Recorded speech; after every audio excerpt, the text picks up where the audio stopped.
What's up? What's up? This is the ChoppedByT podcast with real, raw, authentic conversations. I'm your host, T. And to the right of me, we have Rashawn. Hey y'all. How you feeling? I'm feeling good. I'm feeling great. How Feeling blessed. how things going? Can't complain too much. Everything's cool. You All know, right. we've been like, how old are you? If you don't mind me asking. I think I'm a year older than you You're are. older than me. 35. Okay, 35. Okay, yeah, we're right there together. Like at this point in your life, are you at a point to where you have any regrets, or wish you can go back and do things differently? Hmm. Um, I would be lying if I said I didn't have any regrets at all in my whole life. I Yeah. definitely have regrets. But I think, moreover, I have things that I wish I would have done just a little bit differently. Mhm. Decisions that I think I would have made quicker had I listened to my own intuition, had I listened to my own gut, rather than letting other people convince me of what I needed to do in those situations. So just trusting myself Yeah. quicker, Yeah. for Yeah. sure. Yeah. No, I think about this a lot. So like every night before I go to sleep, I just think to myself, like, there's so many things in my life that I've done or wish I had done up until this point, or that I've done that I wish I had done differently. Mm-hmm. And every night as I'm Mm-hmm. going to sleep, it's like, man, I almost like kind of wish I had a time machine. Like I can go back and just, Mm-hmm. do things differently. And Mm-hmm. age as we're older now, so it's kind of like where did the time go? You know Mm. what I It's mean? going by so quickly. Yeah, Even to tell you that I'm 35 years old, it's I'm like, crazy, at right? what point did I even decide to take it that far? Like, Is it like you don't remember the 20s almost? the 20s went by real quick to Yeah, me. yeah, So yeah, very quickly. yeah, yeah. Especially after I had a kid. I was Oh, yeah. 25 when I had my son. I think that's when I started losing track of time for Yeah, sure. I had yeah. her when I was right before my 27th birthday. So I was Mm, 26. mhm. So, yep. Yeah, no, and that's it though. Just time passing me by and just trying to figure things out. Did you think that I was talking to a person I did an episode with, his name was Dejan. Um, did you ever think that things would be different? Like it's like when you're younger, you have these ideas that like by the time I'm 19, I'll have be rich, or by the time I'm 20, I'll have Hmm. this, or 25, I'll be married with this. Did you think that growing up? I did. Mm-hmm. I didn't know exactly what I would be doing, but I just thought it would be big. Yeah. Whatever it was going to Mm-hmm. be huge. Yeah. So, yeah, Yeah. it's a lot different than what I imagined Yeah. for Yeah. myself. Do you feel like it's too late? I ask myself that often. I Mhm. was asking myself that this morning, Yeah. actually. And I have my days where I waver between, like, oh my gosh, you're still so young. Mhm. And then other days where it's like, girl, you almost 40. Yeah. What will you do? Yeah. Yeah. And now I'm at a point where I'm like, I'm old enough to still do some things that I want to do. And now it's just gonna look a little bit different than I thought it would. Mhm. Mhm. And maybe I can still have big plans. They just need to be modified a little bit, and that's okay. Yeah. Yeah. And the good 35, 34 of today doesn't look like what it used to look Mm-mm. though. Hey, I've been looking at some TV characters from the Uh-huh. 90s, Mhm. and it'd be Mhm. like, Dad was 35, Dad was 32. Yeah. You're bald. Yeah. Yeah. Folks was washed by the time they was It 35 was back then. serious back then. Yeah. So I Yeah. feel like Yeah. we're doing okay. Yeah. Cause we work out, try to eat healthy, things like that. I think it's just like Mm-hmm. a much different energy. But I Mm-hmm. look at someone like my mother. She'll be 76 in May, and she's bedridden with Alzheimer's, and her mind is pretty much gone at this point. But I say all that to say, when she was beginning to lose her mind and stuff like that, I guarantee that she would have loved to be at 35. So that's why I always think to myself, like, you're not that old. There's Mm-hmm. people that are killed to have your age right now.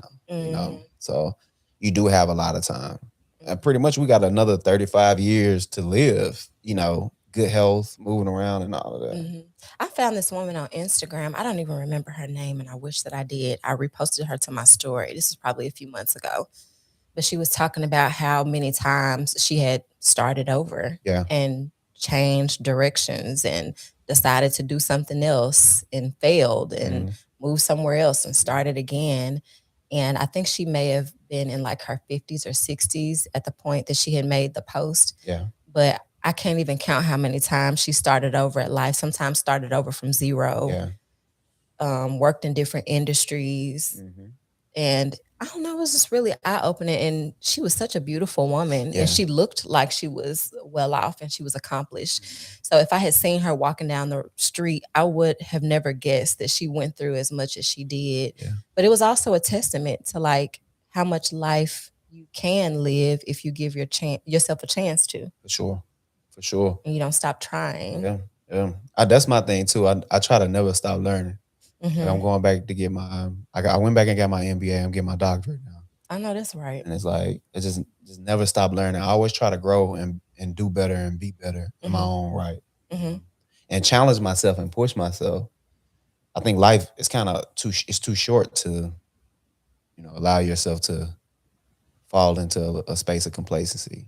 Like you said, it just looks different now. The Hmm. things that I do, especially with me having a son, it just Yeah. looks different now. Mhm. You Do know, you feel like you challenge yourself like academically and emotionally in the same way?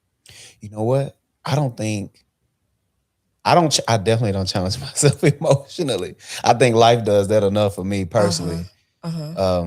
Physically and academically is where I challenge myself the most. I say, but Mhm. you may be onto something. Maybe I should try to you know get more involved with my emotions or challenge myself. What does that look like Mhm. though? What does Mhm. Or challenges? or in your mental health in Yeah, that way too. mm, Um, but just letting yourself feel things yeah, and not trying to escape them yeah, through other avenues, hmm, but hmm, whether it's joy or yeah, sadness or loneliness or whatever that emotion may be, like yeah. being able to sit in it and not escape from it. Mhm. I like that. I mean, there is a lot of escapism in my life at this Mhm. point. It's been that way throughout my life for sure. A Mhm. lot of escapism, a lot of attempts to try to like mask what I'm really feeling, or not even mask, just move away from my actual thoughts and feelings. Mhm. Sometimes they can be a lot. I read a book recently. Well, it was an audio book, so I didn't like read it, but Mhm. it was talking about how our thoughts and our thinking are two different things. Okay. And it was pretty much like the thinking is all the things that you do that make you ruminate and all the things that make you spiral, the things that like, oh, I got this bill due, I got this coming up, I got this, I didn't do this, I look stupid doing that, and just the micro pieces of thought. Mhm. But thought itself is really just like you existing in that moment, Yeah. as opposed to letting the little bitty thinking pieces Mhm. like run your life Right. and ruin the moment for you. Right. But the way that he described it was really, really insightful. So I'm gonna try to send the link to you Yeah. too. Yeah. So maybe we can include that somewhere. It was a easy listen, maybe like 2 hours or so. Okay. Okay. Okay. I have been I've made an attempt to like books like The Art of Communication. Hmm. Hmm. When you go into that, I think that will be something in my mind. I'm thinking that's going to be something that can help me communicate here on the show Hmm. better, Hmm. But in turn, what it did was it just allowed me to understand the suffrage of other people. That's what The Art of Hmm. Communication, that book, did for me. Yeah. It allowed me to understand nuances and have empathy for people in the moment. So if like Hmm. you were to come in today and you had like an attitude or something like that, right? Hmm. Instead of me taking offense to it, it's just the ability to understand your suffrage, or even in my relationships with people, Hmm. Hmm. And that's why. But I try to do that, and I've always tried to do that. Lead with love, but Yeah, yeah, yeah. Hmm. people make it Heavy hard. on the butt. Yeah, Heavy on the yeah. butt. People make it hard. It's difficult if you lead with love so much, and then get to a point where I don't got no love left. no love Now left. what do I lead with? Um, I An actually, exit. That's what I lead with. yeah, next, yeah, out the door. I actually was. Have you ever heard of the four the four loves? That's a good The four audiobook too. Yeah, the loves. four loves. Mm-mm. It says basically it describes like the different types of love. It's affectionate love, which is the Greek term for it is storge, and is romantic love, which Mm-hmm. is eros, Mm-hmm. and it's divine love. And I always mess this one up, but I think it's agape, which is Agape. Uh huh. agape, Uh huh. divine love. and it's what's the last one? What is the Is last it love? friendship? Friendship, Okay. philia. Yeah. So just not too long ago, what got me on just looking into love. So you do know about them then. So I mean, I probably have seen some sort of discourse about it at some point, but I yeah, hadn't read that book. got you, got you. So this was like some audio stuff by C.S. Lewis, but it's what it basically what brought me to love anyway in reading this or listening to this is just waking up to so much negativity in the world. Mm. And like, how can what's something that I can counter all this negativity that I'm experiencing in the world? And it's love. Mhm. And I just went on this day like a journey of love, just exploring love and what love is. And I found those four types of love. And I just found it interesting that, you know, you take something as simple as love, right? Mhm. Or not as simple, as complex as love. Yeah, that is true. and in our effort as human beings to try to make meaning to it, we end up categorizing and putting it into these spaces. And I think that's fair. Those are fair types of love, but I think love is much more than that. Maybe it's Yeah, even life. everything has nuance to it. Yeah. You- It's hard to just package any emotion as just one or two boxes or Mhm. these four boxes. Mhm. It all has no, like, even how your friendships are, Yeah. that friendship box of love has different compartments within it Mhm. too. Mhm. So yeah, I feel what you're saying. How do you feel about the status of the world? Um, I think it just, I feel like it depends on what I'm taking in Yeah. at that moment, Hmm. Hmm. you know. I agree. And I really try to limit myself to how much negativity I do take in on the Right. day to day. Right. Some stuff I see and I just gotta keep on scrolling. You It just got be to. like, oh my goodness, again. Like, Yeah. what is wrong with y'all? Yeah.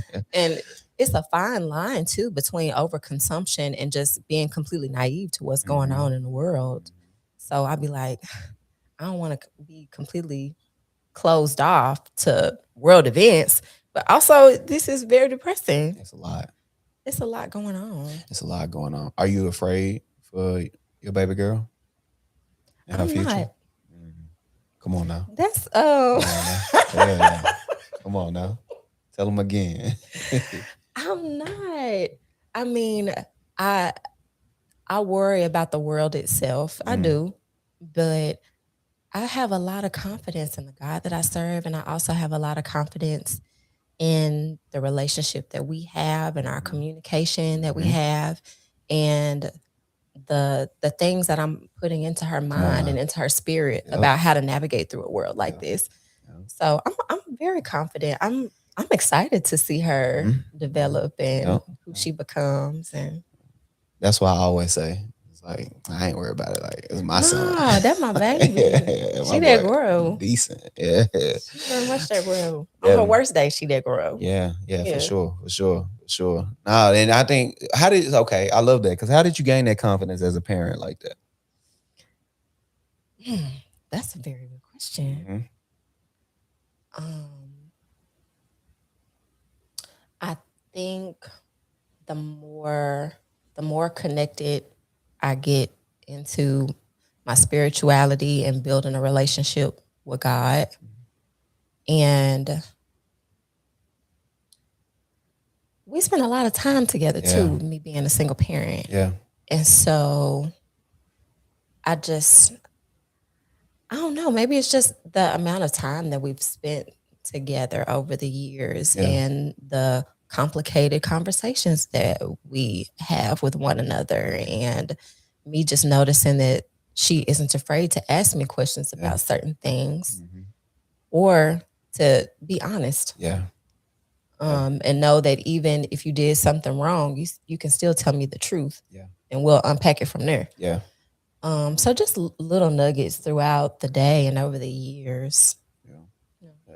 Now that'll do it. The kids actually validate that. That's what my son does Mm-hmm. for me. Even this morning, he was like, and he never does this anymore, and it made me so happy. He was like, "Dad, can I have a hug?" I was like, "You damn right, you can have a You hug. know, You better absolutely. come here, Come give here. me a hug. Come here. You for sure can have a hug." So it's just like, that because I never wanted to hug my daddy. So it's like Hmm.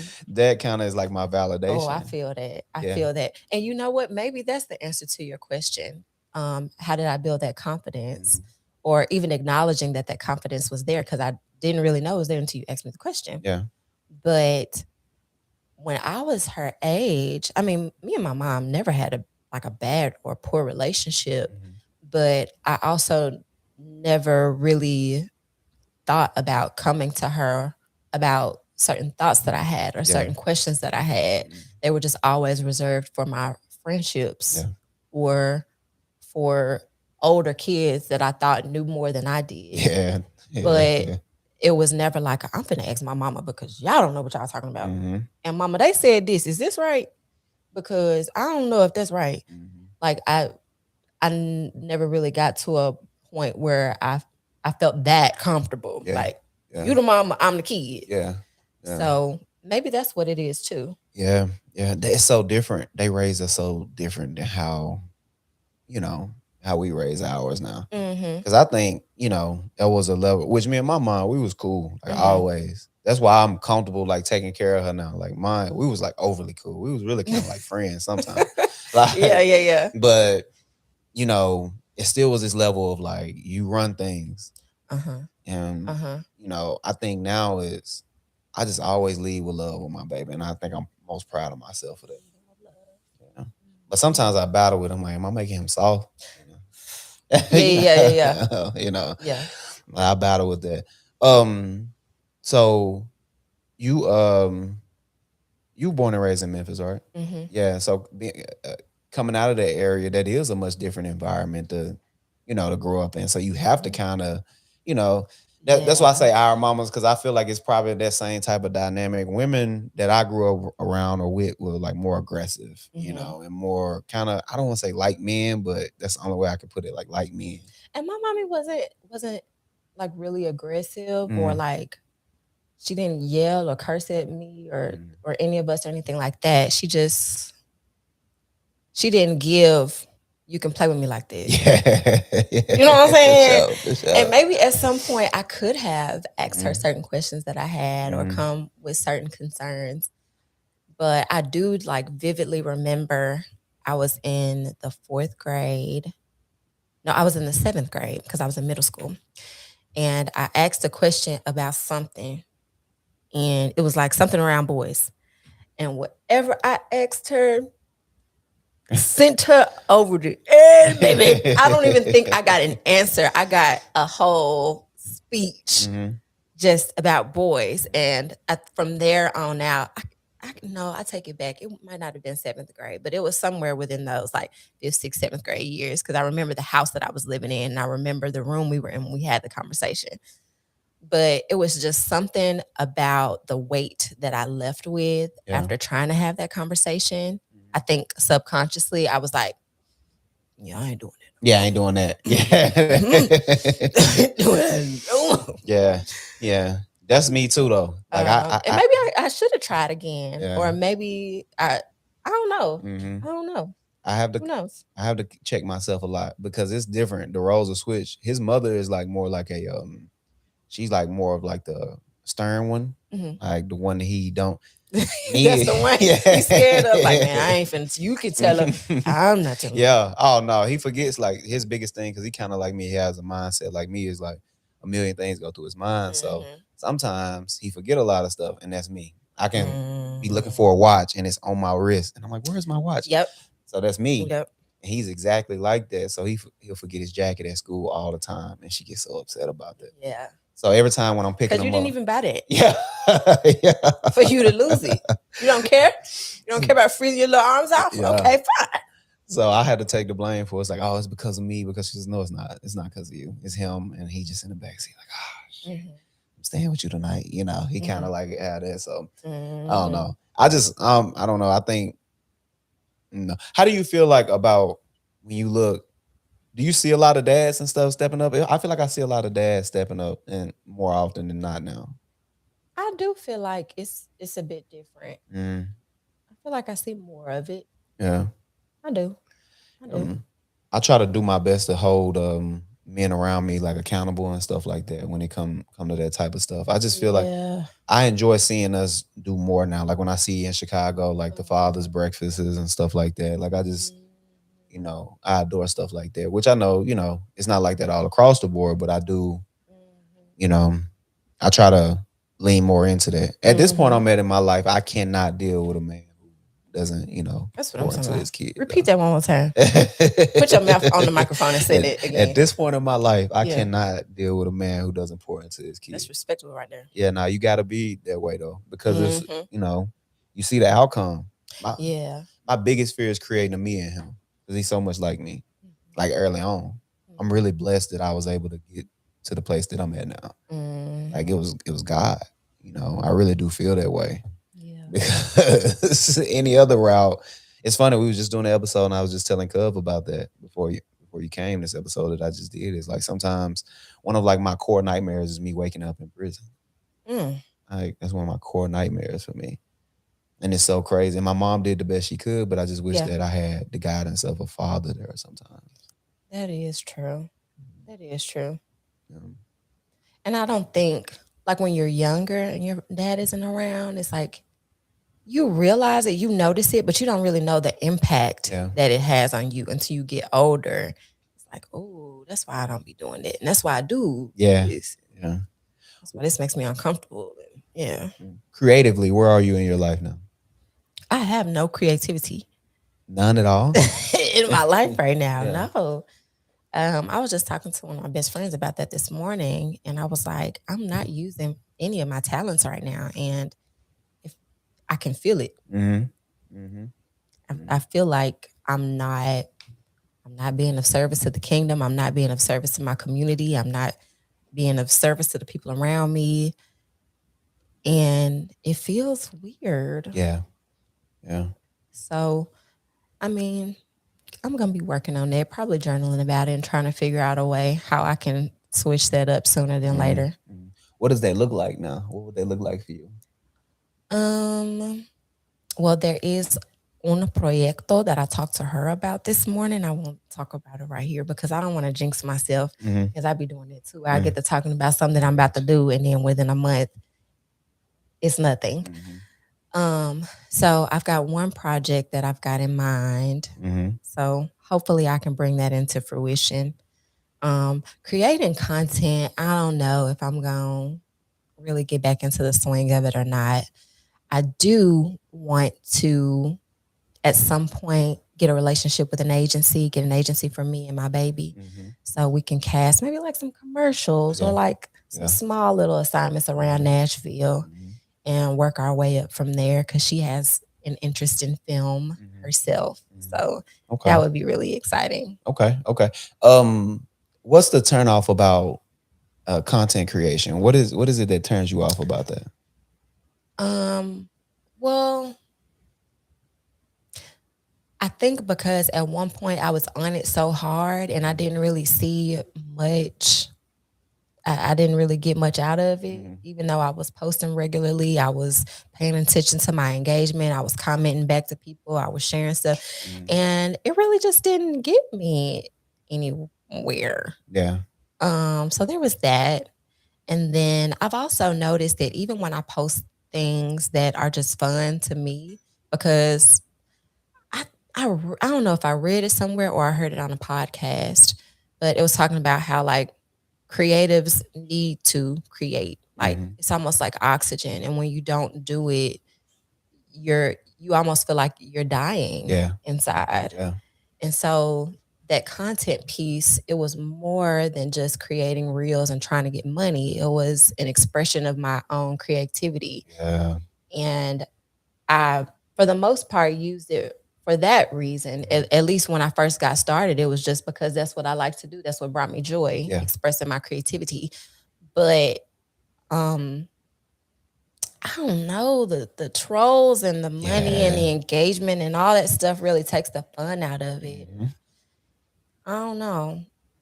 I don't know. But I also feel like, well, you have to have some sort of social media presence if you want to be in entertainment. Yeah, nowadays for sure. So, and a lot of people, that's where they start. Mhm. It just comes from the right person seeing the right video, and then you get the opportunity that was for you. So I also don't want to block my Mhm. blessings by hiding myself. Yeah, yeah, yeah. I think you were able to cultivate. I think maybe you should have kept going. Maybe even, maybe you were just a few steps away from doing it. Ah, and then my phone is out of storage space every 5 minutes, and I'll try to Mhm. upload something and Yeah, it fails. yeah, And so I just be like, okay, well, maybe it's a sign. I don't need to be doing nothing today. yeah, I'll try again next month. yeah, yeah, Mm, yeah. No, I this do shit. need a new phone. First and foremost, I need a new Need a new phone. phone. Yeah, Yeah, I got yeah. you. It can be a toxic space to be in though. Social media. It does. It get tired. It gets tiresome. It's just tiring. If I'm Yeah. doing it for fun and you're doing it to criticize me as a woman Yeah. and a mother and Mhm. for not having enough hair or edges, or Oh like I shit. didn't even post for that. Why are you talking about my feet? Like this wasn't even about that. Yeah, It yeah. just Nah, they'll get you like that. I get that a lot too, especially yeah. on YouTube. My YouTube shorts, they tear me up all the Really? time. They tear me up. They get me. Yeah, they tear No. me up. They talk about my See, I don't haircut, spend a lot my beard. of His beard ain't even that for real. Yeah, Whoa. kill me, kill me. I See, poured I a don't lot spend a into lot it. of time on YouTube. Yeah, yeah. And by having a podcast, that's where my space. That's where. I probably post 40 shorts a day because I'll take episodes Oh, like yeah, this and you just clip them. and just little clip Mhm. because you got Opus clips like which is like a technology that'll help you. It'll create the title, create the thumb, all of that, Yeah, and yeah. you can just. I was curious about that too. Like, how do you like make some? But that makes sense. Hmm. Now, with the ones that you see on my other social medias, it's just I just do them myself. But Okay. Opus is just take like an hour episode and clip it all the way up into like 40 different clips or whatever, Oh, and I just that's a time saver. and it'll post it for you too. Oh, Yeah, oh, you can like schedule the posts. you can schedule it from Opus. They'll post them for you. You can do that not with just YouTube either. You can do it with, I think, with all social medias at this point. I think Opus handle Hmm. that for you. So it's kind of like a little secretary, like Yeah. AI. So Do you have to pay for it? you got to pay for it. Okay, of Yeah, course, of yeah, course. yeah. If they working that hard, they like, all right, they But coming free. yeah, it saved me so much time. But yeah, they'll tear Mm. me up too. It's toxic. Oh, it's real bad to women though. I ain't gonna Hmm. lie. Like it is bad towards women. Women do get a lot of but it don't be real too. It be bots and stuff like that too. Yeah, Yeah. yeah. The hate be real fake. Yeah. But I do have to admit that much. I get a lot more love than I get hate. Yeah. That's cool. And I Mm. mean, the hate don't be tearing me down and making me feel like Yeah. it don't make me feel no type of Mm. way. I just be like, I don't want to be over here. I don't want to be anywhere where I'm not, Yeah. appreciated. So I'm like, I'll try again another day. Yeah. You were actually the reason for one of our most viral moments. I don't even know if you know that or not. Which one? So it wasn't Our nothing. last conversation? No, you indirectly did something, right? So you well, not indirectly. So indirectly you were responsible for it. So when we did the episode with you the first time, that was when you were like in your, you know, content creation every Yeah, day yeah, and yeah, your yeah. I stuff was was heavy going on it. and you ended up like sharing it. And it was a guy named what was his name? I think it was Luck or something out of New Orleans. Yes, Yeah. yes. He I ended up remember him. Yep. He just so happened ended up being down here. He jumped on the show and he started talking about the Bible and Solomon in the Bible and all of Uh-huh. that. And on TikTok, I think it ended up doing well to this day. I've done more than that up until this point, but that was the first time we got 100,000 views on TikTok. It was crazy, Yeah. and it was all because of you, because of your episode. That's how we Oh, that's found him. dope. Yeah, That's really dope. I haven't seen him online in a while. So yeah, if he sees this, hey, I hope you're doing well. yeah, yeah, yeah. No, man, creativity is such a strange thing, though, right? Because it's like it could be the source of like your greatest happiness or like your biggest stressor too. Mm-hmm. And that's why I feel that now. Mm-hmm. It's like I stress so much about this stuff, but Mm-hmm. I'm also happy to do it. And you know what? Now that I think about it, most things that you really devote your time to Mhm. and your creativity to and your passion to are going to come with a level of stress behind them as well. I feel like when you care about something, it usually does Yeah, come with a little bit of tension, a yeah, little bit of friction. That's to yeah. be expected. What do you think you lack right now in order to be in the place that you want to be? A new phone. A new phone. You can get that new phone now. You can get that new phone in that stores. Listen. I only pay like $50 a month for the little phone that I got. And Mm-hmm. so I'm like, do I really want to? Because I can still text, I can still make phone calls. That's really Mm-hmm. what's most important. Mm-hmm. So yeah, that phone is holding me back. Yeah, Most that's one that's on importantly, you. honey, because every time I'm trying to get active on this situation, it Yeah, gets to blocking things and shutting yeah. down, and yeah, I know 25 dudes that'll buy you a new phone right now. man, I'm gonna tell you, like for nothing, just for hello. So, man. If y'all work at the Verizon or the AT&T or the any of the places, just let me know. yeah, Just let me yeah. know. I think the biggest thing for me right now is team. I don't. It's so hard to just at this age we at because all of us so busy with children and all of my partners got kids now. So, Yeah, yeah. like, I saw one of my friends on Facebook post this morning, and he was like, it was a reel of him just sitting with some sad music. He was like, me coming to the realization that I'm going to have to travel internationally alone because all my friends either married, busy, got kids, or they poor. I'm like, you know what? Yeah, you're right. you're right. And I You're fall right. into a few of them, Yeah. you know. Yeah, for So, sure, for sure. No, that's it's why. hard. So what about the future? What's next for you? You feel? Um, that one project that was on my mind this morning, Mm, I'm gonna try to get that going at mhm. some point during the summertime and Yeah, get the ball rolling with that. Um, and then I ain't gonna say maybe. I need to be more definitive in the things that I say, I love and that. be more sure of what I want because Mhm. it's what I want. I'm Yeah. not confused about it. That is what I want. Trying to find an agency for me and my baby, Yeah. and finding projects throughout Nashville, surrounding areas that we can take on that won't have us committing to a lot of time Mhm. outside of our normal schedule, but will also allow us to dig our feet into the entertainment industry and see some of our little dreams come true a little I love bit. that. I I would love like that. to do that through this year. And she's interested in that as well. Hmm. Yeah, she got that like you. I love that. I wish my son was interested in stuff I am. And she hadn't been though Yeah. for a minute. This Yeah. is a recent thing. Got you. So, Got you. and I mean that may change. I don't know. It take We time. yeah, we Yeah. might have our first assignment and she like, yep, nope. Yep. And then Yeah. we'll do the next thing. Yeah, no, no, no. I love that. I love that. And acting and all that is what you want to do. Daddy, I mean not daddy, but mommy daughter content. That works. That works. And then I also struggle with the whole like just overly putting my baby on the internet. Yeah. That's a thing Yeah. for me right now There's a lot too, of because weirdos like here. there's so many weirdos, and I enjoy us doing stuff together. She loves to dance, Mm-hmm. and of course, since I like to dance too, Yeah. that's something. And then dancing videos just go crazy online all the Mm-hmm. time.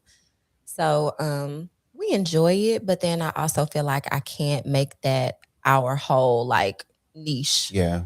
Yeah. and just oversaturating my page with her Mhm. because of the weirdos. Yeah. And I hate Yeah. that it even has to be that way, but I feel like I got to give my baby in dosages because folks are weird. Yeah, definitely 100%. I fell into that. I made a page for Maverick and it was just weird questions like how Yeah. old is he? Where and Yeah. stuff. And I was even like, making her own, like you said, even making her own page. I hadn't done that because I'm just like, yeah, I don't yeah, know why you're here. yeah, I don't know. I yeah, don't know. mhm, All of it is up in the air. It's damned if you do and damned if you don't. yeah, yeah, Quite honestly. So I don't know. I don't judge nobody to do anything at this point because mhm, there's no right all the way right. There's no all the way wrong. yeah, yeah, And also, I don't want to hide my baby yeah, because she's too talented for that. yeah, yeah, yeah. When you try to, yeah, yeah, it's just scary though. When you try to, that's it's funny. You made me think of something when you just said it's not all the way right, it's not all the way wrong. Like when that's something that I've been trying to work on as of lately is not existing in completely in the right or Mm-hmm. completely in the wrong. Mm-hmm. Because just understanding nuances, just understanding that things happen, things change. There's a lot of variables to consider. Mm-hmm. Just trying not to live in the right and wrong of things now. Mm-hmm. It's been huge for me. And also trying not to let fear dictate all of your decisions. Yeah, That's another one for me. yeah, Like if I were just fearful of everything and fearful of every decision that I needed to make, I probably wouldn't make any. yeah, yeah. I love that. I love that. Well, look, thank you for coming on the show. Thank you for having Yeah. me. It wasn't that bad in here. Once I let the window, I should have done that with Cub. I was in here sweating, having to take breaks and wipe my head off. I should have just let the window up because it's not that bad with the No, window it up, is man. a lot better with the window up. See, It is. Shh. It is. See, I should just let the window up. But yeah, thank you for coming on the show. I Thank you for appreciate you having for me. stopping by like always, man. Look, I hope That's all a right. lot of success with you. And I hope that you really I hope that you have a lot of success. You Thank you, know, and the same to you. yeah, continue to Yes, do what yes. you're doing. I think when I do see it, especially when you're making the content, I see a lot of stuff that you do that's funny, and I can appreciate that because I love Thank laughing. you. Thank But you. thank you again. Thank you again. Listen, this is the ChoppedByT podcast. We'll get real, raw, authentic conversations. Until next time.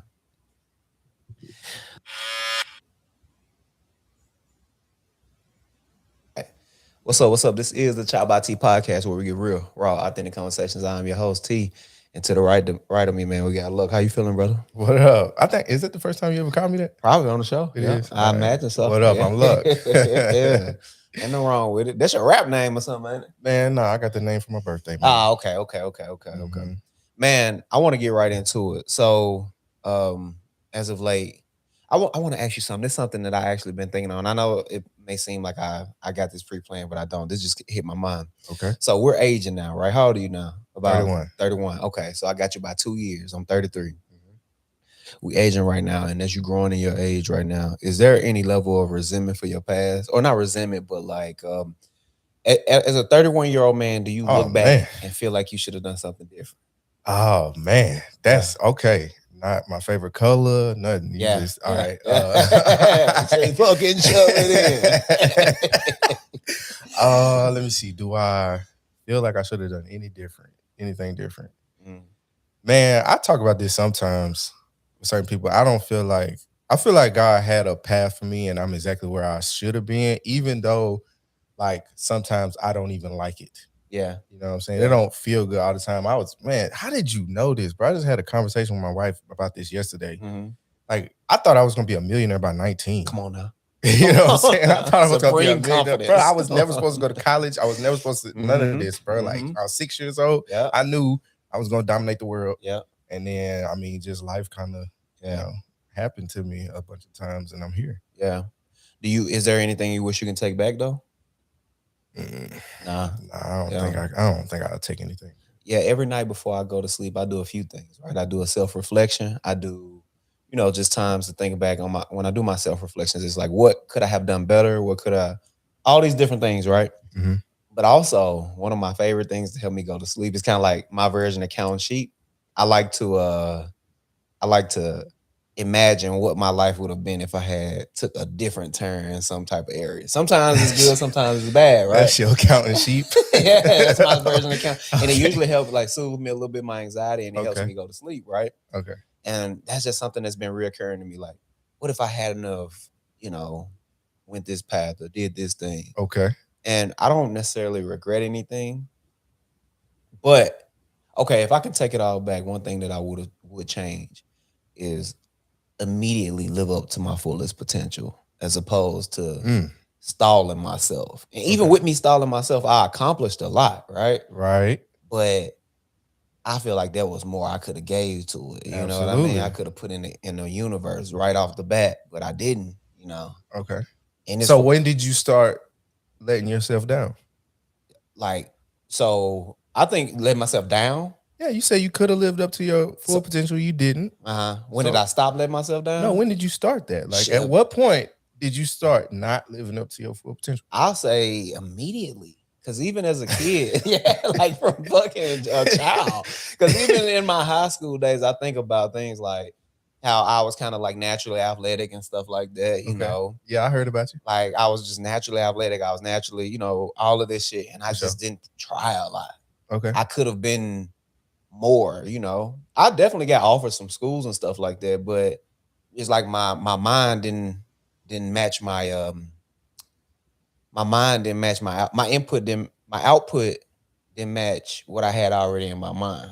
Okay. You get what I mean? I knew what I could do. I knew I can go in and fucking squat 475, do sets of that. I You knew I just gonna can. throw that out there. Yeah, I knew I could do shit like that, right? But it's like, Okay.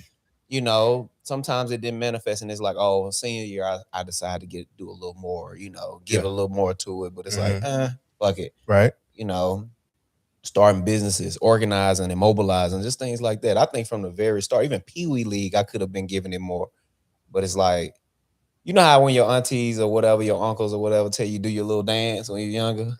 I was Okay. the type that knew I could probably do at least some, but I Yeah. just chose to do nothing though. Okay. So that's So, kind of where I feel so at. does everything happen for a reason or no? Oh, I think so. I think so. I think all this stuff was meant to happen the way it's supposed to. That way now my son can, when they tell him to do the little dance, he can do it. Because I can communicate that to Maybe him. so. Because Yeah. I mean, if we talking about sports, I'll give you a perfect example of how I think about this is that me and my brother pretty much had opposite careers Mhm. of sports or Right. whatever. Like he was always the favorite. He was Mhm. he was big, Yeah. all of that. He was always the favorite. And I pretty much had to fight for everything I ever got. Even Yeah. though like I personally feel like I might have had a little bit more natural talent Yeah, yeah, or yeah. whatever, but he was gifted with the size and all of that. Even when they Mhm. dropped me off at college today, like I finally earned a scholarship. I go to college, they dropped me off. He was an All-American wrestler. Oh shit. This man 3 years younger than me. So he's like, Yeah. let me see here. I'm starting college. He's a sophomore in high school. Mhm. And when they dropped me off, some of the people on the campus was like, Oh, oh, that's Demo, so- we so happy to have you here, bro. I'm like, bro, it's me. You know, that's how it was. Yeah. Well, I played all the way out, Mhm. 5 years through college. I feel like I lived up to my full potential, to be Yeah. honest with you. He was way better than me Mhm. at what he did. Yeah. And his career was taken from him. He Mm. hurt his shoulder. The doctor told him he couldn't wrestle after his Oh, freshman shit. year. Damn. You know, and it's like, I mean, why does that happen? Yeah. You know, it's just all a grand design. We was all supposed to be, you know, because I thought we both thought we was gonna be professional athletes, Yeah. and it just didn't happen for either one of us. Yeah. So like, Yeah. I don't know, we here for something at Yeah. this point. We was just talking about wrestling earlier. That's a tough sport. People Yeah. sleep on that. Yeah, Like it requires a lot of conditioning and a lot physically. Wrestling does. mentally, all of that. Yeah, yeah. I think baseball is more mentally taxing than what we give it credit for as well, though. I could give you that. Yeah. At least for me, that shit used to make me anxious with, you know, the balls coming at me and stuff like that. Oh yeah. Pause. It's crazy. Nah, for real, football players ain't gonna stand in that box. Yeah. I don't care how big, how many muscles you got. They don't want to stand in that Hell box. nah. They don't wanna Hell stand in that nah. box. And then plus all the failure, Mhm. all the other stuff like that, bro. You have so many ups and downs with baseball. Yeah.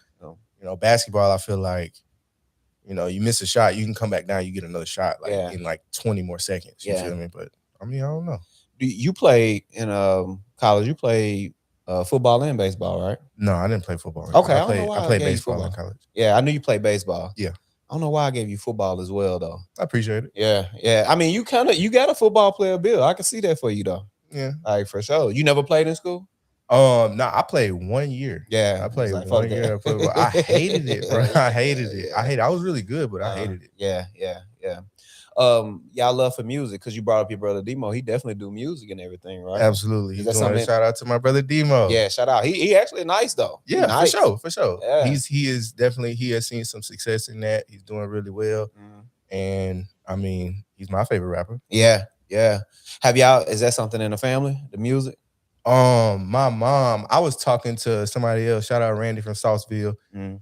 I was talking to him about this. My mom was actually like an award-winning poet. Oh shit. So Okay. that's where my stuff comes from. Yeah. That's where he, you know, Yeah. it's kind of it's like that. Where was she based out of? Nashville. Nashville. Yeah. Got you. She's from Detroit Mm. and lived in Nashville. Yeah, so y'all probably had that all through the house. The creative aspect. Poets are different, you Mhm. know. Mhm. Yeah, poets are different.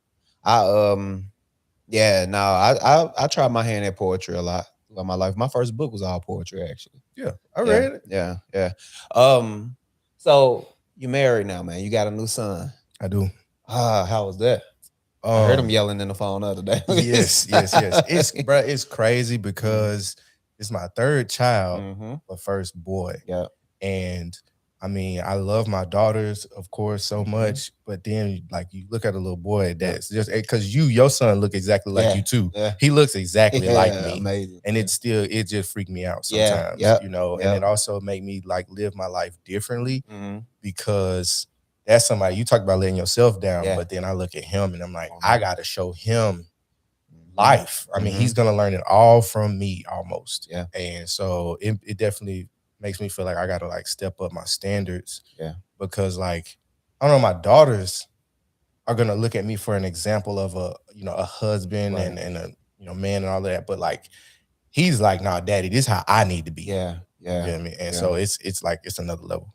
I mean, it's so different. I got so freaked out. My son looks so much like me at times and like acts so much like me at times. I get so freaked out about this that like once I almost thought to myself, it's like, is he here to take my place? Because I'm gonna tell you how crazy it is with me and him, right? So he's a Sagittarius, Okay. right? His mom is a Taurus. My mom is a Taurus. I'm a Sagittarius. Mm-hmm. So I see the dynamic between them, which I don't get into the birthday stuff all that much, but you Right. can't help but to see it sometimes, right? Sometimes, yes. So I see the dynamic between them so much and how he is toward her and all of that. And it like it'll freak me out. His little sayings. He got this thing that he'll do now with his hand. He'll twiddle his thumbs or like sometimes. His mama was like, "Is he autistic?" Some shit, But I'm like, nah, I used to do that when I got nervous. Like when I get nervous and stuff, I'll kind of twiddle my hands like that, or I bite my tongue and chew my tongue. Yeah. It's like, are you just me again? Are you here to take my place? He probably is. It's He so probably is, crazy, to be bro. honest with you. Cause I mean, he gonna learn so much from you. He gonna look Mhm. at you. He gonna probably make some of the same mistakes that you made, and it's gonna hurt you. Sheesh. That's gonna be. Think about that. Yeah, yeah. Watching your son, you told him. Mm-hmm. You told him about this one little pitfall you had, Yep. and you watch him do the same thing. I Yeah. wonder how that feels, because I definitely did it. Yeah, yeah. That's gonna be a tough one. I mean, I just with him, I try my best to just lead with love. I just get excited about being around him for real. I always get excited about being around him, picking him up from school, even on my worst days. It's nothing really like that. I mean, you know it now. You're gonna see it even more as your boy get older and he start to, grow into his own and not want you to hug him anymore and not want you to do all that. It's like, Man, you know what? I see how you are with him, Mhm, and I know you talk about like you didn't necessarily have that like affection mhm, and stuff when you was growing up, and I definitely notice it in how you treat him, mhm. because I was looking at a little video that you posted the other day Yeah. of what was he doing? Oh, he had the puppet, puppet. yeah, He had the puppet, and I was just yeah. thinking, man, nobody did that with Terrio when he was little. Nobody. Terrio was in the streets when he was 3 years old. Right, You know what I'm right. saying? That's Nah. dope that he get to grow up. Like he don't have to be hard. Mm-hmm. Yeah, yeah. No, he won't even understand that mentality. He'll think that shit is lame. He'll be like, "What's wrong with this extra aggressive ass Guys, dude over here?" Dad, Yeah. these guys have their pants below their waist. Right? No, seriously. Like, and I'm gonna put that in his head. Like that shit ain't cool. All of this that you see from these dudes, that's all the followers mentality. Trust me, your father was that way. But this summer, I'm getting him into mixed martial arts though. That's Okay. something he really excited about. Yep. And I feel like a lot of the stuff when it comes to the YNs and people out in the streets or whatever, a lot of that is just insecurities. Mm-hmm. If you can put in martial arts, if you can add that to the equation where he know he can whoop ass, after that, it's like, I don't need to follow you. Like I can fuck all y'all in here up. It's that type of mentality. So he'll be less likely to fall into that, I think. I feel like you less likely to lash out too. Yeah. When you know how to fight. Like Yeah. you look how calm you are. Mhm. Like I'm not worried about it. You can Yeah. get out of character if you want to. Yeah. I'm not even worried about it. Yeah. You can't handle me, bro. So like let's just all chill out. Yeah, it's so funny because I had a guy come here to do a show once, and he was like, "Yeah, man, I didn't want to bring my niggas through because they're so and so, so and so." I was just looking at myself. Nah, brother. Like it's like, bro, like, Nah. free bodies. Y'all It's- done. Y'all it's done. free bodies in here. Niggas gonna go RIP y'all up somewhere. No. In Yeah. your house? No. Yeah, exactly. Nah. Like, I'm not worried about that. But I'm overly nice now too, though. That's something that Mhm. your son will change about you. It's like in ways it makes you more protective, but in ways it kind of, I don't know. I just let a lot of stuff slide now for real because it don't be worth it. And you got to be here for him. That's it. Because his mama can't do it by herself. I see it. Not Yeah. with my boy. She can't do it. No. I mean, we got 3 Yeah. at the crib. Sheesh. And they do treat her differently than Yeah. they treat me. Yeah. I mean, it is. And you know what's crazy, bro? One time she had okay, she had this little discussion with me about how like she felt like I wasn't doing a lot. Mm-hmm. You know, like when Everybody, I I'm feel like we chilling all at the get that. Yeah. crib, you know, Yeah. she felt like she needed more help Mm-hmm. with the kids and all that. And I told her, I said, okay, they act different with you when Yeah. I'm gone. Since I've been home, this particular day, I said, since I've been home, did any of them act up? Yeah. She was like, no. I was like, Mhm. so what do you want me to do? Yeah. Yeah. Like, Yeah. No, that's it. that me That's being it. here, it's kind of like insurance or something. Like Mhm. me being here, it calm a lot of that stuff Yeah. down. That's so crazy that you got that because if that's like that all across the board. I feel like every man has gotten there from their woman at some point, which their job isn't easy. You No, know, motherhood isn't easy at all. So I get it, but it's like my presence. It cut out 50% of the shit that you have to deal with anyway as a mom. yeah, Just my presence alone. You know. I ain't gonna lie though. I kind of be laying around though. Yeah. Yeah. No, I kind of be we laying will do around. that too. She had a point, Mm-hmm. but then like I'm just a good talker. Yeah. And I was like, Yeah. nah, let me Yeah. checkmate you on this. But we'll do that too. It's tough being a man too. Like Yes. going out doing, Hell especially in your yeah. predicament. Because I don't know if it's like this now, but I remember last time you was telling me that she's a stay at home mom. Mm-hmm. Yeah, so it's still that same setup. Yep. Yeah, so I Yep. mean, tired. She's there all day. Yeah. I'm out almost all day. Mhm, mhm. And then we both, like when I get home in the evening, we both are exhausted. There's still more things we need to Still do. more things And it to just do. come down to like who gonna do what. Yeah. We Yeah. both probably need to do a better job Yeah. of like, if something need to be done, just do it. But I mean, I don't know. I guess that's transparently, that's what I deal with sometimes. Yeah. I'm like, Yeah. I shouldn't have to do all this. And I mean, I probably just need to. Just do it. Yeah. It make it easier because you ain't going nowhere. We here to stay. We locked in. Yeah. It's better to just like, all right, I'll fucking move this shit over here, put this shelf together. Because really, when I feel like she low key scammed me with the whole her love language being acts of service. Oh yeah, that's a You feel scam. me? Like you just want me to do You just want me to everything. do I see shit. what you did. You just want me to do shit. But then if I come home, if I wash dishes, take out the trash, do all this, wash clothes, all this, Yeah. take everything off her plate. Now Yeah. her mind is all freed Uh-huh. up, and she can be more, Uh-huh. attentive to me and all that. Like, Damn. I see how it's working. This shit is because every woman who told me their love language, it was always an act of service. Yeah. They just tricking us into doing shit, bro. Pretty much. Like we exposing we see what y'all That are shit doing. is Y'all not low. crazy. We can see you. That shit crazy. I ain't gonna lie, I didn't see it before now. I ain't see it before now. I came You to just bring fucked the me light, up with brother. that. I came to bring the light. You just fucked me up with that. Yeah. But so okay, how is you're 31? You've been married now for 5 years? 5 years, yes. 5 years. 31. How is marriage, man? Marriage was a blessing. Yeah. It was a blessing. I was just talking to my homeboy about this like an hour ago. Yeah. It's a blessing. I feel like it's also a mission.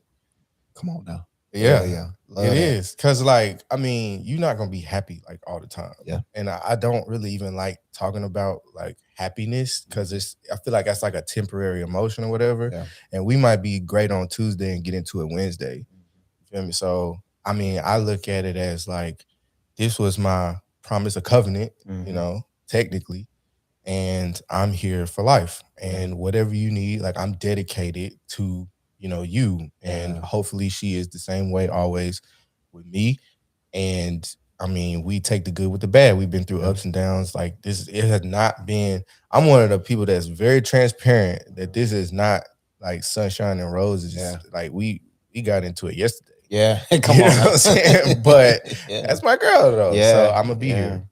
I mean, like, I'm glad you had that transparency. You don't try to paint this picture because I think that's why I love that marriage is a mission. Because I think people need to understand that when you go into this, it won't be easy. No. I think a lot of women are promoted that idea that love is supposed to be easy and it's supposed to be effortless and it's just supposed to happen. Yeah. And all of that, bro. And I mean, that's just fake. Yeah. Yeah. I get to live my soft girl life or be in my soft girl era. Man, bro, we can't put everybody in a feminine. Like you gotta, goodness gracious. Like some of y'all just tough to deal with. Yeah. It's like that's so crazy because I've women that I've had as like, I guess you can call them friends or whatever, like women that I've had around as friends, and it's seeing them is like I couldn't deal with this with a woman. It's like, oh shit, like you just, I mean, like Yeah. everything is combative. You want to do things your own way. You ask for quote unquote opinions, but this opinion is not. You're not asking for my opinion. You're asking for me to go along with this dumb shit that you Yeah. getting ready to You're do. really asking to tell me what you think. Yeah, like you asking me to go ahead and like co-sign this dumb ass shit you gonna do anyway, regardless if I give you my opinion or They not. definitely want validation. I mean, Validation. for the better or for worse. I Yeah. mean, I noticed like, okay, with my wife, if she got something on her mind that I'm not doing, or she want to tell me, like she can tell me that. But I feel like if I go at her with this is what you're not doing and this is what you're not doing, it's gonna shut down. She probably ain't even gonna hear what I'm talking about. It's not gonna go well. Like it works better with like validation. Yeah. With them, and I guess you can kind of encourage them in the right direction or Yeah. something like that. But if you just go right at a woman and telling her all the stuff she's wrong about, that's Yeah. not gonna work. Yeah. Sometimes you gotta fucking, put your foot down, right? Right, give them a little like, all right now, like I got the ball. Hey, but run your program. Sometimes program strict over here, ladies. Yeah, nah, it ain't that strict. I ain't gonna lie, it ain't that strict. Cap. It ain't that strict. No. It used to be. I don't believe I'm telling you, man. Like, listen, I know, I understand it ain't gonna be easy. I understand we're gonna have disagreements, but I'm less likely to buck now. You know what I mean? It ain't surviving Onterio no more. Okay. Like it's more like, okay, like my girl right now, she like want me to hey, I feel like you don't say you miss me enough or things like that. Normally, be like, what the fuck you talking about? Miss you? Fuck, I got 100. I'm doing this. I got this going. It's like now I just prioritize. Like, hey, I miss you. do you miss her though? Yeah. Okay. I miss some of her all the time. I ain't gonna lie. Like I miss people I love that I don't have around. Like that's why you know me. That's why I always want the fellowship stuff. Like Right. all y'all, True. bro. Like I Yes. miss y'all all the time. Like damn, I Yes. wish we can all hang out, laugh, barbecue, do whatever. Like I miss y'all all the time. So it ain't. Okay. I always miss people. So it's not a lie, but it's just like I don't know. Sometimes, like you said, they need that validation. That's all that is. They do always. I mean, you ever just left the house and didn't tell her you love her? Like that's that's a problem. That's a problem. Yeah, Sure. that's what they live on that. They need that reassurance. They gonna forget that you love them. Yeah. What advice would you give yourself if you can go back right now, from day one of being married, or back to day one right now, 5 years later? What advice would you give yourself? Man. Oh, that's a tough question, bro. Because like I really don't feel like I've just figured it out. Yeah. Like, and it's crazy because a lot of people try to put me in this like box that I'm talking about like personal growth and marriage and all of that stuff. But I'm like, brother, I'm telling you, I don't have it figured out. I'm just trying. Yeah. It's the only thing, you know what I'm saying? I'm committed. Yeah. So, I mean, if I was to tell myself day one, like probably just, if you ain't gonna lead, then be quiet. Yeah. Nah, that's some damn good advice. Actually, you ain't gonna leave it quiet, bro. Because like we have had so many like dumb arguments over stuff, and I act tough, like I'm not gonna stand for this, but like she know I'm not leaving. So like, then what? Nigga gonna stand for all of that shit. What? So just, bro, ride it out, bro. Keep on doing your best. Nah, it's so rare to have. I listen to these Facebook things, Story Corp. It's like a little mini story on the channel. Every post is a mini story, and it's like to see.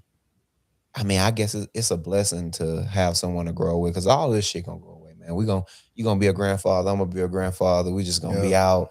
We ain't gonna have time to be out, whatever. We're gonna be too old and shit. But your family is always gonna be there. Your woman, your partner.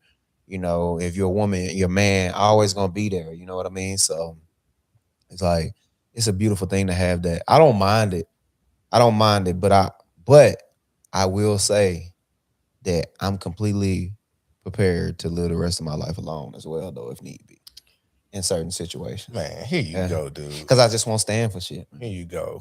You know, Okay, so all right, let me just get this straight, the timeline straight. talk For to me. anybody, your faithful Talk listeners, to me. the last time I was here, Hmm. you was talking about having 2 women and 3 women, and now Oh you talking my, about I don't need no women. So what are yeah. we doing, bro? I think for me, I tell you, it's like I got so much of my mother in me, right? It's not necessarily that I don't need no woman. Actually, I don't need a woman. I would want one, but I got so much of my mother in me to where it's just like I'm willing to say fuck all of this. Okay. That's one thing about Shirley Ann Cross. She was willing to be like, all right, you Don't play, need none of this. especially after her so my mother, to give a little backstory on my mother, my second brother, his dad, she was engaged to him. She was gonna be married to him, but he ended up getting robbed and killed. Mm, After, I mean, to this day with her Alzheimer's and everything, she'll still say his name, Earl. mm. I'm like, that nigga ain't in here. Don't do that. You know what I Yeah. mean? But to this day, she'll still say his name. And it's so crazy. That shit, even now, it kind of give me chills. But like to this day, she'll still say that man name. And she said she didn't want anybody else after him. Um, she only wanted that was the love that she wanted. Mm. And she lost him. They took him away. And she was like, that was the only person she ever wanted. But I do know her. Like, I got so much of that in me where it's like, man, I'm not dealing with this shit. Like, cause it's like, I'll tell you, for me, it's like purpose. That's always on the forefront of my mind. It's purpose. It's not like like I said, my program ain't that strict. Okay. Like, Okay. but it's like Okay.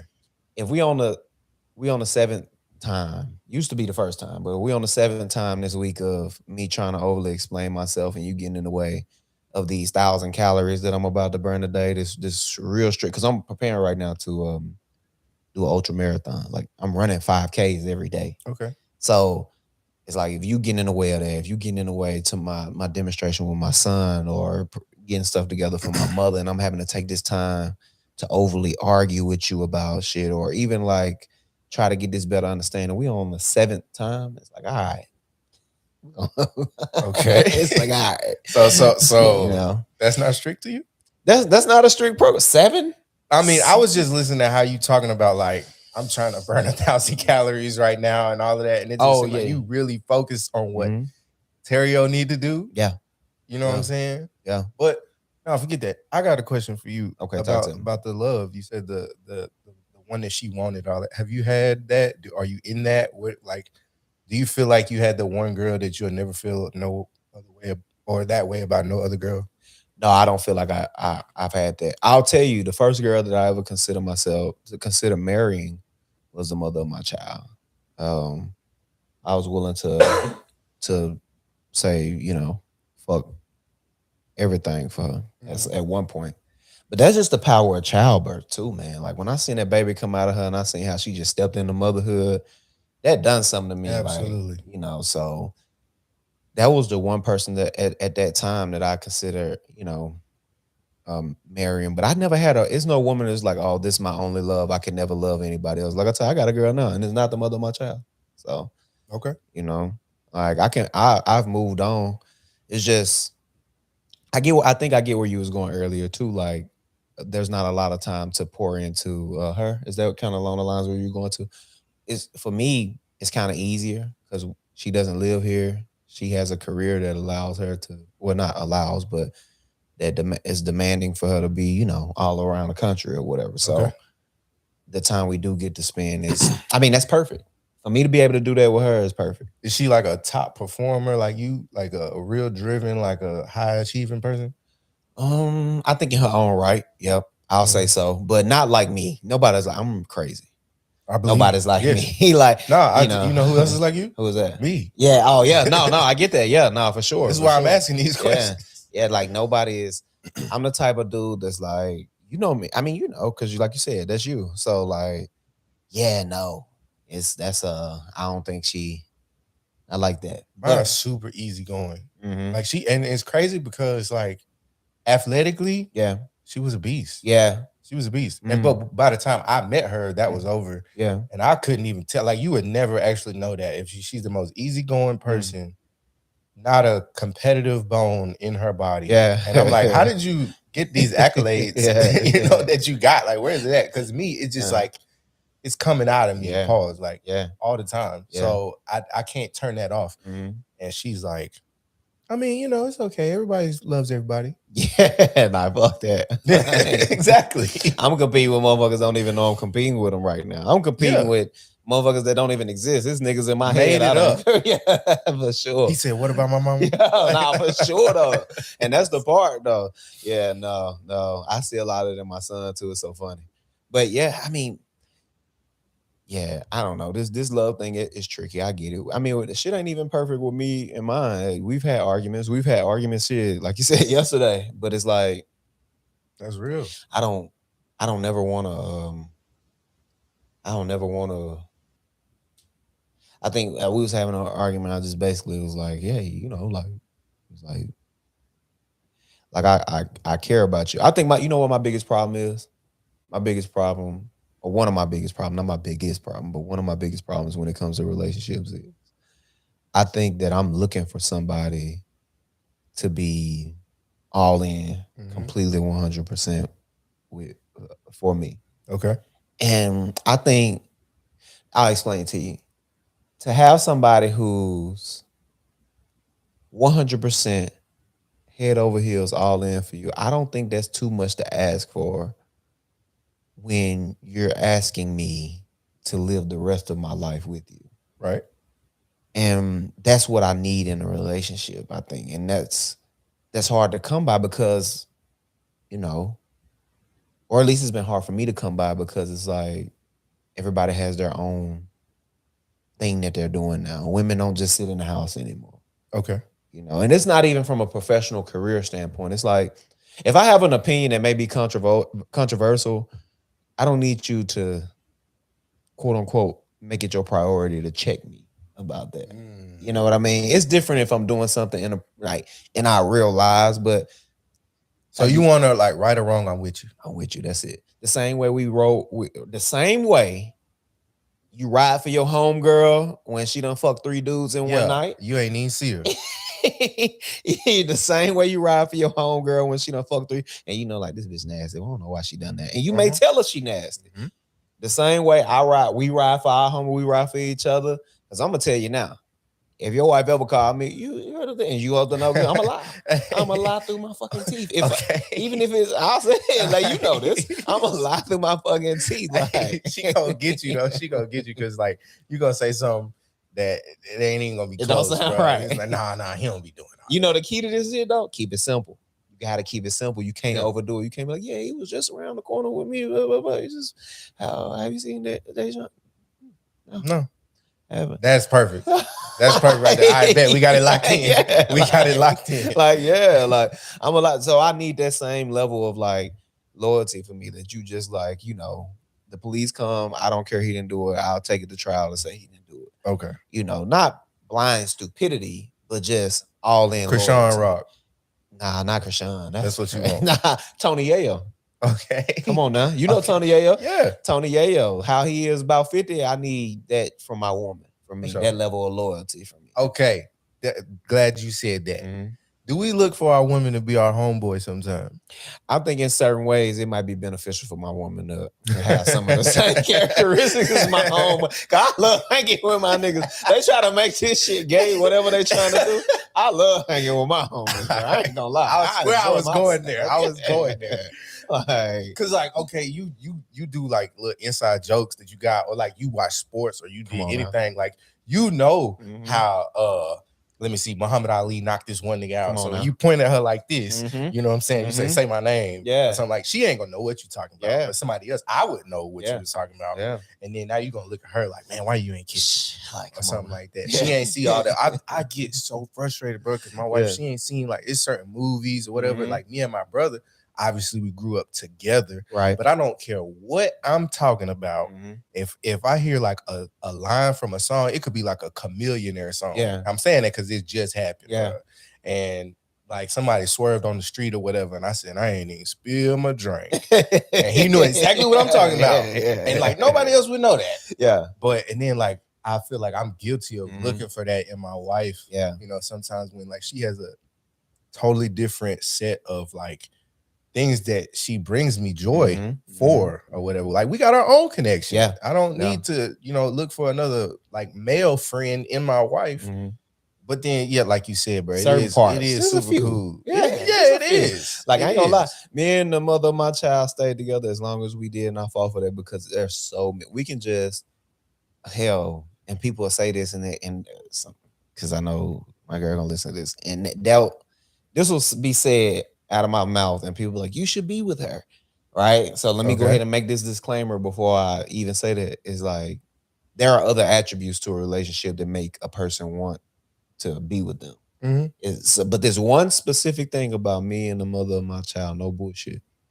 We can go in a corner at a fucking room full of people and we can have a conversation over in the corner and so many inside jokes and so much. Yes. Because we spent so much intimate time For sure. one-on-one together, not dating, not just late nights. So many insiders, so much of that shit. And I can just enjoy myself and just be giggles that as long as you've been knowing me, you probably never seen come For out sure. of me. Like she can make come out of me in that Yep. way. And I think that can be a little intimidating to a new woman coming around, or even a woman hearing this. I get that, but I have to explain to them there's other parts to a relationship that make a person want to stay. But that did keep me holding on for a few years before I'm like, all right, I'm out of here. You know what I mean? So what do you need? I mean, give a study guide to the current girl. What do you actually need? I think a little bit of that. Somebody that I could like be vulnerable with. I spent a lot of my life. Um, I spent a lot of my life being, you know, holding up a shield or putting on a mask. So I need somebody I can be vulnerable with. I need somebody that I can not even like soft as hell, because I'm not a soft guy. Like, you know what I mean? Like I'm hella aggressive. I'm not a soft guy, but I just mean like vulnerability, the ability to make a mistake. Yeah. I need somebody that I could laugh with, somebody that I could tell some of my and I guess it's a part of vulnerability, but my deepest, darkest secrets, and it not be used against me in another time. Like I can tell you, hey, I have these insecurities or these abandonment issues because of my father. And, when I done caught you doing something, you're wrong later on. But instead of you taking accountability, you divert to, oh, you just like this because insecurities with your dad. Them girls deserve to be alone. Come on now. Forever. Yeah. Fucking with me, they will. Yeah, real deal. Real deal. Yeah. But you know what though? Yeah. I'm glad you said that because like my girl ain't never did that before. Yeah. She never did that before. Never brought up all my old stuff. And I was just talking to Tolliver. I was just talking to Tolliver yesterday. And we was talking about how like your lady gonna know you more than anybody else. Yeah. And you say you need somebody that you can be vulnerable with. But I mean, if y'all been like any type of intimate already, you have showed her a part of you that other people don't know. Thanks. You know what I'm saying? And I just, it's so much about me, man. Everybody always sees me as like a super happy person, super positive. Like a lot of people have never even seen me in a bad mood. Yeah.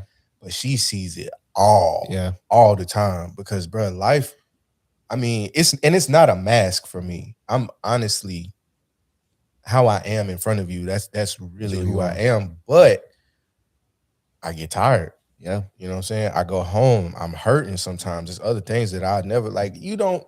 Why would I tell you about, certain struggles? Why would I even tell you that? Because you can't really help with it. Yeah. So I'm not going to burden you, bog you down with it. Yeah. I mean, I understand you need to vent to people sometimes and all that, but it's like, she sees everything. Yeah. And I mean, it's like nobody will ever.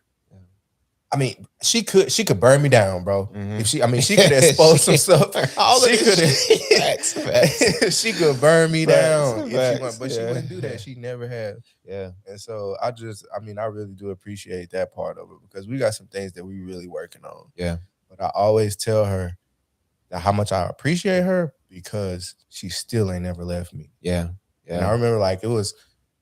I don't want to talk about that, Yeah, but I got you. I've been left before. Yeah. Yeah. And this the one that didn't leave. Yeah. You said that you thought you would be a millionaire by the time you were 19. Yeah. How do you still have like, I know you still got goals, but do you still have these aspirations to Absolutely. reach the highest of highs? And what are you doing actively to make sure you get there? Um, well, I've started a few businesses. Okay. And Hell yeah. then also like I still one of my dreams was actually to be a chiropractor. Okay. And um that kind of got derailed a little bit. Mm. My mindset on it changed a little bit. Yeah. But I was thinking about it recently. Like I think I still may do that. And to me, like I don't want to be a billionaire for billionaire's sake, Yeah. but it's like freedom and the things Yep. that I want to do out of this life. Like I'm not in the weeds about that. It takes money. Yeah. It takes money. It takes a Yeah. whole lot.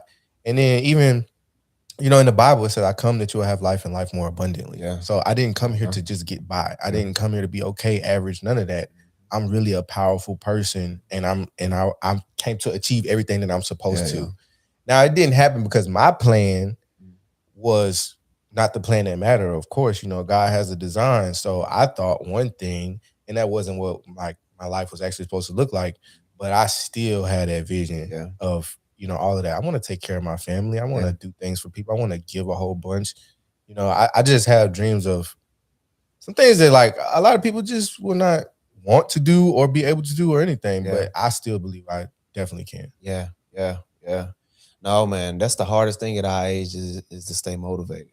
Cause I just feel like a lot of us, we all had these dreams in the beginning, this big imagination. And I think the older you get, the more reality, touch your chin, the Mm-hmm. more you realize like it's a possibility that it can't happen and time is creeping in and time is creeping in.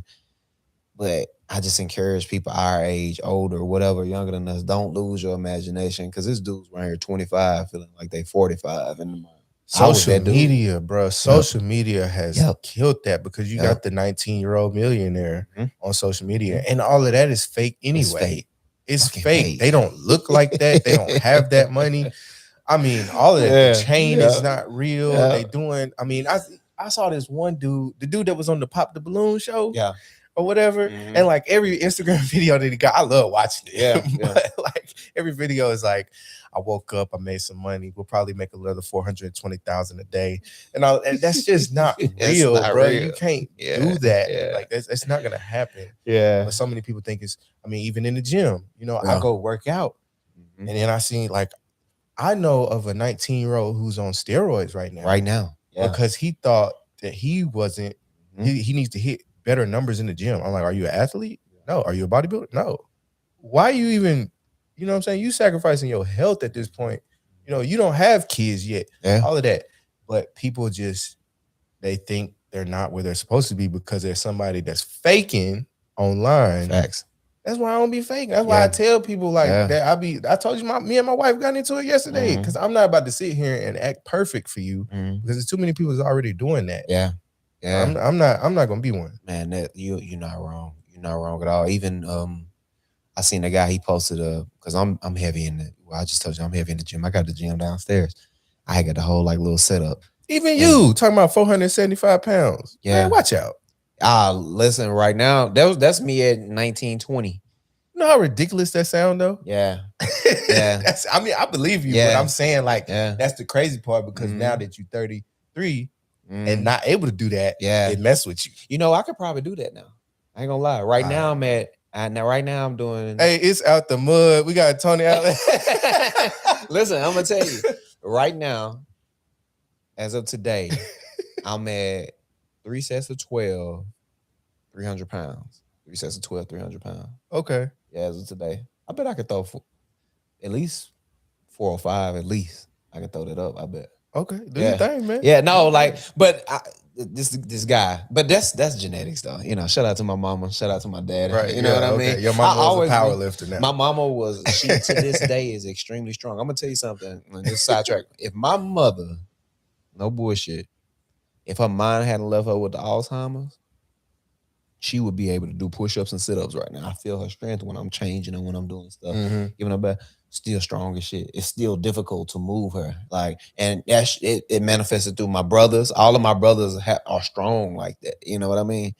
But and my dad, he bigger. He about maybe a little inch or two taller than you. Beast as well.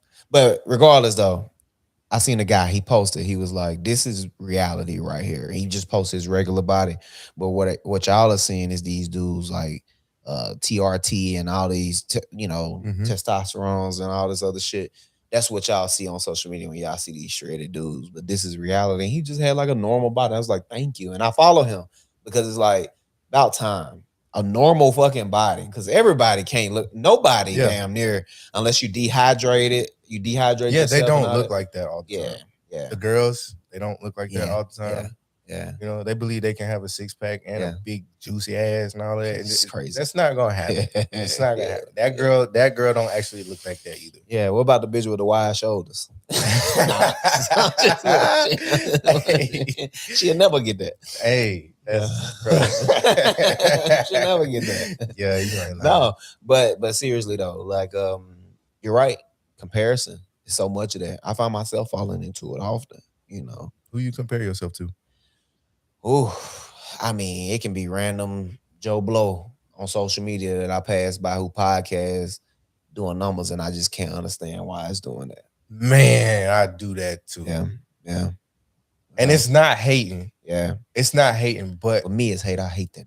I'm bullshit. I'm I bullshit. think for me, it's like I know how talented I am. Yep. I know how intelligent I am. Mm-hmm.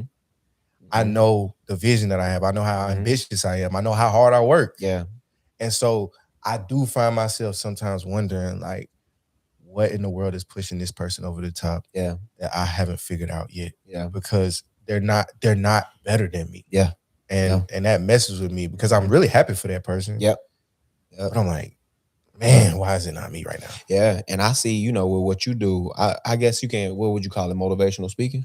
Would you call it that? It teeters towards that, I guess. I mean, maybe. Yeah, I guess yeah, I don't really see myself like that, yeah. but maybe. When you get on and you do your words and you speak, just to in the in the camera Mhm. conversation, what would you call it? Transparency, bro. Yeah, yeah, That's how I actually yeah. feel. Mm-hmm. You know, Yeah. I don't really care about motivating nobody else. To be Yeah, honest with you, I feel that. this is how I actually. I want to get there. Yeah, yeah, yeah. And if it helps somebody else, that's cool. That's great. Yeah. But I mean, that's what I'm saying, bro. Am I a Mhm. marriage counselor? I'm the motivational speaker. Yeah. All this stuff, and I'm like, bro, I Yeah. never set out to do none of this, Yeah. man. I'm Yeah. just doing my best. Is that something you would want to be though one day? That type of stuff? I think I could. Yeah. I definitely think I could. Man, it's worth trying. And this shit I've learned that is just consistency. I seen a guy who was like one of these not little, but like comedian type of dudes. He was like, at the end of the day, we don't own any of this. Like, because if the algorithm decides to not show your stuff, then no matter if you got 2 million followers, shit just won't get seen. Yeah. This shit really just be about consistency, especially when it comes to social media and comparing those numbers in the way that I said I do sometimes. Like, but that's just my competitive nature. Even if we didn't have social media, I would be this way though. And like I said, if I can't find an enemy, I'll just create one. Yeah. So, So Joe Rogan. yeah. Oh, yeah. I think I said that in one of our first shows. Like, I'm coming for him. Like, I've been on that, like with him. And I watched Joe. I studied Joe. All of this shit. The whole business of this. I study it. I watch it. I taught myself how to edit. I taught myself how to, set the cameras up to where we have the clear, setup and all that. I taught myself about the roadcaster, about the mics, about audio, cleaning up the audio. It was just a work in progress. So a lot of the times when people try to not tell me stuff, but like, you got this, like, you don't know how difficult this shit is. Yeah. It's a reason. People that was with me outside of Demo that you've seen on the show that's been a part of the show, they didn't quit because of a disagreement we had. It's just this shit is too difficult. Man, Yeah. I feel the same way, man. Yeah. When you got a dream, Yeah. you put all of your energy into it, and you just want somebody to believe like you believe. That's it. That's it. And it just doesn't happen, and it hurts, bro. And then you start to look at people like, I love you, but I just see that you don't have what I have in me. You don't have the passion, you don't have the fire. You're not gonna stick with this. Facts. And that is the toughest thing that I've ever had to figure out, is getting my heart broke by people who I felt like was gonna be with me. Yeah. And for whatever reason they fell off. Yeah. Yeah, man. Yeah, man. Especially in this, I used to tell Sco all the time. I said, bro, if I told you right now, hey, I'll give you $1 million to walk from here to LA in 3 weeks, would you try to do it? Hell yeah, for $1 million. Hell yeah, I'll do it. I was like, you know that, it takes 30 days, 31 days to get from here to LA walking, right? Mhm. And I'm only giving you 21. So that means you'll have to make up for those 10 days. That's going to be like almost next to impossible unless you jogging some of it and all that. Yeah. I'll figure out a way. I said, that's how I feel about the dream, bro. It's like, we'll figure out a way. This shit is difficult. All of this shit is difficult. When I'm a rational person, that's why I stopped playing ball, because I realized I wasn't willing to put into the game what I seen other people doing. Yeah. But I knew what I wanted to be great. I knew I wanted to do great things. So it's like, which area or avenue are you willing to put in that amount of obsession, that thing that's going to make you be up all night and sacrifice your sleep and your sanity at times? What is that thing? And I found it in this. I found it in the show, and it's like, okay, figure it out then. Push through and keep going. And it hurt when people don't see it. It's your show Yeah, though, yeah, and people don't see it the same way you see it. yeah, yeah. They're not gonna sacrifice as much as you're gonna sacrifice. Look at, I mean, you got skin in the game, Mhm. and you just went all in for it because you believe and you believe and you believe, and even when it doesn't, go the way that you want, you still believe. And then Yeah. other people come in and they here for like a season. Sometimes they're not Yep. with you no more. But man, that I ain't gonna lie, man. That I had to, because of my mindset. Like, I used to be the person that'll look down on you. Yeah. You Yeah. just weak. Mm-hmm. Mm-hmm. That's all it is. You just Yeah. weak, and you showing it right now. Yeah. So go ahead and say it like a man. Mm-hmm. But you have to understand that's not nuances. gonna work. Yeah. It just doesn't work. It hurt Mhm. me more because now I'm just mad at people Yeah. and all of that. Because why is nobody, why is nobody at the level that I'm at with Yeah. this?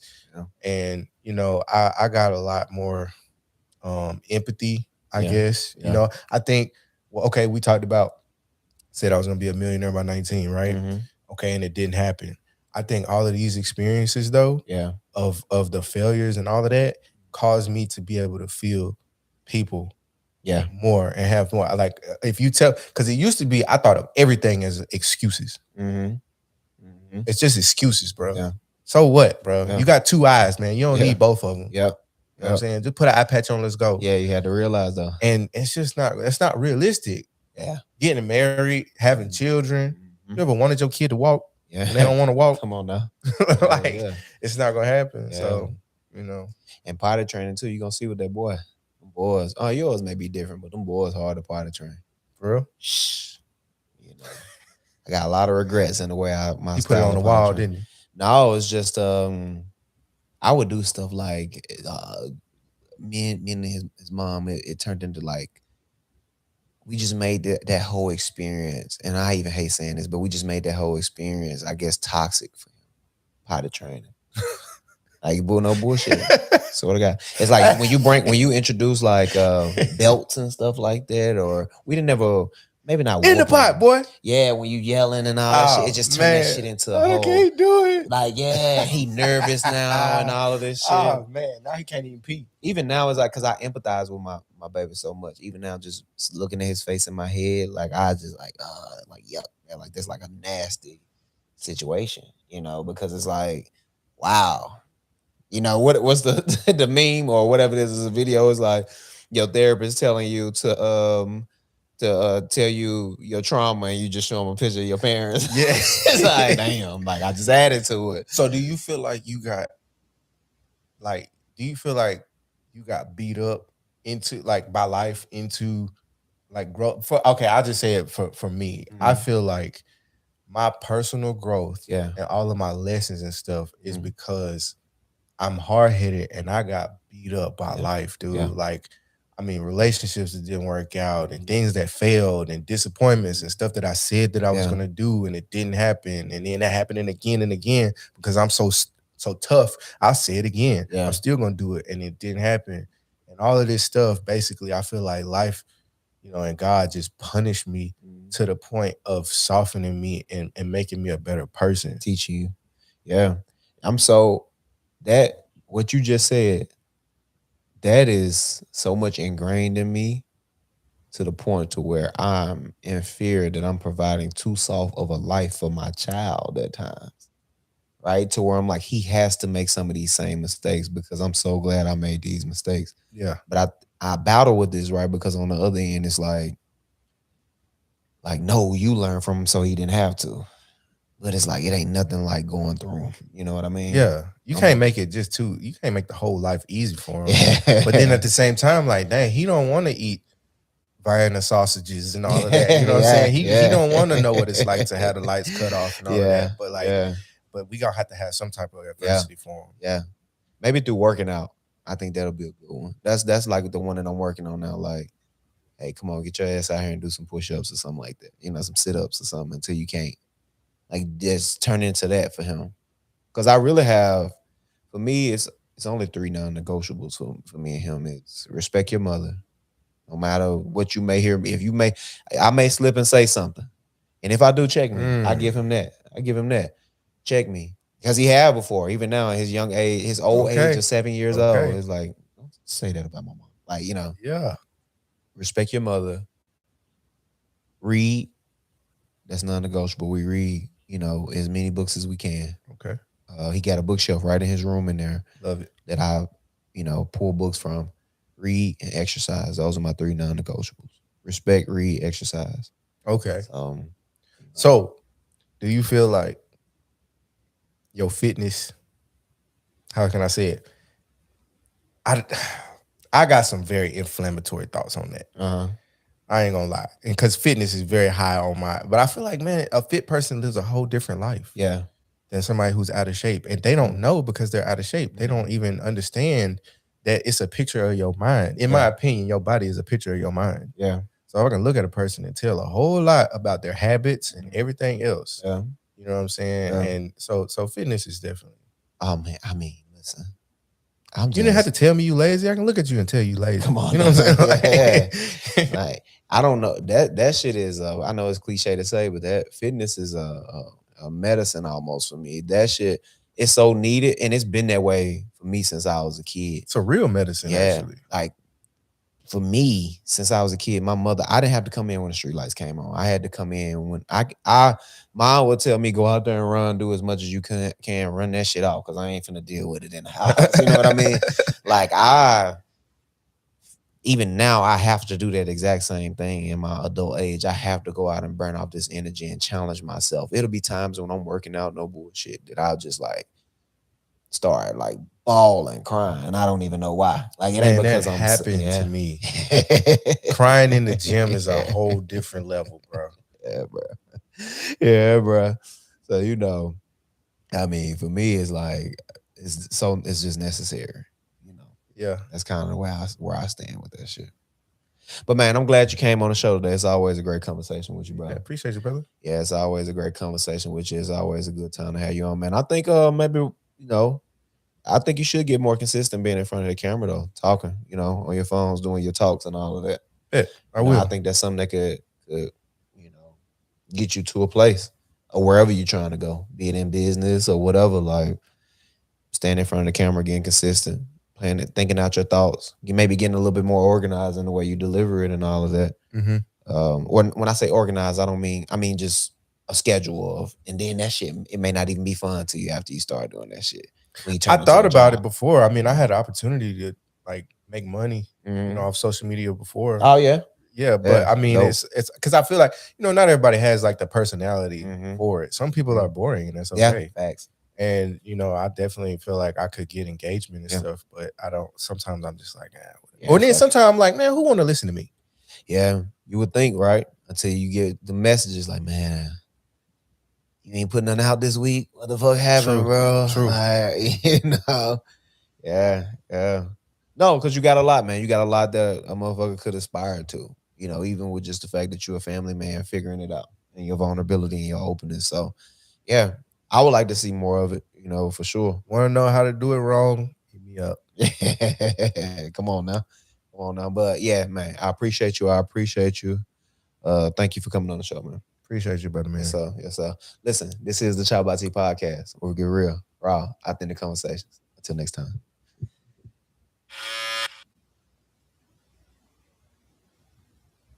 What's up? What's up? This is the ChoppedByT podcast where we get real, raw, authentic conversations. I'm your host T, and today I want to get personal. I want to talk to you about a whole slew of things, and most importantly, I want this to be a moment for all of us to escape together, for us to communicate on topics and ideas and things and concepts and philosophy on what's going on in the world. How do you feel about yourself? How do you feel about just life in general?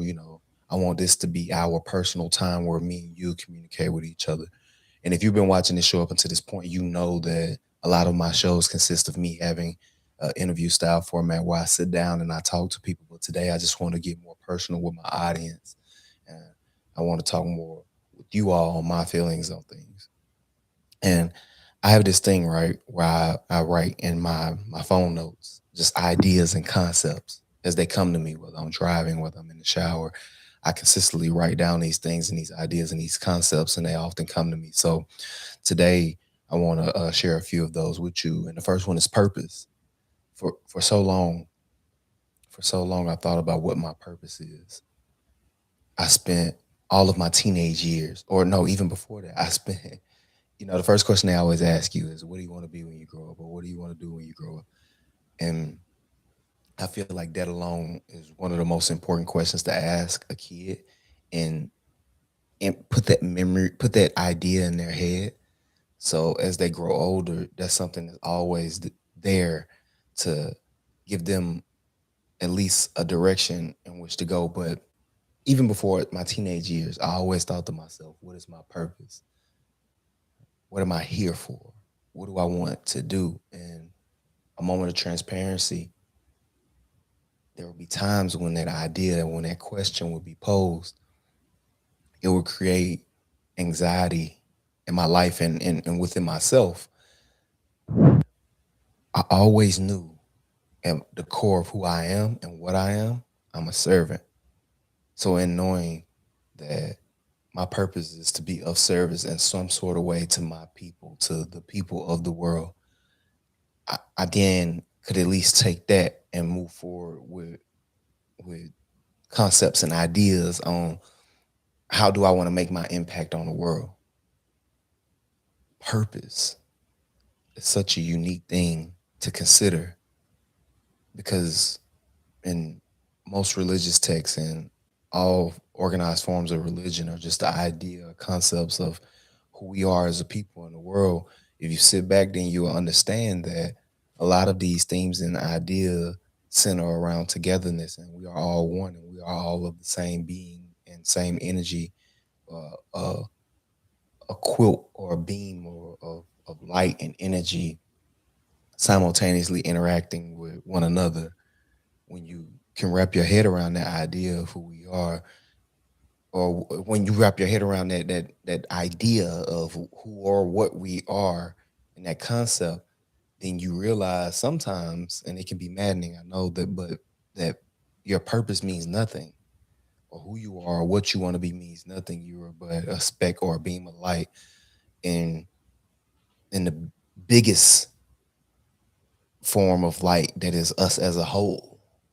And in understanding that, I think when I watch people, actors and philosophers and people, I study these people.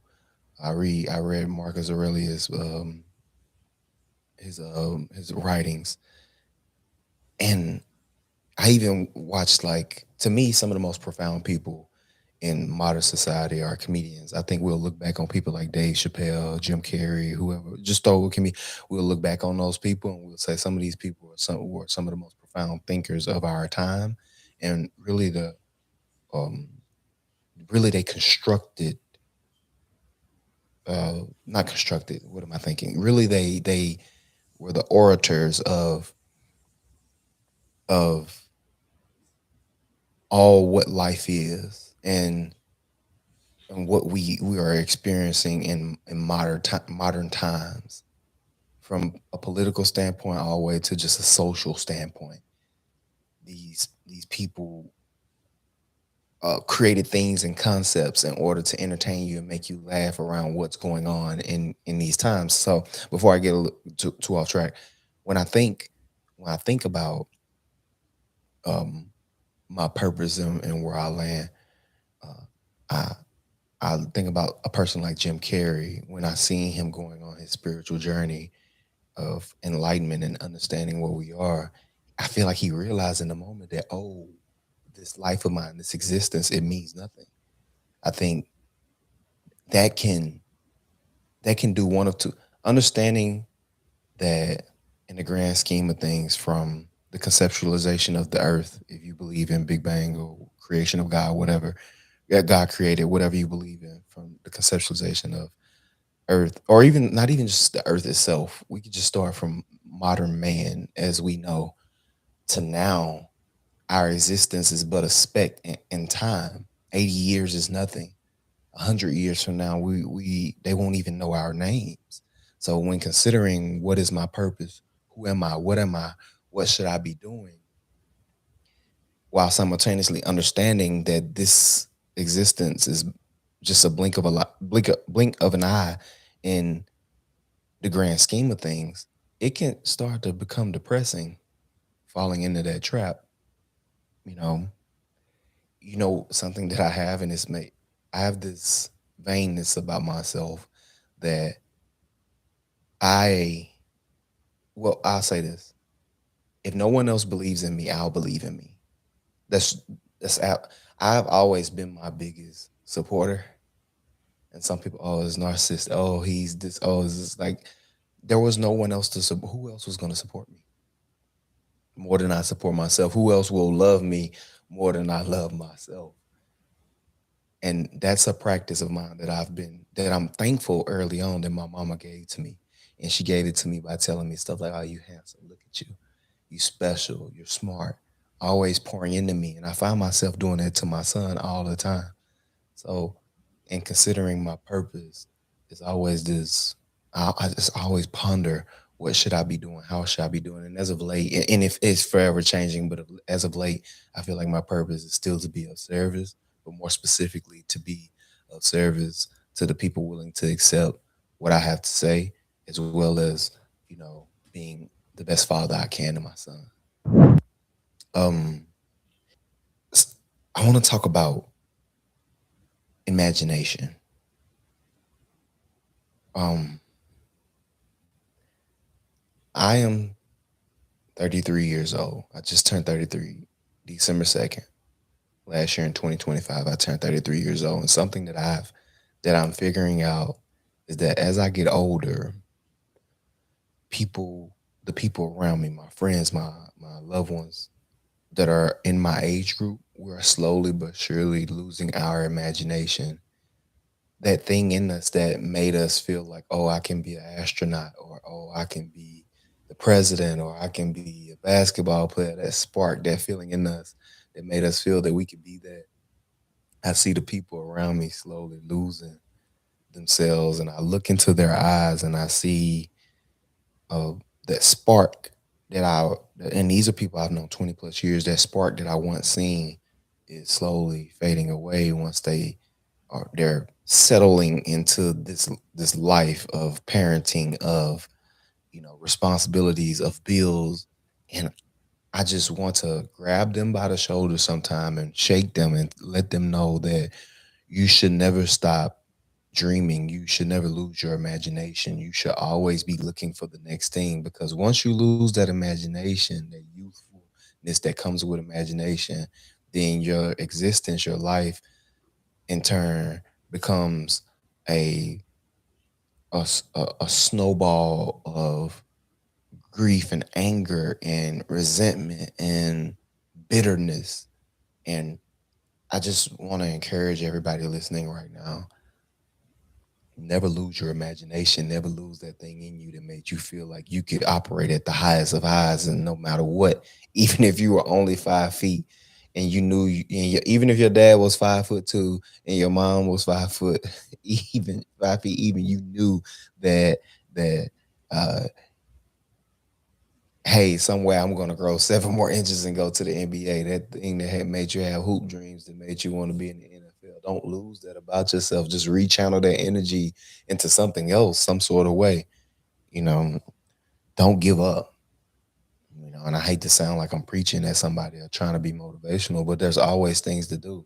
I'm in a process now of trying to go back to get um, um I have my master's, my MBA, but I'm going back to get my DBA, which means that uh, sooner than later, in the next 3 to 4 years, you all will be calling me Dr. T, you know, and never stop dreaming, never stop learning, keep your ambition. And that's what I've been doing as of late, just always pushing more and more and more and trying to pushing my mental, my physical, my spiritual, my emotional. It's always, and it starts, listen, it does, you don't have to be like me and get on a bike and pedal and ride my stationary bike for 10 miles, then run 3 miles, then do, a whole host of fucking ridiculous workouts that push your push your body to its limits. You don't have to be like that. You could just go for a walk. You could just that can build your physical up. You don't have to be like me and, you know, consume hella audiobooks and try to read as much as I can. I've been slacking on my reading. I have vowed to read 100 pages a day, but that time just won't permit. But you don't have to be like me and do these types of things. Just read a book, read a page, figure it out. Get up, learn to knit. So just don't lose your imagination. Don't lose that thing in you that made that made you want to chase those dreams and do that. It's just, I know it's easier said than done, but it's baby steps. You know, I remember thinking that when I started a savings account years ago, and I just would put $10 a week in, and I can remember starting that savings account, just putting $10 a week in, $10 or just $10 a week, $10 a week, and how thinking like, oh, it's so insignificant. But over time, you know, that $10 it built up into something better, and as I was able to make more money, I started to put more money into that savings, and you know, that's kind of like how life works. In the same way that you made that deposit of money into your account, your checking account or your savings account, you make that deposit into you from a physical standpoint, from a mental standpoint, from an emotional standpoint, from a standpoint of just romantic relationships and love. Just always try to be intentional about pouring into who you are. Discipline is such a strange thing. Um, Discipline is such a strange thing because it's in order to have discipline, you need to have self accountability. And what makes the idea of discipline so strange to me is that that when you're alone, every day you wake up, you're alone. And you may have someone sleeping beside you, but I mean just inside of your body, you're alone. And you consistently make choices. No matter where you are, you consistently make choices. You make a choice to do go left, go right, eat, whatever you do, you make a choice to do something, right? And those choices, each individual choice is a could those individual choices in turn turns into a combination of of your day. And that day turns into week, and that week turns into weeks, and then months, then so on and so forth. And what makes to me in my mind as I think about discipline and what it is, what makes it so strange is that, or just such a weird concept is that the repetitive nature of it and and choosing this consistent repetition in order to reach a certain goal and making those, like I said earlier, those little deposits every day. But in saying all of that, I just think just it's such a weird concept because as humans, um, we don't. I don't even know if that's in our nature. Discipline. I think that's something that I think the idea, the concept of discipline is just a product of organized life now. I don't feel like hunter gatherers or our early ancestors. I don't feel like discipline. Their life required discipline. I feel like we now, because of the nature of our existence, require discipline in order to reach a common goal. Versus them, there was a time when discipline for them, or no, there was a time for them it's just I eat, I survive. But for us, and the idea of who how we are now and what we want and these goals that we set for ourselves that f- stretch far beyond just eat, survive, repopulate, we had to develop something that allowed for us to meet those goals, which is in this case is discipline. And that's why it's so weird to me. That's why sometimes my brain doesn't register discipline and what it is. But I will say this, and I read this about discipline. Doesn't require discipline doesn't require you to be at 100% every day. But what it does require is for you to show up every day. And even on those days when you can give 20% or you can only give 20%, you give it and you show up every day, every day, every day.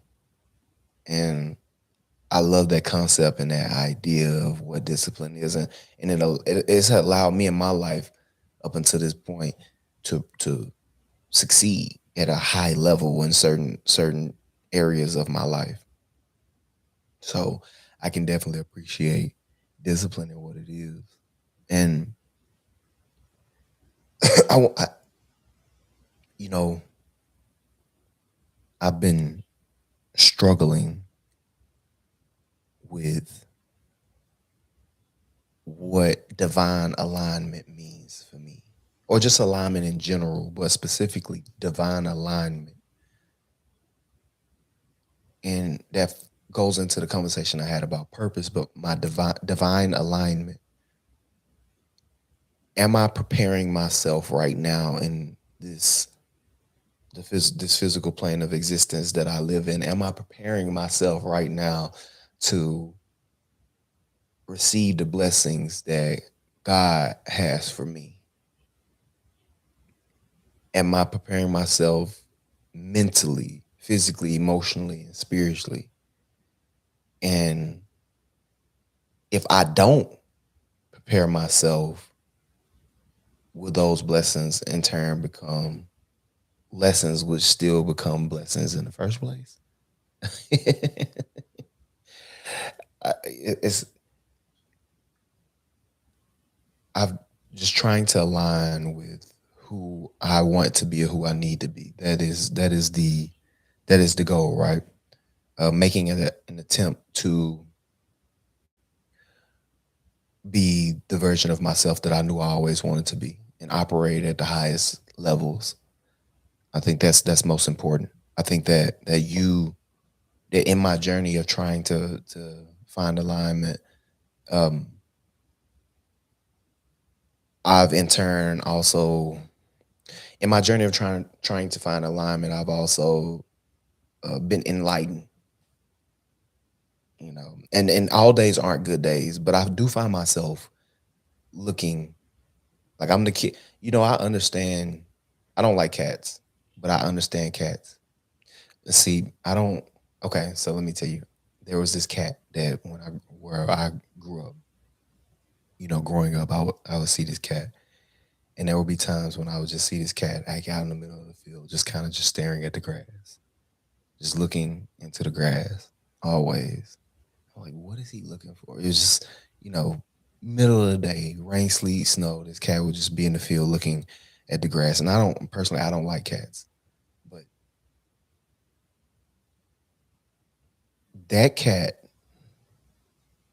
I understood well because that cat was me. It's like, oh, that thing does what I do. The pontification of it all, the part of the mind that allows me to travel away and think of ideas and concepts while actively existing. And sometimes I feel like Um, I remove myself from my body and I'm overlooking everything that's going on and trying to figure out my direction. And sometimes when I try to put it out in words, it doesn't always come out in the way that I need it to be, but I know what I mean. And that also led me at times to just be quiet or be silent about what I actually feel, which is a that could also be a place of misery as well. But alignment and understanding who I am and where I am and positioning myself in a place. And oh, let me finish up the idea of the cat. The cat. So I would see him out in the field, and I always would think to myself, "What the fuck is this cat doing?" And and I related to the cat so well, you know. And I would see this cat in the middle of the field, just kind of always just looking around, just always looking at the, you know, at the grass, and I'm like, what the fuck is this cat doing? And it wasn't until one day when I realized, and I associated myself so much with that cat. And I'm like, this is my spirit animal. This is who I am. This is what I am. This is what I do. You know, and I would think this consistently and constantly all the time that about this cat, and I would see this cat doing what it's doing. It wasn't until one day I see this cat, you know, out of the field, just bouncing along. This cat's doing. He had a mouse in his mouth, and I said, "Oh, okay," and it registered to me. And I told my mom about this. She was like, "That cat just out there looking in the field for mice. He's hunting, trying to go eat." It's like, oh, I had built my life, and and what I observed this cat doing. I built my life all around that, and I associated myself so much with him, just to realize that he was just doing, what he should be doing in his regular nature. He was just in nature trying to eat, and I think that's what we as humans do. We have this perception that we create of the people that we want to be, or that we know, or that we observe from afar, just to realize that thing, that what you feel or what you see is not, it's not what you want at all. It's not even what you're observing, because the perception that you have in that moment is your reality, but it's not that person that you're observing. It's not their reality. And I think we need to wrap our head around that, or I at least need to wrap my head around that, and stop the idea of comparison, or stop associating myself with what I observe, and remove myself from that. I spend so many days just before I go to sleep just contemplating creation and life, and wishing for a life of abundance, and uh, trying to see if that life of abundance will get me to a place one day where I'm finally happy, where I'm finally free. And you hear the celebrities, the millionaires, and all these people. It's like, oh no, it'll never get you there. You'll never be happy. But there's still this this need to want to see myself and figure it out myself, because we all feel I'll do it a different way, but you never know. Um, It's like I'm constantly on this journey of trying to obtain that happiness, and I want to be there. You know, Ma used to call me sad eyes. My mother would look at me and say, "I never know what you're thinking. You always seem so sad. You always seem like so much going on up there. Are you okay? Are you okay?" And it wasn't until I had my own kid when I realized what she meant, because my kid has my exact face, and he does that. And he's like, "Hey, baby," like, "What's wrong? What's wrong?" And I would get so annoyed with my mom when she would ask me that. But it's not until now that I realized what she meant. But the whole time, for me personally, I was just in my head thinking of better, wanting more, being better. What does the highest version of myself look like? And contemplating creation, and contemplating, you know, hurt and harm, and the state of the world, and asking why. Why does child trafficking exist? Why does murder exist? Why are people willing to cause harm? Why do we exist on a planet where there's so many resources, but we refuse to share those resources, and we hoard them, and we decide like, mine, mine, mine. I worked, I worked, I worked. You know, I don't. I just, yeah, that's what I think about. But then also, That's in the micro, but in the macro, in the grand scheme of things, I'm on fucking Jupiter somewhere, or I'm, thinking about the fact that we're in a fucking ast- shooting gallery as far as like asteroids. At any day we could be taken out and civilization that never exists. So does it all really even matter? Is what I ask myself. I can in my youth, when I was as a kid, I'll say, be more specific. As a kid, I was so accepting of the idea of change. But as I've grown older and developed in some areas this level of complacency, I realized that change terrifies me. I've realized that uprooting and doing it all over and starting all over, it terrifies me. That's on one hand, but on the other hand, I'm willing to destroy all of this shit in order to create better circumstances for myself if I deem that necessary. So it's this constant war in my mind and in my life of these two things, these two beings clashing and battling with each other. And that's why a, a lot of who I am and who I'm becoming, that's why it can be confusing to somebody on the outside looking in. That's why when you when the moves that I make at times, it can maybe seem like the moves of a madman or somebody who could be manic, you know. But I would like to think I think I need to work on my mental health, but I don't think I'm manic. It's funny because the mother of my child, she always ask me. That's one of her favorite things. Like, hey, are you manic right now? Because she thinks I'm a psychopath. But that's beside the point. Um, there'll be these moments where you know um, I'm in a space where I'm battling with the idea of change, but fully ready to embrace what change is. And to me, when you can exist in those spaces of when you can sit right in the middle of of when you can sit right in the middle of change and willing to change and destroy it all and terrified of the change, when you can sit right in that middle, when you can straddle that space, that middle point, I feel like you are opening up an avenue, a world of high level creation, you know, high level understanding. You'll be the person that creates the thing that's going to revolutionize whatever space you exist in. And that's why I try to exist in that midpoint, you know, of being both terrified while simultaneously willing to to redo it all. Of course, while being calculated and not being impulsive as well. But you know, we don't have to consider all the variables. But yes, change and being intentional.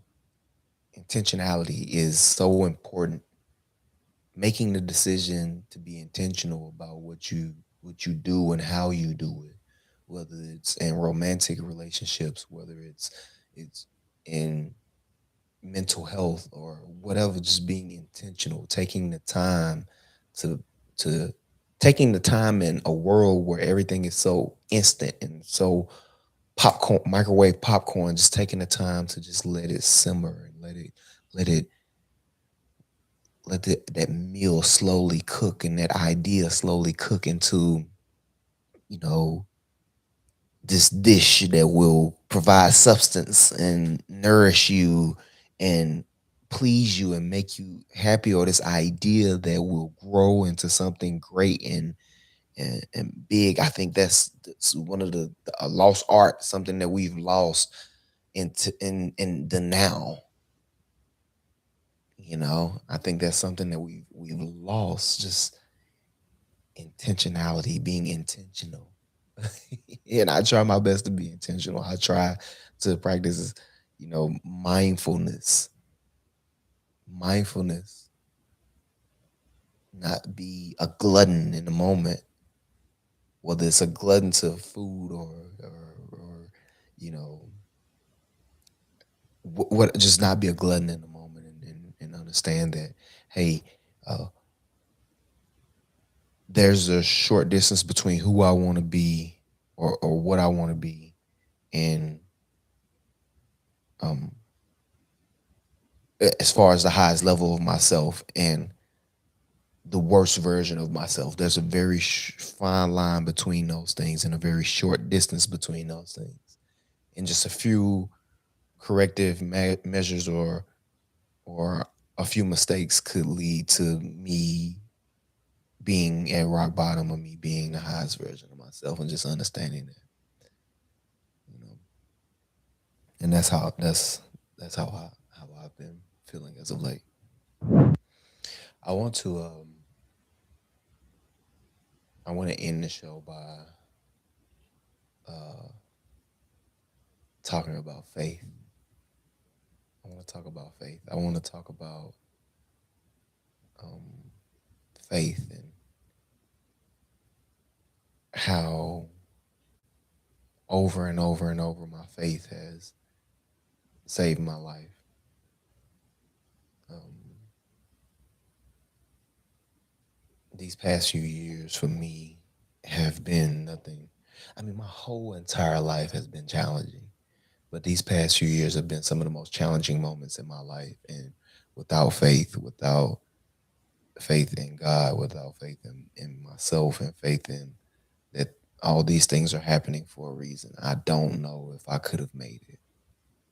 I don't know if I could have become the person that I am now, with this mental fortitude, and with this strength that I am able to have. I don't know if without my faith if I could have that. So I owe it all to my faith. And I think that's one of the first few things that, when you go into challenging circumstances, you should consider faith. Before you go into these challenging circumstances, consider faith. Consider love, consider faith, and being intentional as you move. Because um, never allow faith. Yeah, just keep faith. Keep faith, and be purposeful, be intentional, lead with love in the best way you can. Um, I hope that I can be somebody's voice of reason. And if you still listening up until this point, if you feel kind of down on yourself, just remember who you are, man. Just remember how difficult it was for you to exist. Remember how difficult it was for the conception of you as a human being, how difficult that was to create within itself, and you growing inside of your mother's womb, how difficult all of that was for you just to be here now, to have your own mind, your own brain, and just be able to think and move. Just consider that. Don't ever consider how difficult that was, and just do your best to not quit. That's it. That's all I have, I think. Man, I appreciate y'all. I want to give just a special shout out to you all, the people who DM me, the people who like the show, the people who subscribe, the people who check me out every week consistently. I just want to give a big shout out to you all. You keep me doing this. This You have saved my life. The people who watch my show, the people who consume my show, you saved my life in so many ways, more ways than you can understand. Because this process of thinking of a show and putting the show out, um, and editing, thinking of a show, editing, shooting the show, editing the show, putting the show out. This whole process of doing it is something that I do by myself. There's nobody else here. There's nobody else behind the cameras. It's just me. It's just me, and sometimes my guests. and we just sit here and talk. And I do all the edits myself. I taught myself how to do all of this stuff. So to have somebody, you know, watch and consume it, that shows me that the reward, that's the reward for me. Like, oh, they are paying attention. They do, like, especially when you comment, when you love. Shout out, special shout out to Adam. I know you're probably listening right now, man. If you are, um, and if you don't know Adam, he's one of my biggest supporters who always comment on the show. He's somebody who's spoken with me personally outside of the show. He's a nurse, and he's helped me. You know, gave me advice with my mom, and just been uh, all open to giving me some feedback. You know, so great, good people, great people. You know, just like that. And I have several of you all that's been doing that and become family to me in so many ways than more than what you realize just by watching it and continuously showing up. So thank you, thank you, thank you, thank you, thank you, thank you. I cannot thank you enough. And thank you doesn't even suffice. Is it doesn't it won't. I mean, it can't even begin to describe how grateful I am. Cause who am I, right? You know. But listen, this is the ChoppedByT podcast where we get real, raw, authentic conversations. Until next time.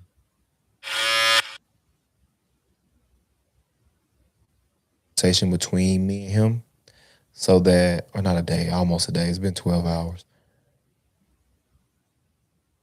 to watch the conversation between me and him in order to just wrap my head around what I heard from him. And some of it I'm going to cut out because it got too personal. You know, the parts where he spoke about his mom and how he felt about me and his mother and us not being together. I know that's something very personal that I don't think I'm even ready to just put on the podcast like that. Maybe I won't cut it out. I don't know. I haven't edited this yet, but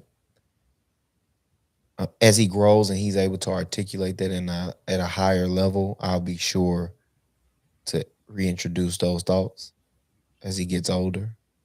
But for now, I think it's just best to leave that alone. But I do.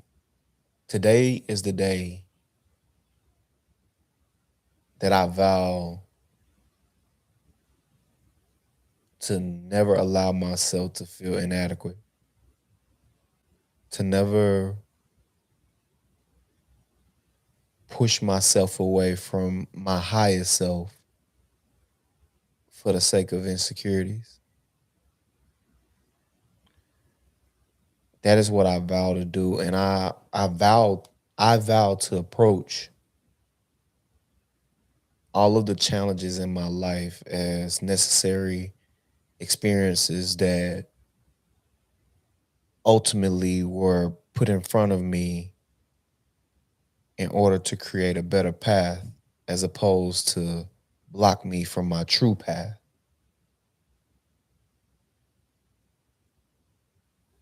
From this day forward, I vow to love myself and love who I'm becoming while being aware that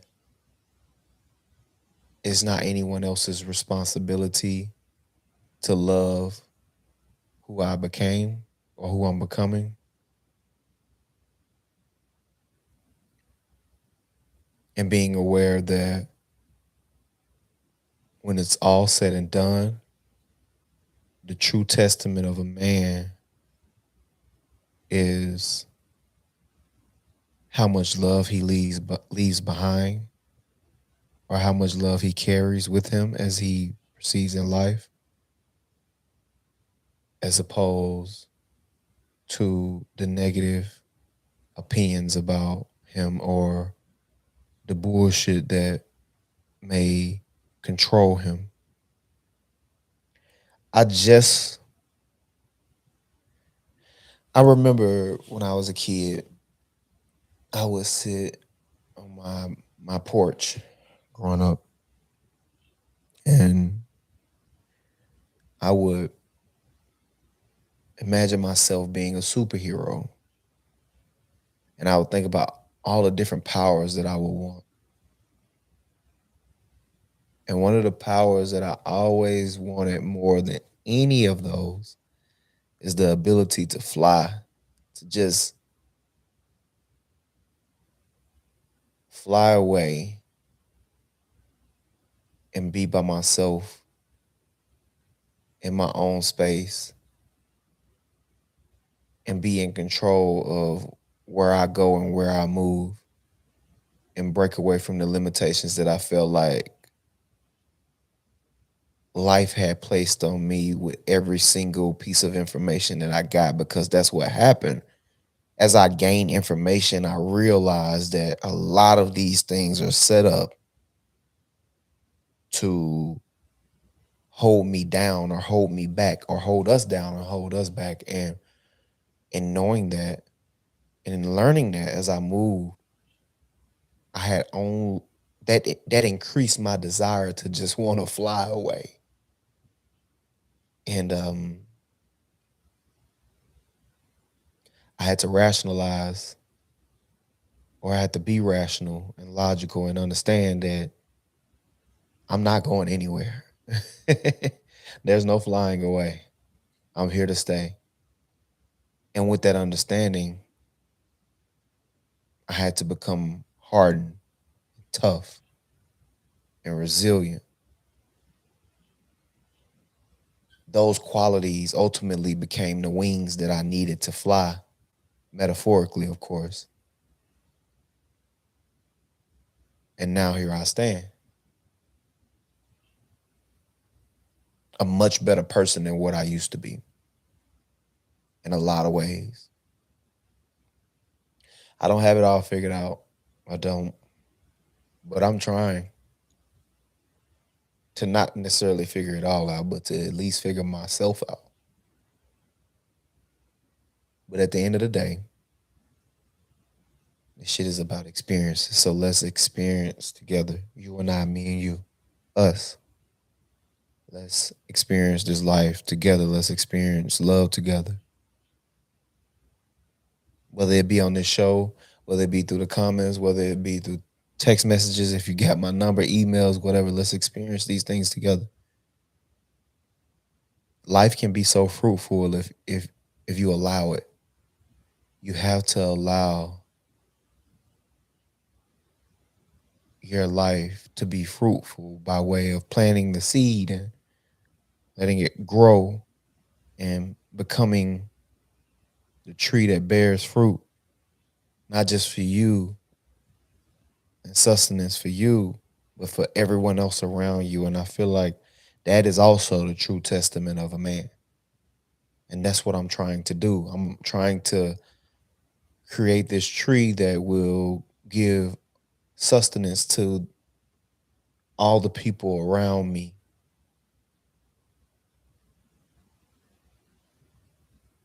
But anyway, I digress. These are this is becoming less about my experiences in fatherhood and more just about my random thoughts. So I think I'm gonna end this. Um, if you're watching right now, still up until this point, I appreciate you. Hey, a comment will help, a like will help, a share will help. You don't have to, but it helps, you know. And I appreciate you, and I do love you, and I hope to hear from you. I hope to be able to have a personal conversation with you. I hope to be able to speak to you and know what you think about my take on life and on things and my conversations with my son. But anyway, listen, this is the ChoppedByT podcast where we get real, raw, authentic conversations. Until next time.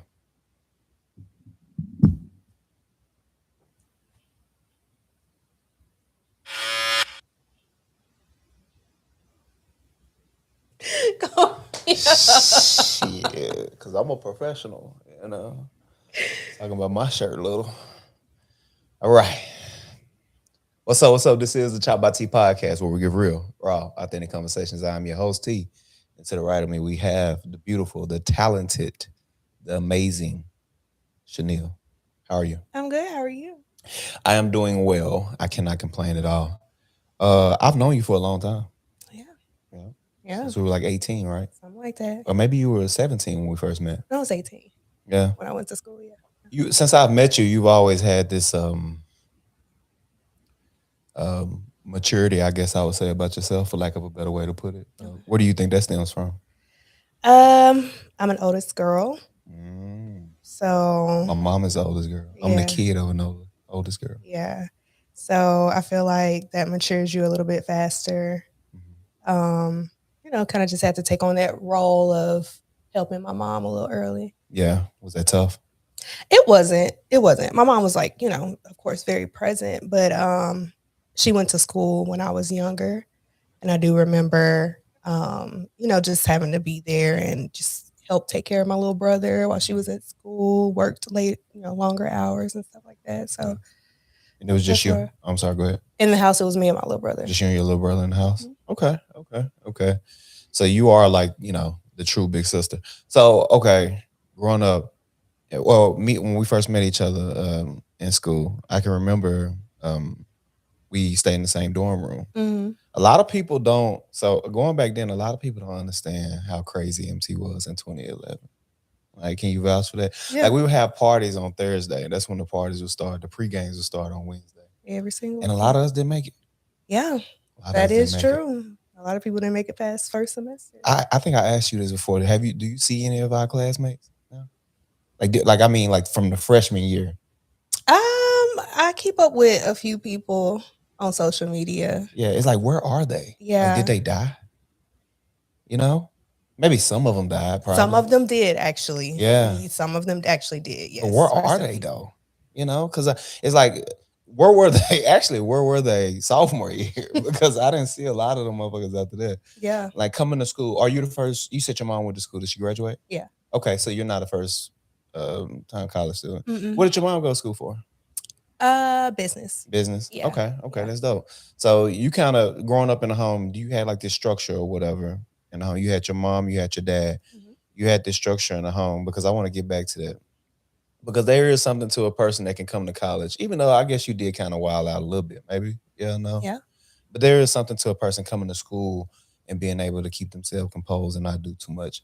We Mhm. both know a lot of people who, came and just went crazy. Turned So up. Yeah. yeah, so there is something to that. I mean, maybe it does come from you being an older girl, like you said, but also, do you give credit to your mom in any of Oh, this? for sure. Yeah. For sure. Um, I think, like you said, like a lot of people go to school and they wild out a little bit because of that freedom that they never had, whatever the Mhm. reason is. But I always thought in the back of my mind, like, if my mama found out about this, would she really like it? Like, Mhm. I was always that kid and then that young adult too. Like, there's a lot of things that I chose not to do because I was like, man, if my mama found out, Yeah. So even she it would hurt her feelings. I don't yeah, want to hurt my mom's feelings. gotcha. So even in your adulthood, the voice of reason in your head is still your mother. Hmm. That's a beautiful thing to have. A lot of people don't have that. Yeah. I try to think sometimes, what's the voice of reason in my head? Like, who's the person that's speaking to me to say, like, don't do this? Probably my grandmother. My mama was kind of she good mama, but kind of like a wild card when it came to Mhm. stuff like that. Like, um, she she was the type that would probably like tell me to go fight or something like that. Like, honestly. Yeah. So, um, so now, something that I'm noticing a lot more lately with our black women, and a part of me is proud of it, but a part of me is like, all right, But I'm Okay. noticing like a lot of pride with our black women. Okay. But hear me out when I say pride. It's not the negative connotation that goes with pride. A Mhm. lot of the times, it's black woman's pride. You see a lot of black women defending black women, or if it's a situation where, if a man does something, or a woman reacts in a certain way, and you see something, you say, "What did he do?" You see a lot of that now. Um, and from me knowing you, me being with you in a relationship with you, I know that that's something that you do as well. You know, Yeah. where is that? Like, because it wasn't always like that. Y'all used to hate on each other. Um, I think it's because we have to. Like, Mhm. if we don't, who will? Yeah, Yeah, yeah, I think we've been shown time and time again that like we got to have our own back. yeah. Yeah, You think it came in from the Me Too movement? I think a lot of the black women, the women's pride anyway, came a lot from like the Me Too movement. Y'all finally taking back y'all, you know, I like, think maybe some of it comes from that. yeah. Yeah. How do you feel about men as a whole? Truthfully, though. Mm. I think that, I'm not one to like bash men as a whole, but I think that there's lack of leadership, and with that, lack of accountability. So, as a whole, men have to do better. Lack of leadership. Where in the home? Just like community. Mm, I think there's not enough men like holding other men accountable for their roles in the home, in their relationships, um, where they are in their career. Just, not enough mentorship, I think. yeah. Is this specific to black men? I'm gonna say I can only speak for what I see, Right. and I'm just gonna say from what I see. Yeah. Yeah. That's fair. Yeah. No, that's not. That's fair. I don't feel attacked when you say that at all. Okay. I don't Okay. feel attacked at all. All right, good. Yeah. Yeah. Lack of leadership in what way? Do you mean like there's no men saying like, hey, be good to your wife? Hmm.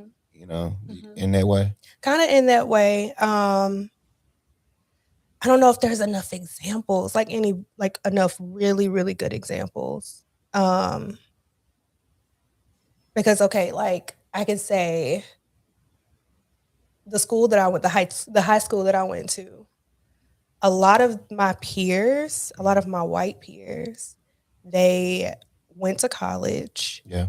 um, either were with someone in college and married them after college, started Mhm. a family, have really nice homes like in our hometown. Like that was like the path of life for them. And I think a lot of that had to do with what they were exposed to a little bit more than maybe, our men. Yeah. Um, because like I see a lot of people now, a lot of people like to make jokes about oh, she's a single mom. Like you see a lot of that, like a lot of people like attacking single moms. It's like, okay, there's a father that's missing too. So like I don't think that enough men are saying the reason a part of the reason why we're having this issue, whatever the issue is, not only just falls on the woman, there's an absent man there, and we need to figure out why we're seeing a lot of that. Mm. Yeah. So yeah. I seen something once that kind of I won't say that because it's variables, right? And it's case by case. But a good point that I seen made on TikTok once was with the way we were raised up, or a lot of our women, I'll say, were Mhm. raised up is, or even men for that matter, is you're not gonna date, especially women. You're not gonna date until you're 18. You won't bring a man around until this old or 16, and it's like Mhm. these older versus white people. And I think I've said this on the show before. They'll allow their children to date early on, Mhm. like 12, 13, even if it's, hey, double date with my wife, we're going to the movies or whatever. Yeah. The young man who ends up marrying this girl after so many years, he's normally already kind of like indoctrinated into the family and knows the father well, and they've been fishing before, and it's not like, with us, introducing somebody to your parent or your dad for the first time, it's more of like a defensive thing. Like, oh, Mhm. what you gonna do with my daughter? Versus them, they're more welcoming. And me and Nu talk about this all the time. Nu is one of my good friends. You know Nu, but I'm just saying it for the sake of the people listening. We talk about this all the time. He has daughters, two daughters. It's like, hey, bro, if you want some longevity in their relationship, like allow them, get a good age, allow them to date, 15, 16, whatever you want it to be. But also teach them like, hey, the appropriate thing to do is go to the movies. And we sit down and we go to the movies. Y'all have y'all little space, we have ours. Now the inappropriate thing to do is allow, you know, this person to sneak in my home. Mm-hmm. And that's how it starts with us. A lot of us did the sneaking. I'm pretty sure you probably guilty of sneaking as well. I did a lot of sneaking. A little bit. So we did the sneaking. So that's like commonplace to us by the time we get out on our own to sneak. So you allowing that man to come to your house at 3 a.m. in the morning when you're 18 or 19, that's commonplace because that's what you've been, used to doing for all of these years. So that was kind of the point. It wasn't verbatim, and I dragged it a little bit, but that's still for the most part the point that she made. And I was like, that's kind of a good point, you know. Yeah. So I think, I think I mean, I don't know. I don't know. Social media, I'll tell you something you said earlier. You see a lot of people dragging single moms on social media. I don't see a lot of that. That's not my algorithm. And that's the thing too. I think the dangers of social media, we create our own algorithm, or not even create it sometimes. Sometimes they just give it to us, Mhm. based off of what they think we may or may not like or engage with. Like you can see somebody disrespecting a woman or whatever, and you may send it to your homegirl. The algorithm don't know. They just know that you shared that. So now they'll feed you more and more of that. Yeah. I don't see a lot of that on my stuff. A lot of my shit is niggas with six packs. That's good. But no, I think for me, I can't help but to feel for him. Like I can't help but to like see that and immediately like want to defend. I'm not one of those people that goes back and forth with other people on social media, but like when I see that, I read it and I'm just like, I don't know. I don't Yeah. know. It does something to me because like for a while my mom was a single mom. As it should though. It Yeah. should. I mean, men are, but a lot of this shit is for clicks and engagement. It should. That shit should offend you. Yeah. It You should don't offend think some men genuinely have this distaste for single moms and have this judgment towards single moms? Like, you don't think that's a thing? Maybe, yeah. I don't think it's.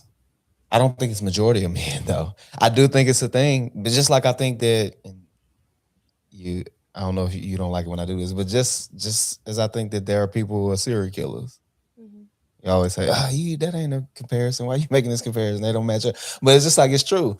I think it's a subset of people who are weird. I think there's a subset of people who are normal. I think it's a subset of people who have all these different beliefs in what they believe, but I just don't think it's the majority. And what social media and us having our own algorithm, what it's allowed us to do is generalize a lot. Mhm. Like and say, oh, men are like this. Because and I get it though, because we see so much of it. Man, Chanel, it's gonna be some studies that go down by the time our children are, our age. There's gonna be some studies that show that social media fucked us up in ways that we never even knew we been messed up. Yeah, I can agree with that. You know, Yeah. even the home, it's like commonplace now. It's so commonplace now to see men bashing women, women bashing men. That's so commonplace now on the internet because one, social media feeds that, and the clicks and the engagement get you, it gets that. And I'm even hell, we've done shit like that on this podcast. Like when me and Roscoe, we've said our opinions on things and it would go viral and it's like you get that gratification and all that, but then you realize that like you just feeding into the nonsense. You feeding into I think I think that social media for black people, because I'm only gonna speak for black people right now. I don't even know if I have the license to speak for black people, but I'm about to. I think social media for black people is the new welfare and the way it incorporates uh, dismantling the nuclear family, the way it incorporates separation amongst men and women. It rewards baby mama, baby daddy drama. I think that it's the new welfare, it's the new food stamps that, and you know the history of that. We didn't let, you know, your mama on welfare. We was just watching the Mike Epps thing the other night. It was like, if she on welfare, can't a man can't be in the house. I Mhm. think in the same way that those systems that the government created dismantle our family, the same way that crack cocaine being introduced to our communities took away, and then you got these strict drug laws that pulled our black men into prison, mass incarceration. I think in the same way that those things did that. I think we playing a much more dangerous game now, which is a psychological game of social media, and I think it's dismantling it because it. I find myself so many arguments that I've had with just like women. It's all stemmed on like talking points from social media. Mhm. You know what I mean? And it's like, or even men for that matter. So much of that is like, bro, come on, you just regurgitating. Like got the same algorithm. I know this exact dude that you just said this quoted this shit from. Yeah. It's not like that. Niggas really ain't shit.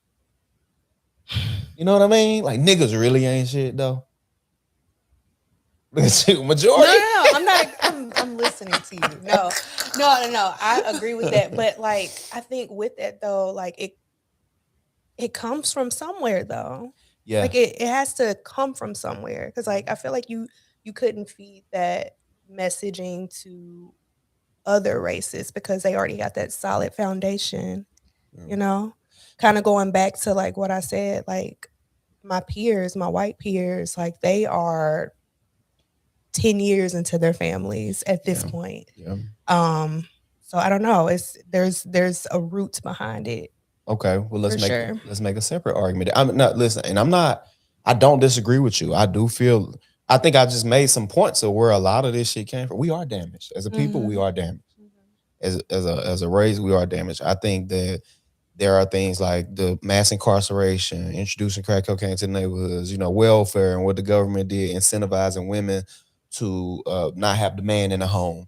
I think Jim Crow, I think slavery, I think all of these things played, I think rap music, you know, and all of this stuff, the media, the roles we accepted in the media and how we portrayed ourselves in the media, I think all of that has a role in a lot of this, right? So I'm not Mhm. saying that it doesn't come from anywhere, but what I am saying is that social media does incentivize that now and is at a much higher level and is causing, destruction of the family. But regardless, you made the point about the white people.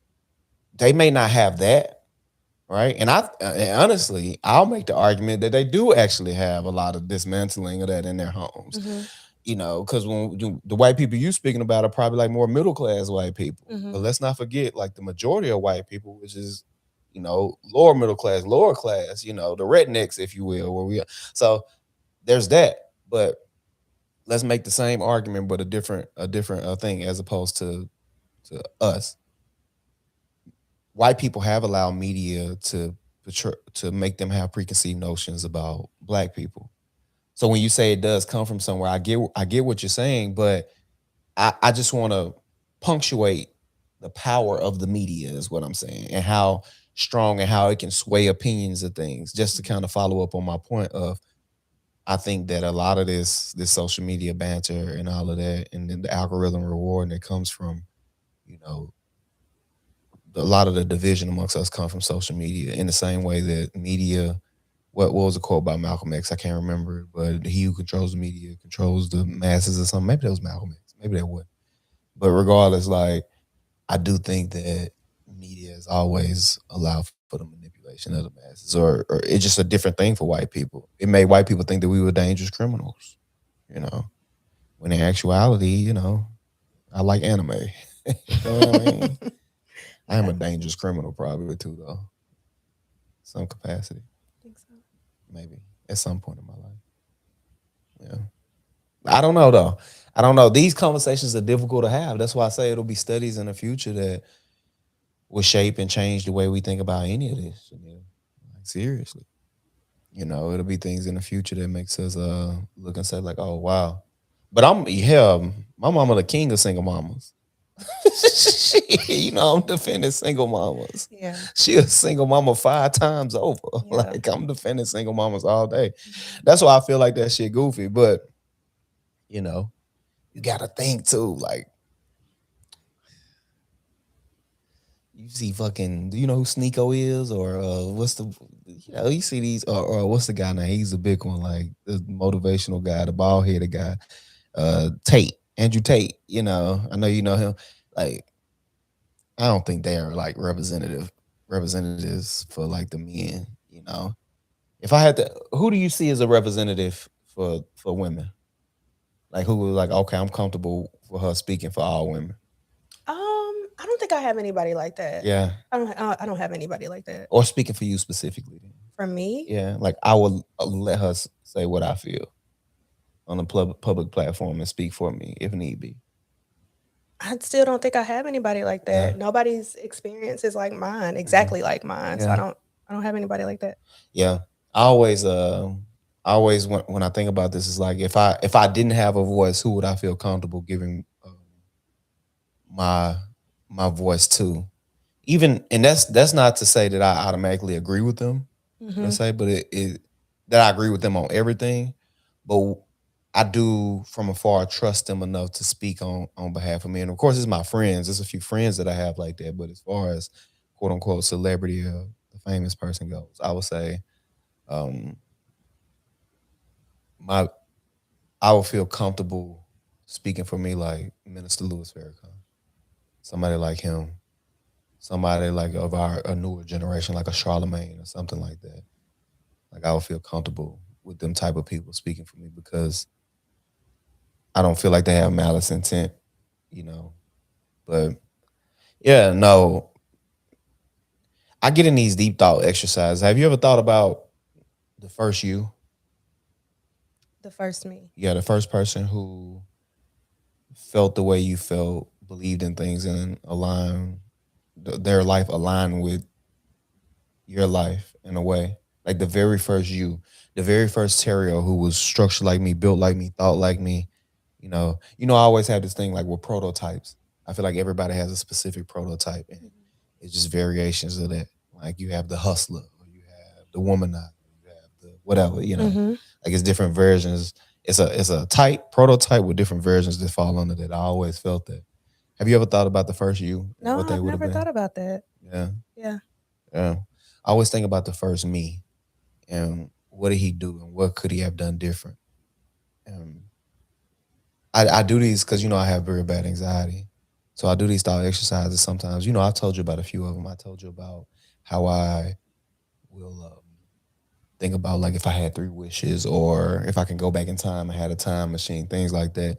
And to think about that and go through that process step by step, it helps my anxiety. That's something that I developed on my own, by the way. Kudos to me. You know, that's something that I did develop on my own, the ability to be able to do that, to rationalize everything that's happening around me. Do you feel the frustrations of life? Um, of course. I Yeah. think everybody does, How do especially you right cope? now. Um, Very big on controlling the controllables. Um, Managing my mental health as much as I possibly can. Um, I think more than anything, just knowing that there's only so much that I can do, and Yeah. just doing the absolute best of what I got. Oh yeah, as a kid. So did you feel seen as a kid? I think, yeah. For me, I never felt like I had a voice as a kid. You know that? Why? Because I had a mother who came from, well, let me be specific. Like I got a great mom, and she was great in the way she raised me. She allowed me to be myself. She allowed me she did allow me to express myself, but um only only by myself. Like take your ass outside and express yourself. You know what I mean? Yeah. She did allow me to express myself, but I never really felt heard as a kid. I never felt like I felt like it was, be quiet, stay out of grown folks' business. You know how it is growing Hmm. up in a black home. And it's like, and me and Cove talked about this on just the last episode, is just allowing our kids to have a voice and feel heard. Like, me and Maverick's interaction, I allow him to call me like bruh. Like, most people, wait, you let him call you bro. Or it's like, he may see me be like, what up, Stinky? Like things like that. Like, or he even called me a liar. No, like, Yeah. that's in a black household. That's when they might get you fucking, Yeah. KO. But it's like I allow him to say, like, no, dad, you lying. I allow him to say that. And a lot of people is like, oh, they're taken aback by it. But it's like I want him to have a voice because when I did finally get a chance to go out and start moving around and things like that, Chanel, it's like I felt like I was more susceptible to be manipulated by people I felt had a certain level of power because of that. Because they finally took the time out to hear what I was talking about. And, it's like, oh, this is my friend. I'll do whatever for them. Mhm. And the love became more stronger than the love that I was having at home. Or the love I was giving became stronger than the love I was giving at home. And it's not until my older age now that I realize, what that really was. Just me acting off my insecurities. But yeah. Um, how do you feel about love?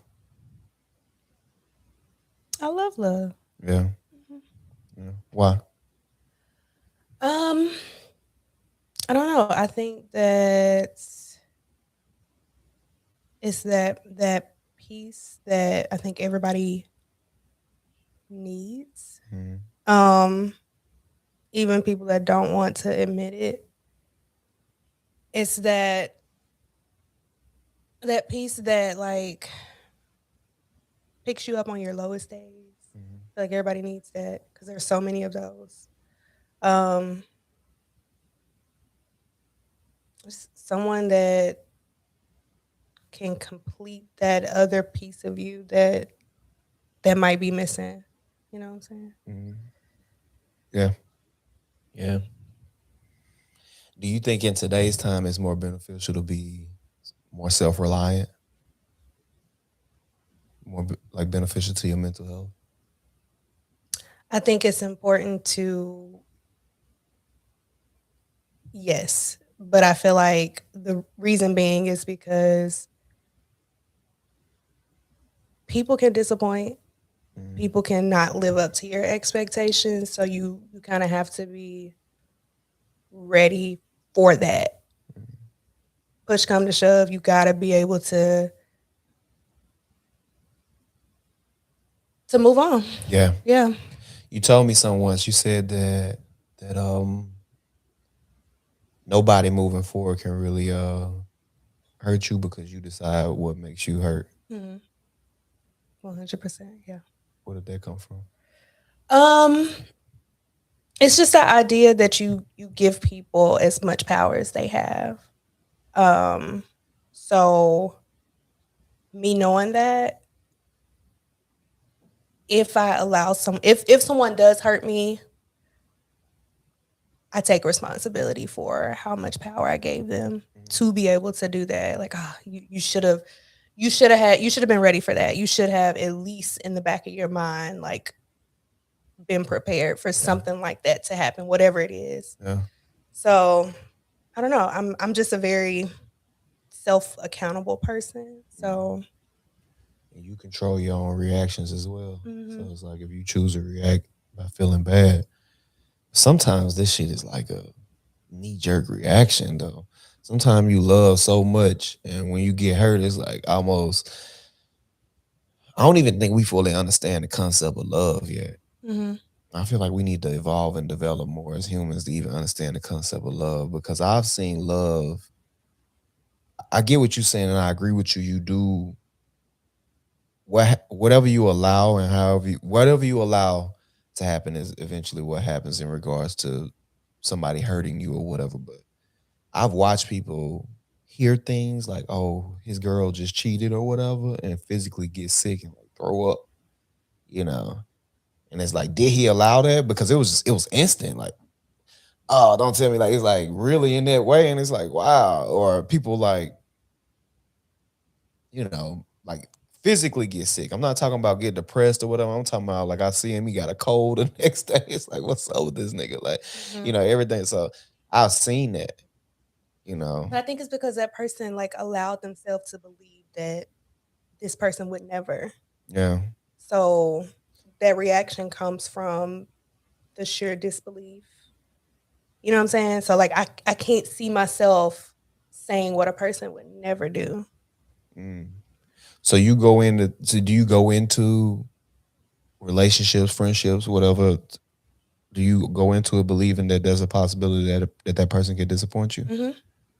Oh, is that not that's not a tough way to to go into things? Is that not tough for you? Not anymore. Yeah, yeah. I mean, giving people the benefit of the doubt. I don't know. I like a little spice. So, like, I like a little spice. So it's like going into, I don't know, it's something theatrical. Or no, not theatrical. It's something, just going into something blissfully ignorant. It's something to that sometimes, Like just allowing yourself to feel and just throwing yourself into a situation in the moment with no preconceived notions, with no, oh, this could happen or that, or not overthinking it, just throwing yourself into that, especially when you do it with love. There's like a beauty in it, And there's a beauty in it, I don't know but you have the privilege of doing that. How so? I feel like, especially women, we don't have that privilege. Is y'all crazy? No. I mean, because we are a little bit more, we can react a little bit more emotionally Mhm. in a lot of situations. So we have to keep that in check. We always have to be thinking. At least for me, I've learned like, okay, turn that emotional side down a little bit and turn that logical side up a little bit. Yeah. Yeah. Yeah. Do you think that's a new thing for women? Being logical versus emotional? Do you think that's a fairly new thing? I think so. Yeah. I think women are just evolving a little bit more. Into men. Not even into men. Why is that That's not masculine. I don't think. I think it's just like we cannot afford to be dumb. Yeah. We just can't afford it. Okay, do you think Too that much comes from it if we are. what do you think the generations prior to us, y'all were dumb? I think they It's a little dumb. Oh, I shit. don't know. I think that they were oh, they were such lover girls. And Yeah. there's nothing wrong with like having that lover girl in you, but you gotta be smart with it too though. Like Yeah. you gotta be thinking. Yeah. Yeah. No, I mean, I think they were probably more logical, if I'm being Think honest so? with you. How? Um, I think I think that they were more logical in the fact that like understanding the circumstances, right? Understanding that, hey, I got this marriage with this man. We exist and live in a space now, especially if we talking about our great grandmothers or whatever. We exist in a space, and I'm speaking for past now when I say we exist in a space. That woman back then was saying we exist in a space where women don't have a lot of privileges and luxuries. I know that I'm going to need this man to make my house complete and make it whole. So, in understanding that, I have to stick beside him and do what I need to do. And I think they use a lot of logic back then to do that. Whether good or bad, I get it. I get it. I see your face. You're like, oh, that's icky. But I think it was a lot of logic that went into them saying, like, hey, I'm gonna go ahead and keep this family whole. You know what I mean? But they didn't have a choice. Yeah. Yeah. You say that you said they had no choice. Yeah, they didn't have a choice. What year was that women Got the right to vote. got not even that could officially start taking out Working. loans on their own? Was it the Oh. 50s? Was it 52? Something like that? Which is fairly new. Like they a lot of them had no other choice. I will say that. They were not happy. Yeah. I don't think they were happy. Oh, I'm not defending it. I'm just only point I'm making is that I think that I don't think it was no emotion at all that went into that shit back then. I don't think they felt any emotion. I think it was all logic.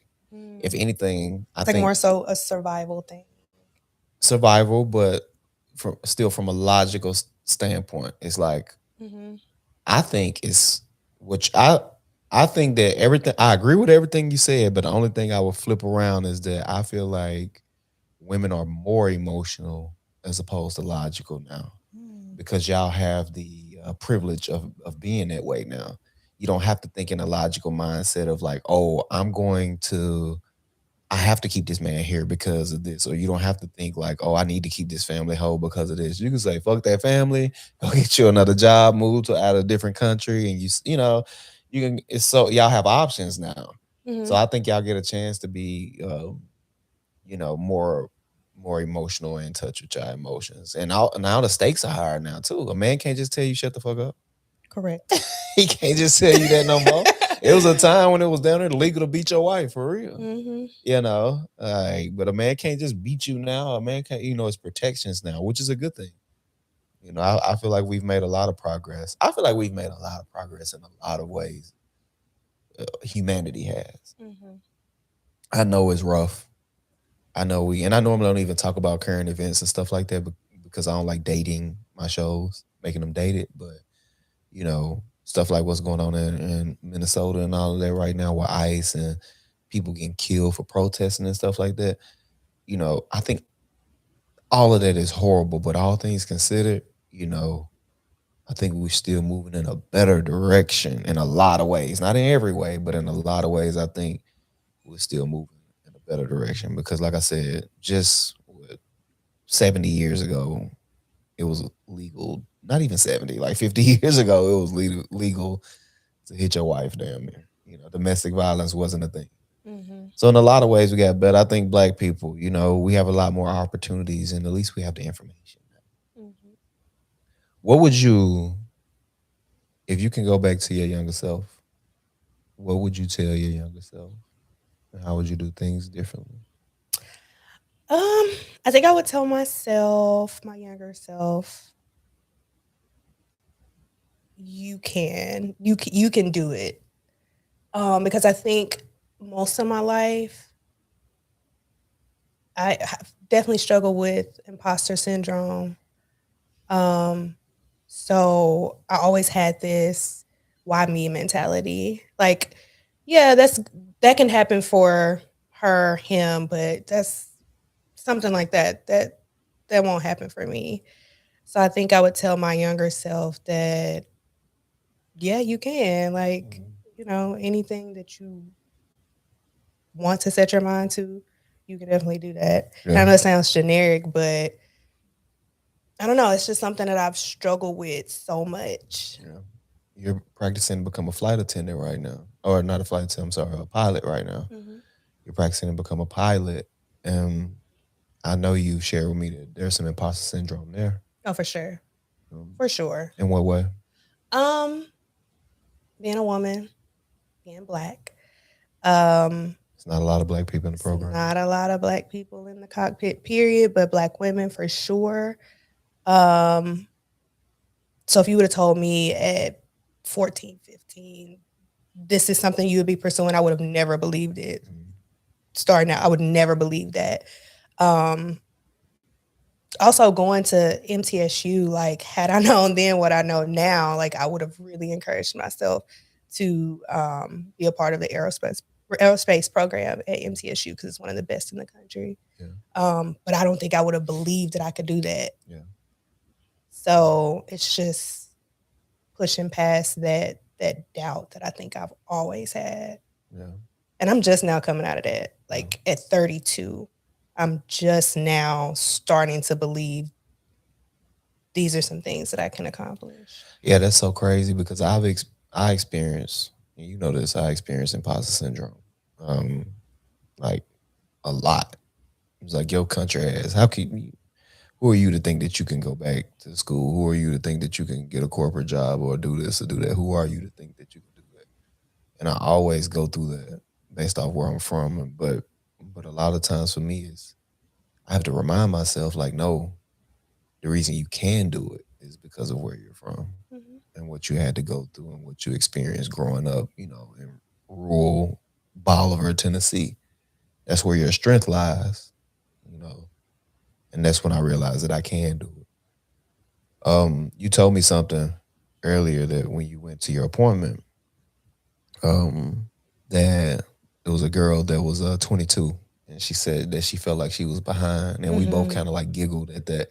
That she felt like she was behind at the age of 22, and I made a comment like, even now I see people experiencing it at our age, and we're still young. I'm Mhm. 33 or 32. Mhm. It's like we still experience that. Do you ever have that feeling that you're behind? Oh, for sure. Especially, I see what 23, 24-year olds in the flight deck. So I'm Mhm. like, me going to school to be a pilot. A lot of times, like I do have that. Like my instructor, he's much younger than me. Mhm. Um, but then also on the flip side of that, when I talk to people and tell them, my ambitions and everything, they ask me how old I am, and I tell them like, oh yeah, you got plenty of time. So like, I feel like we're always gonna feel like we need to hurry up, Yeah. but we don't. We Yeah. really don't. Um, and I also talk to you a lot about like how slow I feel like my training is going. Mhm. Um, because right now I have a lot of flight restrictions. So like if the weather's not that great or whatever the case is, there's a lot of variables that go into it. I can't fly. And working full time and trying to balance school, it's making that go by extremely slow. So just like learning, I'm still struggling with that, as you know, just learning to have that patience with not only the process, but with myself. Um, and just like keep reassuring myself that I'm on time. Yeah. Well, I'm gonna tell you, baby. I think that you're brilliant. I think you're talented. Um, I think you got a lot of good stuff ahead of you. Just keep going. Don't stop. Thank you. Yeah. Yeah, you can do it. Thank you for coming on the show. You're welcome. Thank you. Listen, this is ChoppedByT podcast, where we get real, raw, authentic conversations. Until next time.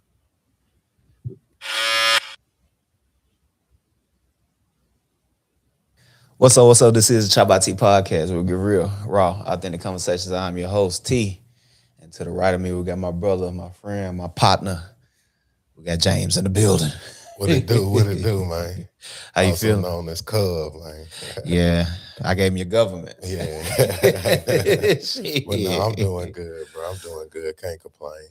Glad Hey, to look, see another day. come on now. Look, it wouldn't do no good to complain, man. Before we even start the show, man, I wanna before we even get into the show, I wanna tell you something, bro, that I probably told you before over the phone, or maybe I've like led to it, but like going into you're a strong man, bro. Do you know Appreciate that? that.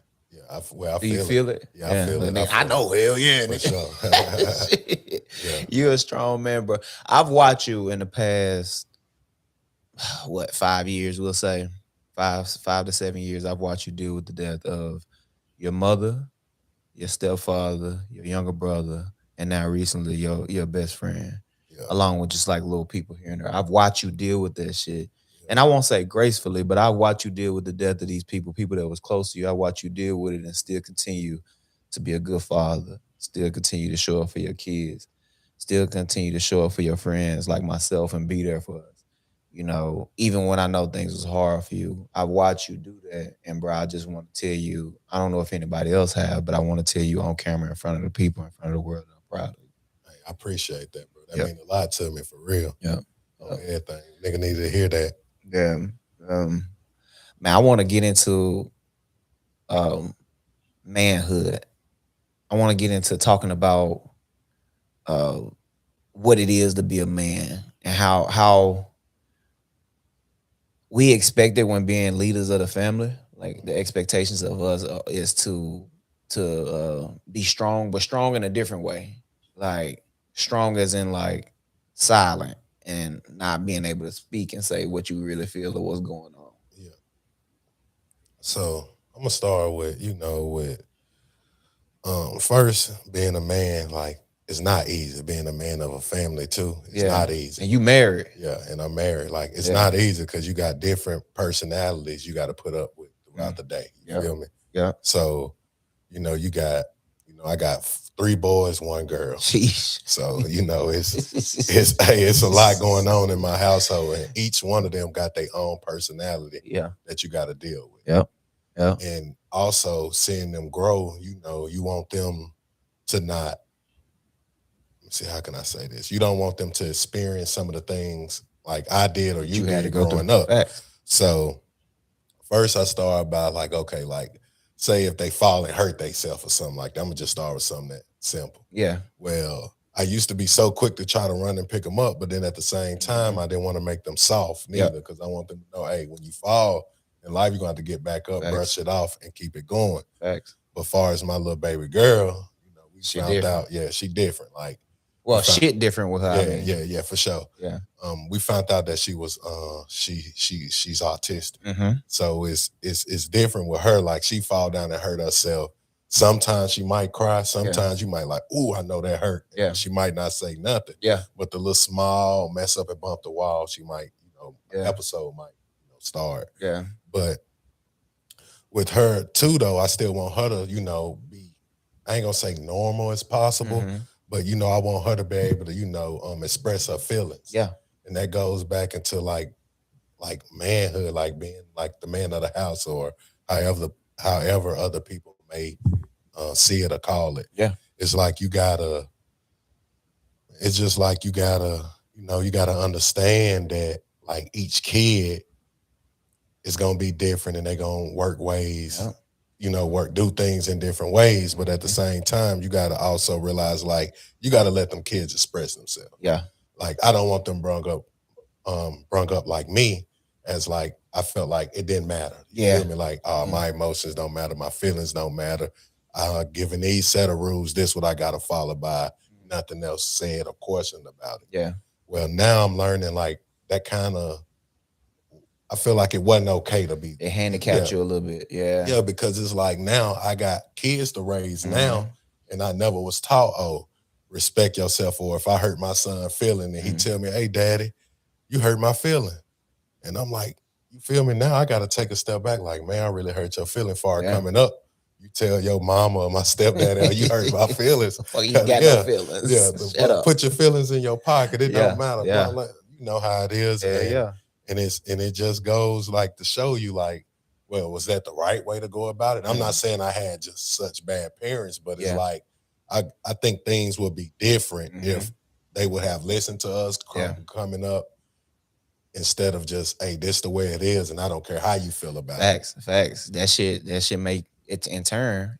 And I can speak for you in this, because we been with each other forever now. That made us more aggressive. That made us less likely to try to explain ourselves in situations and react. Like, that shit fucked with us in a real, but to give them credit, them folks went through a lot of shit. Rural South, hell, shit, they didn't know. Hell, they just fighting with the struggles of, day-to-day living. You said your baby, you said she has autism. Yes, sir. How has that affected your life? I'm gonna tell you what it have taught me. I'm gonna put it like this. It's taught me to be very patient. Yeah. Because regardless of how she make you feel, and I might have a late night at work or something like that, and she don't know that. You get what I'm saying? Thanks. So it basically, number one, it taught me patience, how to be patient.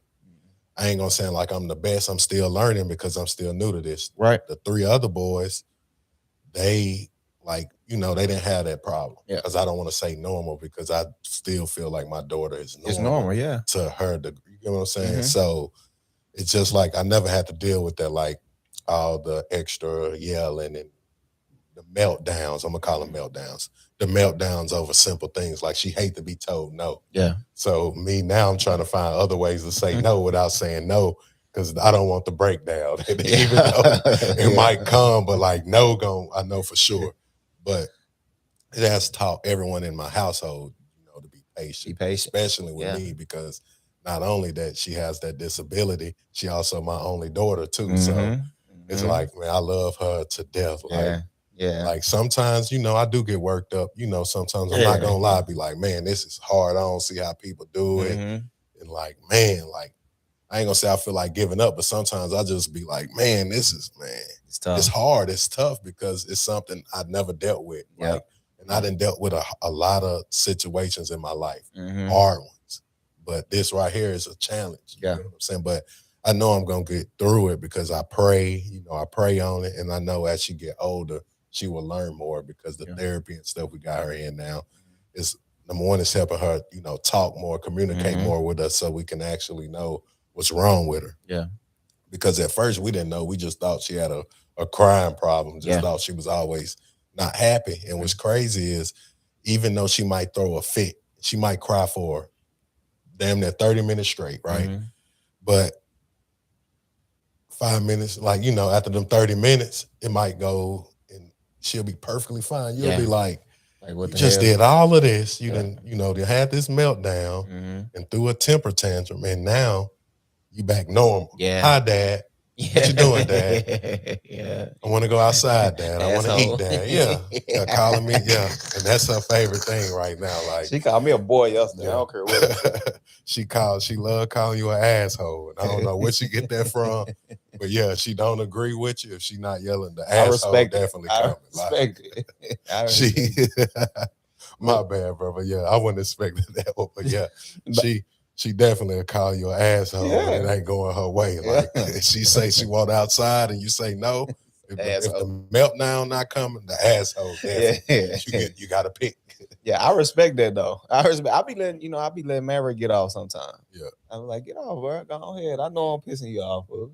I done took iPad. I done took fucking TV. You done fucking 80 push-ups. Go ahead, get off. Yeah. Like, go ahead. Yeah, but that also goes back to show, like, you know, we letting them express themselves. Yeah. Some. I'm just saying, Yeah. like, I ain't saying be disrespectful, you know, calling, you know, parents or bitches or nothing like that. Yeah. Like, that's when the line gonna get drawn. But it's We got a okay. Like, box. yeah, I want them to really tell me how they feel, Mhm. and I don't want them to fear to tell me how they feel. Right. When something going on, that's why I want to get that image. I don't want my sons to be scared of me. Yeah. I don't want them to be scared of me. I don't want them to fear me. I just want them to be honest and know they can come to me and know what I say, you know, be respectful about it. Yeah. You get what I'm saying? Because I'm not like I'm still like a lot of people like, man, they kids, it don't matter. It does matter because it starts in the household, if you ask me. And it also shows like as like a man, and I got to be that father figure also. Like, I got to teach them, like, when they go up and get their wives, I don't want them, you know, talking crazy to their kids. And not saying that that's what my parents did to me, but like, it could have been a little different. Yeah. And also by not like actually having like a real like father figure with me there, like throughout my life. Like, I had like male figures, you know, cousins, uncles. My stepdaddy, he did what he could, you know. Like, I ain't gonna like fully say I ain't gonna say he was the best, but I'm not gonna say he wasn't. Yeah. Like, he taught me some things like getting bullied. Yeah. Basically. Like, he ain't like that. Like, he was the type, if one of y'all come home beat up, all of y'all need to bring y'all ass home beat up too. Or all of y'all finna get an ass all together. Yeah. So it's just like, so like he taught me things like that. But, you know, I'm not gonna go too deep into that. Yeah. Because, you know, it's just like, I don't want to, you know, open up a. Yeah.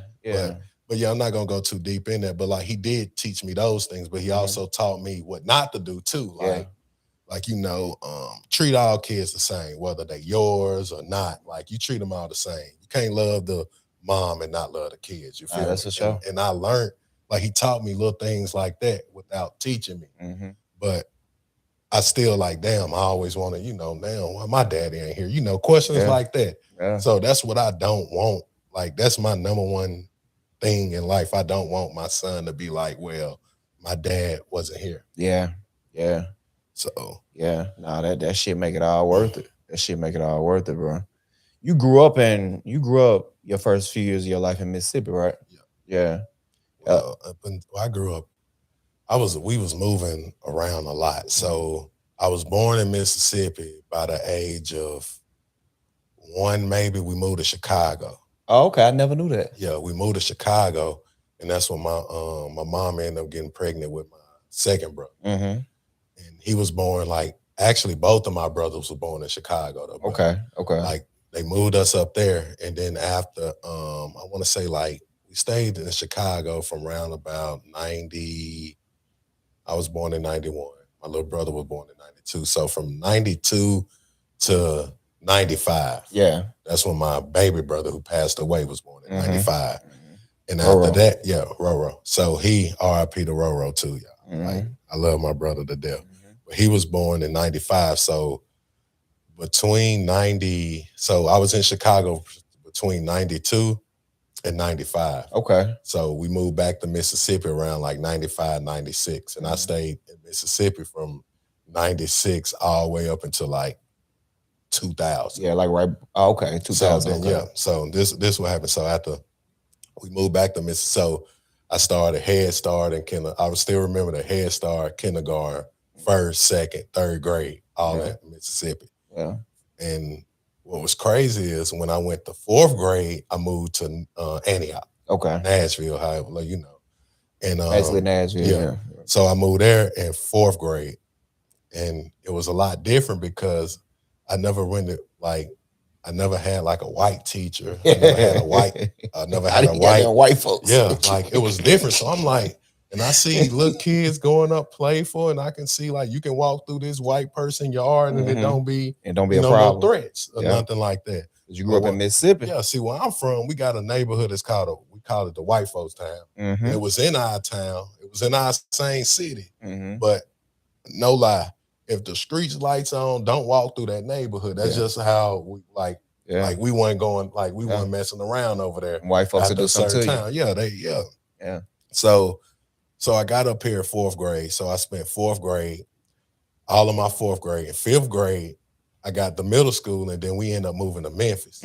So we moved to Memphis half of my fifth grade and all of my sixth grade. Then we moved back to Mississippi my seventh, eighth, and half of ninth. Okay. And then after Hurricane Katrina, we ended up coming back to Tennessee. That's crazy. And that's where I finished, my high school and college. I'm still here now. Yeah. But it was just like, it was a major change. Like, where I'm from is no red lights. Yeah. It's no, like, you know what I'm saying? There's no fast food. Your fast food is either somebody selling plates or something, or a gas station that you can call in orders and get whatever you People don't understand that shit. So when I moved here, I thought I was just living the best. Like people complaining, man, it's so boring. I'm like, boring? Like, you got the mall, you got the movie theaters, like motherfucker got Walmart, Super Center. Exactly. And if we miss a school bus where I'm from, you ain't going to school that day. Like, it's all because we staying like 30 minutes away from 25, 30 minutes away from the school. Yeah. Here, the school right up the street. You feel me? It's like you can go do everything. You can go to the mall, movies. If we wanted to do any of that, the mall was probably an hour away almost from the town we stayed in. And the movies, it's like maybe like 15, 20 minutes from where we stayed from. But it wasn't nothing like extravagant like the movie theaters are here now. It was something small, like maybe 2 or 3 screens or something like that. For now, I didn't walk in, they got like 10 different rooms. Yeah. Some might have 12. It's just different. But it's just different. And it made me appreciate life. Like, and it made me look at my family. I'm like, man, I ain't gonna say they missing out, but it's more to the world. Yeah, it's more to like, I say I'm from Yazoo City, but my family originated in this place called Louise, Mississippi. The population now might be 300 to 400 people, but it's very small. And they not too long, I think in 2008, 2009, they finally put it on the map. Yeah. Like, it was so small, you would tell somebody, I'm from Louise, Mississippi. They were like, what's that? Yeah. They'd be like, how far? Well, they'll know Jackson, Mississippi. But it's like maybe 45 to 50 minutes from Jackson, Mississippi. And it's maybe like a 15 to 20 minutes to Yazoo City, where I was basically like raised, because my mom, oldest sister, they like, I ain't gonna, like, they raised me. I'm not gonna lie. They raised me. They took me in. So I went to school from Louise, but soon that Friday hit, I'm going to Yazoo. And that's the thing. People don't even understand. That wasn't that long ago, bro. We talking shit, 20-some years ago, you couldn't walk through a fucking place, and it's probably still like that to today. They don't understand the racism and shit like that in the South. That's why, people, the country's so big, so it's so many different places, but also there's an element, bro. There's like a piece to the South, like from a spiritual standpoint, that people don't understand, especially when you talking about that Bible Belt, especially when you talking about that Delta, them other little areas like that's that. What I stayed in the Delta. There's a spiritual aspect to those places where you see ghosts, you see spirits, you see all of this little weird shit going on that you cannot explain. You're not lying, because right now, and yet it used to be this lady, we used to call the change lady.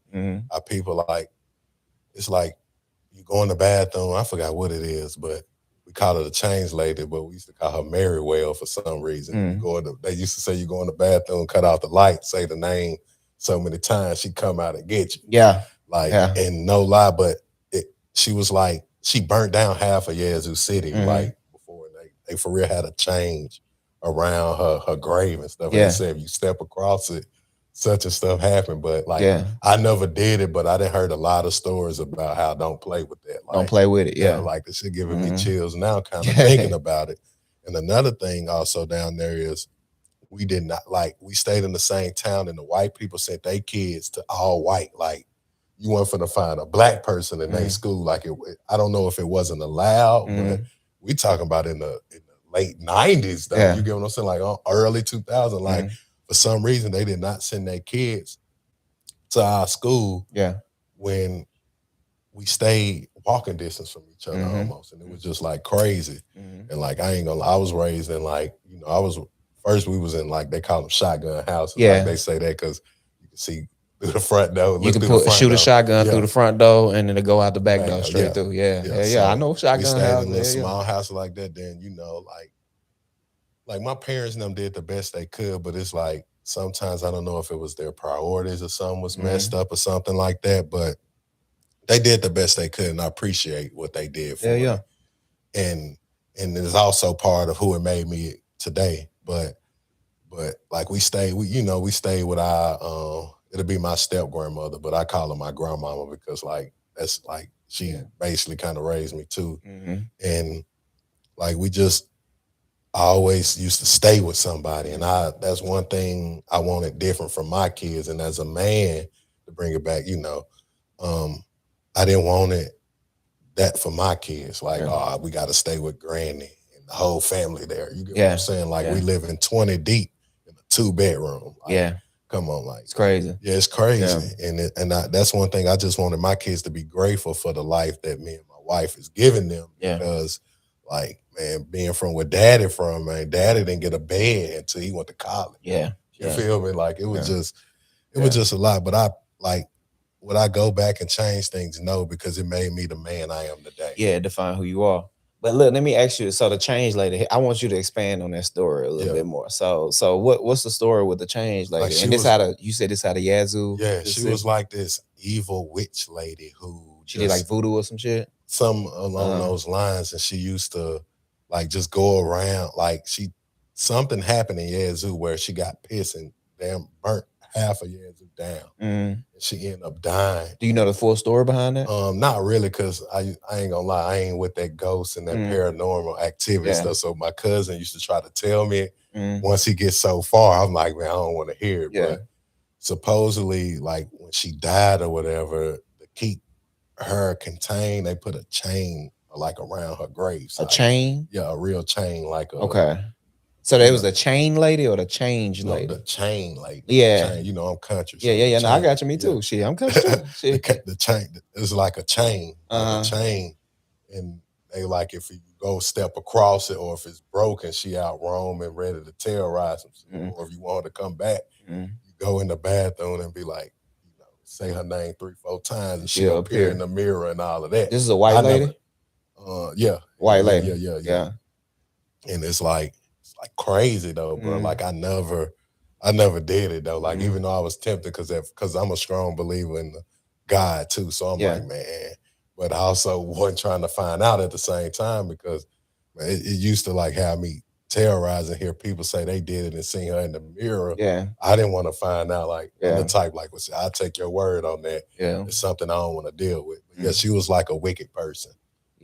Of the town that she, you know, ended up killing a lot of people and stuff like that. She burned down the city. Yeah, burned down the city like real bad. Yeah. Damn, that's crazy. Y'all got any? It's like I said, in these little back hole town like that, it's a lot of shit that go on like that. What's some of the craziest shit that you seen in the Delta growing up in Mississippi? That you knew about? Craziest stuff that I know about. Cause the chain lady shit. I mean, you find so much stuff like that all the time. Well, I'm gonna tell you I didn't witness this, but this is what I was told. Like my daddy, my biological daddy, he was messing with this woman who put voodoo on him. And she ended up giving my daddy a pickle or my mom a pickle and ended up giving it to me. Yeah. And I would wake up in the middle of the night. I'm a young boy, young, wake up in the middle of the night saying, like I'm scared of, like, it ain't like the boogeyman, but like something was scaring me. Like I used to just wake up randomly yelling.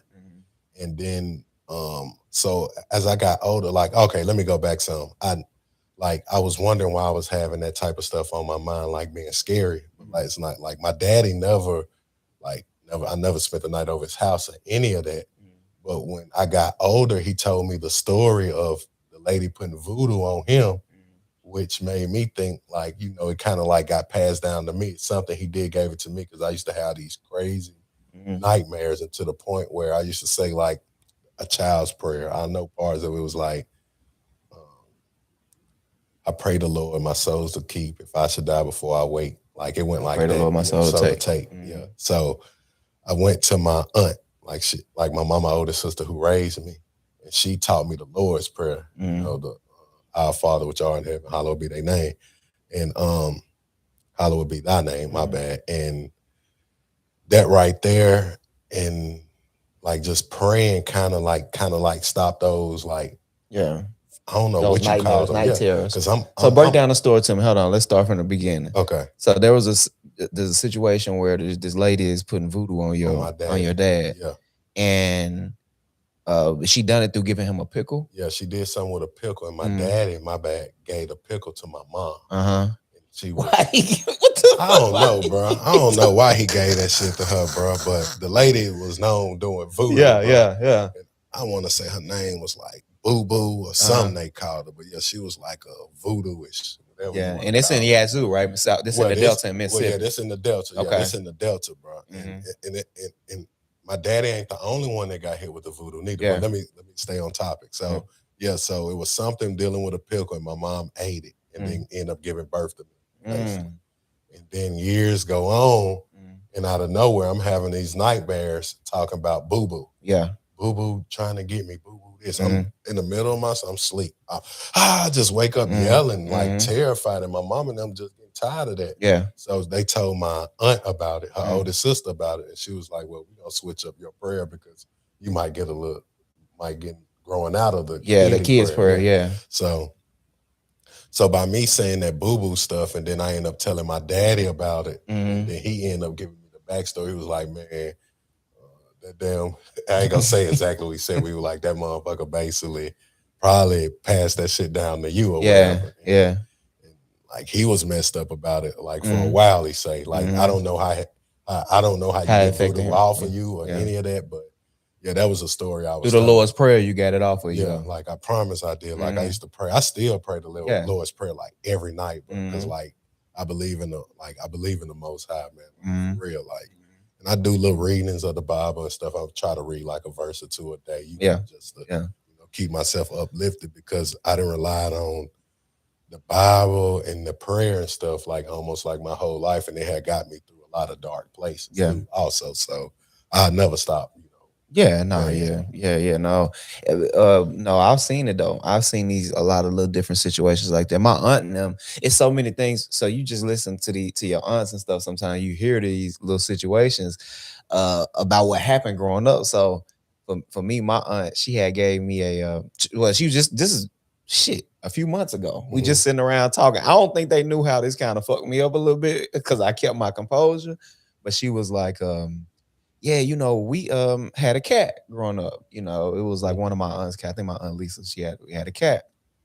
And it was like, I forget the name of it. But, they was like, the cat was around always, so on and so forth. And then they said, I came along, like I was born or whatever, mama had me. And they ended up killing the cat. Damn, why y'all kill the cat? They said the cat had ended up getting in the bed with me. And I think it's something, and I hope I'm saying this right, but it was like this belief that they had that a cat will steal a baby's life from them. Okay, yeah, like, I steal their breath or something like that from them. Try to suck the milk or something off of their breath, and something like that. Suffocate them. Yeah, so, yeah. And when the cat like kept getting in the bed with me, my grandma ended up killing the cat for that reason. It's like, y'all just some shit. But like they got rid of. But that's what I'm saying. People don't understand in the South that we have these type of traditions like that. It's a lot of spirituality that come from the South. The reason why you do certain things. Like I asked you this one. Have you ever heard this one? So if it's raining outside, but the sun is out, your my mama would say, I think it's like maybe go put a cup to the ground or a spoon to the ground, and you can hear the devil beating his wife. Have you ever heard that before?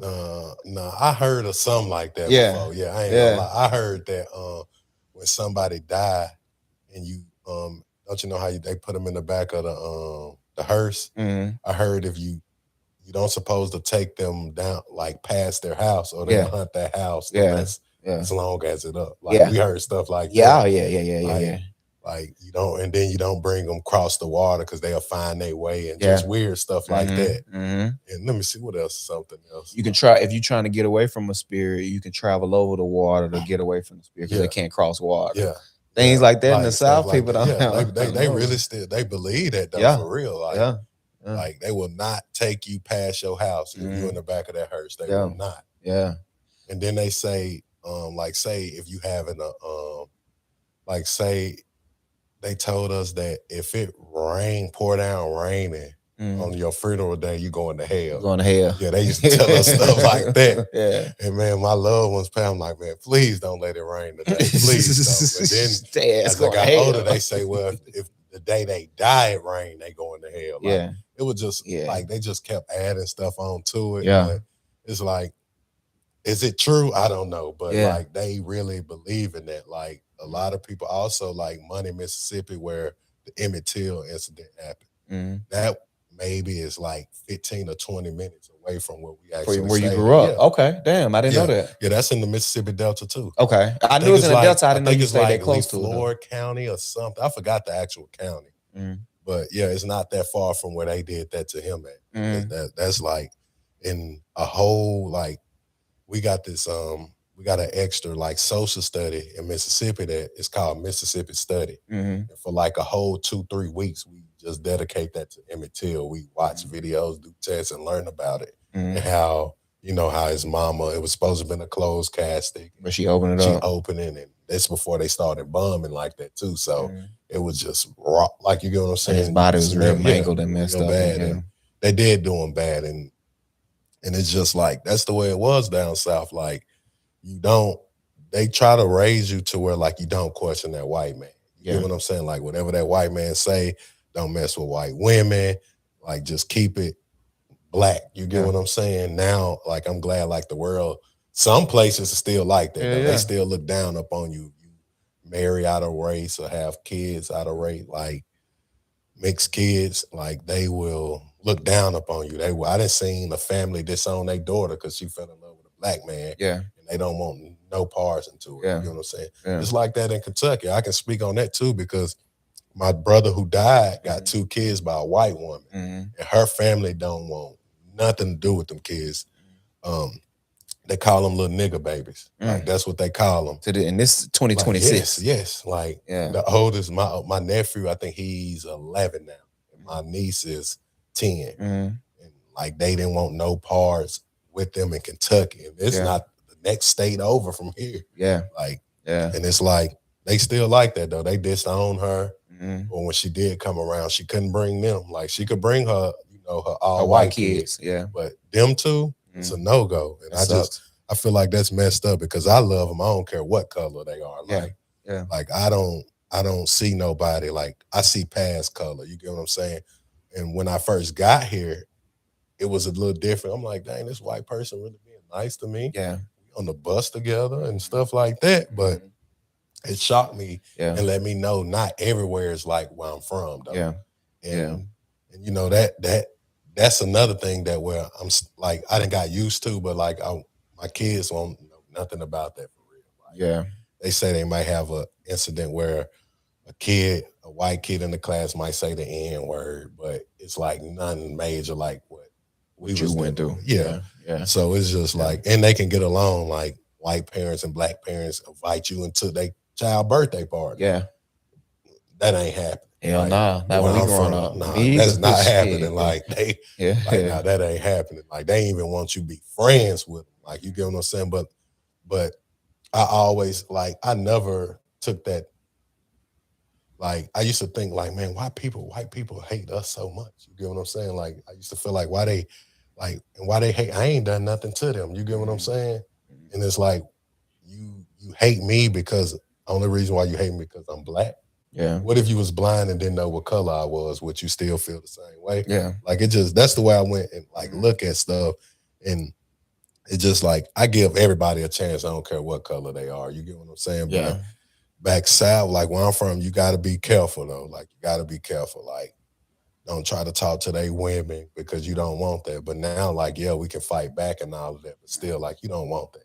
You don't want them issues. Yeah. Yeah. No. But no. Growing up, man, and see, this the thing.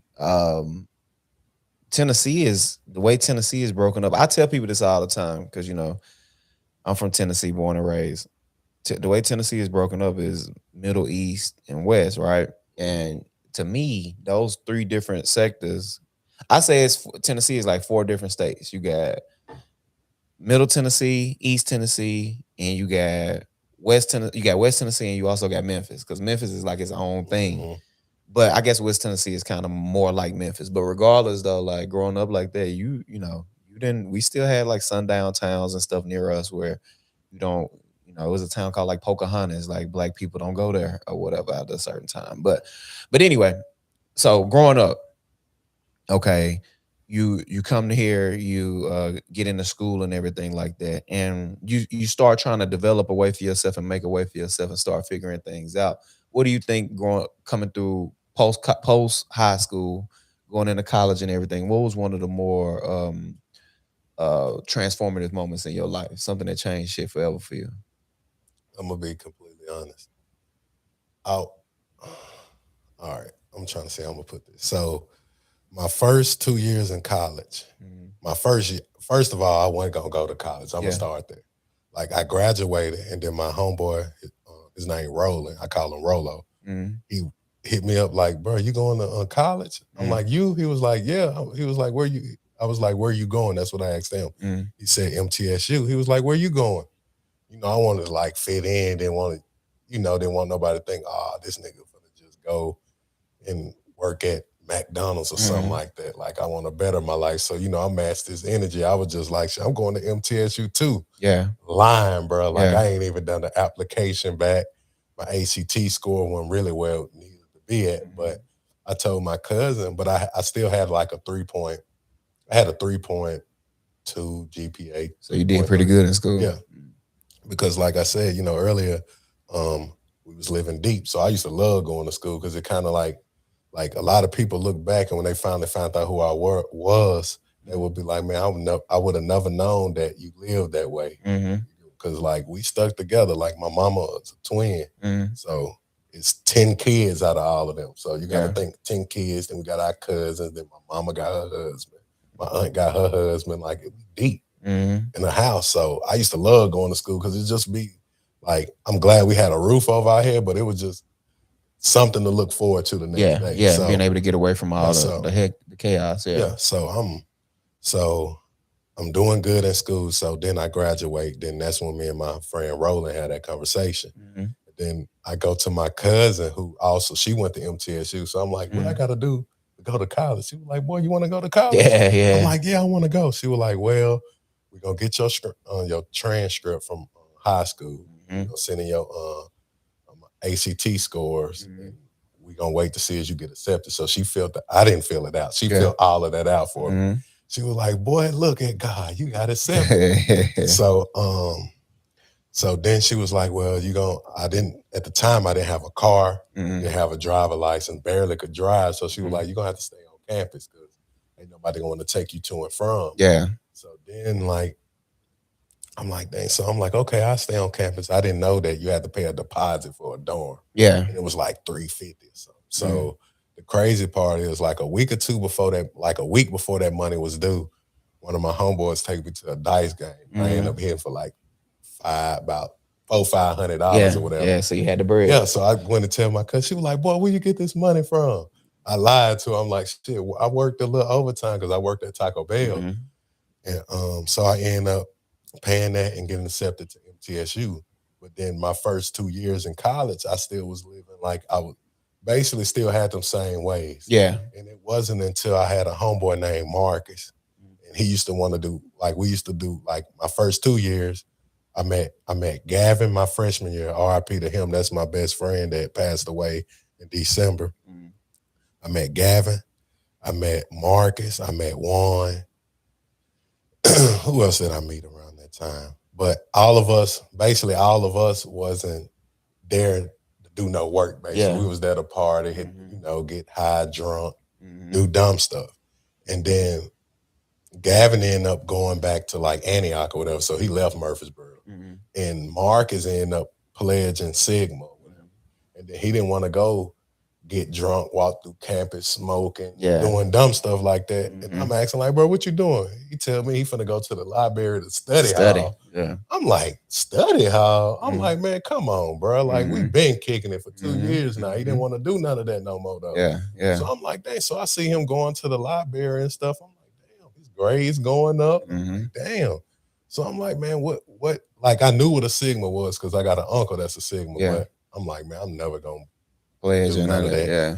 But then I seen how it changed him for the better. Like, he stopped skipping class. He started going to class. And I'm like, why he doing all this? So I'm like, man, I wanna join too. So I'm gonna see what to do. So I'm gonna be honest, Sigma changed a lot for me in college for like the better though, because it kept me out of trouble in a way because, I was looking after my grades. We had study hall. We had rules. You get what I'm saying? We had rules we had to follow. So if you didn't, they put you on blast. You know how it is. If you didn't get at least that 2.5 after you couldn't pledge, first of all, if you didn't have a 2.5. And then after you crossed, you needed a 2.5 for your chapter to be like, remain like, so they don't be on active and all of that. Yeah. I forgot academic probation. Academic probation. So within the chapter, if you didn't get a 2.5, they bashing you, laughing at you, like, damn, what you doing? Like, you hurting the chapter. So then they put you on, like, then you got to do, they did the little study hall. Like, if you want at least a 2.5, you got to do a study hall so much or whatever. So, seeing how, like, the rules and stuff was set and how, like, that bettered me because it gave me, like, I'm not just moving off of just my time. You know what I'm saying? Like, like, Sigma, like, did, like, basically the reason why I graduated because I didn't care about graduating. I didn't care about none of that. But it also, I did care about, one thing in life is I hate letting anybody down. You get what I'm saying? And I went and joined a fraternity and I'm like, dang, like, I'm not finna let all these people down, especially the people that brung me in. And, like, these are actually my friends outside of my frat brothers. So me pledging, it kind of like put me on the right path of, being successful, at least, getting through college. So that's that transition from high school to college, Sigma is what put my head on the right way because I didn't care about going to class. Like my first 2 years, like that's why they called me a super senior because I was supposed to graduate college in 2013. But I ended up graduating 2014 in what's that, the fall. So No, it's same though. Same Sigma military. That shit kind of gave me a little bit the extra portion, a little bit more structure that I needed in order to get through school as well and stay focused and all of that. Yeah, no. Man, I want to ask you, with all of this like death and like heartache that you've experienced in the past few years, for some of, we can say some of probably the most important people in your life have passed away or whatever. How has that affected you mentally? like, all right, a lot of people look at me and be like, man, you carrying it well. Like, and I got some people like mama pass away and they'll be like, man, how did you get through it? And I tell them, I be honest with them, I'm like, man, I'm glad y'all think I done got through it, but I'm like, I'm not over it. I'm learning still to like deal with it. You know what I'm saying? Like, that's what you learn to do. You learn to deal with it when someone that close to you die. But it messed with me, like with my mom. It's just like, I really ain't told nobody, but it's like the situation when I found out she was dying, and it messed with me because a choice I made with her, and I never really told many people this, but I made a choice that I feel like if I wouldn't have made that choice, would she still be here? But she'll be like no brain activity for real. It's like she always needs somebody to do something for Yeah, to take care of her and stuff. the rest of Yeah. her life. So it's like, did I want her here for myself? And I feel like that'd be selfish. Or do I want her to go peacefully? You get what I'm saying? Yeah, But yeah. it messed with my decision making. Like I be second guessing myself a lot, and that's what I'm trying to get out of that. Like I got to tell myself I made a better decision for my mother, and I wasn't being selfish by like you know resuscitated for heart stop. You know what I'm saying? I Yeah. chose, and I'm gonna just so to make it clear, they called me and they asked me. They was like, your mom, like the sickest woman. That's what they told me. The doctor comes, she was like, she the sickest person in the ICU. And it was like, he said, I never seen nobody come back from how sick your mother is. She was like, would you like to do what's it called? Resuscitate? DNR. Do not resuscitate. Is she DNR? Do not resuscitate. Yeah. Yeah. So he asked me that, I wasn't really like, I'm worrying about my mom. I didn't really, so he explained it to me. He was like, man, like if we go in and give her CPR, basically, we're going to probably have to break one of her ribs and hurt her even more, which if her heart stops and she do come back, like she don't have enough brain activity to even know who I am no more. Yeah. You get what I'm saying? Like she basically will be suffering. And I was like, so what's the other one? He was like, well, the other one is you just let her go in peace. Like DNR, I think that's what it's called. Do not resuscitate. She go in peace. And I'm like, man, so I'm like thinking I got him. I'm like, man, I don't know what to do. Like I'm nervous though, because I never had to make that type of decision. So I chose do not resuscitate, let her go in peace. I didn't want her suffering. And then it just hit me one day. I'm like, man, what if I told them to resuscitate her and she lived? Like, where would I be today? You get what I'm saying? Yeah. Or what would have happened? Yeah. So I'm just like, man, so now when it comes to some decision makings, now sometimes, bro, I second, third, fourth guess myself. Yeah. Like, because it'll take me back to that place. And that's where it come like mess with my mentals in a way. And I'm not gonna lie. And then sometimes, like people be like, man, you don't cry. I'm like, yeah, I cry a lot. Like sometimes I go in the bathroom. My wife like, what you, like I'm in there and I come out, you been crying or something like that? Like, and I still like, cause I'm still not over their deaths. You get what I'm saying? Yeah. And this most recent one, like that was my partner, like a brother to me. You get what I'm saying? And the way he went, you feel me? Like gun violence is real. You get what I'm saying? And that's Gavin, right? Yeah, that's Gavin. And his son, I don't want to go deep into the story because I don't, but Still fresh. Yeah, it's still fresh. And his son had to see his pops like that, bro. Yeah. That really bothers me because That's I know him. Like unfortunate. I remember when his son was born. I remember when all his kids were born. You get what I'm saying? Somebody that been through there throughout the years, like you get what I'm saying, with me, for me. We helped each other back and forth. Like he was a genuine guy. Like, real friend. and the way he went, it just was like, man, like he ain't deserve it. no, he didn't. Like he had his head on right. He wasn't in those streets or none of that. He was a businessman. You know what I'm saying? Family man. Yeah. And the day I saw him, the day he passed, like I saw him, and 2 hours later he passed away. But I didn't get the phone call till the next morning. Like, have you heard from his fiance? And when she told me, like I wasn't no more good, bro. Like it really messed me up. And it also taught me, like, live for your people because tomorrow is never promised. Like, live for today because tomorrow is like never promised. And it does, like, you never know when it's your time to go. And you always want to be in the right. You get what I'm saying? Like, you want your people to be okay if you got to go. You get what I'm saying? And that's like, I just want, that's what I want. Yeah. I want to make sure my kids and my kids are all right too. Yeah. Like I want to leave a major legacy behind, but I know I gotta get through this mental stage. And you gotta learn to deal with, because people gonna pass away. You get what I'm saying? That's part of it. People gonna pass away. But the way Gavin passed, that's fucked up. Yeah. It ain't like my mama passed in the hospital or my stepdaddy or even Rowo was fucked up though. Yeah, the way he went, like, and it was just messing with my mind, bro. It's like, man, but you also, I'm gonna tell you another hard thing is you still gotta live your everyday life on top of you dealing with those. And that's a struggle. And that is hard because you gotta be sad, but then you got kids running around that don't understand that yet. Yeah. They don't understand, hey, daddy, you know, depressed or daddy Sad. like in his Yeah. emotions or sad.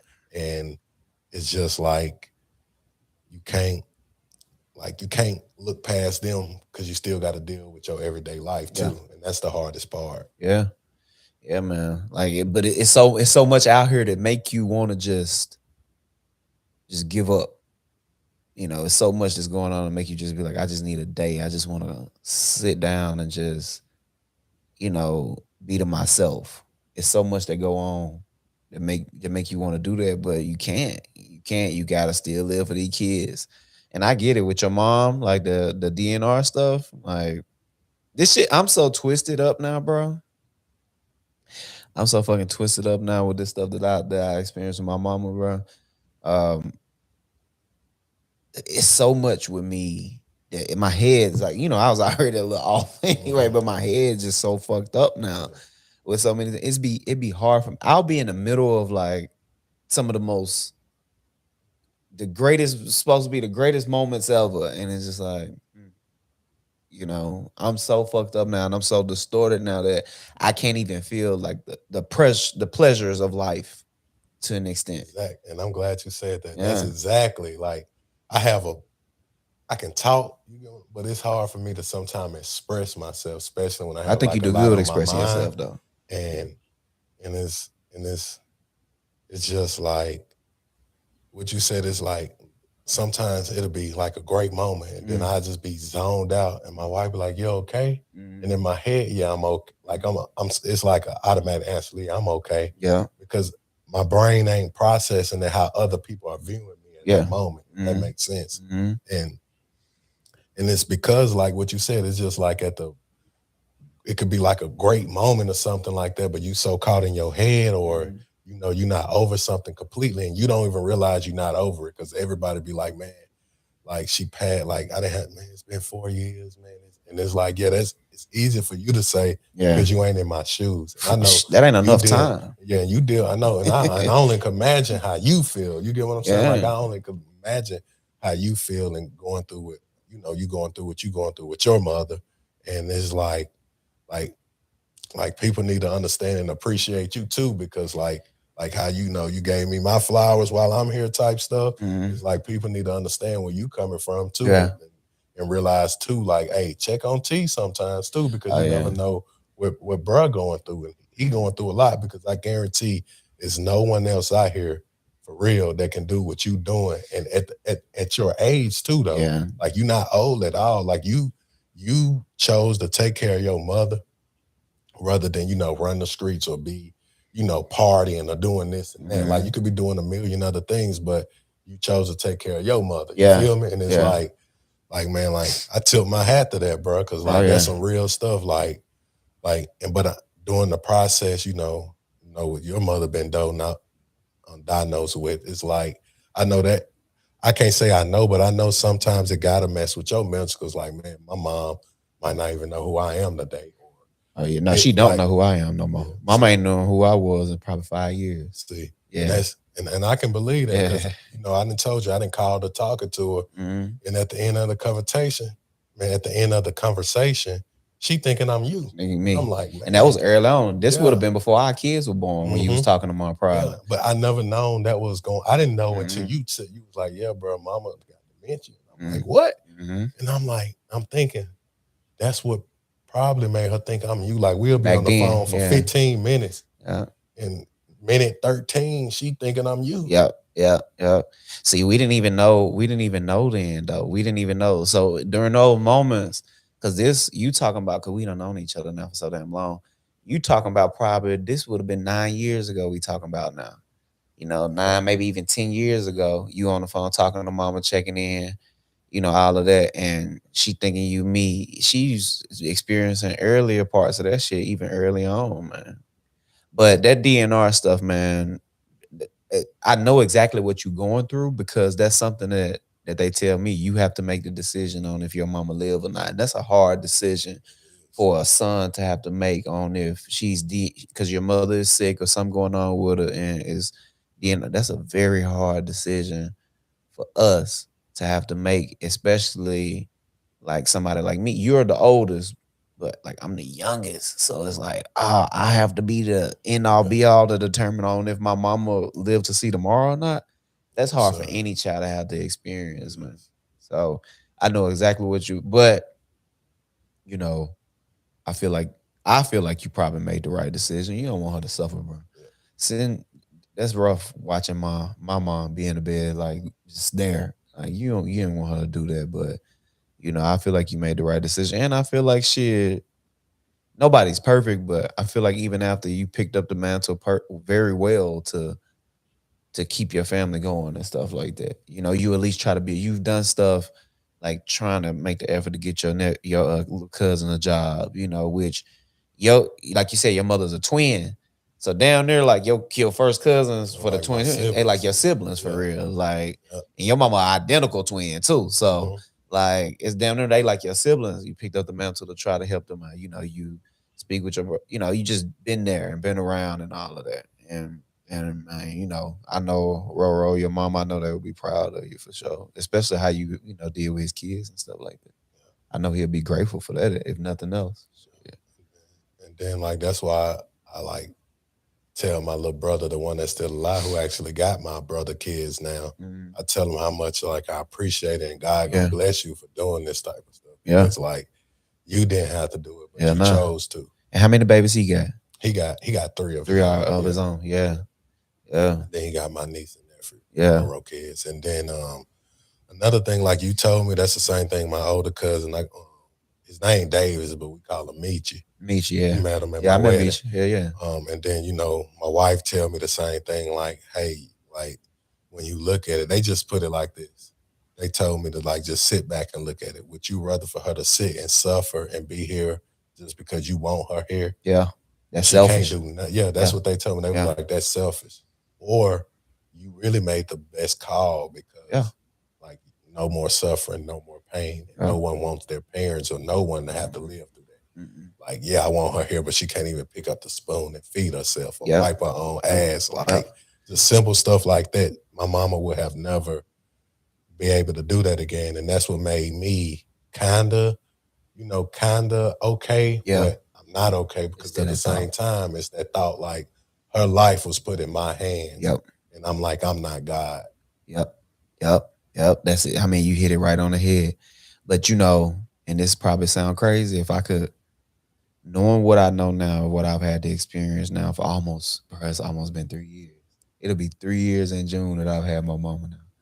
Knowing what I know now, bro, what I've had to experience from that point, if I had the option at some point, that option, like a DNR type of situation, knowing that mama would have to endure what she had to do, because you got to think in the earliest stages, she would cry, she would be upset. It was this confusion, and you just watch them slowly go down.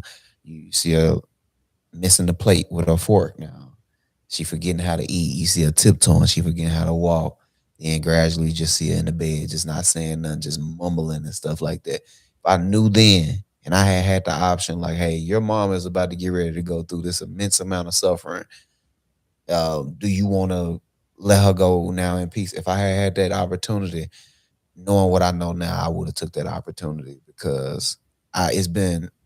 See, this is what I tell people. People say, I know you going through it. I know you suffering and all of that. But it's like, yeah, right, I am. But my mother is suffering. Yeah. And You you know, witnessing it yeah, every day for the yeah. last 3 years, like you said. And we Every day. talking about a strong woman. We talking about a woman's woman. We talking about a woman in every sense of the word. She's suffering and struggling. Like, so any suffrage that I could be going through only is coming from a place of selfishness. Like, I want my mama. But she's actually dealing with it. So, I'm able to remove myself from all of this and understand it and nothing else. But it still hurt though, bro. It does. You're strong, bro. I appreciate you coming on, man. Hell, we'll sit up talk for 3-4 hours. Hell. Yeah, for sure, man. I Yeah. appreciate you for having me, Oh man. yeah. Again. Yeah, I appreciate you coming on. Hell, and chopping it up with me. Yeah, it's snowing outside, so It is. this It's shit going is down out there, crazy. man. We having a winter storm For outside.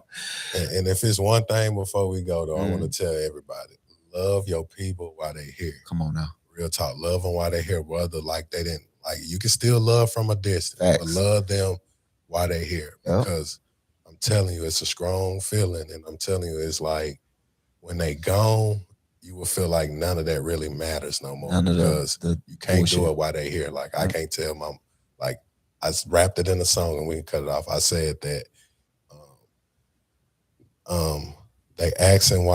they asking me what's wrong with me, basically. Mhm. And it's that my mama can't come and acknowledge me. Yeah. And I can say that I love her and she can't say it back, so it bothers me. Mhm. And that's what a lot of people don't realize. Like it's tough, but love your people while they here. Facts. Give them their flowers while they here. Facts. So you, when they pass, you won't have those kind of regrets. Mhm. And you can basically look back over their life and remember the good parts. Like, oh, we was on good terms, because you don't want no one to go and y'all on bad terms, Mhm. and that hurts. Yeah. Yeah. Yeah. Yeah. Well, I appreciate you. I appreciate you. I appreciate you, man. Yeah, we're gonna wrap it up. Listen, this is the ChoppedByT podcast. We'll get real, raw, authentic conversations. Until next time.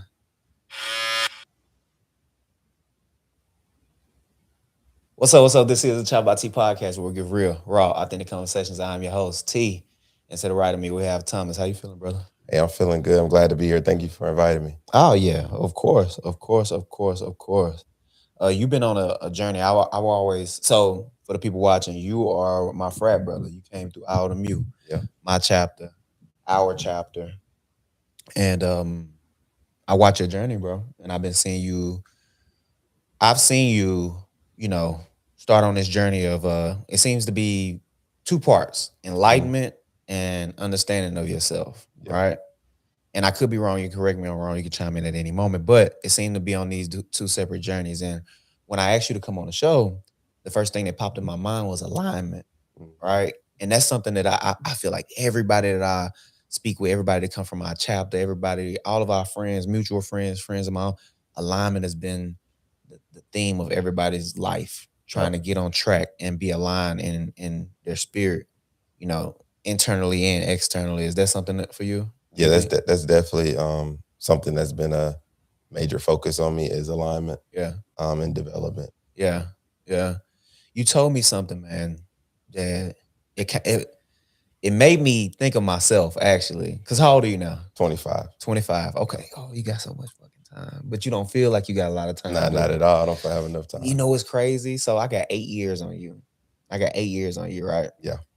And if I could, I would give my left big toe to go back to be 25 and know what I know now that is. Yeah. Like, you have so much time to do so many things, and you just don't realize it, because in your mind, you probably thinking, oh, 33. Do I feel like I'm 33? When you see me, do it feel like I'm 33? Nah, you know, I still think you're in the same age frame. Exactly. Yeah. And that's the way I think of my brother, right? So my brother is 11, 12 years older than me. And it's like, that don't look bad. You know, you start thinking that don't look bad. So I got a little time. If I'm still going to be like that, and I work out more than him and everything. So if I'm still going to be like that at that age, and he don't really work out as much. But if I look like that, move like that, and be like that, I'm doing all right. Mm-hmm. You know, so, but you said something to me that made me think of myself at your age, 25, which is like, I'm not where I want to be by now. Yep. And how does that make you feel internally? How are you fighting it internally? Yeah. It's a day-by-day process. Yeah. Because you get these visions in your head of where you see yourself at a particular point. And I believe a lot of times it takes discipline and obedience. For sure. Have you lacked that? Yes, I lacked obedience and definitely discipline. Mm-hmm. It's hard to stay focused. There's a lot of distractions out here. A lot of them. Yeah. A lot of them, especially when you're young, you're moving around. You know, it's a lot of them. It reminds me of this thing. It's a proverb that it says, or maybe it's not a proverb, maybe it's Indian proverb. I always say Indian proverb. Maybe it's not, though. But the story is this. This is a story. It's two wolves. And I probably have said this on the show before, but I'll say it again. It's two wolves internally. You know, and there was an old man explaining this in a village. He said there are two wolves internally. You have the bad wolf. The bad wolf is representation of negativity, all things negative, you know, envy, hate, jealousy, so on and so forth. And then you have the good wolf. The good wolf is representation of all things positive, Yep. peace, light, enlightenment, goodness, Mhm. selflessness, so on and so forth. Yep. And that wolf, those two wolves, I mean, exist inside of every person, right? And those wolves exist inside of every person. And the onlooker in the village, while this old man was talking, said, "Okay, uh, which wolf wins?" Because these wolves are in constant battle with each other. So he asked, "Which wolf wins?" And the old man said, "The wolf that you feed." So Mm. it's all about what you feed yourself. So when you say you lack discipline, if you feed yourself discipline, if you put yourself in situations to be disciplined, then you know the good wolf will win. Yeah. So that's what I've been working on in my life now, because I notice when the good wolf wins within me, I'm in alignment. Yep. So I've been working on my life now to try to feed the good wolf. Yeah. Anytime a negative thought runs in through my mind, which it does, It happens. it's, well, X, Y, and Z. You know what I mean? Well, Yeah. things could be better. Or try to look at the silver lining. It's like, I don't say, when people ask me, how was your day? Man, my day, I'm blessed. It's been Yeah. great. Even if I had the worst day of my life up until that point. So you try to preach positivity into yourself. Yeah. Yeah. So what are you doing now to try to maintain that discipline? Um, First and foremost, as easy as crazy as it sounds, Mhm. just waking up, making up my bed. Yep. That's the first thing I do is go make up my bed. I believe go ahead and making up your bed is go ahead and let you be like, all right, I completed a task. Mhm. And if you're able to complete a task, then you feel you're accomplishing something already to start the day. Absolutely. Absolutely. So you start with the small things and they start increment. Do you work out? Yes. That's key too. To have the discipline to work out and go work out every day, you have to do that. Yes. I believe to be disciplined is to keep going at it, even on the days where you don't have the strength to keep going. And as simple as it may seem, by going to go work out, or you saying this day I'm going to eat healthy. Yeah. If you say something, do it. Yeah. Yeah. Something that I practice is speaking to different parts of my body too, like acknowledging, because we move so much without acknowledgement Yeah. of self, right? And acknowledgement of self doesn't always mean that you go on this, mystical spiritual journey. Sometimes it means just telling yourself, telling your legs like, thank you, Yeah. or telling your heart, thank you, or saying like, wow, I love my heart. My heart beats what, or I love my brain, or whatever the case may be. Yeah. Just speak into yourself in that way, or speak positive to yourself in that way. I find that helps too. And keeping promises to yourself too. Yeah. That's so important, to keep promises to yourself. It's so hard, man. Something that I read a book called The Art of Communication. Yeah. In the book, it talks about suffrage, or understanding people's suffrage, and communicating without just communication. A big part of communication is just listening. Yeah. That's the biggest part of communication. I agree. Listening to understand the suffrage, understanding the nuances, understanding the different components that go into what a person feels, and why they feel that way. Yeah. If you could just take a moment to remove yourself and your ego from that when you're speaking to someone, a lot of the times you can get a better understanding of how they feel, even if they're completely wrong and delusional. Yeah. Now, some shit you can't entertain. Yeah. Some stuff is like, this is silly, and you're manic right now. You're going like, why am I speaking? You know what I mean? So that's something that I'm definitely learning. So on this journey that you're on right now, but it's so crazy. You don't think you're young because you've probably been through so much. You had so many responsibilities. Probably since 18, you just been off to the races, huh? Yeah. Since I was 18. Yeah. And I want to agree with you to that point that you just made about just being grateful about everything. Yeah.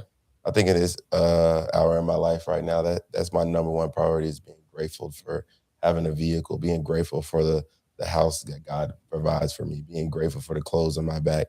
Because when you look back on everything and the things that you go through in this life, you have everything you need. Yep. Yeah. It's a mind game. Like you said, bad wolf, good wolf. You have to keep pouring into that, pouring into that good side of you. Like, yeah, you know what? I may not have this, but I got everything I need. Absolutely. To push forward. Absolutely. Absolutely. And you just have to appreciate it. But I get it. I get the mindset. It's like hurry, hurry, hurry. Yeah. And then it's so much, what they say, comparison is the thief of joy, but also comparison is the thief of discipline. Comparison is the thief of happiness or understanding. Comparison is the thief of all of these things that we didn't have, and it's so much to be compared to now Yeah. through social media and things like that. But I promise you, if you just take the time to say, like, all right, I imagine myself having this job Yeah. right now at 25. Just take the time to, I promise you, instead of like soaking in your sorrows or whatever, I'm not, you may not be doing this, but this is Right. me at the age. I'm just thinking of myself in Yeah. your place at the age of 25. It's, I'm not where I want to be. Yeah. Instead of in your mind thinking like, oh, the only option is to work harder or give more hours to this company or do more of this or try to find a business or get with a team of people. It's take a second, sit in a dark room, no distractions. Close your eyes and say, what does the man look like? What do I look like in the next 3 years? What Yeah. does that man look like? What does he look like physically, mentally, emotionally, spiritually? What does he look like? And you paint this picture of what he looks like. And each one of those things, you ask yourself, how can I get myself to that, taking small steps day by day? Yeah. If it's physically, he's physically fit. How can I get myself to that place? Yeah. Day by day, working out incrementally. Sometimes you have your slip ups, but just plan it out mentally. He has mental fortitude. How can I get myself to that? Through books, through, just life will get you there anyway. Yeah. But mental fortitude, spiritually, going to church, doing these things, like that's the way you have to do it. And if somebody, what I lacked when I was your age? What's that? Proper mentors. Mm. Proper mentors. Because you probably have mentors now, right? Yeah, I look at up to several people. Where are they? Are they in the church, frat brothers, things like that? I would say sometimes it just be friends. Yeah. It's the community that you keep around you. I love that. Community is everything. So to me, I try to keep people on the same mission as me, trying to get better, trying to grow spiritually, and ultimately just trying to be the best version of themselves that they can be. Yeah. And people that are disciplined, because you can learn from people. If you're around people that are disciplined, that are successful, that are growing in the way that you need to be growing, then why couldn't that be you as well? Yeah. No, I feel that. But you know what I wanted though at that age? At your age, I mean. I needed a mentor. I need somebody to sit me down who had all those qualities you just explained, but to sit me down and just talk to me and say, like, listen, if you do these things, because that's what I know you grew up with your grandfather a lot, right? Yeah. Was your father in your life a lot? Nah, he was in jail for most of my life. In and out of jail. Okay. Yeah. So, but you had your grandfather. Yes. It's just sometimes, even with fathers, it's a disconnect there. Yeah. With the grandfathers, the uncles, and all that. It's a disconnect there because it's a generational gap. So what may have been successful for them may not work for us. Exactly. Or more than likely it won't work. Like I tell people when it comes to business, going to get a box truck probably gonna be the thing of the past in the next 10 years because we got Waymo out in Arizona right now. Cars that drive themselves. It's just a matter of time for every state start adopting that type of thing. So what happens when they can get these tractor trailers to drive themselves and things like that, right? So like that may have been a great advice. Go get a CDL or whatever for your grandfather, but that's not the case now. Mm-hmm. What I needed was somebody who was still within that space with me, like that, 8 to 10 year gap for me, that was doing it. That could speak truth to power for me and help me understand, just sit me down and give me direction. I didn't have my father like that either growing up. Yeah. So I did have mentors. I did have people, father figures in my life growing up. And because I don't want to discredit them. They did a great job. But it was a disconnect of what I actually needed. Yeah.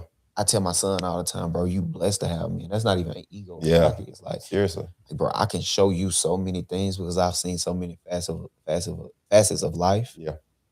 From military to school to streets to all these different things that I've had the honor and privilege to experience. These high pressure situations. Yeah. That now serve me in my life. It's beautiful to have all that wealth of knowledge. That's wisdom to have that to pass along to my son. Yeah. And to continue that conversation, not physically having a father in the house does play big factor in your life. You know, Yeah. and no fault to my father. I love my father. You know, because before he, went, I was well taken care of and Yeah. loved. But, that journey of just you and your mother in that house, Mhm. it's a journey that a lot of us type of brothers know about. Yeah. And you have to grow to be a man. And it's a lot of things that I needed to be taught Yeah. as a man that I didn't know. Yeah. Like when I'm having a woman, I didn't know like, oh, you need to be patient with a woman. You don't be emotional, like be logical. Mhm. When challenges come your way, Yeah. just stop, Mhm. breathe, Mhm. look, don't react. It's just a lot of little small things that I wish that I was able to get from a father just by sometimes not even him speaking of it, Yeah. but being able just Showing. to see it. Yep. Absolutely. Absolutely. Absolutely. Have you and him had a chance to talk about that? Is he out now and everything? Yeah, he's kind of out right now, but yeah, we definitely had a conversation. And he apologized for things and took accountability. Yeah. And I'm a type of person, I forgive people. And I know everyone is human Yeah. and everybody has their course of life that they have to go through and learn.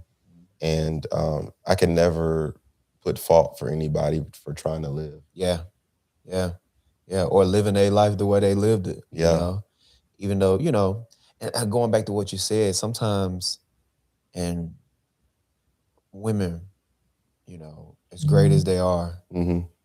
it's, a man is needed to raise a son, Yes. you know, and you spoke to something. It's just, with me, with my mother, a lot of the times, if I did, and she was overcompensating, and you may speak for this as well, but she was overcompensating for the lack of a man in the home.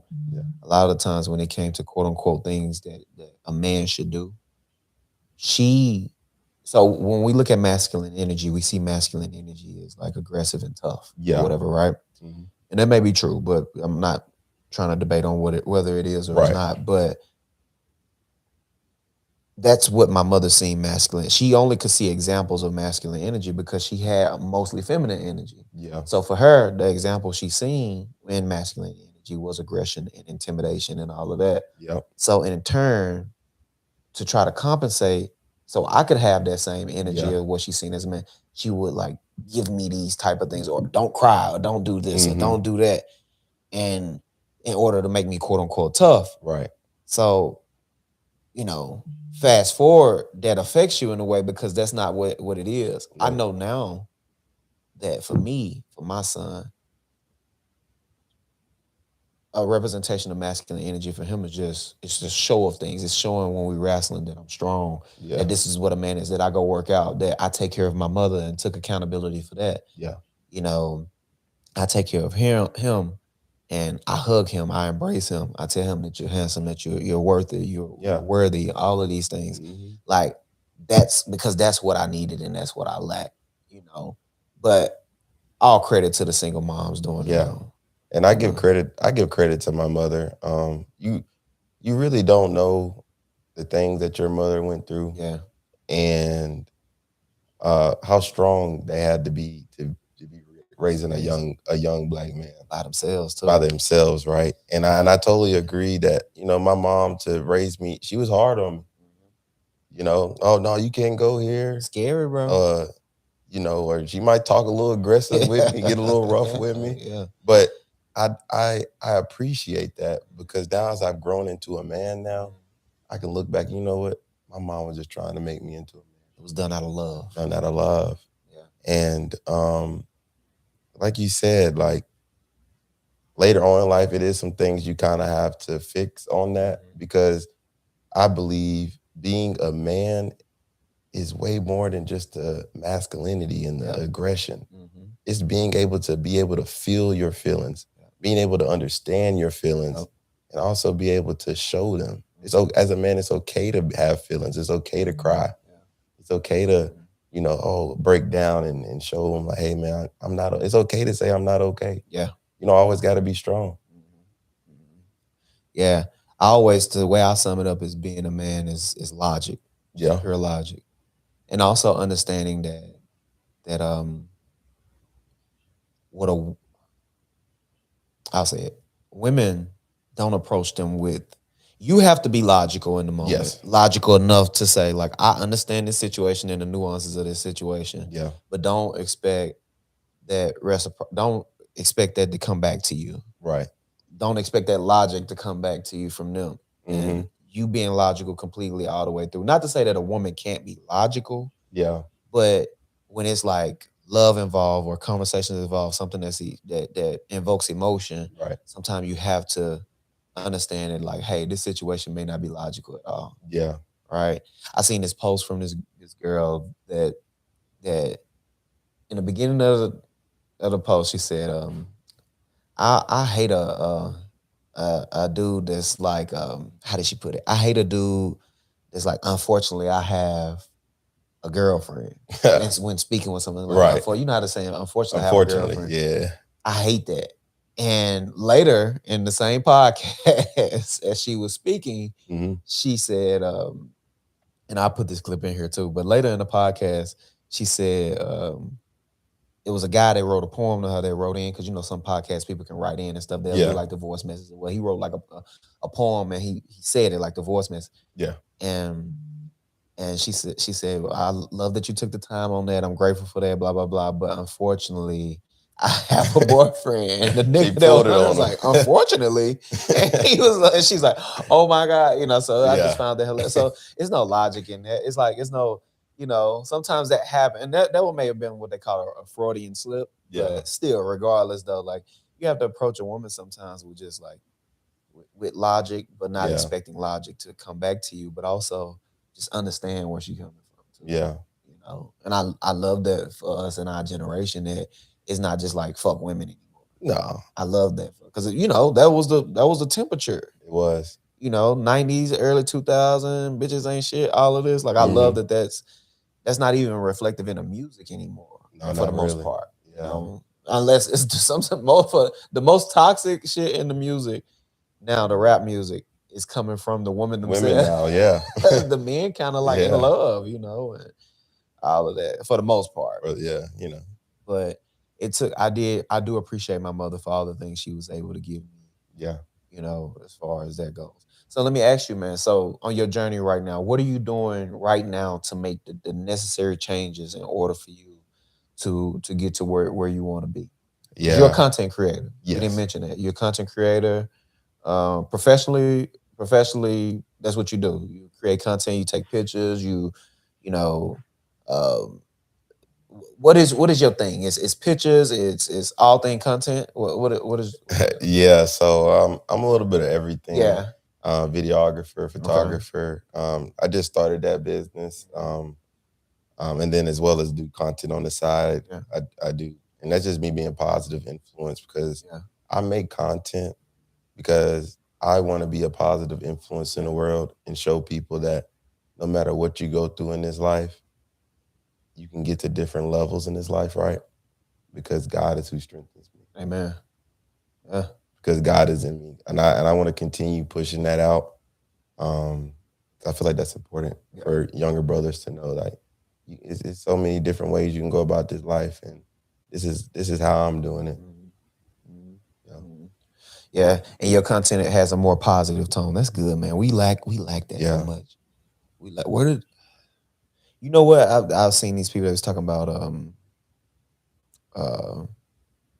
the reason why we tend to be more prone to be negative is because it was from a genetic standpoint. So when you think about when we were hunter gatherers in Africa somewhere, the negative thing had to circle more because that's what protects the village or the tribe. So I'll give you an example. Let's say that so and so in this hut over here or in this tent has a disease or a sick. Right. That needed to spread faster to the village so everybody knows stay away from that so everybody don't get sick. Or, you know, so and so just got lions that was over here or whatever the case may be. Right. You know, and that's why they said genetically it's like embedded in us. The reason why reason why we're so negative, why we're so prone to latch on to negativity as opposed to positivity. I don't know how true that is, but I do know that we we love negativity. So it's a breath of fresh air to see someone like yourself being positive. Yeah, because and the only reason I want to spread positivity because you know, past 2 years of my life, I wasn't happy. Mhm. You know, and I was in a very dark place where, I thought about the most, negative thoughts that you could think of yourself. Um, because like you said, I'm growing into a new journey. I'm going into, a nuance of evolution and growth. And because, I lost my job, I lost somebody I cared for and loved for. But it's different when you lose somebody and they're still alive. Yeah. That grief is a little different. But that took me on a little journey, and God had told me pick up the camera uh, November of last year. Yeah. And I was like, why you want me to pick up the camera for? Like, I don't know if there's going to be any fruit from this. Like, I'm a little scared. Like, people going to see me every day, see my ugly, and I feel like he's telling me to pick that up is to be a positive impact in this world. But that's why I want to be a positive, because those negative thoughts, it goes back to what we were saying earlier and earlier. You got to let the good wolf. You got to feed the good wolf. Yeah. Don't allow it to take over your mind. Like, continue to be that good person you are in the midst of the ugly, in the midst of the battle. Yeah. 100%. 100%. You said was it a breakup that you went through? Yeah, I went through a breakup, and then I do also lost my job at the time. Mhm. And that, that was it was very detrimental for me. Yeah. Yeah. So the breakup, that'll Yeah. do it. Yeah, it'll do it to you. Yeah. Yeah, that'll really do it. Like, when I separated from his mother, Yeah. that I won't say it ruined me, but it was close. I was Yeah. very angry. Yeah. Somebody that you love that leaves you. Like, it's almost like that shit's like a sickness, like a disease Yeah. almost. Feel sick. Yeah. Yeah. I've watched a man with his girl leave him physically get sick, like, and throw up. Yeah. Like, I've watched it. It's real. Love is strong in that way, man. Yeah, Love is no. strong in that way. But I'm thankful it happened, though. I believe things happen for a reason. Yeah. And it was needed. I needed to go into solitude. For the season that I was walking into my life, I don't think it was allowed for us to be together in that season. Yeah. And solitude isn't isolation. I learned this from a pastor a few weeks ago. Isolation is like you away from the world. And it's not okay to be in isolation sometimes, because them thoughts will get into your mind and it'll become a cycle in your mind. Yeah. When you're in solitude, and you're able to just be one with him, it changes you. Yeah. It molds you. It gives you direction. Yeah. It gives you peace. And I believe that has directed me into my purpose. Yeah. What's the most important lesson that you learned in solitude? The most important lesson that I learned in solitude was that if anything doesn't align with me, if anything or some people are in my life that needs to go, you gotta let go of them seasons. Yeah. When a season is over, let it go. Like, it's time for that next season. A lot of times I believe while we stay in certain seasons and people are like, oh man, I feel like I've just been stuck, and it's because you're not letting go. You're not walking into your new life. Yeah. Yeah. You're scared of what's to come, but you can't be scared now. It's time to walk. It's time to walk into that new life of yours. Yeah. That's difficult. It's difficult letting people go that you love. Yeah. It's difficult letting them go. That could be, I've seen that. I've experienced it. I've been in it, attempting to try to let somebody go. Sometimes you go back. Sometimes I love hard. Yeah. Me too.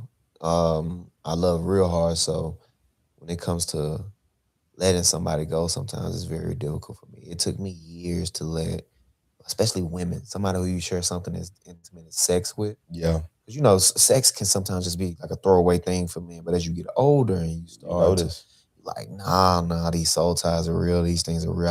I want real. that. So when you involve something like that, somebody who you shared your deepest, darkest secrets with, now you just don't speak to them at all. It's just a Yeah. thing of the past. Like, man, that's tough. That's Yeah. tough letting that go, let alone friends. I mean, friends can be even You worse. can have a tie with your friends too. Yeah. Oh, yeah. Yeah. It's been difficult for me to cut off people, Yeah. but something that I learned, you know, I've seen this with my mother. I watched my mother be, the one for a lot of people. Yeah. Some of them same people weren't the one for her. They didn't. I seen her pull through for a lot of people, Yeah. and I when she needed them, I didn't see that we didn't get that. She didn't get that in response. Yeah. So in understanding that helped me be like, wow, like it's really there's nothing wrong with doing the right thing and being in love and Yeah. being selfless and caring for people and pouring Yeah. into people. But you really have to always put it in the back of your mind that when it becomes too much for me, I'll back off because Yeah. you are what matters. It's the same little cliche saying they always say on the plane. When the plane's going down, you put your own mask on before you put Yeah. anybody else's on. But that's Yeah. true. You have to pour into you. That's true. And my biggest lesson from that is continue being you within the relationship Yeah. too. Yeah. Like your hobbies, Mhm. everything. I think we get so twisted with someone. Yeah. You kind of throw it off. I'm the type of person, I'm gonna be honest, like if I love you for real, I'm pouring, I feel like I'm pouring more into you than I'm pouring into myself. Yeah. Yeah. Yeah, I love that hard and Yeah. I'll go out of my way for you. Yeah. Yeah. Maybe a little too much Yeah, man. sometimes. Because Yeah, man. sometimes I believe we pour so much into people. Guess what? We leave ourselves empty. For sure. For sure. And then let's say that no longer exists. Mhm. You have nothing else to give to yourself. Yeah. Yeah. And they so used to you pouring into them when you don't have anything left. It's like, where's mine? Like, can you give it to me? Yeah. And that's where the resentment on your behalf start. That's where Yeah. you start to be like, I gave you all of this. And it's like, whoa, when you start, it's like, I can't believe I made all these sacrifices. And to their credit, nobody ever told you to You do to do that. that. Yeah. Nobody ever told you to do that. You made it there, but that's the curse of the lover. Yeah.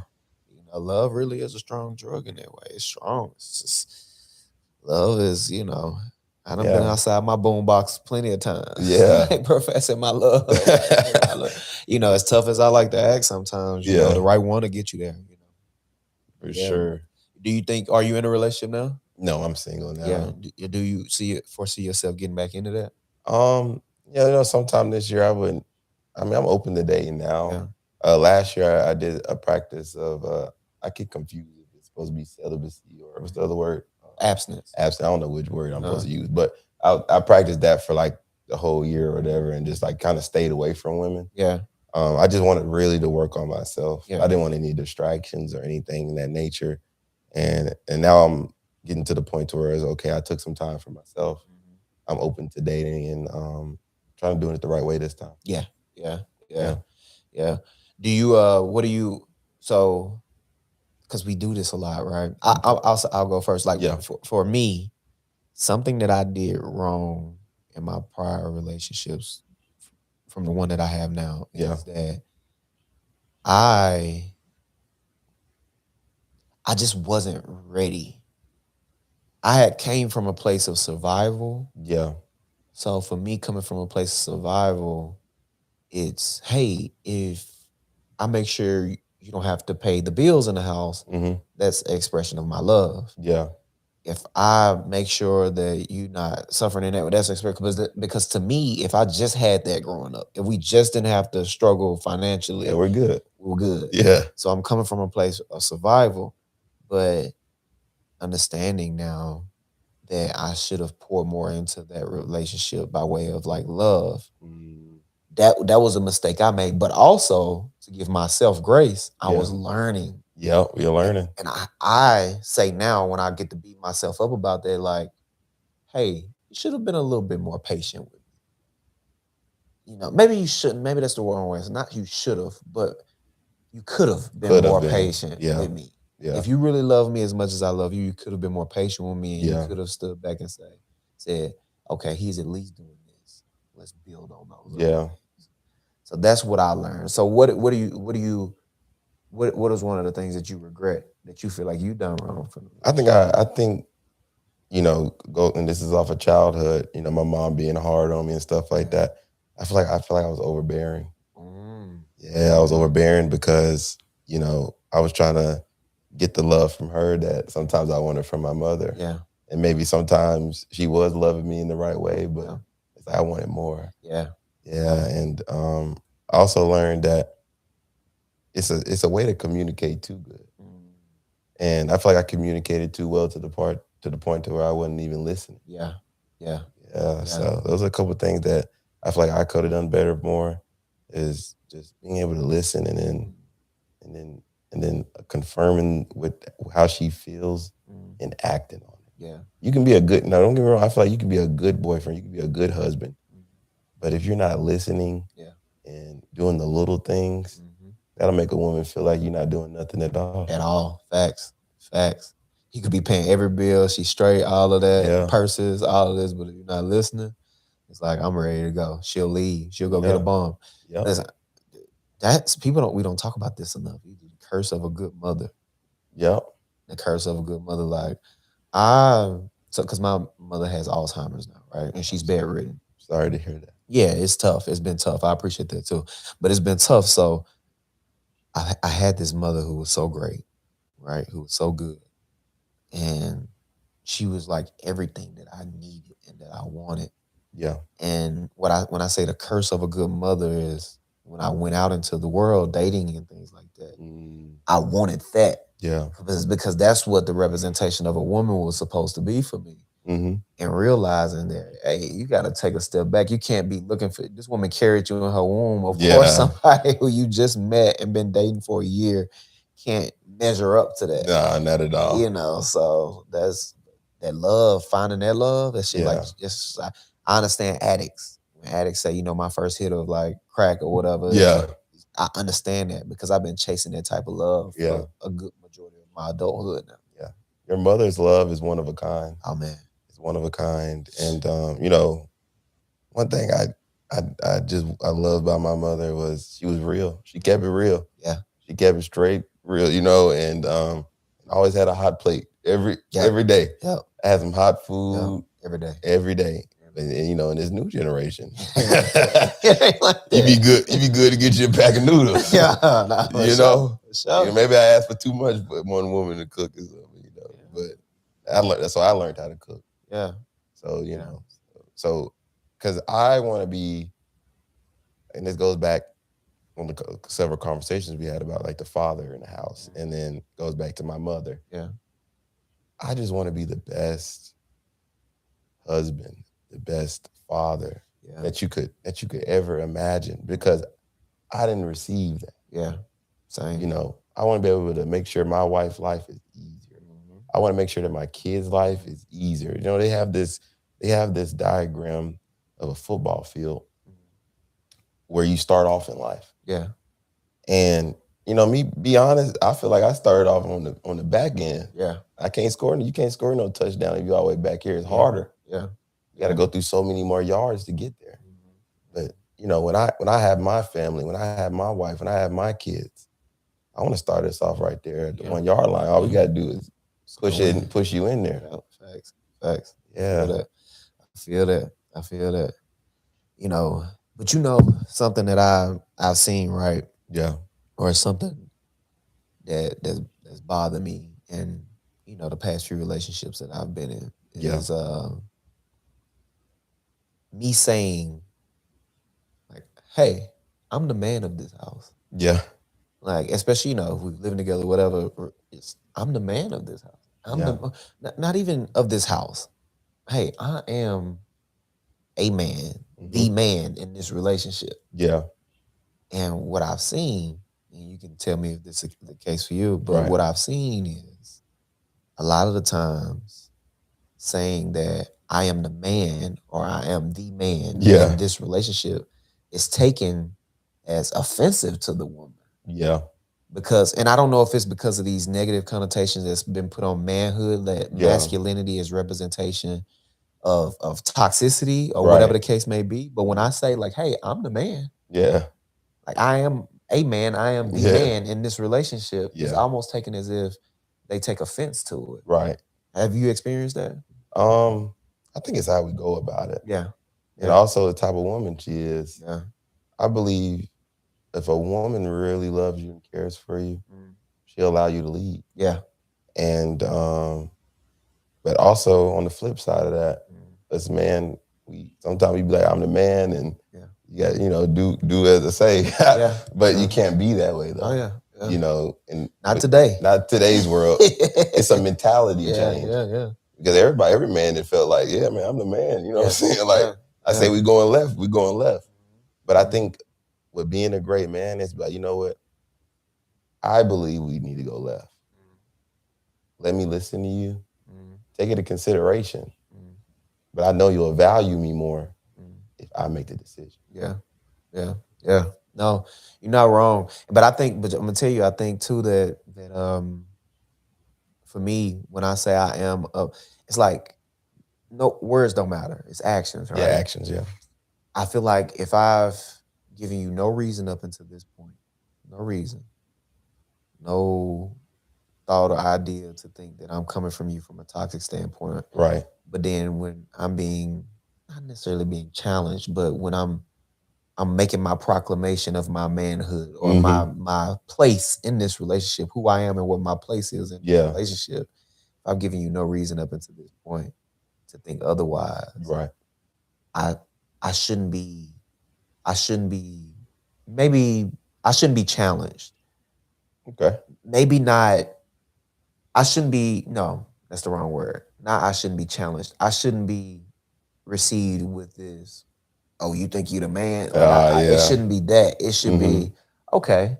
And if you don't agree, then tell me how I can be a better man. Or if you don't feel like you should explain or whatever, just say like, well, I don't know what do you mean by that? And I can tell you what I mean by that. But when it's met automatically with negativity, I know that's a reflection of the content that you've been consuming. That's a reflection of something outside of who you are. Because I know damn well your grandmother let your grandfather be the man. Maybe not your mama, but your grandfather let your grandmother let your grandfather Different be the man. generation. Vice versa. I tell people this. I said, listen, there's nothing stronger than feminine energy. Oh, that's the best energy. Like me, you, and 5 other niggas can be in here right now at each other's throats about to kill each other. And a strong woman walk through there, all of that get cut off. Yep. And sometimes it don't even have to be a strong woman. It can be like a little girl sometimes. Like, hey guys. Oh, hey baby. We just hanging out. We just you guys are loud in here. Oh, sorry, we didn't mean to be loud. We'll calm it down. Like that can change the whole dynamic of a lot of shit a lot of the time. So nothing is stronger than that. I always say that, but it's like when you meet me with and all that, But I'll say I respect a woman. You said you didn't want to use the word challenge. I respect the woman that did that. The only one woman that's ever challenged me. Yeah. And I believe it was for me to be a better version of myself. Yeah. Not challenge me in a disrespectful way, but challenge me like, hey, that might not be the direction you might need to go in. Yeah. Versus just getting the attitude and all that. Yeah. That you might not be the one. Shit can get annoying. You know what I mean? Because if I'm the man, you should select me to be the man and let me be the man to lead us. While I still understand your point of view. Absolutely. Because I want a woman leader. Like, yes, you like allow me to lead, but a woman leader also like gives you advice and direction too. Yeah. And I believe to really build a big empire, sometimes it does require a strong woman by yourself, by your side. I mean, most people, if you look at all the great businessmen of today, a lot of them were married and had women in their life. Now, once they got there, some of them got divorced. A lot of them did, but still, lean on up into that. A woman does have structure and discipline. If she's living in her womanhood in the right way, she adds a lot of value to the relationship. You can't deny that. But listen, man, this has been one thing. If I don't understand, okay, this is what I understand about life. Right. As I gain more information about life, as I move through life and just continue to grow, I understand that I know nothing. I understand that the more I learn, the less I know. Yeah. And if I know anything else, if anything else, if nothing else, I know that that sometimes I just need to shut the hell up. You Yeah. know what I mean? And Yeah. shut the hell up and listen. If nothing else, I know that sometimes I know because I always listen. This is one of my favorite things that I do with people. Yeah. Hey, I don't know, or I'm not sure. But what I think is boom, boom, boom, boom, boom, boom, boom. Mm-hmm. Because if I can let you know from the front end that this is what I feel, this is what I think, or hey, I could be wrong, Yeah. that dismantles any ego that goes into the conversation. Now, I'm Mm-hmm. not saying that for the sake of them so they know. I'm saying it for the sake of me so I Yourself. Yeah. know. So I know not to go into this conversation with ego and say like, this is this, and now I'm arguing a point that may not even be fact. It's just Yeah. something that I feel. Mm-hmm. So that's something that I've been practicing as of late as well, man. And going into these conversations, I always let people know, like, hey, I know nothing, Yeah. you know, and I know nothing. This is just a combination or of life experiences. Yeah. You know. And I agree. I mean, us men, I feel like at certain points in a young man's life, you become very egotistic. Oh my God, You bro! feel Your yourself a 20s? little Oh, bit. bro, And you get to smelling you yourself? get That's to what they smelling say. yourself is what they say. You get to smelling yourself. Yeah, And a world will check you. yeah, The world will check you like quick. real quick. And I agree. You have to go to certain conversations in a different, uh, as my brother would like to say, vernaculars. Uh huh. You got to go through another lens Yeah. and be able to talk in a way to where it's like, you know what, I could be wrong, like you Yeah. said, Yeah. but this is how I feel. Yeah.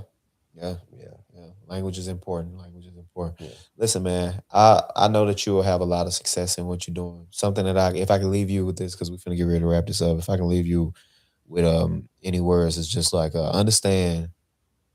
Don't rush it. And I know that sounds cliche, but just understand who you are, right? yeah, Understand that you have so much time. Look at the if anything, look at the distance between me and you from your age now to 30. It's not that big of a distance, but I got 8 years on you. 8 years ago, you were a kid. yeah, You know what I mean? yeah, So I got 8 years on you and understand that it's not that much distance. Understand that one day, in 8 years, you'll be my age. And I may seem older, but I don't seem old though. right, So and understand that you got 8 years, you got plenty of time, man. By the time you're 33, hey, you could right now start your career to make six figures right now, just something to support your content creation. yeah, You can start embark on a career to go be, and I know you work like something like enterprise or what I know you work. yeah, You can go corporate, do that for a little while. By the time you might and build up, get other further education, you can get there. You can get that six figures that'll then in turn still support your content creation and all of that. right, It's several ways to skin a cat. I don't want to ramble and go too far into, but it's several ways to skin a cat. Just understand that you are young. You got plenty of time. Don't rush it. Plan it out. Don't be so eager to just jump into it. And also, you know, don't forget, take your time. And if I could go back and talk to my younger self, I would just say, hey, listen, you're just 25. I know it feel like you're 55, but you're just 25. Take the time. Take that pay cut for the sake of experience. If that yeah, job only paying 40,000 a year and it's entry level, take it. Don't go out and go drive tractor trailers so you can make 60,000 a year yeah, and think like, well, that job only paying 30, but I'm making 60 now because your ass will keep on making 60 for the next 5-6 years. yeah, Where at that job by now you would have developed enough experience to in turn be making 100 or 200. yeah. Later on, yeah, Yeah, and also stop putting. Basically, what I'm saying is stop putting the value of that. Stop putting a dollar sign on so much shit. yeah, Don't be so rushed to chase the money and all of that. Just take your time, hone your skills, and I know you'll be well. You seem like you come from good lineage, good stock, man, and I know you can do a lot of great things. So just stay at it, man, and continue to focus. And anything that I can do to help, I yeah, will. Shit. I'm just one phone call away. Anything I can do to help. If you having events, whatever you're doing, I'll do my best to show up and be there. yeah, man. I really appreciate you having me on the podcast today. This was a really great Oh yeah. conversation, Mhm. and more not just the conversation, but the ability to learn and listen. Oh yeah. And I appreciate that a lot. And And before I go, I just like to let y'all know that you could be praying for something, you could be wanting something, but until you get into the right alignment and the right focus and the right discipline, it'll start flowing your way. I've been waiting to change jobs for the last 2 years of my life, and I've been grinding, chopping wood, carrying water. And one day, I chose to apply for a job last November. I didn't think nothing of it. I went through the interview process. I was being my authentic self, no fabrication, and ended up getting hired. That's what I'm talking about. So if there's anything that you're battling or in a season where you feel like it's not going to happen for you, just keep going. Just keep going. It will. It will. So again, T, I had to let them know that, but again, T, thank you for having me on here, and it's a blessing. I look forward to coming back someday. 100%. I listen, more than happy to have you back anytime. Anytime you want to come back, you can. Anytime. But listen, this is a ChoppedByT podcast where we get real, raw, authentic conversations. Until next time.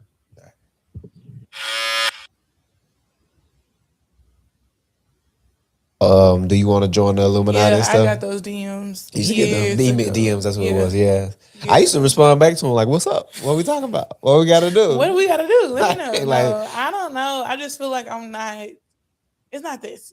Yeah. Not to be sacrificing and going through all this other stuff. Because like I said, like you'll be winning for a moment. Yeah. And then it'll all come to an end at some point. Yeah. But to be the next Oprah, come on now, you front row, billionaire.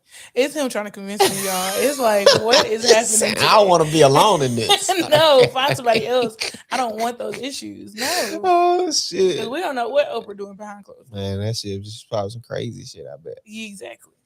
It take a lot. I mean, in this space, this is a ruthless space you get into. It is. It's cutthroat. And I ask myself all the time, like, why? Yeah. Why I choose this? Yeah. Because I'm too sensitive. Yeah. Too shy. And I don't let shit pass over easily. Damn. Like, for example, somebody can do something to you knowing that it's not cool. Yeah. And as soon as you have a problem and you want to address it, it's, oh, this just a business. It's just like, no, me personally, I don't care if it's business or not. It doesn't give you the right to just fuck with people. Yeah. Like you still have to have some sort of humanity to say, like, I'm not gonna move like that. Yeah. And in this industry, it's people that will do anything to climb their way to the top. Yeah. And I'm not set up like that. Yeah. At all. Like I'm not finna step on the next person just to get above or ahead of them. Like I just don't see that. So that's why I just be kind of like constantly like, God, you got to show me what my purpose is here, because I don't want to be continuously chasing something that's not my purpose. In which the last time I came here, I was talking about how I was pausing and just taking a break and everything. And it was kind of, I wouldn't say it was short-lived, because I did get out of it what I wanted to get out of it, which was to pause, which was to kind of strengthen my relationship with God. And I started to see me getting emails from companies or networks and different people that I never got an email from. So I'm like, how did you even get my email? Like, it's just weird. And it's just been certain things that have kept showing up that I'm just like, I'll be a fool to keep questioning it. Yeah. So it's something in it that God is wanting for me to showcase that only I could do it. In a way.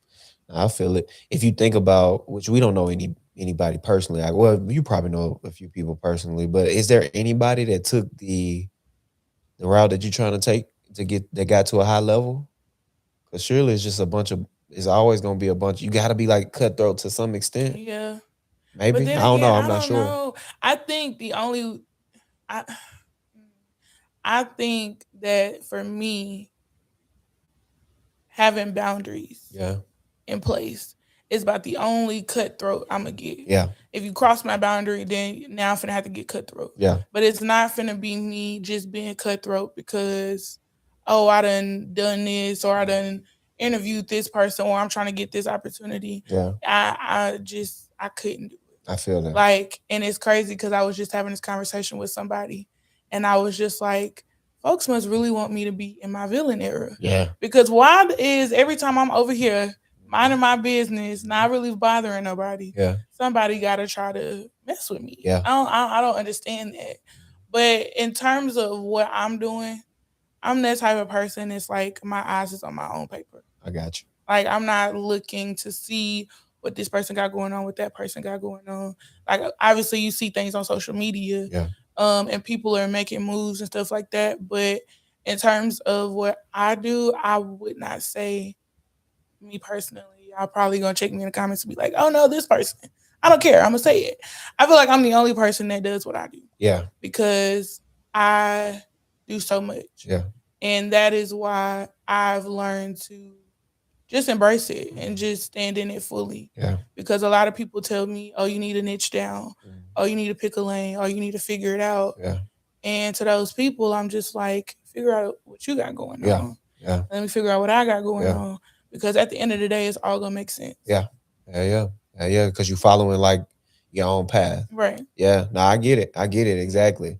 But it's always, I do love having those conversations with people who are like, I don't want to call them fans, but supporters, where they like tell me like, hey, you should do this or you should try that or whatever. Like, I always feel like it's so like, I don't know, like from where I come from like a small place. So it's always like mind blowing to me for anybody. Like, you watch me? Yeah. You know what I mean? No, seriously. So you got an opinion on me? Weird, yeah. And like I was telling you before we started filming, when I went to a grocery store, I was walking around and some girl stopped me and was like, oh, I love your talk show. And I'm like, you can't be talking about me. There's no way you're talking about me. I don't even have a talk show. I don't even have a podcast. And then she started naming off the interviews that I've done. And I'm like, she thought it was a talk show. Weird. Yeah. Yeah. That's like crazy. Yeah. But every time somebody come up to me and they like, oh, I seen you on this, or I seen that, or I seen that,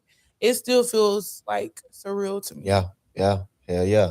I was at a wedding and me and one of my frat brothers was walking, just ran a wedding in Cookville. And we was walking across a little space and it was a guy, he was helping like with moving in and stuff. He was like, oh, ChoppedByT, what's up, bro? I said, oh yeah, nah, it's over. I ain't never stopping this shit.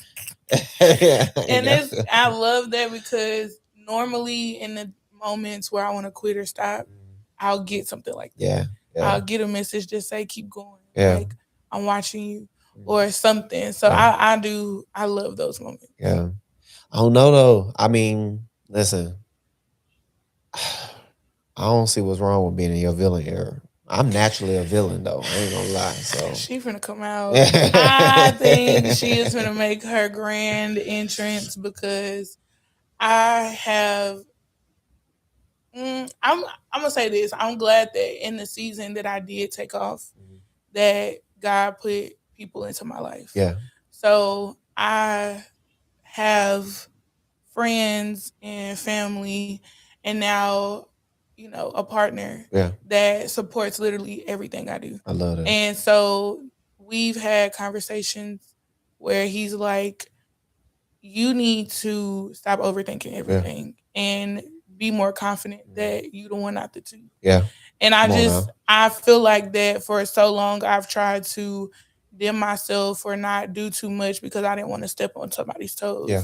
Or I didn't want to come off with this certain energy or vibe. Mm-hmm. But like I said, a lot of the times when you play yourself small or you play yourself to be humble, you get overlooked. Yeah.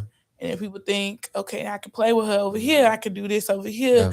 So that's why I'm saying, like, I feel as if, like, it's about that time for me to ramp up a little bit. I feel that shit. You gotta be your own biggest. Oh yeah, nah. Listen, come on now. Have a little fun with it. Shit, why not? Yeah.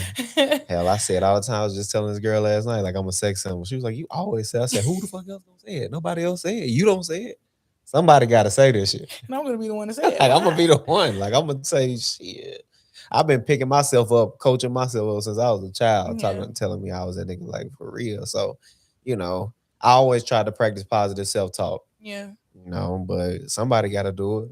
And I mean, you are doing something that the average person can't do. It's Yeah. hard to stay consistent. It's hard to continue to do this and go out for it and put yourself out there. Yeah. That shit is difficult. It is, especially when rejection comes Yeah. into play. Oh. A lot, not just here and there. I Mhm. mean, literally, you going through 100 no's and you get one yes. It's like this a little Yeah. uneven, but at the end of the day, it determines like how bad you want it. Yeah.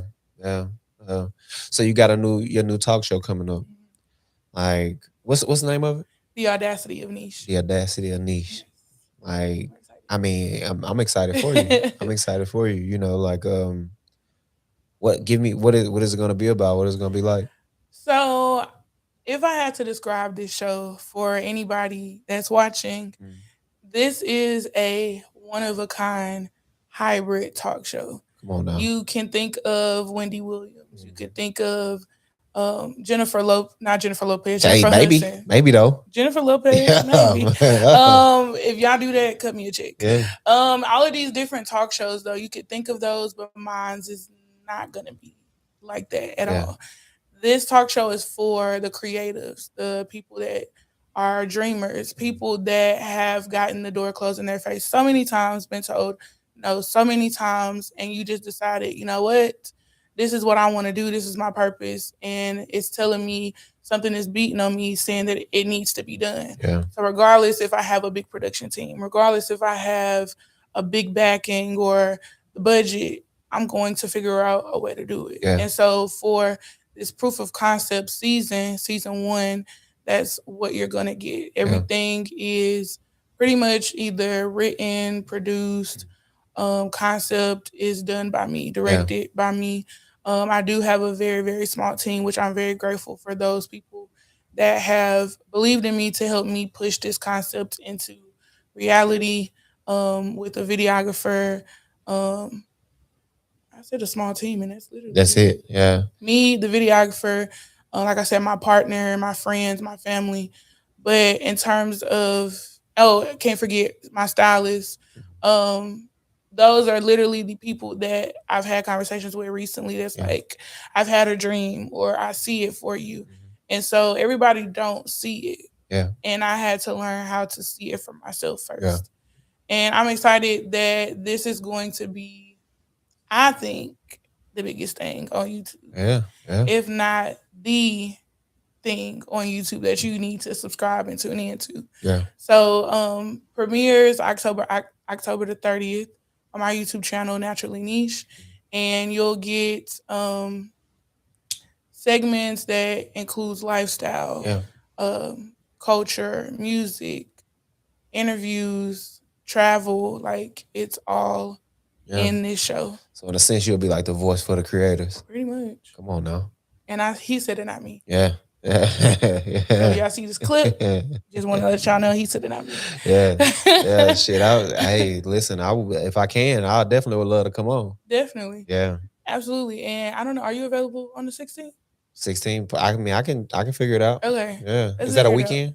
No, it's on the Thursday. I can figure Like, we it out. got fall break, so I'm Uh-huh. like, let me get this done Yeah. during the time I'm off work, because I have a 9 to 5 too. Yeah. So being a creative and having a full-time job, people don't understand how hard it is. Yeah, that shit difficult. Trust me. I'm Very here. difficult. Yeah. So yeah, since I'm off next week, that's pretty much when I'm wrapping on production. Yeah. But yeah, it's like, again, let's take it back, because like I said, I was gonna tell you about the whole BET thing Okay. earlier. This past year, I had kind of applied to do media for BET. Okay. Now, my first time, I probably have applied for BET now 3-4 years straight, Mhm. been denied every single time. Yeah.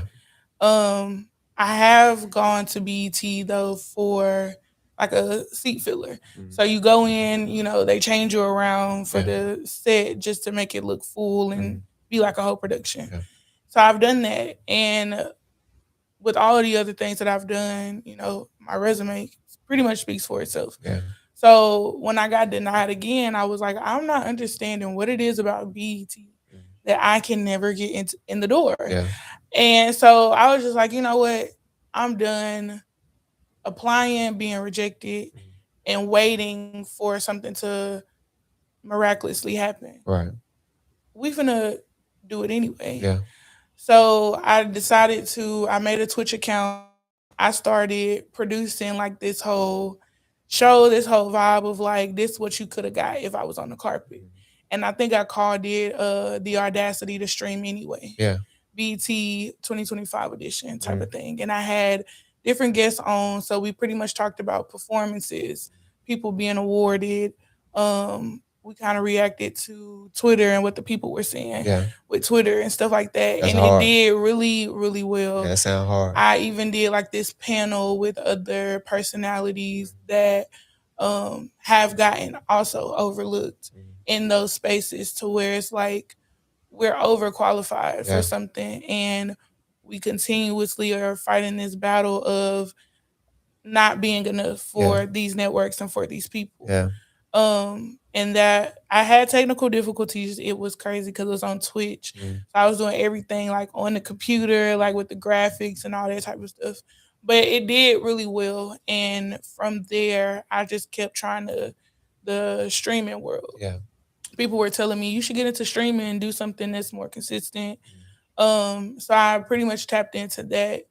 And then once I did one show with no technical issues, I was just like, hold on. I think I got something here. Yeah.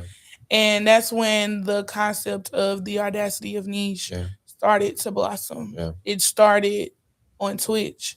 And then that's when I started thinking this could actually be produced into something that people watch on Yeah. their TVs. Yeah. Yeah. So I started scouting locations and scouting different things. And like I said, the road has been very up and down from finding a space. They like, oh yes, we're confirming that you can record in this space Yeah.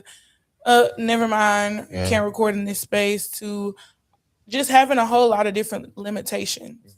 And I'm like, the whole point of this talk show is we're pushing past the limitations. Yeah. So why am I going to continue to allow no's or people telling me how to do it, when to do it, to continue to stop me from getting it done? Right. So I literally just booked what I could for spaces to record in, and I'm letting the content pretty much speak for itself. I can't wait. I'm proud of you. I seen actually as you started to explain, I seen exactly that panel. Mm-hmm. I seen that. I seen Yeah. it because I feel like you tagged me in one of the things, like Yeah, one of I the did. I creators, and sent yeah, it. yep. Mhm. And I definitely looked into that. I try to consume as much as I can, especially from like people who I know, who I know are like actually talented.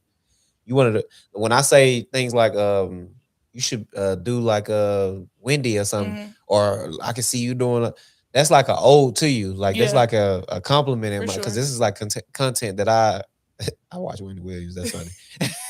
I'm a messy nigga. Damn. That's the problem. That's what it Yeah. is. I got Wendy it. done fucked me Because up. every time you be like, I want to see you do something like Wendy Williams. I'm like, Or Lauren why LaRosa is he or content. so? But I get it Yeah, now. I can get see it. you just stop jumping on and just giving me the news. It's your voice, it's your look.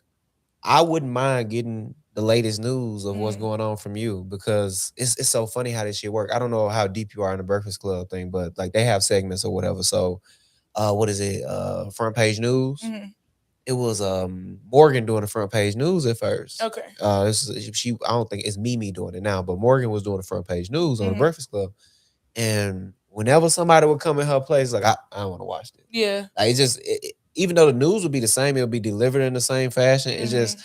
for me, it's specific people that I want to watch say certain things, and it's something about the frequency and the voice. And you got a voice that I would like to hear saying that type Yeah. of stuff. I Did that make appreciate sense? that. Yeah, I do. Yeah. It does make I don't sense. know if that's a compliment either. No, I it don't- is. yeah, It okay. is. Because for a long time, I didn't like my voice. Yeah, For a long time, I didn't have a voice in Yeah. a way Yeah. because I was scared to speak up for myself or scared to do certain things. So that's why I feel like this whole new era of the audacity is really a movement, Yeah. honestly. yeah, Being audacious to say, forget anything that used to fear me or Uh-huh. scare me away. I'm pushing towards it Yeah. now. You know what I'm saying? So again, I'm excited. This is just the proof of concept. Yeah. So it's only gonna be 4 episodes. Yeah. But I've put a lot, when I say a lot, I mean a lot into it. And hopefully and we're not gonna say hopefully. I want to make this like a something I can look back on. The Audacity of Niche will be on a major platform. It definitely will. Yeah. Soon. Yeah. So what is this? October 11th? Yes, 2025? I can look back on this when Netflix or BET Plus or Prime Video pick it up. Yeah. So like get into it. October 30th. Yeah, no, you scratching at the surface, man. Yeah. You there, you interview, like people don't to you, I could tell how sometimes you leave, like you casually. So we talked about this last episode, how you casually say some of the things you've done, you know. But it's what we say, niggas ain't been on. Niggas ain't been on Zeus. Come on, man. I'm screaming. You, I love that for part of real, the interview. I do, real. and that's a fact. It's a lot of things that I've done that niggas just ain't did. Yeah. Or don't even know how to do. Or know how to do. Yeah, because I wouldn't know the first place to start to. You just told me you was at a Chris doing like media. I know to you it's probably simple, but it's like you doing media at a Chris Brown concert. Like, you know what I mean? I'm mad, but I'm still sad about that. Yeah. But that's my lesson. Like I said, I'm gonna have my equipment everywhere. Yeah. So anytime I get an email or whatever, I ain't even gotta worry about it because I'm gonna have everything. And I love Chris Brown. Yeah. And that concert was so tea. I loved it. Yeah. But yeah, like, and another thing is, again, I'm gonna say this. What God does for me, nobody's gonna be able to take credit for. Nobody's gonna be able to be able to say, "Oh, I put her on. Oh, I did this for her." It's not gonna be none of that. So I'm excited for where that's going to go. Of course, it's still things that I can improve on. There's still things that I want to fine tune. Because I catch myself watching the interview and being like cringing, like, why did I say that? Or why you say it like that? So it's just like, it's only going to get better. Yeah. But I know now without any doubt in my mind, like, I'm her. Yeah. Come on now. I'm that. Fucking right. Yeah. And can't nobody take that away from me. Because if I feel that, I don't care what nobody else say. Yeah. I said what I said. Yeah. No, I see it. I see it's a few people I've had the chance to sit down with that I've seen it in. And who am I to say what I see, you know? But it's like at the same time, it's like it's you, it's Jasmine. I don't even know if she's still doing her stuff, but it's like it's got kind of unfortunate. But you see them and you're like, oh yeah, it's Tootie. Few of y'all that I sit down with is like all women too. Huh? Tootie, the girl that dance. Yeah, she do be killing it. Yeah, it's funny. It's all women. None of the men I done sat down with, I didn't see anything in. I seen nothing in them. They sucked all. I'm just Jesus. I'm not co-signing it. I'm screaming. But I appreciate that because again, it's like always a good reminder, and it's also confirmation. Yeah. Like anytime I pray or I ask God for something, and then people say things like this, it's just like, okay, I hear you. Hell yeah. Listen, hopefully we can see it, and I do my best. I always tell people, I actually, the reason why I'm even saying this, I got a DM from the guy that you just seen before he came. It was, he was like, bro, you know, you was acting like you didn't want me on the show at first. It's like, bro, like, I don't think people understand, like, people say, like, you'll make time for what you want, all that shit. It's like, I really am, like, so busy. Like, just taking care of my mom and my son and, like, working. Like, I work basically 2 jobs, you know? Like, I work a full-time job and a part-time job, was 30 hours a week. I won't get my whole resume, but I do a lot of shit. And I don't even have enough time to sleep, let alone sometimes like do shit. Create. It's like, and I tell them, I said, you think I'm active on social media, but a lot of times those scheduled posts you see. Yeah. So if I don't get back with you until 2 days later, that's not me like ignoring you or whatever. I get you. That's why I always give people my number too. I was like, call me. Yeah. And make sure you do a text first. Because if you call, calling me, I'm busy. If you call, I'll fuck around, reject that shit. Because motherfuckers want some money. I ain't got that for you. Yeah. But man, listen, I appreciate you coming on the show. Thank you. Like always, man. I'm excited to see what comes from your show. And like I said, I always tell you anything I can do to help. I truly do believe you. I'm not just blowing smoke. Yeah. You know, like I feel like you got something.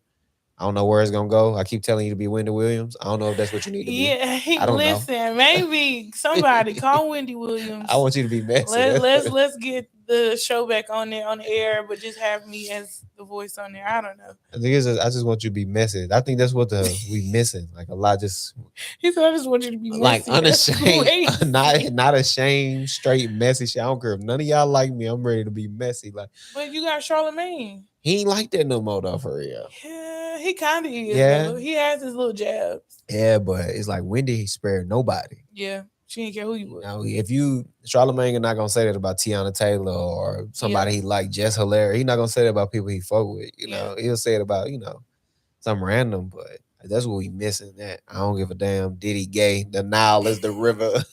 The Nile is. Listen, I gotta get myself at a certain point before I start talking about everybody. That be the thing too, because we see what happened with certain people in the industry. They open their mouth and then you don't see them no more. You don't see them no more. Motherfuckers hide them. And I don't want to be that one. And I keep fixing my shirt, but I just want y'all to kind of see the audacity to be the brand and the billboard. Yeah, that's your merch. Mm-hmm. Yeah. So I want to get into doing merch as well. Like I said, I want it to be a whole movement. Yeah. So if y'all want to see merch for the concept season or the proof of concept season, let me know, because I will definitely get to it so that people can be rocking it. On the back, you can scan it, tap into everything going on with the audacity of niche. So I do want to push that out, have more people wearing it, so people in the city can know what's going on. Yeah. That's what's up. And I appreciate you for having me on to promote my show. Oh yeah. Social media is up and down. One day I can have 2,000 views. Next day it could be 5. Yep. I appreciate you for being locked in. Oh yeah, for sure. But listen, this is the ChoppedByT podcast. We'll get real, raw, authentic conversations. Until next time.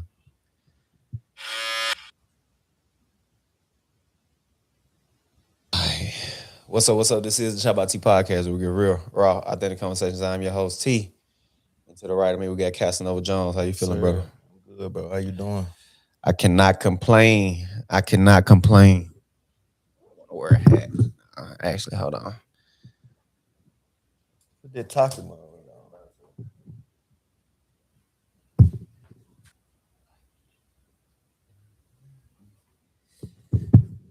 Oh, yeah, man. I'm feeling all right. I can't complain. Hell, just been regular. For sure. What's going on new in your life? Man, grinding out the way. Yeah. You know what I'm saying? Protecting my peace. What they look like, protecting your peace? Just setting them boundaries, man. Mm-hmm. With friends, women? Everybody. Yeah. Friends, family, whoever. Yeah. You know what I mean? So family, a motherfucker. Family do it. Yeah, they'll do it. That'd be the worst, though. Yeah. Family be the worst because you're in a position where you gotta love them. Yeah. You like, damn, like, and you didn't choose this. Right. For sure. You didn't choose this. At least with your friends, you choose them. With family too. Yeah. But where you at though? What does that look like? How do you protect your peace? Do you isolate yourself from people? What does that look like? I would say isolate. Yeah. You know what I mean? Just out the way. If I ain't feeling the vibe, I ain't feeling the energy, you know what I'm saying? I'm cutting it out. You dismiss yourself. Dismiss. Yeah. Men's mental health. That's something that we don't really speak about enough, because it's like, it's cliche to say that shit, but the reality is it's still like a thing not to like feel your feels and feel how you want to feel. Like I just started therapy. Yeah. Right. Yeah. And I was so intentional about dismissing everything that this man was telling me. For one, he was a white man, right? Okay. So I was so intentional about dismissing it in my mind, though, not directly to him. Of course, I was mannerable to him, but I was in my mind. I'm so intentional about dismissing it. But after the therapy session, just prior to it, after the therapy session, it's like, all right, let me be intentional about what he's telling me. Okay. He told me to start practicing on my senses, because the senses are powerful. So it's like, meaning, what you mean when you say sense? Smell. Okay. Like, my biggest thing is my anxiety. Okay. Like, and my stress. Smells that remind you of pleasant times. Okay. I'll give you an example. You ever walk outside and you smell fresh cut grass? Right. And it reminds you of when you a kid on Saturday watching Nickelodeon or some shit that, or watching cartoons in the morning. It just remind you of the old days and you feel like good. Yeah. He told me to start practicing stuff like that. You know, start like something that remind me, what's your favorite holiday? Oh, Christmas. All right. Something that remind me of Christmas. Listen to music from them times. Yeah. And the listening part of it and everything as well.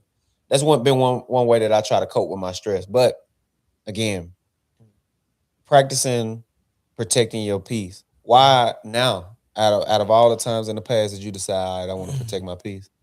Oh, if I got to be honest, I'm gonna say, I mean, it's only so much you're gonna be able to take. Yeah, And I feel like after a certain amount of time, certain stuff you start being aware of. yeah, You know. yeah. What was a turning point? Like that point to make you be like, all right, fuck this. Like Oh, turning point. If I got to say. the point that made you be like, all right, fuck this. I need to start protecting my peace.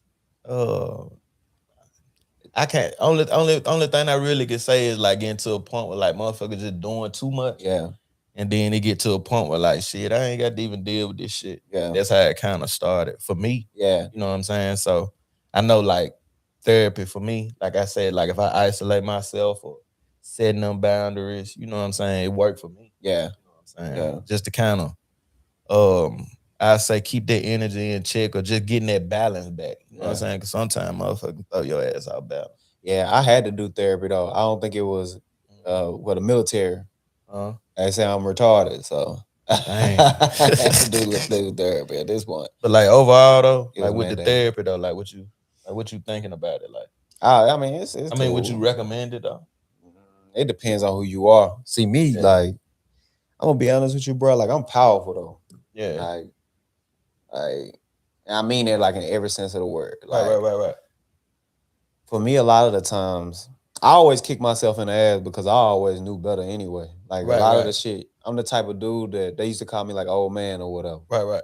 Because you pop up and I know shit. I just know things and Yeah, I don't for know sure. how I know it and nobody know how I know. I don't even know.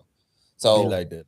yeah, so it's like for me, I already knew. Like conflict resolution, probability, problem solving, analytics, studying something, finding the problem. So for me, when I'm stressed, I overanalyze it anyway to try to find out a solution. So a lot of the stuff that he was already telling me were things that I already had in practice anyway. Right. But life is so tough, it's just hard. Right. It's just hard. See, my whole thing is like it ain't hard. It ain't hard for me to talk. It ain't hard for me to be vulnerable, saying how I feel. It's just like once I get tired. Yeah.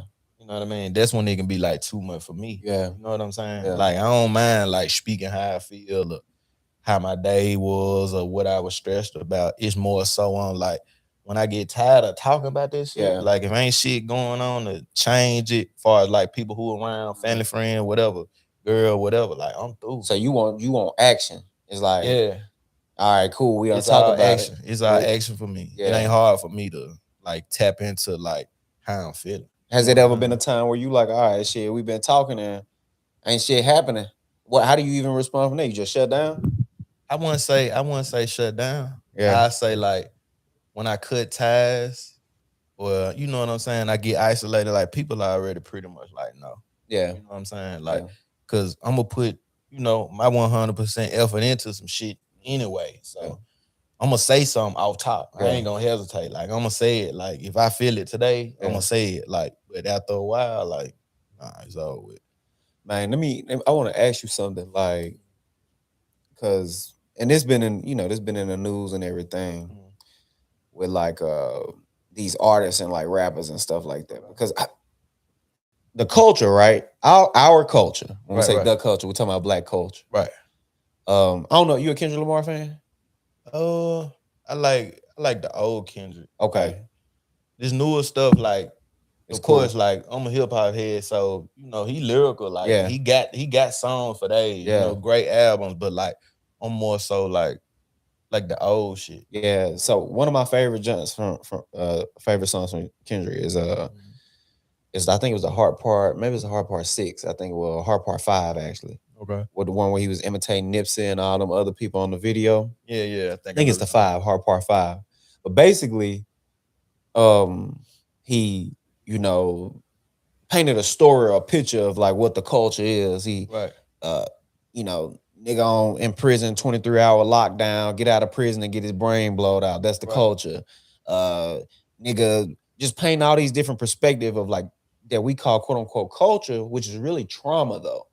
Right? Correct. And that's what we associate with our culture, like trauma. So I bring it back to my thought process of what I'm thinking. Like I see like this Young Thug interview. I see all these different black men in these interviews who have created empires and made livings Right. off of basically trauma and Correct. misguided behavior, like shit that is trauma, is misguided behavior from somebody. You think about this, right? You think about it. I don't know if you never gang bang or nothing like that, did you? No.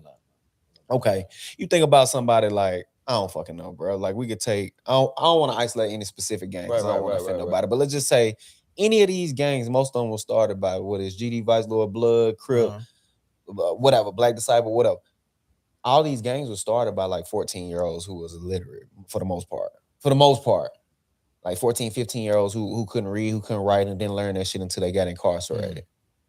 You know, and because of that, we built whole like generational trauma off of these different things. And when I see Thug, when I see him sit in that chair in the interview and like just be in denial about everything that's going on and what's going on, it kind of make me sit back and be like, damn, like they really got us. But they got us, bro. They got us because they allowed us, bro, to fucking build these whole empires and make all of this money was spewing this poison through rap, though.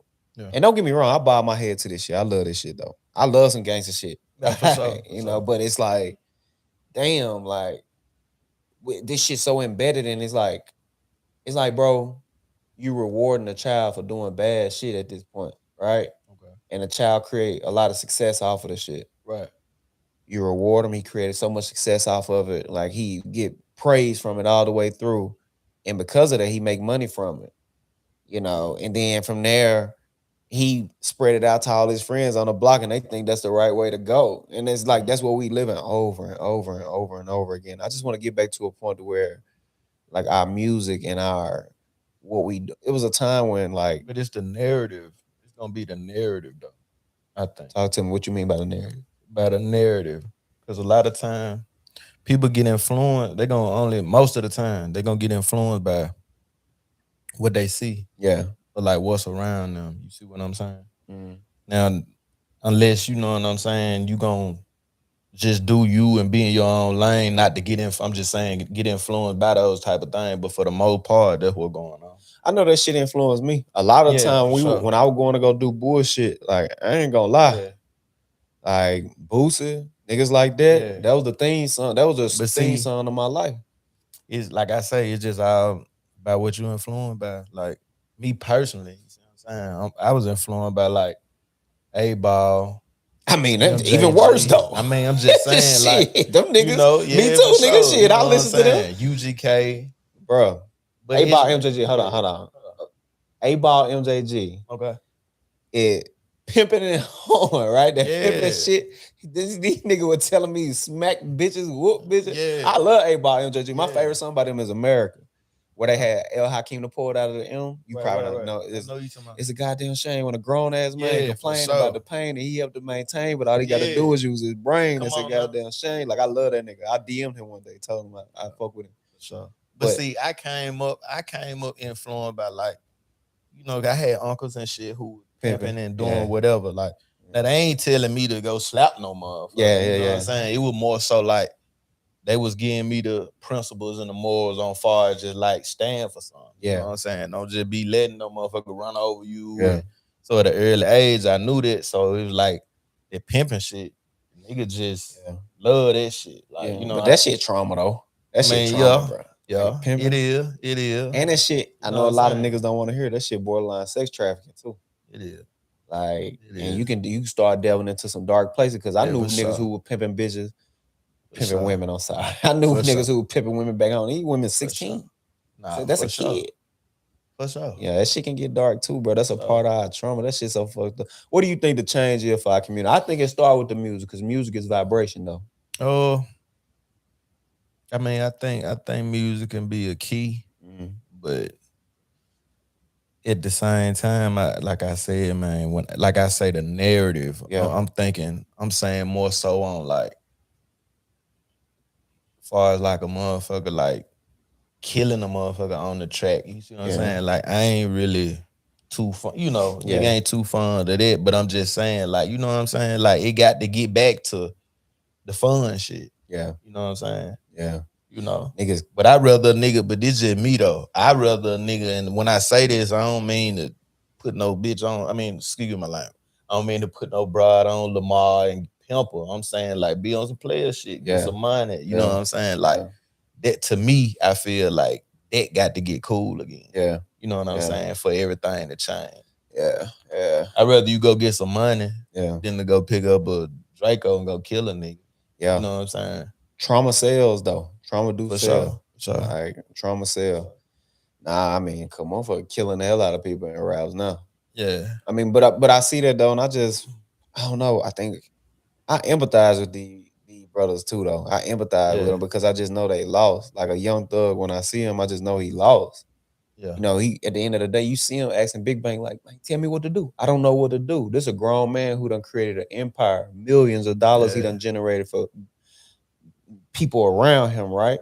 And he looking at another man saying, tell me what to do, right? And that resonates with me because I know what that looks like because that's me. I am him, he is me, because I needed that male mentor to tell me what to do. Tell me. I don't know what the fuck to do. I'm lost out here. Tell me. I've been figuring this shit out, building this shit up off trauma. Yeah. You know? That's why we got when we learn, you know what I'm saying, regardless if the youngsters ain't listening or not, we still got to teach what's taught. You know what I'm saying? So as we learning, we got to, you know what I mean, still put that message out there or talk to some of these young guys if it ain't nothing but a few minutes, because you could change their life. But back to what you said about Young Thug, when I see Young Thug, even when I seen the interview he had with Big Bang, all I could see was like, damn, like he just need to heal. Yeah, he need to heal. Yeah. You know what I'm saying? That's what from everything that done went on, I'm just looking at him like, damn. Yeah.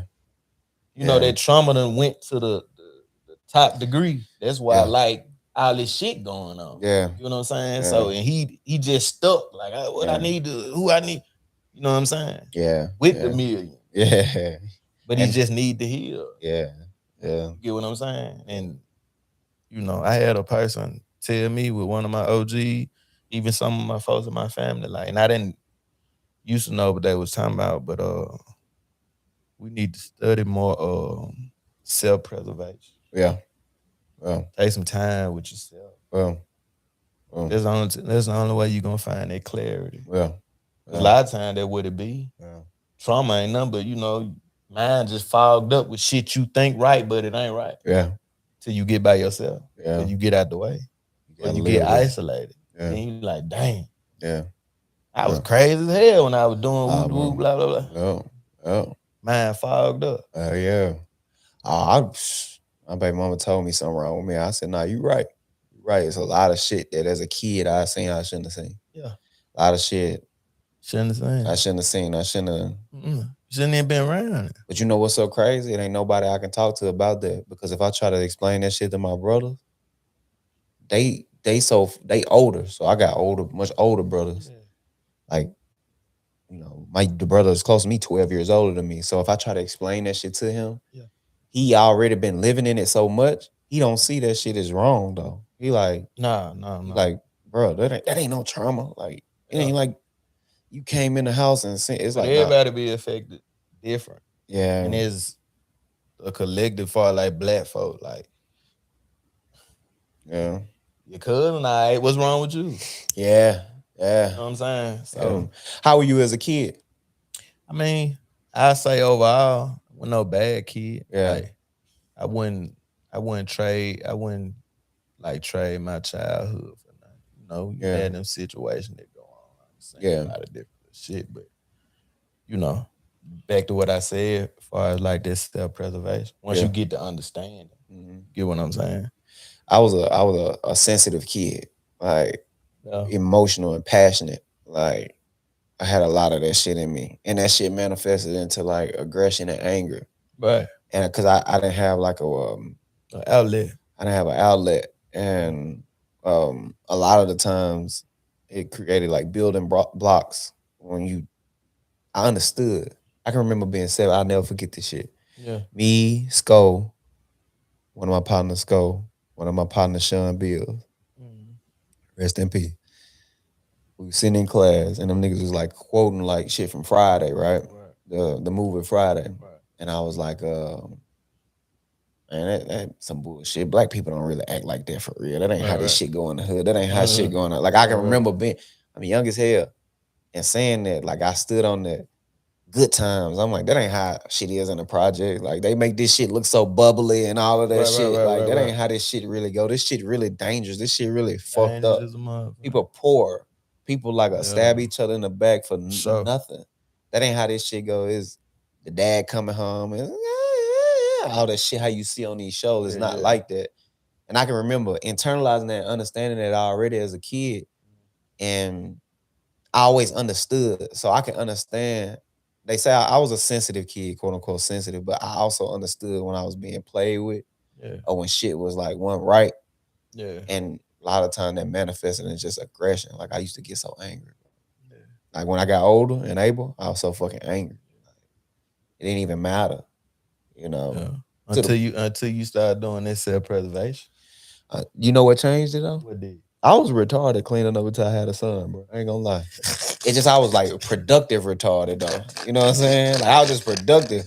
But it's so many times. As Sco said on this couch right here, he said, bro, it's so many times saying, yo, like, bro, you should be in jail somewhere, bro. So much bullshit I'm saying you do and involve yourself in. Yeah. It's like just when I had a son though, holding that little motherfucker, I was like, oh man. Like, dang. Now, I ain't gonna lie. You ain't retarded. No. I ain't retarded, bro. Retarded. I ain't retarded no more, bro. I'm fucking changed. I ain't retarded no more. It's my child, bro. So that nigga changed me, bro. That's the only thing. That shit, cause it's like it had to be something real traumatic, like to jolt me back, like to reset. Yeah, it just reset me. It's like, oh hell no. I ain't finna. I just had some young boys on here the other day. I'm gonna put that episode out before this one, and we talked. They tell me about how I went over. I just destroyed them folks' house. I'm trying to get at another night and fuck the whole apartment up, bro. Bullshit and flashed out. And niggas was like, yeah, bro, you dumb. I'm like, why the fuck didn't y'all tell me to go? It's like, bro, you said you'll pay for it, but motherfucker ain't want to rock. I said, oh my God. Like, y'all ain't want to tell me, like, nigga, come back and give us money for this shit because you was scared I would do some more retarded shit to y'all. I ain't gonna say scared, but just you didn't want that encounter type shit. Right. Man, I'm so happy I had a child, bro. You got any kids? You want some? Yeah. I don't know. I had this conversation. It might have been a few weeks back. Yeah. My cousin or whatever. I don't know. My whole thing was if I could. You know what I'm saying? 'Cause I done had a lot of misses. Yeah. You know what I'm saying? A lot. Yeah. It's my 2 men. Yeah. But I wanna. And I know this ain't no trendy thing to say. You know what I'm saying? I never wanted to have kids young. Yeah. Never. Yeah. I always wanted to be an old ass dad. I don't know why. As far as like me saying I want to be an old ass dad because first of all, my mama had me when she was 17, 18. Yeah. I got young parents. Gotcha. You know what I'm saying? But I didn't know now. I didn't know they were young until like I started getting older. I thought this shit was normal. Like, but my parents like young. Like, you know what I'm saying? Like mama like 51. Yeah. You know what I'm saying? Like, you know what I mean? Yeah. Pops like 52, 53. And they did a good job, you know what I'm saying? Even though I wasn't raised with both of them in the same household. Yeah. But they was young. You get what I'm saying? And I just, I don't want to, you feel me? Yeah. Yeah. Nah, that make perfect sense though. You want to, You know what I'm saying? Yeah, you want to I want everything out the way. You want to have it figured out. I don't want to miss nothing. Yeah. You know what I'm saying? Nothing like, cause this shit affect your goddamn man. Oh, yeah. Like, you know what I'm saying? Whether it was a basketball game, whatever it was, you know what I'm saying? Pop might be like, I got to work. Yeah. You know what I'm saying? I remember 11, 12, you don't understand this shit. Yeah. Like, the fuck, what you mean you got the, you did the third game, you done missed. Yeah. After a while, you feel me? But you respect it now though, right? Being a man yourself. So, yeah. I get it, but You don't want it for yourself. Nah. The older the better. Yeah. Yeah. I had older parents.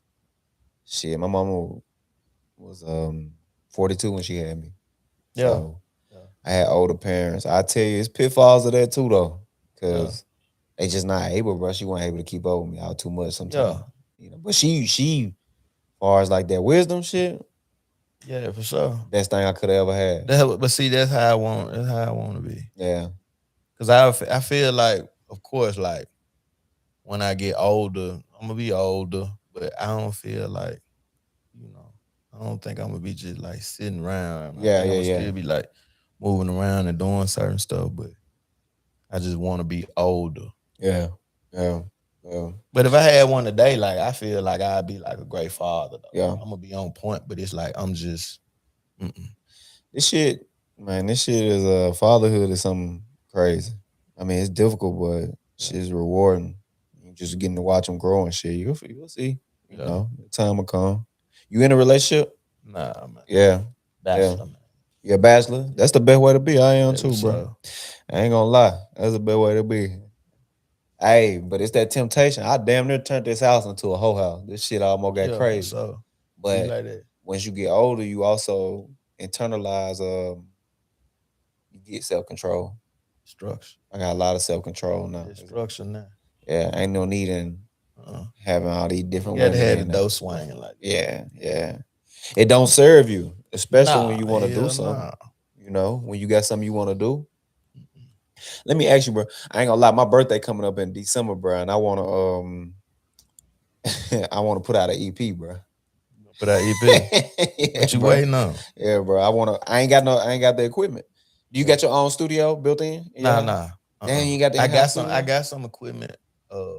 Background away though. Gotcha. Yeah, but nah, I go to the studio. Shit. See, I don't be want to go to a nigga studio, bro. I don't want a nigga like, hey, bro, Yeah. you know, Nah, I'm on it the don't clock. be no shit. It don't be no shit like that. Cause we went to a nigga studio up here with me and Voy. You remember Voy, don't you? Yeah. Me and R.I.P. to Voy, R.I.P. Voy, yeah, that's my baby. That nigga had me in studios and shit. We'll be up here, especially when we were doing the 1,000 game shit. And we couldn't smoke in that bit. We couldn't drink. Yeah. I'm like, nah, we on a nigga time. We gotta pay. Yeah. It's like, I mean, I don't mind paying, I guess, but I'd rather have an I in-home feel you setup, though. you know. Came up not paying. So Yeah, like, yeah. shit. I What we want paying for? Listen, I want to do an EP, bro. I've been telling motherfucker this for a long time. I want to drop that bitch on my birthday, right? I mean, song. Three Three. of them bitches. Yeah, I'm gonna kill the streets though. I ain't gonna lie. Yeah. I'm gonna kill the streets. Yeah. I'm gonna get on one of them motherfuckers. It's just me. I don't want to feature. No features. Damn. No features. Damn. I'm coming like, I'm gonna tell you who I'm coming. I ain't coming like nobody, but I want to do like some fucking neo soul type of shit. I do instruments and shit too. I got guitar. I'm teaching myself how to play. I know how to play the trumpet.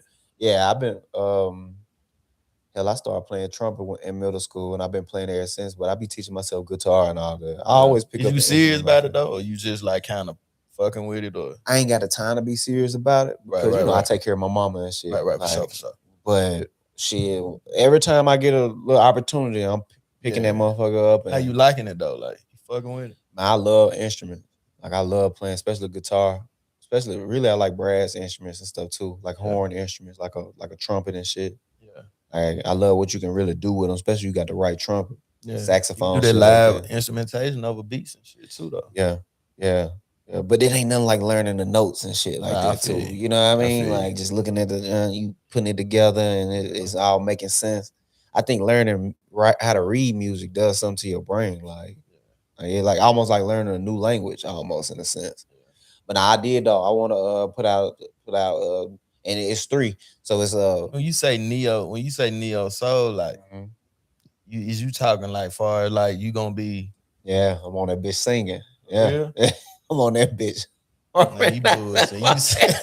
I ain't bullshit. I swear to God, I'm on that bitch. Know how to sing, bro? I can do a little something. Hell yeah, Dang. I can sing better than goddamn. I can sing.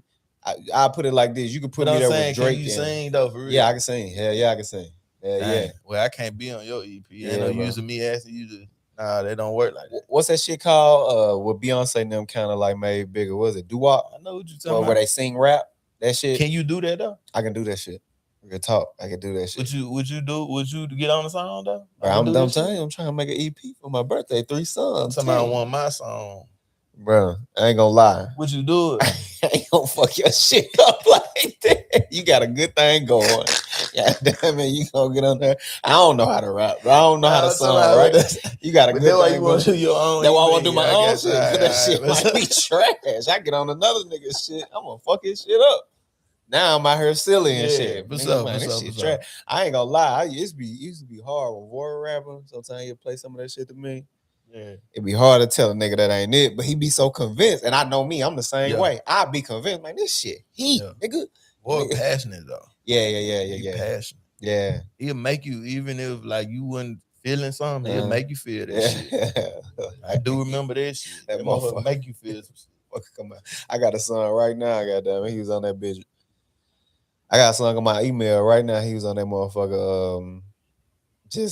R.I.P. the voice. Yeah, R.I.P. I miss that nigga. That's my dog, man. That's my dog. You know, me and Voy, when we first came to college down here, we came down here together. We was roommates in school. And Voy had a few. We had a few, bro. Oh yeah. I know. That was my right hand though, man. That was my dog, man. Boy was a real one though. Good hard too. Yeah, man. But that motherfucker, he'll send me some shit. I'd be like, it'd be hard to tell him this ain't it, cause he just would not accept that it wasn't it. He gonna make you feel it. Yeah. He gonna make you feel it. But nah, man. Hell yeah, I thought about it though. I've been thinking about it heavy. I might need to do Neo that. soul shit different though. Yeah.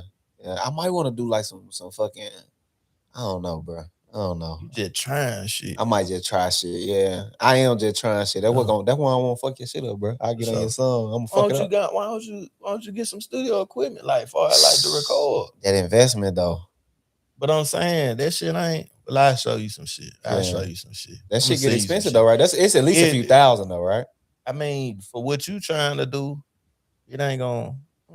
Yeah. You can find you a good little, you know what I'm saying, setup for under 1,000. Yeah.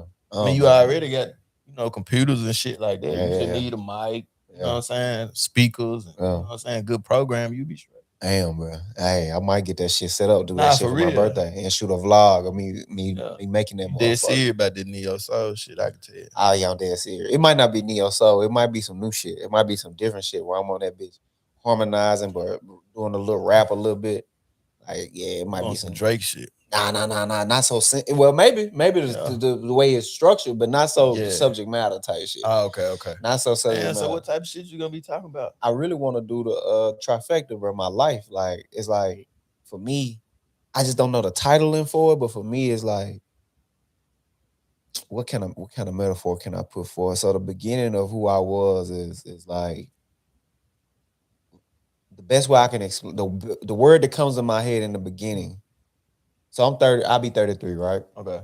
So if you break down my life, 33, 11. Yeah. Come on. Come on now. Yeah. I know. Yeah. So the first 11 years of my life is, if I could, first word comes to mind. Them gonna be the 3 songs.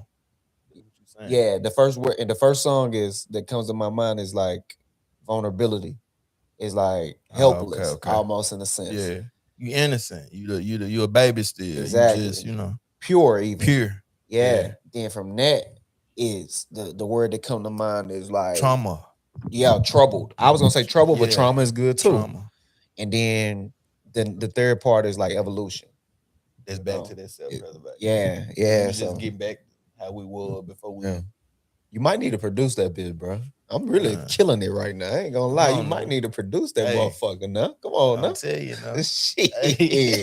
I'm on point like a motherfucker. Get on that motherfucker. You really helping me talk through it. You might need to produce that, but I'm telling you, bro. Now. I really do though. That's something I've been wanting to do for a long time. Hard though. Yeah. It's symbolic for my life. Release it on my birthday and just put that bitch out.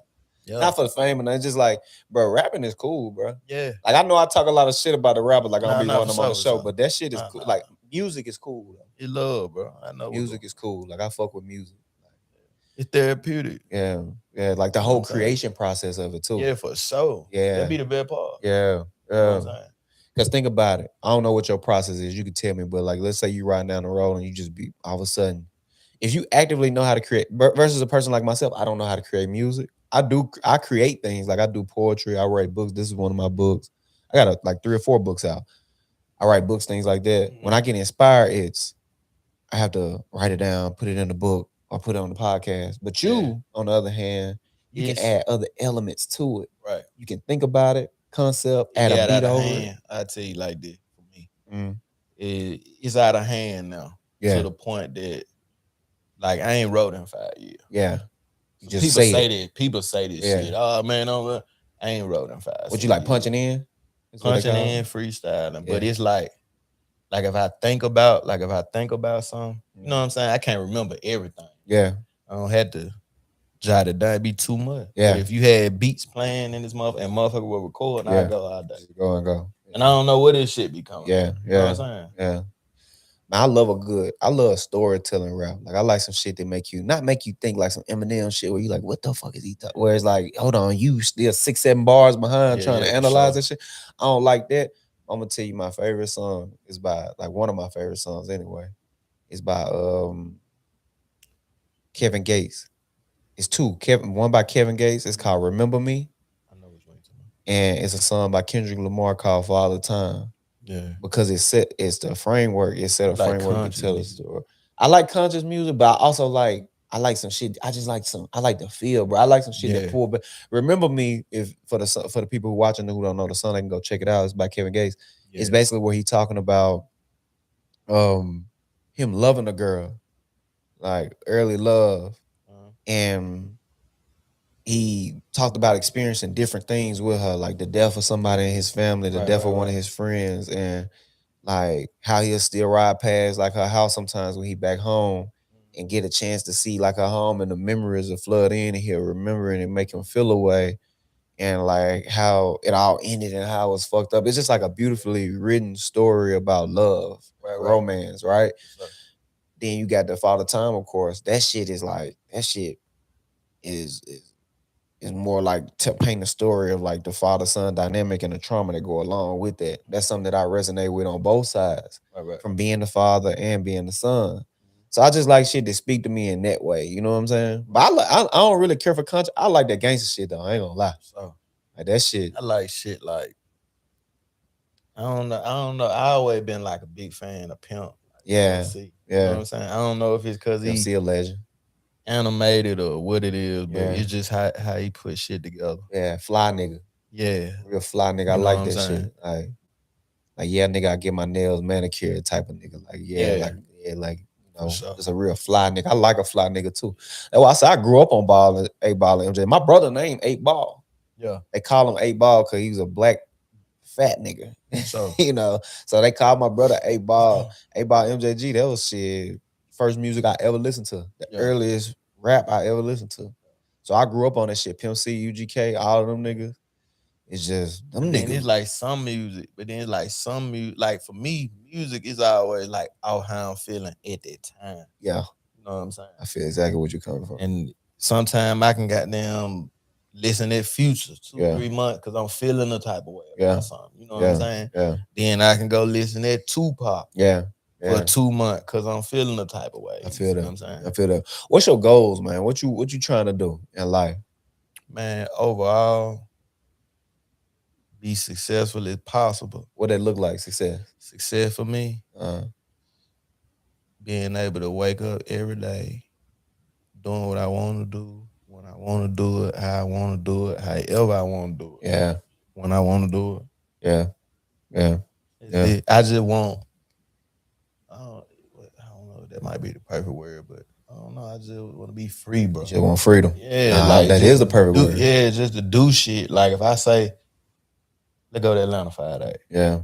Nigga just go. Like go. Now. Like let's ride out. Yeah. Like, that type of shit. Yeah. You know what I'm saying? I'm finna go to New York a week. Yeah. Yeah. Do it matter how you get there? I wouldn't say it matter. I just got to get there. Yeah. Yeah. You know what I'm saying? But that's how I see it. You know what I'm saying? Yeah. And what I want. And just being able to create at all time. Yeah. You know what I'm saying? I tell niggas like, you know. And it ain't got to be millions. Yeah. Cause some niggas will say, man, I want the. It ain't a number, nah, nigga. I just want to be able to do what I want to do when I want to do it, how I want to do it, however long I want to do it. Though. Yeah. You a fan of 50 Cent? Yeah. I think I did like a real rabbit hole, like a deep dive into 50 Cent once, bro. And because to know his story and know what he went through. Yeah. And all the different circumstances surrounding him, from his mother passing away early to being out on the streets dealing with these dudes, and him being young, having to adapt to this like savage street New York gangster type of life. Yeah. selling drugs early, moving, and all of this shit he doing, right? And the mentality of get rich or die trying. Right. Because I was obsessed with trying to how do I attain that mentality of like, whereas I'm going to get rich or I'm going to die trying. Because prior to that, it was get rich, but I can live a cool life. It's like, no, fuck that. It ain't no other way. It's either get rich or die. How could I? So I became obsessed with trying to understand how can I adapt that mentality. And I did a deep dive into that, man. And it's like, shit. A lot of people don't know the sacrifices that it take for this shit. Like in any realm of success, the sacrifices it take for this. You got to do a lot of shit you don't want to do. You had to sacrifice for some of the smallest shit. So just imagine what they doing. You know what I mean? For that. But I mean, at the end of the day, it worked out. It's gonna work out. Yeah. But like I said, it might work out. It might not. But it's just like, for me, I just know like being able to create and me wanting to do what I want to do when I want to do it. Man, everything can go. Yeah. You know what I mean? Yeah. Like, and I ain't saying that in no bad way because I just know the feeling that give me. Yeah. You know what I'm saying? Yeah. So that's how my mind really work on it. Even when I was telling you, like, you know, when you younger, you like, damn, I want millions, I want this and I want that. But it really ain't, it might not take $1 million for you to just get started with it. Yeah. You know what I'm saying? Yeah. Man, look, what sacrifices are you willing to make in this shit though? I already made sacrifices. Yeah. But how deep does it go though? Like, if I'm being completely honest, I mean, at this point, if it's not serving me or if it's not helping me, I can't have it around me. Yeah.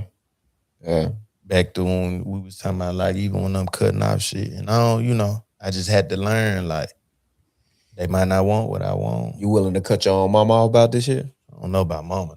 That's what I'm telling you. I'm just saying, but like, deep. I'm just saying, like, I ain't. Yeah. But I do. Niggas, I get niggas love their mama now. Yeah, niggas love mama. Come on now. You feel me? My mama now. You see what I'm saying? But you know this what I'm shit saying? got so deep for me. For I was willing to cut my mama off about this shit at some points in my life. I mean, when I just became obsessed. This shit got so deep. I was willing to do that. And my mama, great lady. Yeah. Like I imagine yours is.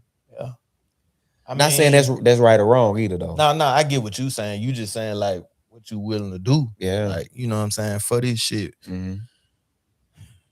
Not mama though. Not mama. You know nigga can't do that, mama. Yeah. I get what you saying, but yeah, like I just realized, like I said, some people, they just want to do shit for the moment. Yeah. They don't really want to live it. You know what I'm saying? Even back to when I told you about me listening to, you know what I'm saying, Pimp. Yeah. Certain shit he used to say is just used to stick to a nigga. Like, you know what I'm saying? He might say some shit like, I ain't in love with a bitch, I'm in love with a lifestyle. Yeah. You know, like, what he talking about? What he really talking about? Basically, he just saying is the lifestyle over everything. Yeah. You know what I'm saying? Yeah. Just being able to do what you want to do. Yeah. When you want to do the shit. Yeah. You know what I'm saying? Yeah. Nah, I had reached that point to me. I say right before I figured out, because my mama has Alzheimer's. Yeah. And she, I mean, she down there, right? She bedridden and shit. Like, she like on hospice, all type of shit. Like my mama, like prior to that though, me finding that out, it's like sometimes I be hustling, doing what I'm doing. Yeah. It's like, nah, I'll call her back later. But what I realized, as soon as I found out she had Alzheimer's, she started wandering away from the house. She started like all of that shit that come with Alzheimer's. Right. When I realized that, it's like, fuck, I had to take a step back. Like, you grinding. It was times when I'm working, I had my own business. Yeah. I had my own business. It's like, I put my business before my mama. Yeah. I was running medicine and shit. I put that shit before my mother. So it's like, when I found out she had Alzheimer's though, and I needed to step up and take care of her myself, when I found that out, I was willing to step back and be like, all right, I got to step in and do what I'm supposed to do. But that mentality of get rich or die trying, like I really had adopted that. And nothing else Damn, mattered. I adopted that too. Yeah. Now, Get what I'm saying? Yeah. Not like sacrifice your mom. But you know, I was just thinking when you said that, but like, you know, this grind is a grind. Yeah. You know what I'm saying? Some people get it, some people don't, but it's like when you in it, or you know what I'm saying, you committed to something, or you passionate about something, like you ain't really caring. Yeah. Not to say that you don't care. Yeah. You know what I'm saying? But it's just like, hell, you can get so sidetracked because you so focused. Yeah. Because you got to have tunnel vision for this shit. So I done had this shit happen 100 times. Yeah. I might have missed calls, missed the birthday party, missed this or that. I can't be, but I had to, I'm going to tell you what I had to realize though. What's that? I can't be everywhere. You know what I'm saying? Every time somebody needs me. That was the hardest thing for me. Because I used to be the type, I'm trying to do this and you can't. Yeah. Yeah. You know what I'm saying? Sometimes you're going to miss some. Yeah. You got to pick one. Yeah. You got to pick yourself. yourself. The hard part. Yeah, you got to pick yourself too, bro. You got to pick yourself. Especially with what you trying to do. Yeah. Because what you trying to do in music, that shit hard. Yeah, hard. And it's like the odds are low. Yeah, for sure. Fighting against you every day that pass by. And then, you know, on your way, even on your way up, but just on your way, you know, when you get into that tunnel, I'm pretty sure you done already went through that too, or still going through that. Like, once you get on your path, or you get on that tunnel vision, like the hate, the jealousy. Yeah. Oh, you think you this, or fuck you. Yeah. You know what I'm saying? Yeah. You shouldn't, and all this shit. You know what I'm saying? Like, and it just get worse, though. It get worse. Yeah. You know, so sometimes I be like, damn, I see why some motherfuckers be selling. Yeah. You know, I'm just saying. For instance, like, I see. You know what I'm saying? Damn. Oh, bro, I'm telling you.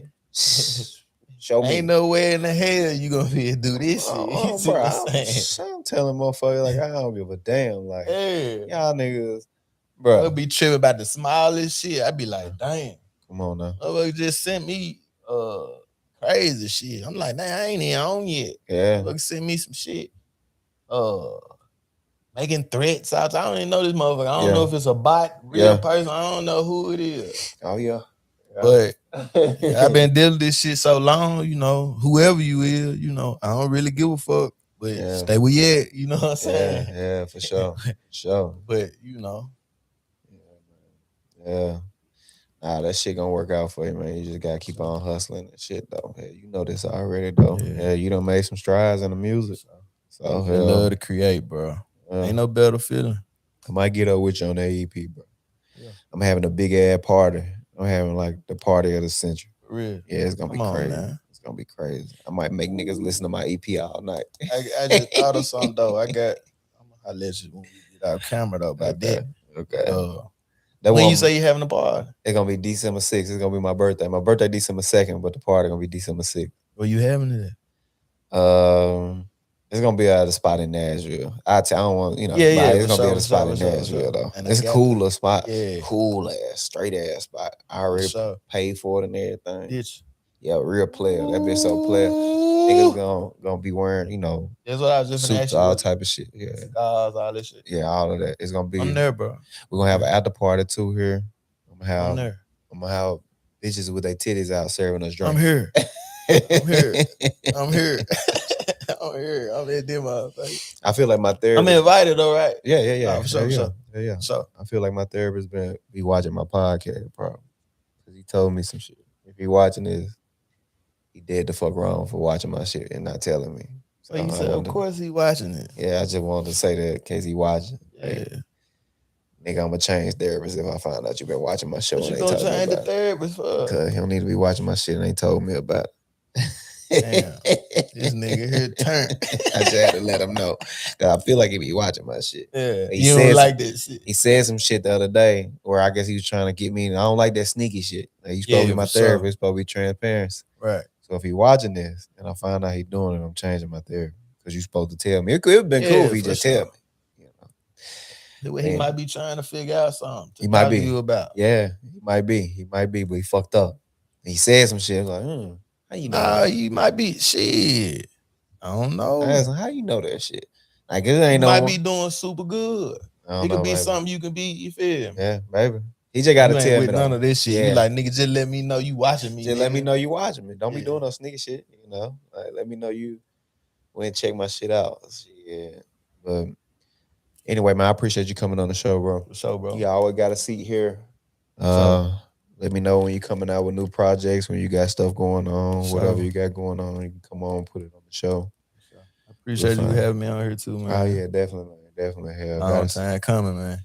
Yeah, we gotta fuck with the home team always. Hell. So, people don't, you know how it is. Yeah, we ain't got to talk about none of this shit. We'll be talking all day. Yeah. But listen, this is the ChoppedByT podcast. We'll get real, raw, authentic conversations. Till next time.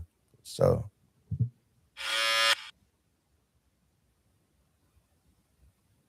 What's up? This is the ChoppedByT podcast. We'll get real, raw, authentic conversations. I'm your host, T. And to the left and right of me, I got the good brother Logan and the good brother Tay. How y'all feeling? Good, we good. Can't complain, good, man. man. Can't complain. Feeling good, happy to be here. Man, I'm glad to have y'all on. Look at me. Hold on. Let me. Yeah. Oh yeah. I'm a square now. They don't know that though. Motherfucker know another side of me. I'm telling you. You know the old T. Yeah, how y'all feeling though? Y'all feeling good? Man, I'm good, man. Just enjoying life, man. You know, it's homecoming weekend, so yeah, kick it off the right way. A little fellowship, man. A lot of fucking going on. Yeah. Shit. That's Something plan. like that. That's the you plan. Know, that's got the the plan. brothers with me. We're going out tonight. We're gonna make sure we have a good time though. Man, I want to ask y'all something. And it's crazy. When did y'all, for the people watching, I don't know, y'all, we all Sigmas, right? Right. Y'all cross spring 18, right? Fall 17. Fall 17. Yeah. Oh man. Shit. That's rough. Fall 17, y'all cross. And y'all Sigmas now. That's been almost 10 years now. Since then, y'all became fathers. Man, you know, y'all, done started families and everything like that. Like, where are y'all at now as far as like just manhood and understanding the manhood? How do y'all see shit different now that y'all got kids? Man, I would say this, man. I'm very fortunate to have had kids because I'm gonna tell you, I was wilding. Yeah. I was really wilding, Probably going down the path of destruction, I would say. Not necessarily destruction as in I was gonna be a shit show or something like that. But when I say destruction, I mean like, purpose, man, not knowing what purpose was. Yeah. So I feel like it really gave me a sense of direction. Yeah. Sense of direction and gave me purpose. Yeah. Logan, you got a baby girl though. Yeah, I do. That shit hit different. Rough. You lucked up. Two boys. That hit different, man. And crazy thing is about it, Tatum told me I was gonna have a girl. Yeah. I swear to God, I didn't believe him. Yeah. But he hit it right on the money. I'm a little bit more fortunate though, because I ended up having my child outside of college. So I was already kind of, mature. I had left the fucking around and shit back in college. So I was already stepping into my career at that point, probably like 2 years in. So it was perfect time. It was meant to happen. Yeah. We just ended up having a girl. You want to be married?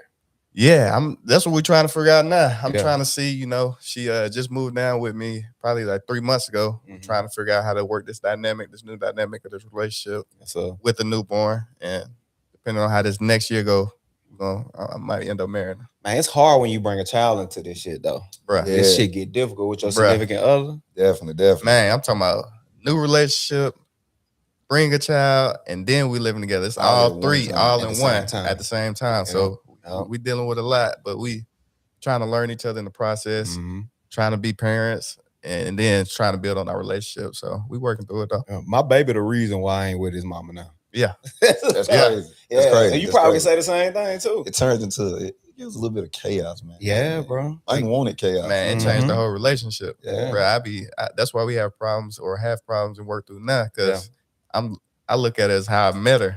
Fun time, good time. Yep. She a mother now. Yep. Yeah. Man, it turned the whole 180. It changed it quick. So a lot more calm, more mellow.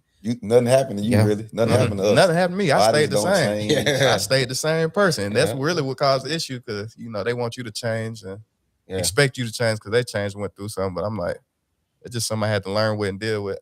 And you look at them, it's like you expect to change out of them because they're a mom now too. Because you looking at like how your mom is, like you should conduct yourself in a certain way. Just the other day in St. Louis, they had the Chris Brown concert. The mother of my child went, and I was like, "Listen, don't go pay to take that one of them picture with Chris Brown. Now you know the ones they be taking." I said, "Don't do that. You're a mother now." She was like, "Man, I'm gonna pop pussy all over him if he let me." Oh my goodness. That's rough. You know, something catch a charge. Yeah. Now you playing with me. Playing with my emotions. She honest like that though. I can appreciate that. Like we ain't together and shit. She let me know, like, yeah, I get out here. How's that with you? Knowing that shit, a woman you once loved and cared about and thought you had a future with. How's it with you knowing like that shit? She might gotta get out here and she gonna get out here and do her thing. Well, not the mother of my kid. Yeah. I wasn't in love. I wasn't in love. Yeah. Neither one of them? Neither one, man. I was out here. He just fucking, man. Literally. Damn, man. See, you really got to see it, bro. He really just out here fucking. Yeah, I blame Onterio, though. You know what I'm saying? You know what I'm saying? I blame him for all this shit, you know. But for the women, a woman that I loved, and seeing those particular women move forward. Yeah. And they met me when I was immature in college. Yeah, I definitely look at it now like, man, they knew me now. Yeah. They got this version of me. It'd be different. I mean, I'll be married. Yeah. I'll be married in a year or two for sure. Yeah. I say that shit all the time. They got a terrible version of me, man. I wasn't just like a terrible guy, but women, man. It's this chick named, you probably know her, Tay. I'm pretty sure you do. Martin. Yeah. We were just having that conversation the other day. That's my cousin. That's your cousin. Oh, shit. Yeah. That man got a lot of family out here. I know. I already know. So, but she was telling me though, like, as far as like, because essentially she say, quote unquote, I had my baby on her or whatever, right? You did. Indeed. Yeah, I didn't have my baby. I was only with the mother. But she said I had my baby. So it's like, you know, when you think about it, right? I tell her like that version of me that it's crazy that you say, because I said that exact same shit. If the version of me that the mother of my child brought out, if I had gave that to somebody like her who was still good to me, it would have been a completely different situation. And that's the thing, man. I had some good women. Yeah. Some great, I'm talking about some wives. Yeah. Literally. I'm going to look at them get married. Probably in the next 3 to 5 years for sure. Yeah. So. Hey, it's wild being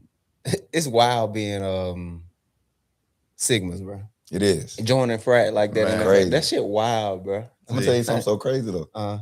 People prejudge. Me and him talk about this all the time. People prejudge us like, we came into college with girlfriends, man. We didn't come into college single, ready to mingle or wilder. Like, you know, when I became a Sigma is when all this changed. It was just like, literally. It was a culture shock. Yeah. Yeah, people like, man, y'all got hoes or whatever you want to call it. No, that was not the case, man. Yeah. See, we came in this job. We didn't know nobody. Yeah. Nobody, man. I had just came to MT. Tay had been there. He was a freshman. Right. And we really ain't know nobody. And we came there with girlfriends, like he said. The moment we crossed, we started getting all this popularity just by being a Sigma. That's it, man. It's so nigga, it's so funny how shit worked. The one who I just told my Martin, you was fucking with her homegirl. Yeah. That shit crazy. Because I remember it was like crazy. She was like my she said my boyfriend, because we went over there. She was like, my boyfriend played football. I'm in my head imagine you to be this tall black ass nigga play football. And she told me my boyfriend played football. That's crazy, nigga. That shit been so long ago. Now how that shit all just tie in together like that. Oh yeah. But no, this shit a culture shock. When you get that, oh my God, you kind of become a celebrity on campus. You do, man. You do. Like we used to go to the KUC back when KUC was popping, and it started being like a Sigma table. We was 10 deep, man. We started getting everybody coming pulling up on the table, like saying what's up. Anytime we host events, they pulling up. Yeah, like it's real deal. It's a culture shock. Niggas had like groupies almost. Groupies. Biggest shock, man. That first week after our probate, man. The biggest shock for me is when we walked in. They're recording us the moment we walked in. Like, what y'all doing? Like, what's happening? And it was definitely a shocker for me. You fuck around, get like 1,000 new followers on social media, man. Bro, I went from 800 to 4,000 or 5,000. Yep, it's crazy. Yep. People don't talk about that, especially when you pledge at a big campus like MTSU, and they preach it to you, but you really don't know until you experience it. Yeah, like, until you try it. Yeah. Just one thing I learned though. Like, as far as y'all out there watching, don't think, man, you can come in and get women. Don't use it to come in and get Yeah, women. yeah. If you're not that type of person, it's not Yeah. gonna work for you, man. If Yeah. you're a lame, you're gonna be lame. You still gonna Yeah. be You're lame. still gonna be lame. You're just man. gonna be a lame in a fraternity. Yeah, lame in a fraternity. That's it, bro. Yeah, because That's they it. gonna figure it out. They're gonna figure out who the ones and who ain't. That Sooner hype or die later. down. Yeah. It die It down. do, it do. And then I'm gonna tell you another thing that people don't talk about. It'll die down, but then you kind of become the old head and quick. Man, Like you look up fast. and you don't put out 2 lines.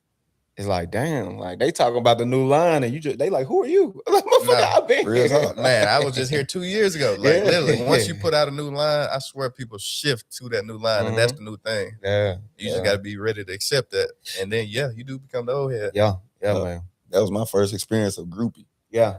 I'm like, man, I used to talk to her. Yeah. Boom, go to the next line. Shit, they act like they don't know you. Don't at even know all. you no more. Mhm. Yeah. Yeah. Yeah. Yeah, man. Yeah. Nah, it's good times at MT. I think this was a great school to go to experience all of that. Man, but you know, I watched y'all grow and learn along the way, man. Just figuring shit out. And to watch y'all become fathers and everything, it's surreal sometimes. You know It's what crazy. I mean? It's like, damn, like, all right, y'all grow into who y'all are, y'all become fathers, y'all develop these certain different personalities, y'all go out and become who y'all are. And then we come back and it's like a whole different world, it's a whole different vibe. Do y'all ever have like now coming in to like fatherhood specifically, like imposter syndrome? Imposter syndrome? Yeah, like so I'll give y'all an example. Like for me, you come from that life, you know, y'all kind of have a good idea how I grew up, what I came into, then coming to school, all of the shit I did. And then now I'm becoming a father, I'm becoming a person like having to discipline my son. Mhm. It's so funny to me. Mhm. It's like I was just a criminal like 8 years ago. Right. And it's like now I feel funny as hell trying to say, yes, sir, right? Oh, yes, sir. Yes, sir. It's crazy. It's like I have imposter syndrome. Like, Yeah. who are you, nigga? You Yeah. don't need to tell him that. But the not the crazy same thing nigga you about was it 5 years ago. Yeah, yeah. The Nah, crazy thing about it though Mm. is I'm gonna say this from a different standpoint. Yeah, I was more soft. yeah, Not saying I was soft, but I'm saying I was more lenient, more laid back. yeah. Before then, I wasn't just like a gangster. Like I'm a real street nigga. Yeah. But it's like now it's like my kids are getting that firm, stern. Yeah, like, version of you. Yeah. like, bro, you see me, you been around me Mm. years, man. I laugh, joke, and talk. Mm-hmm. But they saying a serious version of me. So Yeah. I guess I could say I'm giving them a whole different version of Yeah, but you say that, you say you like you want to get, but you come from that though. Like Yeah, a lot of yeah, motherfuckers in your family, a lot of shit you done seen, like definitely. you know, like a lot of definitely. that shit you done been around. I know you done been in circumstances, all type of shit, just from the area you come from. It's crazy. So Yeah, you could just definitely. like this is what people say, like I ain't never been there, and which is I think I'm glad this shit shifting, like with the YSL gun and all this Yeah, shit. I'm yeah. glad this shit shifting into like a new space to where we see the reality of the streets. Mhm. Because the reality of the streets is like a lot of, let me tell you, niggas either homosexuals, rats, Facts. or like chatty patty girls type shit. Mhm. Pillow Gospel. talk. Like it's either one of the three. I've never and then you got that outlier. It's rare to find like a quote unquote real nigga in the streets or whatever. It's rare to find that. Yeah. Most of these people ain't that, and it's just they like, oh, this new generation, no, it's always been like that. I Yeah. come from the old gangsters too. Them niggas, same shit. They used to do this. It's just they didn't have social media to put their ass on That's blast. what it is, man. That's what it is. That's Yeah. exactly what it is. So you know, so I just wanted to get that disclaimer, but also like you come from it and you understand what not to do, how not to do things. You could just be an innocent bystander in a lot of this shit. Definitely. You growing up could have been shot just based off who your cousins were. Yeah. Man, it's You know what I'm crazy, saying? man. I So, swear, it's every wild. time we go to Memphis, it's a story we Yeah. leave with. Yeah. And that just would being around his family and whatnot, and the crazy. environment we're in. It's Yeah. always something that happened, but he ain't lying. Yeah. And to speak on that, to piggyback off that, man, that's what I used to try to say with this Greek stuff, bro. Yeah. Like, bro, y'all are crazy. Y'all don't even understand like Bro. how far this can go. Yeah, bro. Yeah, bro. I Get got real. motherfucker got family that come tear everything up down here. But yo, like no, like I just not even fan. Like it's I don't know. I said some shit the last time me and Sco had the episode. Mhm. I was Yeah, I like, watched that one. I was like, hold on, let me make sure I'm not going. Had to add up the numbers, but it's just like these type of things, man. You know, they don't understand it, but you know, it is what it is. I get it. There's a nature in man to be like over masculine and things like that. Yeah. And, Mhm. I had to learn that too. I had to get out from outside of myself, and understand like I think I've done the most growing in the past, 4 or 5 years. I had to get outside of myself and realize like, what the fuck are you doing? In so many situations and scenarios, bro. It's like, hell, y'all know, y'all done seen me at my worst. Yeah. Y'all done seen me at my most broken. Didn't even know I was broken, but y'all done seen me at my best as well. Mm-hmm. It's like now you just grow up and you gotta understand, bro. Like,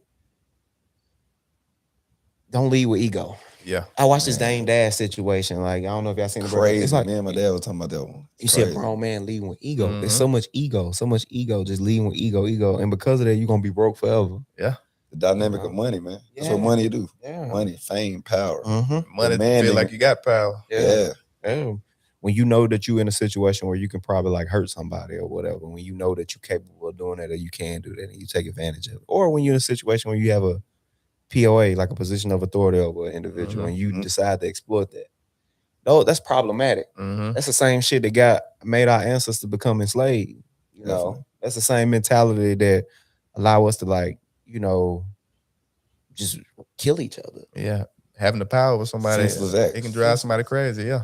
Just like the whole Willie Lynch thing, man. Yeah. You know, 400 years later or 500 years later, it's still going on today. Still. And I don't get it. Well, I get it. I get the mentality.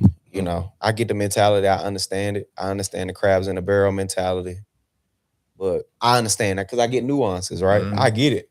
But this the thing though, like we don't have to live in that in today's world. Like we can get out here and get these corporate jobs. There's so much money out here for everybody. It is, bro. I mean, Shaq talked about that, like how all of us shooting content. Like, what if people come together? That's hard though. It's hard for us to be the next AMP. Yeah.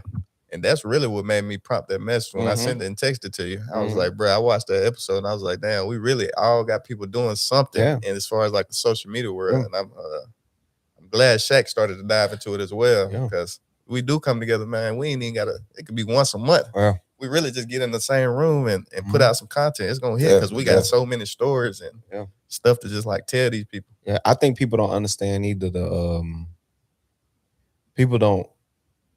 I think people mistake support for like sharing something or something like that or liking something. Like that's not the point. Like if I can see Logan creating something and just give you like, hey, look, do this, and do this, do that, and you can internalize it and listen. I think that makes more of a difference. Yeah. Or if you could just throw a motherfucker to alley, like, yeah, I come on the show, like how y'all came on the show with me. Like, I know this show gonna do numbers just on the strength of people seeing all of us on the couch together. That's just one thing within itself. Frat, automatic, let me watch that down, the brothers, whatever. And then you got that, that's gonna boost the algorithm. Just things like that. Yeah. And I be wishing like I could help or trying to help, but just sometimes you don't know how to help because we do have create, but we all doing our own separate thing and create. Right. Like, you know, I watch you and your cousin sometimes with y'all clothes. Do y'all still do the clothing line? It's actually his. People just model for it. Yeah, people always think it's me and him, but it just is. Yeah. Okay. He blew up on TikTok, Facebook, and Instagram. I seen him on Facebook. He kind of like just stepped away from that in a sense. Yeah. Because he doing the content, the truck content. It's a different bag. It's a different bag. Man, oh yeah, man. That Facebook, I done got some Facebook money a few times. I still get Facebook money, like just on some the clips that go viral. I got a clip on TikTok right now, probably close to 500,000 right now, and it's growing every day. You know, it's just like little things like that. Like I can show y'all like this is how you do it. This is the business of. This is how. Like I said, we may not be the next Castanet and all of them, but like, you know, create our own lane. Yeah, it's what I learned, man. Everything is already set in stone. Like that path and your purpose is already out there. It's up to you to go get it. So that's what I'm learning now. Like, so you don't do it. What is it? Predestination? Yeah, like if you don't do it, somebody else is gonna go do exactly what your thought is, what it is you're planning to do. Just sitting on it. A lot of times, like if you didn't start the ChoppedByT podcast, it would have been Chopped by C or Chopped by D or whatever you want to call it. I try to be intentional about seizing the moment. I mean, this is what I done built up until this point. You know, it's consistently growing, and I told him I'm patient too. I understand that, like, you know, you got to grow. Like Kevin Gates, right? The biggest thing I like about him is like his subject matter has changed as he's grown. Yeah. And that's important to keep because I'm not the same 18-year-old who want to hear spinning and killing and shooting and all that. I want to hear what it's like to get your heart broke. Fatherhood, all of that. Like what's that like? More deeper meaning of life, really. Exactly. That made me soft, man. Yeah. Like having kids, it made me soft. Oh, yeah. Emotional. Yeah. And I'm in tune with my feelings. Yeah, bro. Therapy and stuff, man. I wasn't thinking about no therapy. I'm just gonna go knock something down. Yeah. Get these feelings on out the way. or whatever it is I'm feeling. What have you learned about yourself in therapy? Man, I was broken. Yeah. A lot of childhood trauma. Mm-hmm. Like I wouldn't have hurt none of these people. Mainly women, man. I hurt a lot of women due to my childhood trauma that they don't even know nothing about. It's a couple girls that I dated, they knew about or know about certain situations. Yeah. My own mama don't even know about. Yeah. You know what I'm saying? So it's like now I'm in a space where I'm comfortable. Yeah. Now I'm in a space where I'm in tune with self, in tune with reality. Like I was cocky because I was insecure. Yeah. I was insecure because of my childhood. Yeah. So I led with ego Yeah. a lot of times. Now I'm more calm. I'm more reserved. Yeah. More so than want to be out in the forefront. Mm-hmm. You know, you see me. Yeah. Y'all was around. Like it was just, man, Yeah. a lot of growth though. Yeah. A lot of growth over time. Yeah. Man. Yeah, it used to be the life of the party. Now we're in the background just chilling. Yeah. Man, it's That crazy. come with growth too, though. We ain't even trying to be in the forefront or be that guy that's, popping in and when we go out in venues and whatnot. But we more laid back, and that just I think that came with life for real. Like getting outside of college, then actually being parents, getting into adulthood, and we don't even care to do that no more. Like it's my first time going out about a year for real. Yeah. Oh, the biggest thing I learned: separation is key. Yeah. Like we don't have to like just dismiss ourselves from people, but separation is needed in order to grow. Yeah. That's how I grew. I would have never went to therapy. We were still out here just kicking it, drinking and partying every weekend. Yeah. There's no way I was gonna settle down or even figure out that I had these problems going on with me at the time. You know, but now I'm grateful, man, for therapy. I encourage everybody, man, go seek therapy. Yeah. You figuring a lot out. What influenced you to do that? Just having your kid? Heartbreak, man. Heartbreak. Crazy. Yeah. Heartbreak. Getting my heart broke by a woman made me seek therapy. Yeah. Yeah, because I was leading with I wasn't leading correctly at all, but I thought I would. You know what I'm saying? So I just learned from those situations, taking it to someone else in that professional field, kind of getting that knowledge of what it is I needed to do, how I needed to do it, and what that looked like. Yeah. You know? I got a mentor too, so that's key too. What has father taught you, Logan?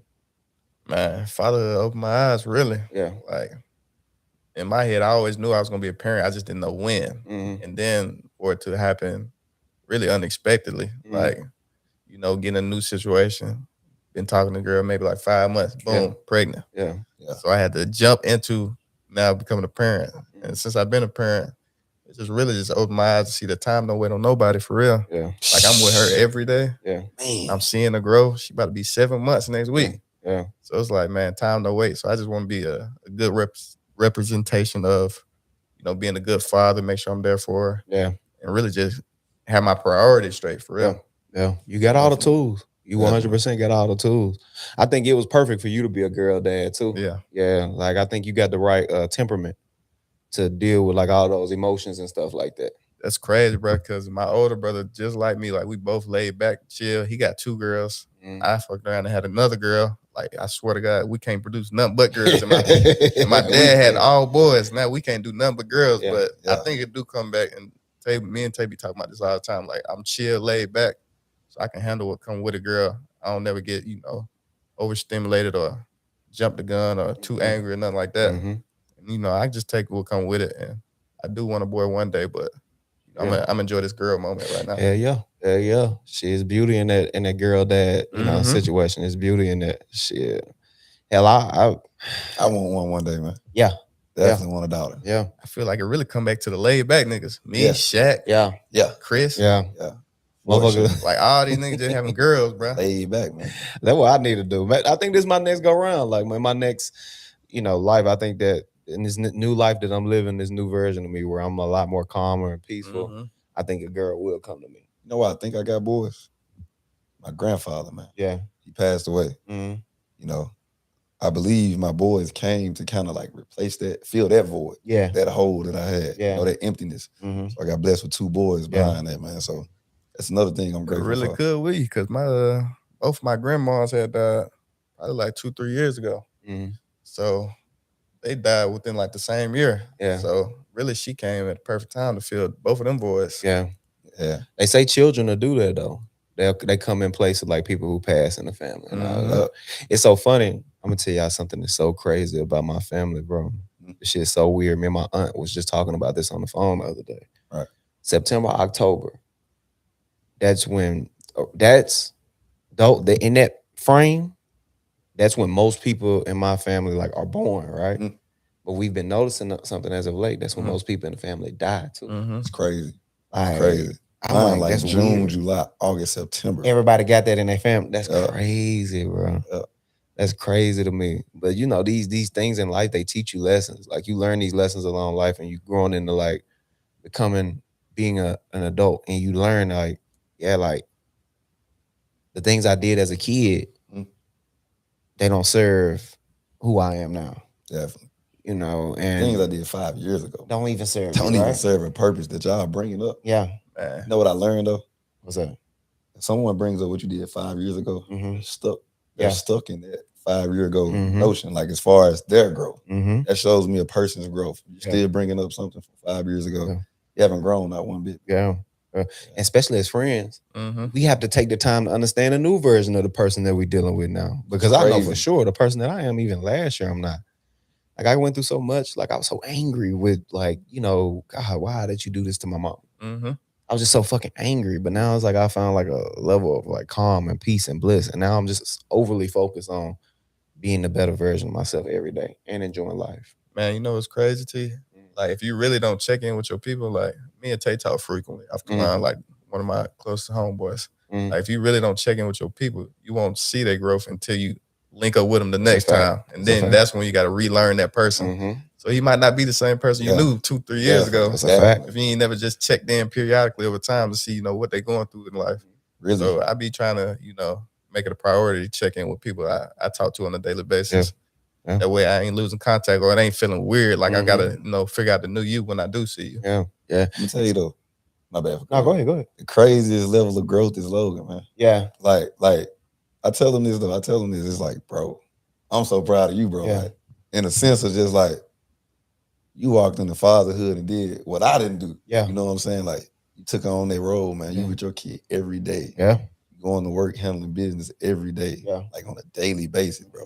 I didn't do that. Yeah. You know what I'm saying? Starting off. So I was still young, dumb, man. Yeah. You know what I'm saying? So I commend him, man. I Hell commend yeah. him for sure. Yeah, I commend both of y'all because everybody's path is different. You know, you just had to go through the weeds a little bit before you ended up getting on that correct path. Definitely, you know, and that's okay. That's fine as men. Mm-hmm. You got a lot of men who never get on that right path. It's crazy. It's crazy. Shit. Like long as you figure it out, you good. It don't matter how long it takes. A lot of path family, you go man. to. You know what I'm saying? That just got kids out here they probably ain't never seen, man. Yeah, man. Yeah, man. Like, you know, I had a girl on the show not too long ago. I think it was the last episode. Episode before last. She never even met her father. It's like, damn, what does that do to Yeah, her I was kids? gonna say, man? what type of damage does that do when Yeah, in your adulthood? like, Thinking I got trauma. That's what you call real trauma. That's some shit, man. That's some shit. I just think though, you know, coming in, we have these moments, right? Of these little separate moments of clarity. But then you have the moments where you wake up and you feel down and you feel like you're not doing enough and you want more and more and more and you know your own potential and you expect more out of yourself. I think we need to all take the time to just sit back and reflect on what we've done. Right, man. I try to be intentional about that. See, I was just thinking about this, man, I swear like 2 weeks ago. Like I used to sit up and pray about being that man, and, you know, taking care of and providing my family, being the one who, you know, can when needed to. Yeah. And I was thinking like 2-3 years ago, even in college, like in 2022, when I'm about to get ready to graduate, I'm still working at FedEx. Yeah. I end up graduating in May. Then from May to August, I'm just trying to find a job. Yeah. I'm sitting there reflecting like, damn, bro, like I really hope an opportunity to come. Then for the opportunity to sit up and come like a week before I'm supposed to move out. Yeah. Like I just sit up and pray like, you know, all this shit be happening for a reason, for real. Like I really prayed to be that man of the family. Yeah. And now I'm in that position. I sit back and, you know, I do have them down days where it's like, damn, this shit hard. Like, especially when people reaching out, asking for, you know, handouts and money and stuff like that. Yeah. But I sat up and prayed to be in this position to be able to take care and, you know, if they need it, I got it. Yeah. So I just look back and reflect like it's really a blessing in itself. Yeah. I can do it. You fucking right, man. You fucking right. Damn, this life shit so crazy. It is. But life crazy. but hey, man, we had some good times in school though.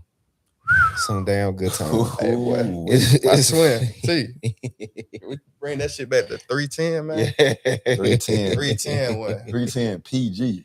When it was me, man, that shit was known around campus. Yeah. 310 PG, Me, man. Tay, KD, Mm-hmm. and I fired Jared. Mm-hmm. Like, bro, we had so many fucking moments in that house, Yeah. in that apartment, I Mhm. should say. Like, that really would bond us because we really get to see each other. We were dead broke. Yeah. I'm talking about dead To my broke. rent 300, man. We trying to scrape up. We can't even scrape up 300. We Yeah. sharing noodles. Like, Yeah. Crazy, that's why bro. I really rock with, Tay and general, KD, all the close niggas who really just saw us, and I done seen them come up. Mm-hmm. Like, and we really struggled for real. Yeah. But we made the most of that Together. motherfucker with like Yeah. every party we had. Dumb. Yeah. Man. We threw one we had some noobs stay below us. We had a joint party for like Halloween or something. Yeah. 4th of July. 4th of July, top and bottom. Dumb. I'm Crazy. talking about, man, we done had every person who came through MT, they went to our apartment. Yeah. Yeah. If you didn't, if you say you didn't, you lying. Mhm. For sure. Man. The women. Yeah. What did that teach y'all though? What do y'all learn from the moments of struggling with each other, having fun, just figuring it all out? You know what it actually taught me? Was that? It taught me how well people can fake it out here. Yeah. You know what I'm saying? Yeah, Like, for sure. we was kicking the shit. And it was broke as hell. Yeah, bro. Like, how was I able to buy this liquor? Yeah. And, Yeah. and have all these people at our house trying to figure out how we're gonna pay this bill Yeah. in the next week. Yeah. Literally. Dead broke, faking it. Really just enjoying the moment though. Mhm. Like, Yeah, living in the looking moment. back in it, we living in the moment. Like, we ain't got it right now, shit. We'll figure out how to get it next week. Yeah. But like, really just taking the time to enjoy those moments. We can't get those moments back, and we just sit here and reflect and talk about them now because they memories, past memories. But man, looking back, it's a good ass time. When we win it, that shit a struggle, but it's a good But time. really though, Was it? I didn't even look at it as struggling at the time. Yeah. I was having so much fun. So much fun. Yeah, Yeah. Drunk every week. That's how I had New kids, shit. man. Yeah. That's how I had kids. That's exactly how I had it. That's how I You had had one of them kids. in there. Yeah. That's how I had kids, man. Yeah. Nigga threw a birthday party and I done set up and got lit, man. Yeah. Yeah. See, we got some stories in that thing. Man, I'm already knowing. I'm talking about tires getting popped, Yeah. windows getting bust. A girl pulled a gun on me. Damn. Tell me how that That's happened. crazy. Before pulled a gun out on Put a you? gun on. Dude, pulled a gun on me. At the At a party. At a set. Okay, so was it a girl you fucking with? How it happened? Tell me how that happened. Man, so I guess I had a girl right here beside me. That I was dating. I had a girl right here that I was dealing with. Yeah. This girl walked through the door. Had no idea she was coming. Yeah. She's actually from Jackson. Yeah. Crazy hard. Yeah. Should have known. Yeah. She walked in and was like, what's up, Tay? I speak to her. You know what I'm saying? I speak to her. Yeah, She yeah. cool. We cool. We good. Man, as time go on, I guess she's seeing me interact. These two girls don't know nothing about each other. Yeah. Because I'm just interacting, bouncing around. Mm-hmm. She peeping game. Yeah. She's from the hood. Yeah. So she's observing everything. She know what's up. She know what's up. Man, I had to leave my own apartment, man. Mm-hmm. I had to leave and don't come back until everybody left. Yeah. She walked over, put that bitch on you. She went to the car. Yeah. She said, I got something for you. You playing with me? I'll never forget it. She had a pink 9. Yeah. A pink 9. In the middle of the set, though. In the middle of the set, bro. Did people see it? How did she go? She cleared it out? She ain't clear it out. She ain't, bro. Probably approached that nigga directly. Yeah. Like, Directly, bro. play It on was me, I got directly, something like- for you. What the fuck is wrong? Yeah. You gotta be kidding me, man. So you had to leave with her? I had to leave myself. Yeah, you She had to stayed. leave. She stayed. Yeah, I had to leave, man. Yeah. Put this nigga out his own place. Yeah. On Yeah. my own crib, man. Oh, these motherfuckers will do it. Yeah. They'll do it. Man. Listen, 310, I almost reached my life, man. man, look. Shit. So you fucking all three of them? Yeah. Okay. Yeah. Yeah. That's what it is. You in there working your hips, fucking all three of them wrong. Yeah. Telling them I love them and all that. You know, whispering in their ear Man, and I shit. know. See, Hey, they didn't heard me. They didn't heard me man, one day. we done had a time, man. I'm over here, this nigga in the middle, goddamn, he doing it, he fucking. Mhm. I walk up to the door, I'm like, I know this nigga ain't fucking. Nigga in there talking about, I love you, I do this and that. This nigga in there, he driving the girls crazy, man. He telling some random job. I love you, I swear I do. Hey, listen, tell me, I man. love you. Shit, of course they're gonna pull that 9 on you playing I would with hurt, me. man. I would hurt Yeah. people, man. Yeah. Yeah, them Yeah, days there's over times now. in there. I learned. Man, I feel that. That I version feel of me that. was terrible. Man, listen. Terrible. I ain't never, the mother of my child, the only woman I ever been nice to. So I get it. You Yeah, know, man. same shit, just projecting. Not knowing what love is, Yeah. you use it loosely too. Yeah. You use it loosely, man. Real loose. Yeah. I thought there was love at one point. Yeah. Seriously, I did. that physical attraction, but Yeah. it go deeper than that. Nah, I get it. What's I- underneath the surface, Yeah, man? That's yeah. really what I'm in tune with now. Like, That'd be a time. That's when you go through the most shit. I remember my first few, like it wasn't my first time meeting Shaq, but one of my first like encounters with him as a damn AKA was popping his tire or doing something to the car. He was staying on campus, it's crazy, fucking his man. shit up. I said, damn, because it's funny because that's the shit I came to MT in 11. So that's some of the shit I was dealing with. Get my shit keyed up and all that. Like, Bro, this girl had a cycle, man. She popped my tire every 2 days. my left back tire every 2 days, man, for a month straight. I ain't even gonna lie, I Bro. couldn't deal with that. Hell They nah. gotta replace a tire every 2 days, man. Bro, if you see my old car, it was keyed up, bro. Yeah. It was keyed up for Bro, sure. went around it. Yeah. Like, just walked around the whole car. Mm-hmm. Not one time, though. Multiple. Motherfucker like that, you gotta go and put the police on. Yeah, I can't You even got play to. with you. Yeah. You cost me Crazy, way too man. much money. I'm talking about, we wake up one day, man. We wondering why the sun's shining in our apartment, man. Yeah. The girl that came and pulled the blind, like, came and ripped our whole. Pull the blinds off that motherfucker. She took the blinds and the curtains with her. How'd she get in? Bro, I don't know, man. Yeah. It wasn't left the door It unlocked. wasn't even one girl we was messing with. Yeah. It was KD ass. It crazy girl. Came through, ripped the blinds down. Yeah. I'm like, bro, we Left us in that job. Like, we stay here too. Like, Yeah. We got to replace that job. Yeah. Yeah. Then we would look out our window. It's 3 cars parked over there. Yeah. Spying on us. Yeah. Motherfucker got a group detectives. Even Real letters. deal, man. We cannot make this up. Even Like, letters real on deal. my cars. Yeah. Like, I love you so much. Mm-hmm.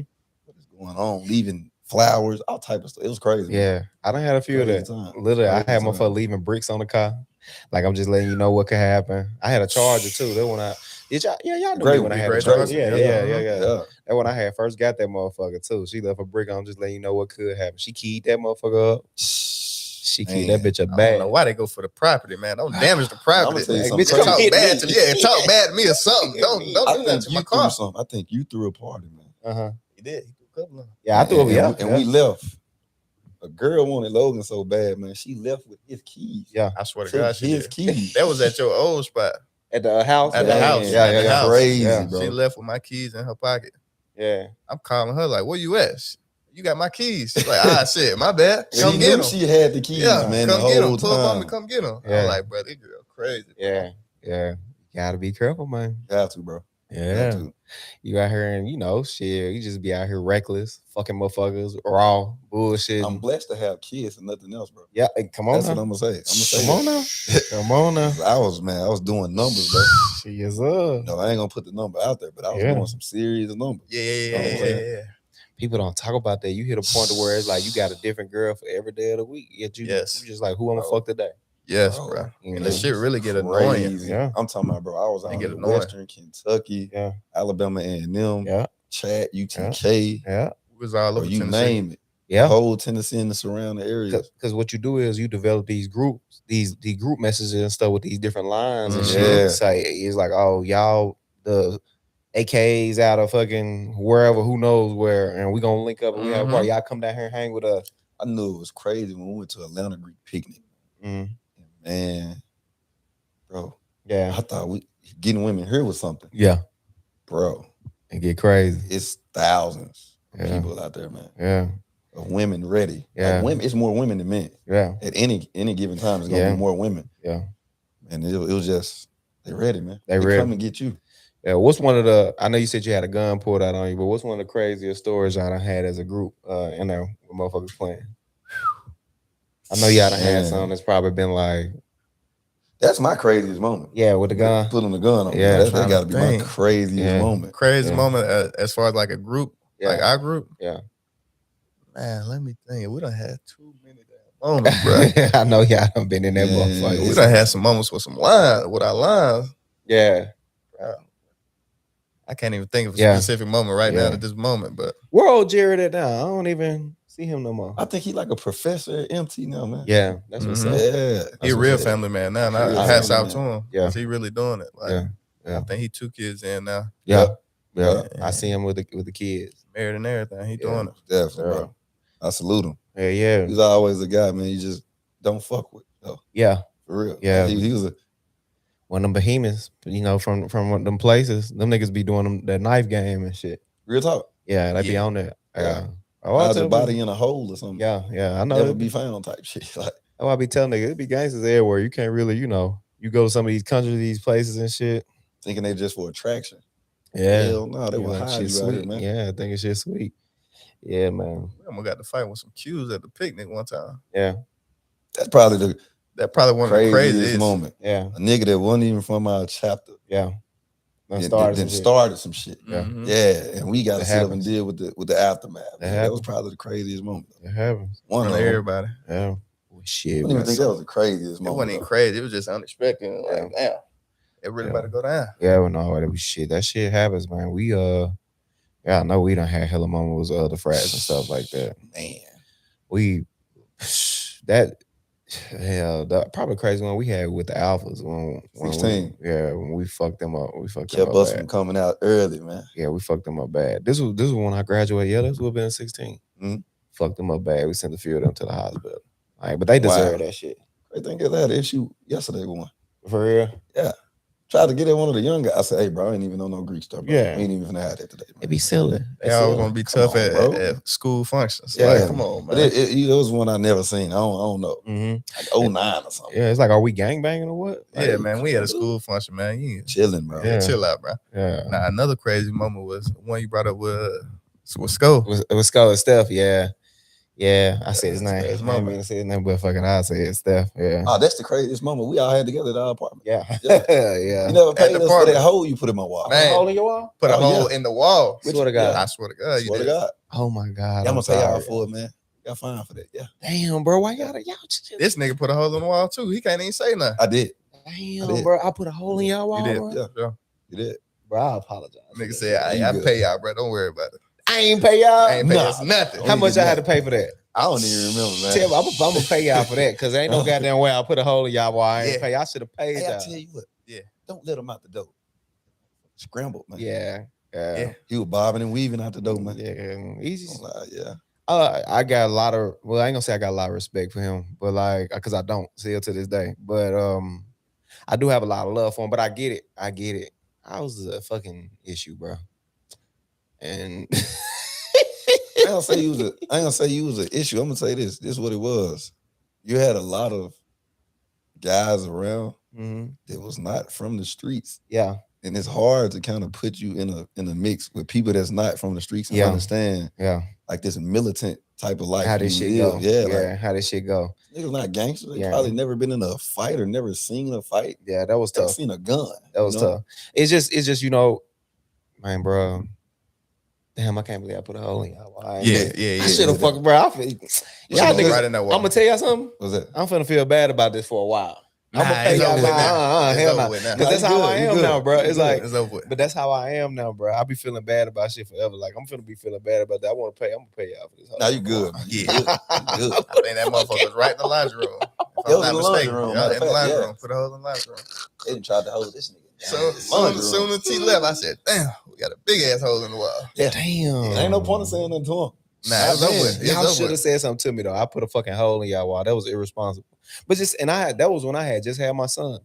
So much anger, bro.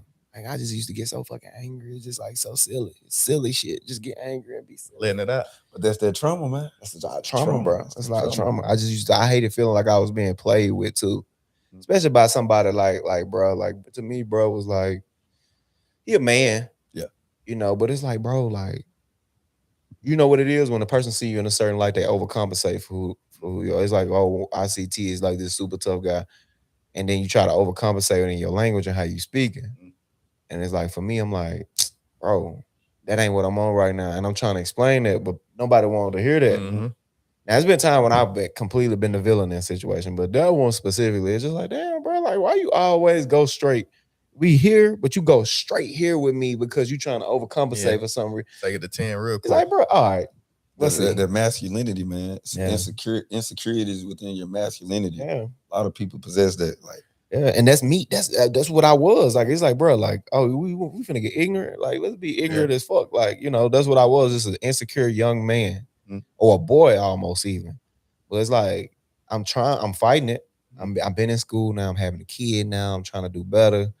But like you pushing this like every time it gotta go to like what the fuck, Or you don't know how to really take it there. and I really and then I Like- take it there. Now that motherfucker ain't been to a homecoming there since. I ain't seen him since. All Dead I ain't seen serious. him. All right. Startled, man. Bro said it though. His Startled. one line brother said like, yeah, bro, afraid of you. Like for real. Like in Man, a real several way. people that are, man. Like Which several is- people that are. It's so crazy. New tell me, y'all know New, right? Mhm. Yeah, He say this all the time. He said, I'll never forget, bro. He tell me too. He said, bro, I would have been a better person if it weren't for you. I said, I don't know how to take that. Because I was a bad influence on him. But like he says all the time, he said, I can remember us being kids, like in kindergarten. And I used to be like, he said, I always used to see you like, what's up, T? What's up, T? He used to always do that to me. And I'm like, what up? Yeah. And he like, I never really smiled or spoke as much Yeah. then. So he was like, I don't know why, but I used to ask questions like, why everybody scared of bro? He cool as hell. Yeah. I be hollering at bro. He used to say, why, bro, this been my life. All because I got that stoic face. I don't smile much. Y'all even just seen my son, he got it. Mhm. But I be trying to like tickle him and be like, Yeah. smile, because you gonna go through life and motherfucker gonna think you retarded, like how they did with your dad. Motherfucker, Yeah. nah, motherfucker gonna be, prejudge. motherfucker be scared of you too, though. Yeah. they gonna Yeah. prejudge. They gonna be bigger than everybody. Yeah. Yeah, already bigger than everybody. He already big. So it's like you gonna be, they gonna think that you something that you're not, bro. It's like through my whole like all through school in the streets, niggas did not play with me in the streets because it's like, not. I'm saying when I say not play with me, I ain't talking about afraid of me. I'm talking about like, hey, how Steph took it there. Them niggas gonna automatically take it there with me because they like, oh, this nigga Onterio. But I just want to be cool the whole That's time. it, man. I just want to be in the military and college. But this college shit was sweet though. It's like, this what y'all want to do? Yeah. It's crazy, man. Come on, let's do this shit. I never man. understood it. Like, Man, we here to get an education. Y'all niggas don't want to be street for real. I swear to God. I don't even know the half, man. Basketball players, D1 athletes. When I first got up here, it's funny. They was finna get ready to fight an alpha once. When I got up here over a girl, like he ended up being an alpha, but he wasn't an alpha at the time. But he actually from where I'm from. Mhm. All right. Y'all know him, but I'm not gonna say his name. Mhm. Yeah, I know exactly. I get a call from one of my line brothers and they said come over there because he finna get ready to fight or whatever. Like he getting into it with a basketball player at MTSU at the time. And he don't tell me what the fuck going on. He just tell me to come over there. Right. I come over there thinking it's party time. I can bring Sigma books, everything. I'm freshly a Sigma, bro. I come over there. I see, bro, he got a damn baseball bat in his hand. Like a little mini little bat. Crazy. He got a bat in his hand. He's like, man, these bitch ass niggas on so. Oh, like what the fuck? I just walk into, and you see the athletes come in. They come in behind me. I'm thinking they're part of the party. They too. ready to go. They come in behind me like they because I guess them niggas wouldn't let them in at first. They come in behind me, and bro, like, oh, you got a bat? Like, imagine this. You got a guy in here that's sitting up here with a bat as I walk into the apartment because we was at what's Scarlet on campus. Oh yeah, Them on campus like apartments, type shit. I walk in, I see a guy with a bat. Behind me, I see niggas like 6'5", 6'6", 6'8", walking in behind me. I'm like, oh, what up, bro? I'm shaking hands with these niggas and everything. Cool. I walk in, a nigga behind me, these tall ass basketball players behind me. Like, oh, you got a bat?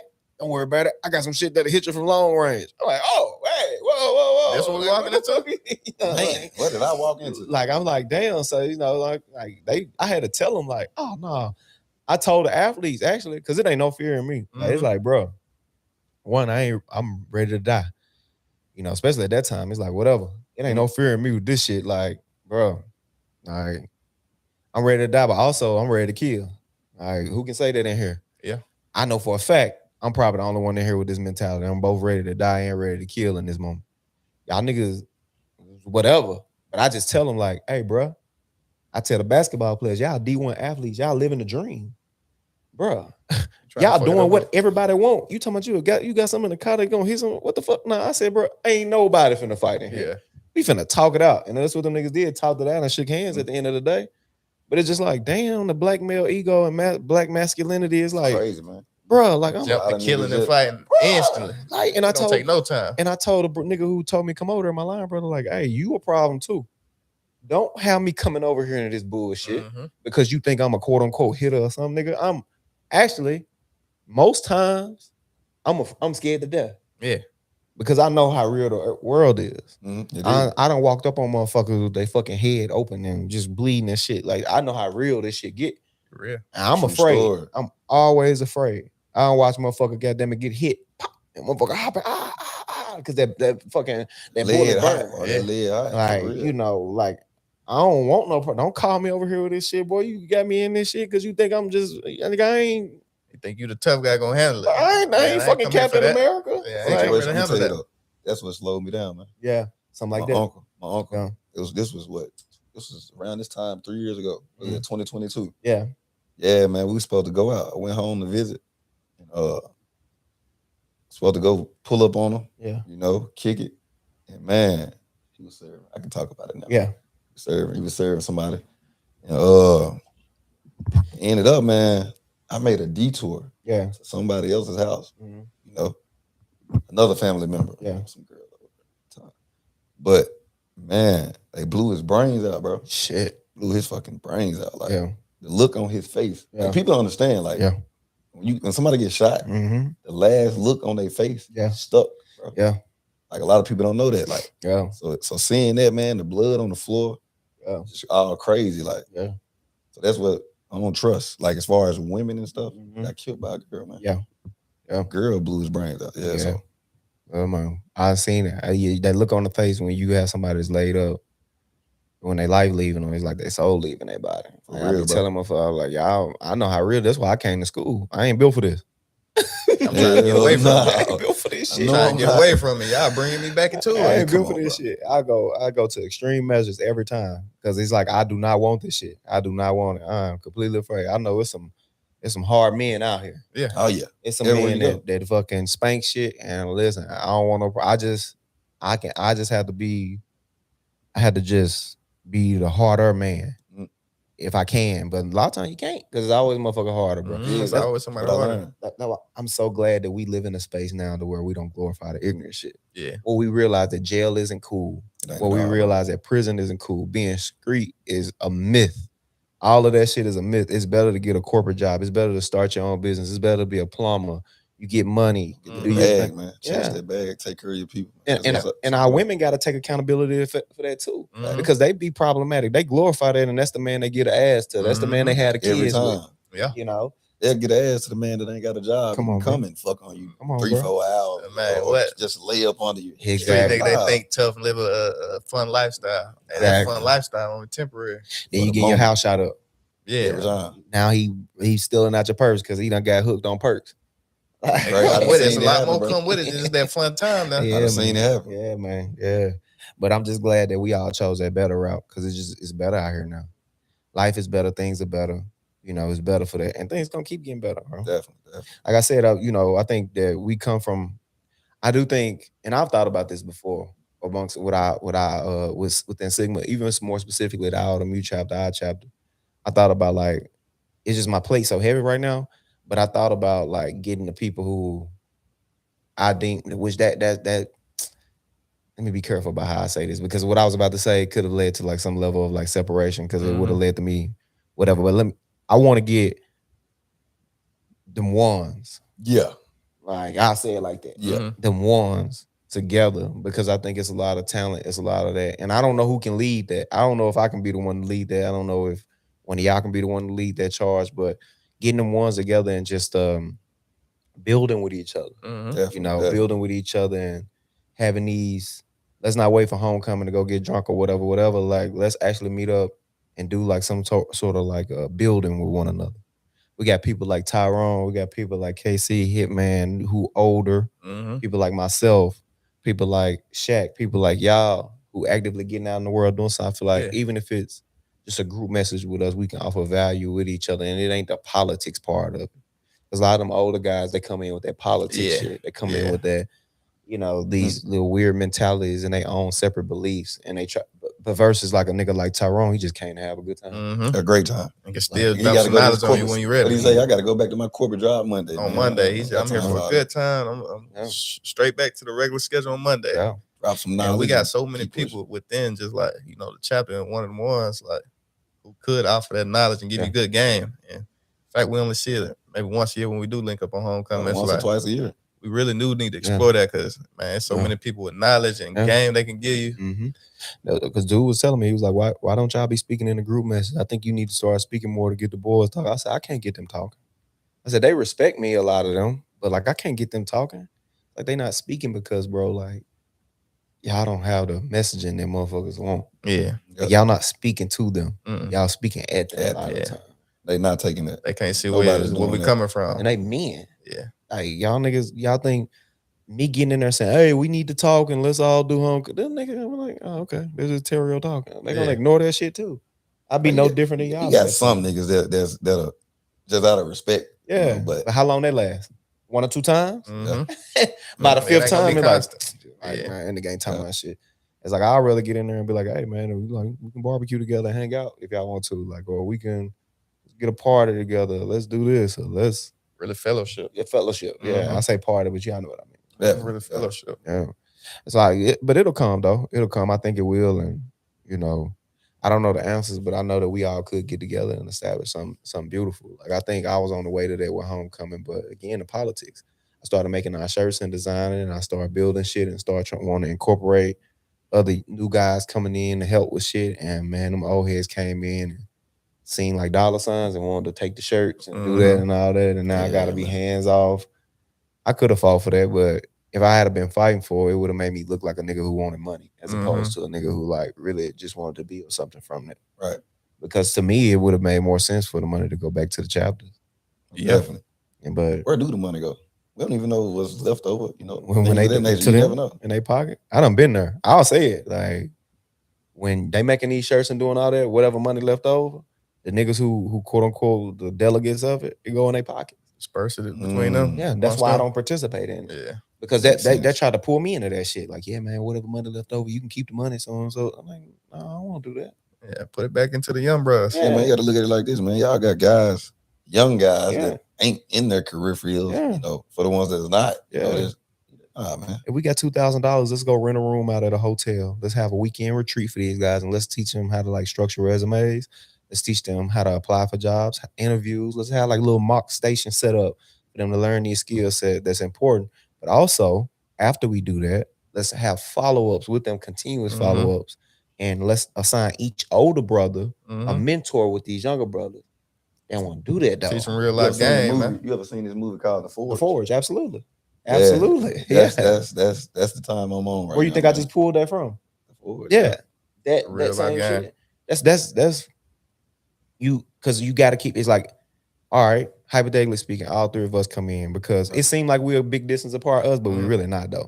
Like, y'all came 17, I came 14. Like, that in the grand scheme of things, that's real close. Yeah, real. So, when we go and we get these little brothers together, each one of us assigned to one of them. Like, hey, this going to be your mentor-mentee type of relationship. You give them game, teach them. After we done had this event with each other, that's the type of shit we should be doing, pouring into the future. I agree with that. You know, but they don't want to do that. They want to, you know, I don't know if they don't want to do that. I just know that it's a disconnect. It's these moments like this that people want to do, like homecoming. Yeah. Fun times. The fun times. Yeah. Like day-to-day life. Yeah.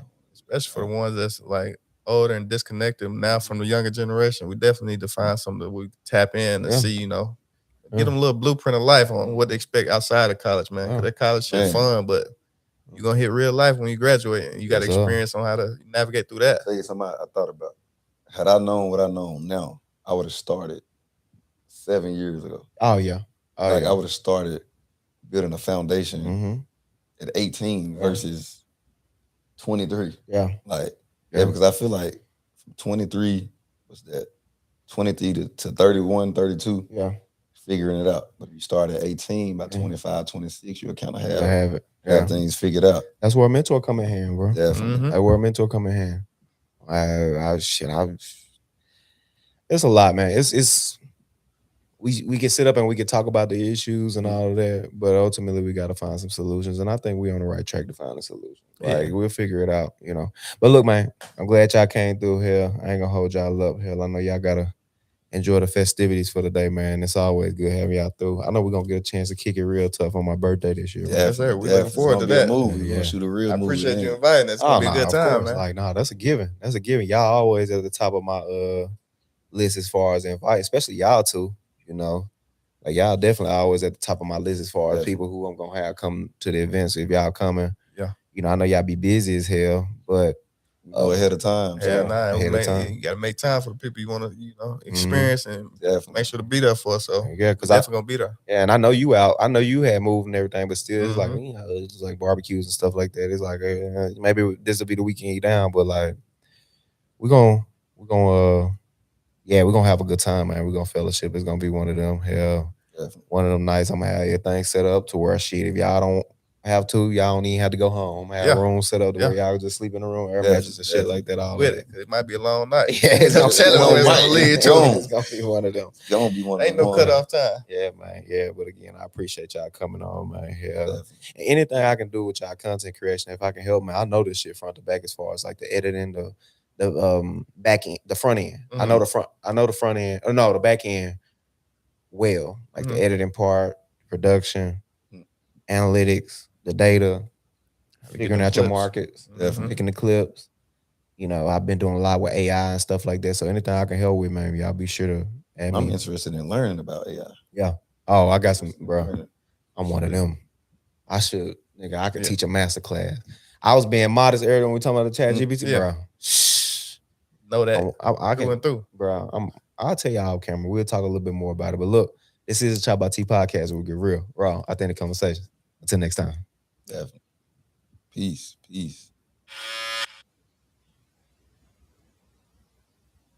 All right. What's up? This is ChoppedByT podcast where we get real, raw, authentic conversations. I'm your host, T. And to the right of me, we got the good brother Corey, man. How you feeling? Feeling good, man. I'm blessed, highly favored, bro. How about you? Man, I'm good. I'm actually, I want to thank you first and foremost for coming on the show and sitting down with me. I feel like you have good insight to offer, you know, the men that watch the show, but as well as like a perspective for the women as well when it comes to manhood, love, life, marriage, so on and so forth. But let's get right into it. I appreciate you asking. Oh yeah, definitely. Let's get right into it. You've been married now how long? 8 years. 8 years. 2 days ago, made 8 years. Time flies. Absolutely. Time flies. I just don't know. But you know what I think? Listen, let me tell you this. I think because I've been knowing you forever, right? Right. Your situation is kind of a cheat code, though. You guys talk to me about it. It's a cheat code because you've known your wife now since basically y'all were children. Yeah, absolutely. And since 2007. Yeah, so y'all have been able to build something together and cultivate that through all the ups and downs. It hadn't been perfect, of course, but y'all been able to build something and cultivate that. Whereas most people like myself, I had already kind of experienced a lot when I got to the woman who, not now, of course, because we decided not to, who I had decided like, hey, this is the woman that I want to marry. Right. So y'all actually got a chance to build a foundation. And it's funny because I had a guy on the show once, he told me this. He said, the reason why certain people, or like white people, right, they get married so fast, or they relationships last in that way, is because they get a chance to, most of them meet their high school sweetheart, right, deal with her, marry her. That's all they had to experience.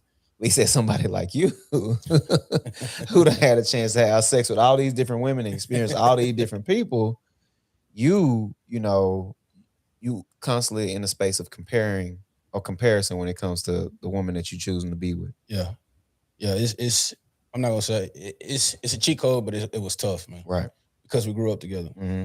When you grow up with somebody, you go through a lot of issues, right? Trust issues, a lot of financial issues, growth issues, like growing pain. It's just like when you were a child, right? Mm-hmm. Your knees used to hurt, heels, feet probably hurt, and all it was a growing pain. So we went through a lot of growing pains, man, and it got us to where we are. Thank God, we're here now. Yeah. Every year, every day, every hour, it is a challenge. Yeah. It 3 babies, right? Three girls, man. Yeah. 3 girls. 3 girls. You want that boy? Man, I'm gonna get a boy puppy, dog. Listen, you done gave up on your boy? Yeah, man. I'm done. We talked. It's crazy because when we went to Atlanta over the past weekend, we were talking about having another. Yeah. Because we got nephews, mm-hmm. and we always wanted a boy, so we try to take care of like little boys because we feel like that's our missing son. Yeah. But no, I'm done. Yeah, I'm I feel done. it. If it pops up next year, just know. Yeah. Just know I reconsidered it. Yeah, listen, I looked up. I got a boy on my first try. I knew it too. Bro, I ain't gonna lie, I was slick jealous, bro. I said, Onterio, good boy. First try. Knocked it out. But that's why I said I don't. What's the comment I made? I said I always kind of see myself as the middle child for God. It's like I'm the God is my father.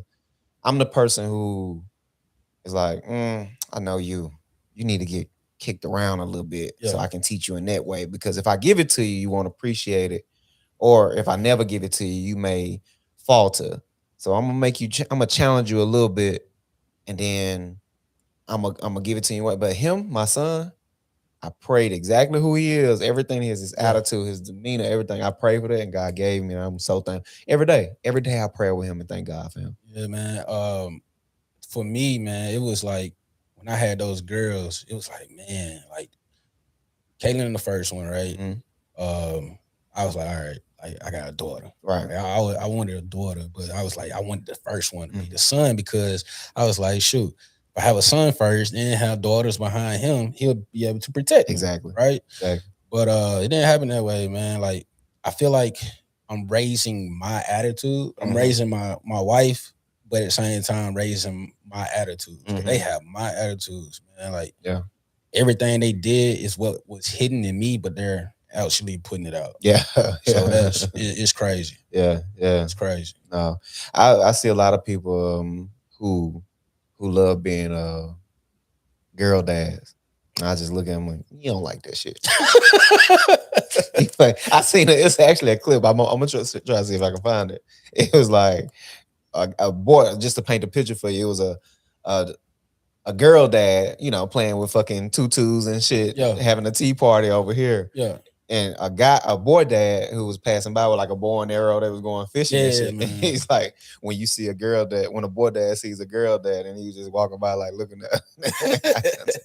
But it's true though. It's nothing like it. So let's get back to your relationship, your marriage. So how you say you hit like difficult times? Like what are some of these times, for example? I know y'all had to grow together, and there was like levels of, just you maybe sometimes not growing into not being the man that you are now. Right. Like what are some of the difficult times y'all went through? So a lot of it was me, childish. Now I'll just be honest about that.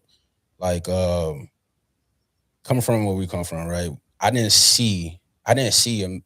I grew up with my grandmothers. Right. Mom was in the military, dad was in the military. He got out, but I didn't stay with him. I was raised by my grandparents in Tune and in Virginia.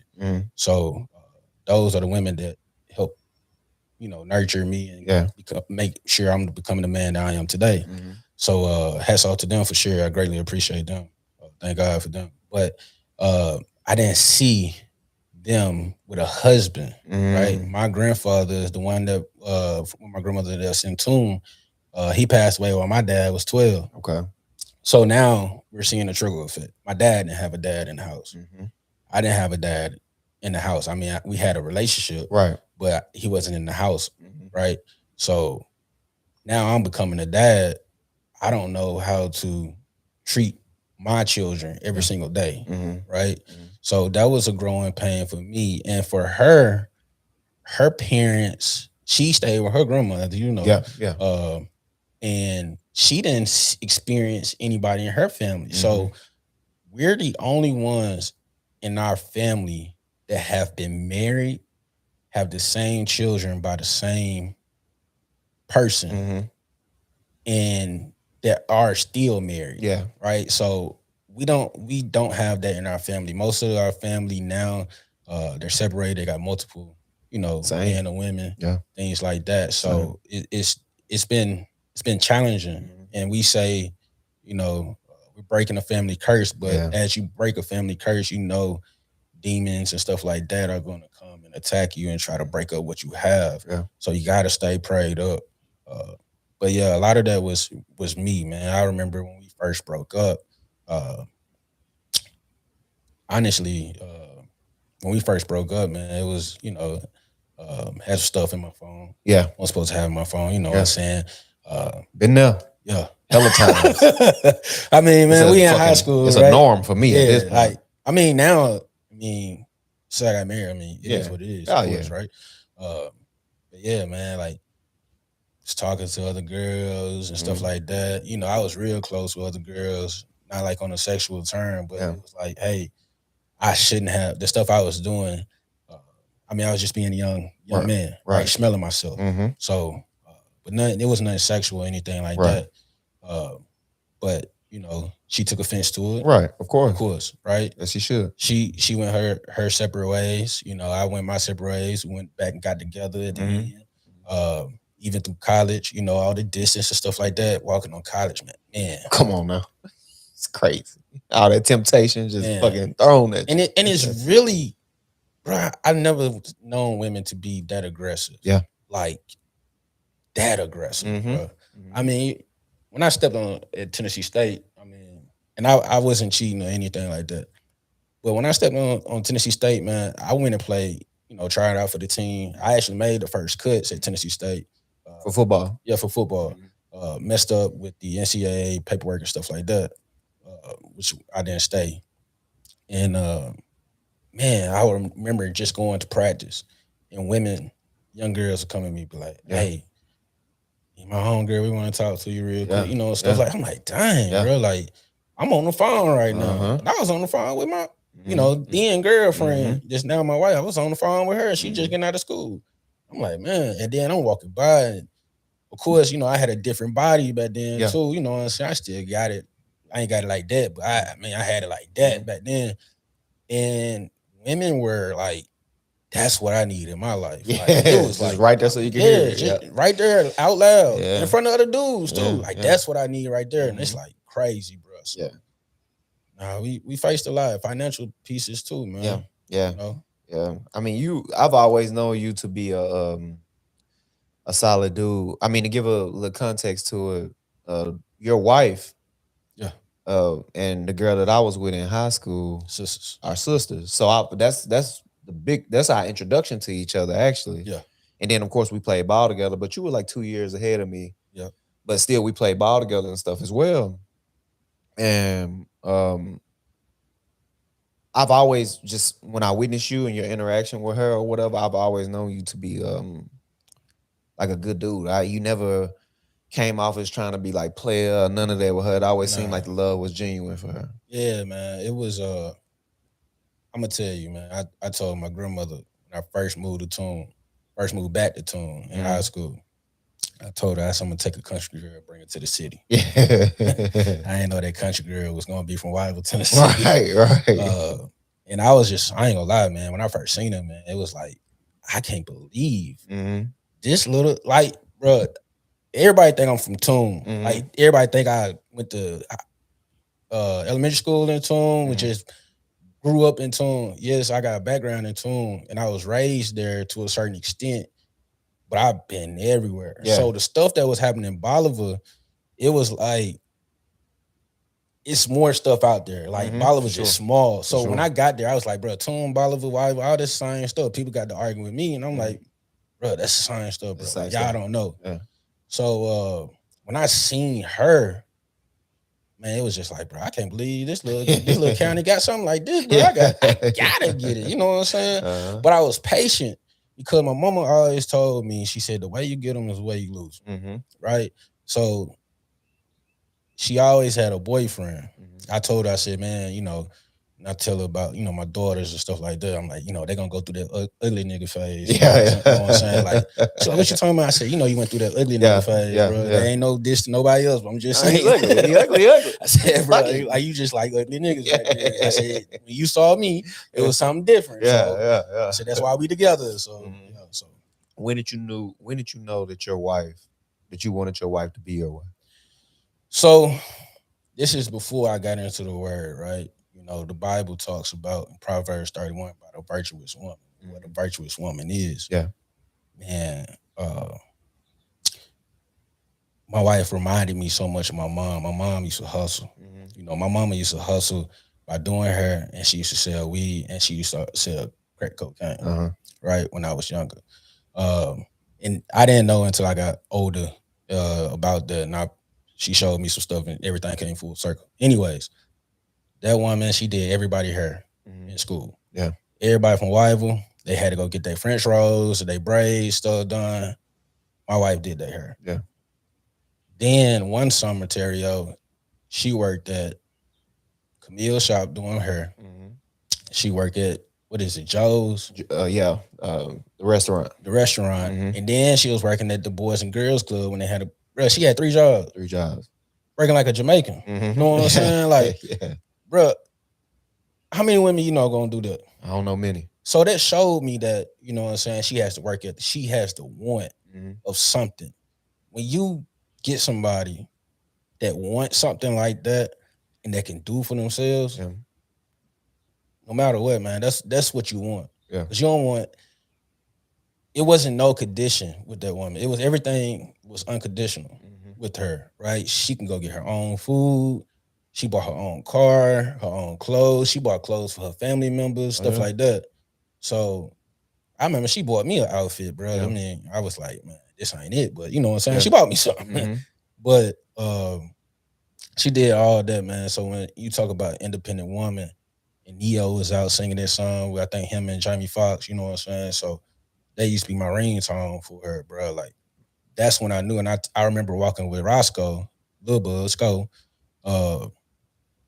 at the football practice, man. We was outside, and I told him, I was a senior that year. He was a junior, and I told him, I said, man, look, D&D make it through college, I'm gonna put a ring on. I'm gonna marry her. You know what I'm saying? And when I graduated from University of Memphis, at graduation, right after graduation, I proposed to her. Oh, that's what's up. That's what's up. That's what's up. You said something, though. You said that one of the things that drew you to your wife, to D, was the fact that she's independent. How did you battle with that? Because a man, you know how ego and having to deal with that sometimes can be tough. That was tough, man. I think we finally broke that. And I say we finally broke that because she's independent, right? She wants to do everything on her own. She, you know what I'm saying, she won't let me, there's certain things she won't let me do as a man to lead because it takes a lot of trust. Right. For me, I had to lose myself in our marriage, right? She had to lose herself. I had to lose myself as well to say, these are some things that she's able to do, but how do I have the patience? Because like I said, she didn't grow up with married people in the household, right? So how do I allow this woman and be patient for this woman to grow into this role? Yeah. You know what I'm saying? Because a lot of people think like when you get married, it's supposed to happen like that. It don't happen like that. It don't happen like that, man. So I had to become patient with her as well as she had to become patient with me. And for us to become one. Yeah. And I got like a little insight on it, of course, but because like I said, I've known them for a while. And I know her to be like, you know, the leader of them. She's the oldest sister. So it's like, oldest one. You know, she had to take on that responsibility of being, you know, almost like a mama, you know, or a second mama in a lot of cases. So I can imagine how they could have is good, but also is bad too. So what advice would you give to, you know, a young man out here right now who may be battling with that? Because there's a lot of imagery out here, right? That shows us. You get on social media, you see the fine woman, you see this, you see all this temptation. It's a lot of temptation out here. A lot of BS. What advice would you give that young man that has this woman that he's been dealing with, that he trusts and he knows he loves her, but it's so much temptation out here? What advice would you give to him? Well, we got to understand what temptation is, right? Understand temptation is our flesh. Right. Our flesh wants things that we don't necessarily need, right? Our flesh wants us to go get, a burger, the cheese fries, you know what I'm saying, jalapeno, some ranch on the side, whatever the case may be, large drink. It's not good for you. Right. It may fulfill you at that moment, but it's not good for you. Right. Even a piece of cake, right? Like, that's a perfect example. Empty calories.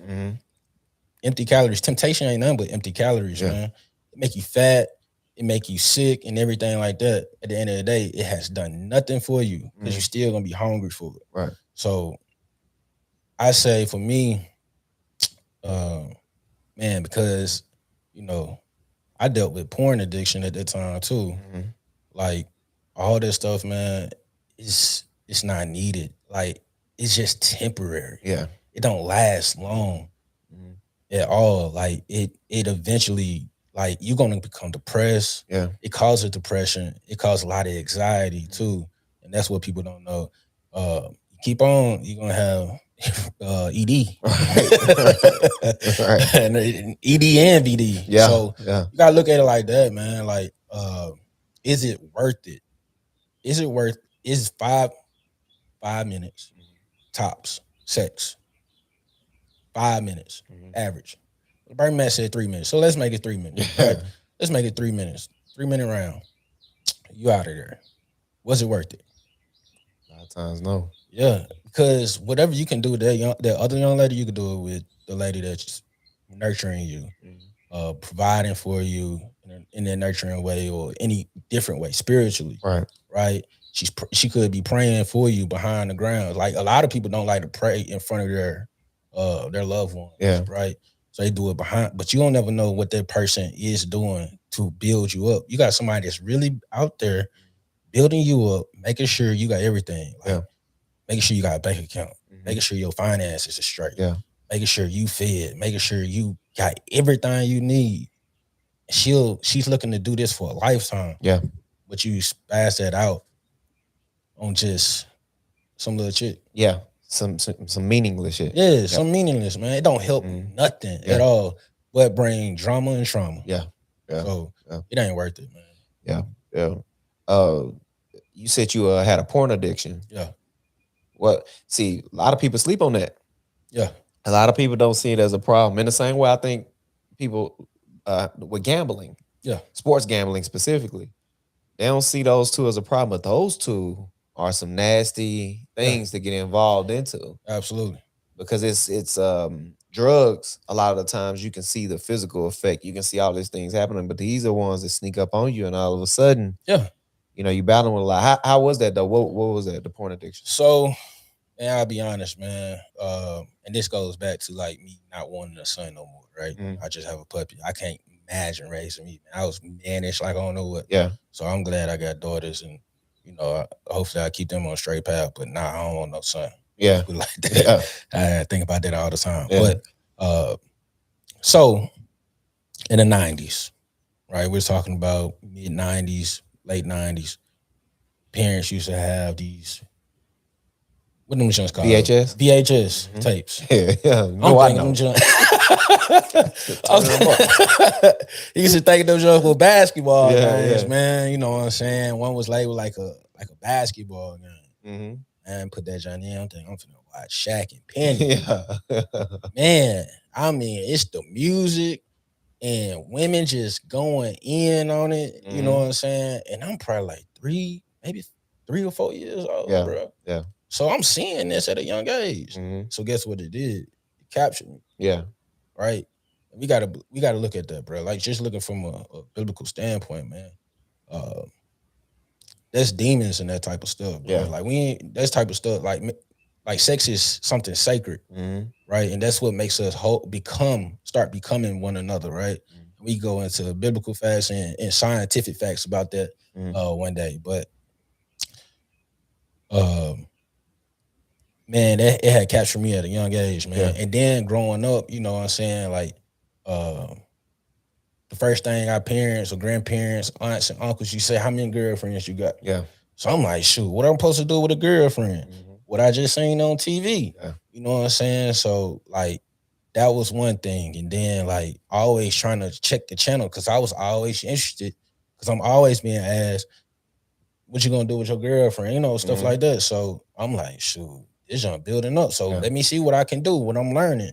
So I used to watch just watch porn. You know what I'm saying? And then like listening to music, bro. Like, bro, we came up with Juvenile, bro. We came up with Tag Team and all of them, you know what I'm saying? Let me put my hands up on your hip and we did You dip, I dip, we dip. Yeah. Stuff like that, bro. And the Jodeci's and all that type of music, A lot bro. of So sexual music. a lot of sexual music, bro. And we're listening to this. Internalizing. Yeah. Internalizing it. So when we internalize something, that we want to be a part of that, Right. bro. So at that age, I couldn't be a part of it. So I used to watch it and I became addicted to it, bro. Like even with young girls, bro, I used to, like when I was in 7th grade, bro, like 7th, 8th grade, bro, like sex was just everywhere. Yeah. When I lived in Newport News, Virginia, it didn't take nothing for me to get on a bus and go holler at some chick. You know what I'm saying? So it took me $1 and I could be downtown in Newport News, right? Talking to some young lady, right? And you know, of course, we get horny at that age too, man. Hormones jumping. So shoot, I couldn't do nothing with her because we scared at the time, really don't know what we doing. So what I'm gonna go do? I'm gonna go try to learn. What I'm gonna learn from? Watching porn. Yeah. So it became a habit. Just watching it. And it became a habit to where, you know what I'm saying? You like, bro, like, this ain't hitting. This scene ain't hitting on nothing. Yeah. Like, let me change this. It was to the point where I just, you know, you could walk in my house when I was staying by myself. You could walk in my house, my apartment, walk in and porn be playing on my TV. Yeah, just regular. And I'm cooking, cleaning, you know, stuff like that. People like, man, what you doing? Like, yeah, bro, like it was a sickness. But I would say, like, when me and D got back together and I really started getting in the word, I start seeing how much of an effect it took on us. Like, it made arguments, it caused a lot of frustration, a lot of anxiety. Like, she wouldn't even know why I was upset. Yeah. Like, I'd just be mad for no reason. She wouldn't know, like, what's going on? Like, it wasn't that she wasn't giving me none, but it was like, bro, that's what I wanted to watch. Yeah. You know, and she didn't know about it until I broke down and I told her. I was like, yeah, porn, man, like, it had a hold on me. Yeah. Like, that shit is real. People real. play with that. That shit is real, man. bro. It's like, it's a tweak, it's a chemical that hits our brain that wants us to, like, just continue fiending for it. Yeah. And it's like, bro, I'm not even gaining nothing. Yeah. Nothing. Like, nothing. I'm just looking at somebody else getting whatever. And then you got to understand what you're supporting too, bro. Like, a lot of that stuff is like sex trafficking and stuff. Sex trafficking. A lot of people get a lot of diseases and stuff like that from porn, man. Even though they talk about, you gotta have your paperwork. Nah, man, like it ain't worth it, bro. Like, it ain't nothing but the, like, demons, just sex demons, just trying to harm us and taunt us and control us, bro. And I actually had sleep paralysis from that too. Okay. So I got stuck one night and I saw the demon. No lie. I kid you not, bro. I ain't big with no lines and stuff like that. But I remember going to sleep one night while I was in school, about to go to work. And D came in the house. And I could see D walk in the house. But I'm upstairs. Yeah, my wife. We weren't married at the time, but she came in. I could see her. And I saw the demon. Like, some woman, like, jump on top of me and lay down on me. And I was just screaming, like, help. And I remember screaming, Jesus. And then D came in and I finally was able to move. Yeah. And she was like, what you doing? And I'm like, you ain't hear me screaming for help? She's like, nah, I ain't hear you ain't screaming nothing. I was like, I was literally in here trying to scream for help. So yeah, man, like, it ain't worth it. And what was it? Like a sex demon? You think it was? Yeah. I believe it was sex demon. Yeah. Like, really, that had a hold on to me, bro. I finally got delivered from that. Yeah. Man, listen, a lot of people play with that stuff, but they don't understand how serious it is. Man. You know. When you walking around with that limp, you know what I'm saying? Your man can't perform. Hey, you know why? Because I'm going to tell you something. A lot of men don't do lower leg exercises. And they should. As they should. That's where you get your, your blood flowing. And then when you play that little man out, finally, your woman, as she before she hits through menopause, when she start hitting that late 30s into 40s, them eggs start releasing. Yeah.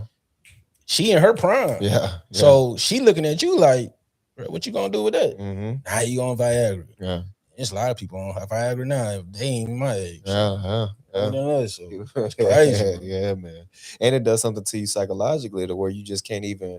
You may be able to. It may not be ED by way of like circulation. It may be ED by way of like what I've seen on this doesn't compare to what I'm experiencing in real life because we know porn is performative. It's not real. Yeah, it's performative. All this other extra stuff we see, it's all like propped up and made. Yep.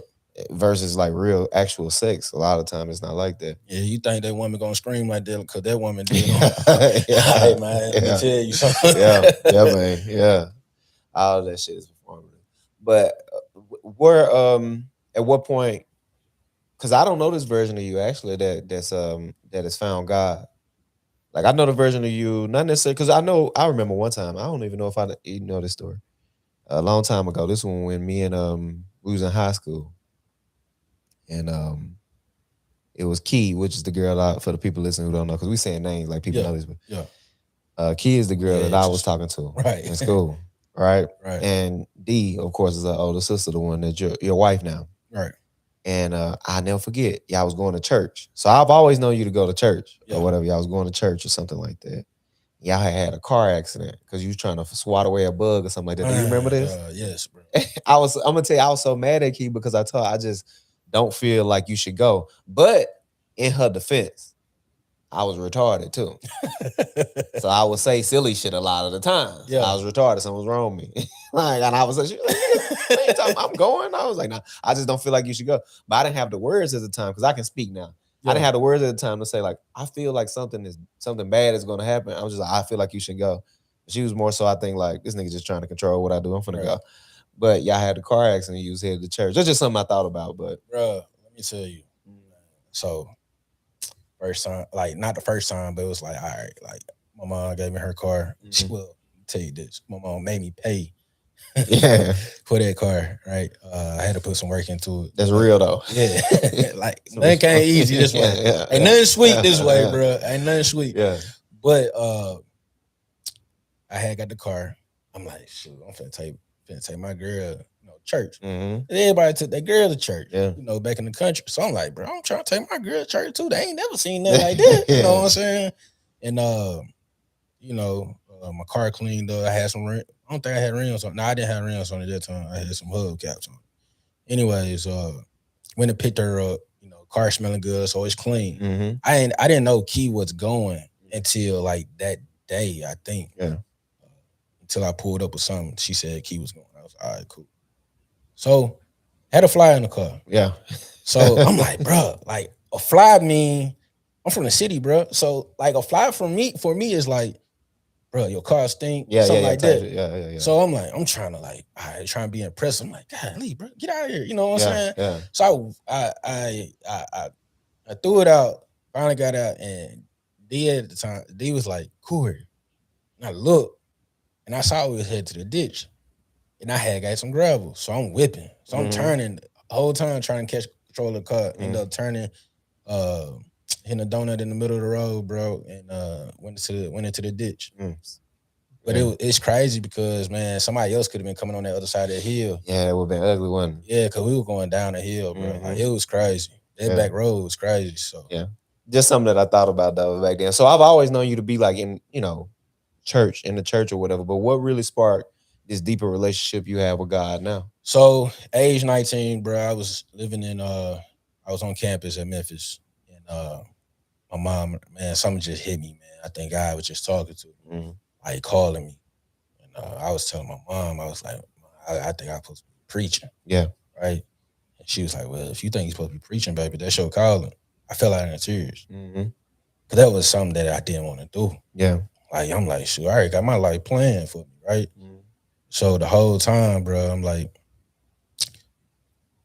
all right, this is something that it's going to be on hold or whatever the case may be. I ain't ready for this and do this and that.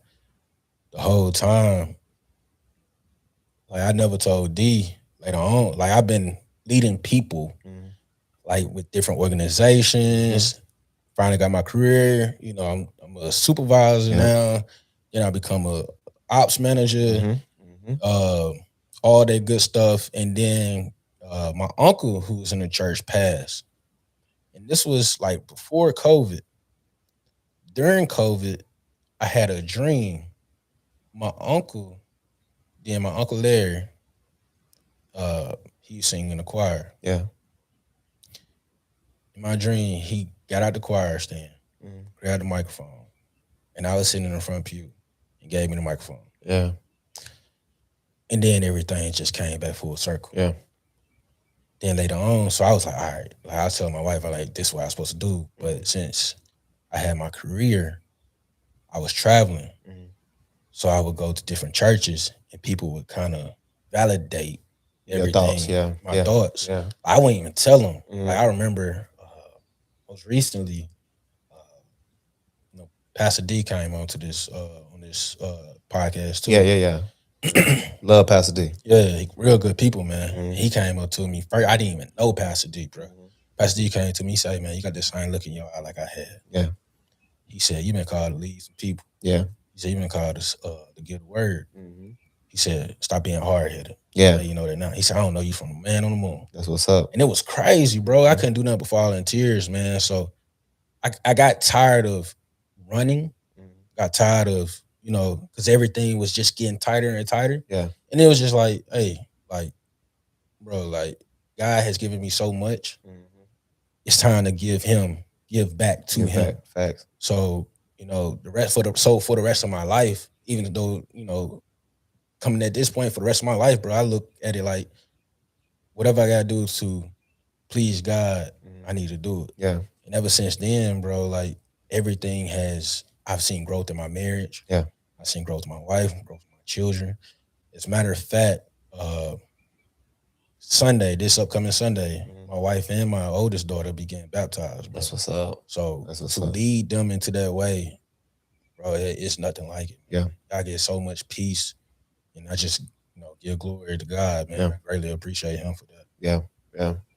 And you'll have favor in your household too with that. You'll be, No, I love that. I love to see that, because that's the I made a lot of wrong decisions in my life.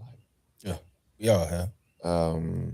But that thing in me has always been God, that voice in my head that's telling me like, hey, don't do this, don't do that, do right, be better.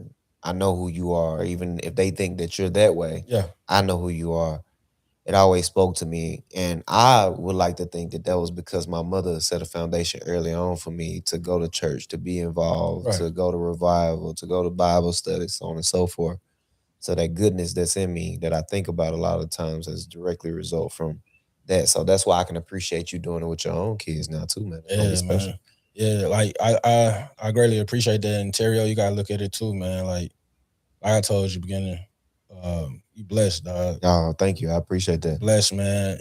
You love, and you know that, man. You doing everything. I told you been stretched beyond. Yeah.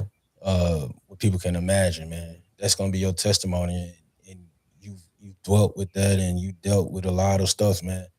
But yeah, God is with you. Yeah. And I see him, bro. I remember meeting you, bro. Like, I'm so happy to see you smile. Yeah. Like, people don't understand that, bro. Like, bro, I remember you walking in the hallway, bro. Low cut haircut, man. Everybody trying to get waves on the football team, bro.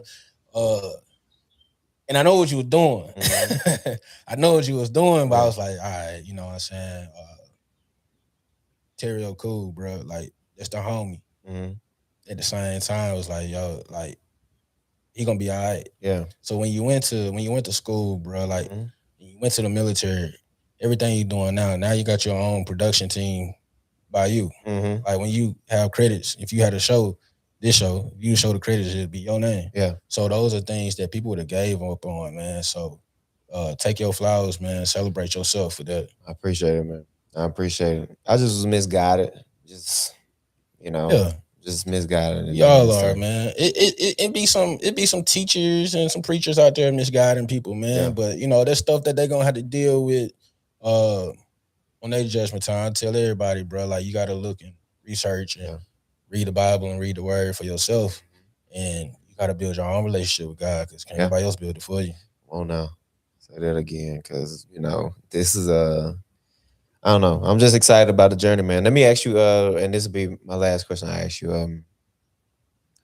What would you tell to the young man out there that's struggling right now, that's dealing with so much? Because these kids now have to deal with so much more than what we had to deal with. Man, Just talk to it. just with social media involved, just with you know, just the world changed a lot. There's so much access and everything now. What would you tell that young man that's battling with that and growing up? Let me think about that. Say that one more time.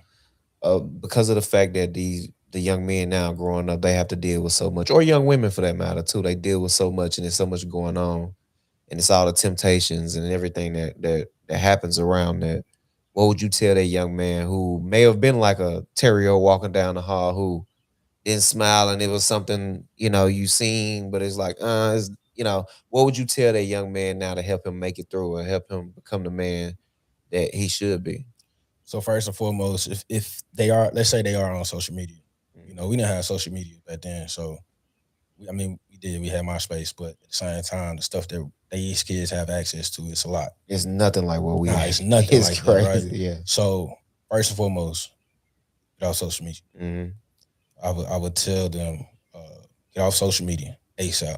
Yeah. Because everything on social media is pretty much fake. Yeah. Right? Get off of it. Even when it comes to music. Yeah. Be selective. Be selective. Some words right out of my mouth. I promise. Yeah. You got it to. Like the stuff that we're listening to is guiding us, misguiding us a different way. Yeah. The people that are rapping about selling dope, stuff like that, gang banging, shooting, or whatever the case may be. For one, have not did it. Right. 2, did it, but about to get caught. Yep. 3, did it, about to get caught and about to snitch on everybody. Tell everybody. You see, we're Young Thug. Yeah. Yeah. Like these are people that we looked up to. Like, man, like yeah, bro. Like we grooving in, to the music, but at the same time, bro, they ain't really hitting on nothing, bro. Like in real life, bro, I look at BMF at the same time. Yeah. Just be honest about it, bro. Like these some folks, like we thought there was 110% in everything, bro. Like I'm not saying that all of them were, but a lot of them weren't. Yeah. So the stuff that people are portraying, bro, like don't worry about that. Let's focus on yourself. Mm-hmm.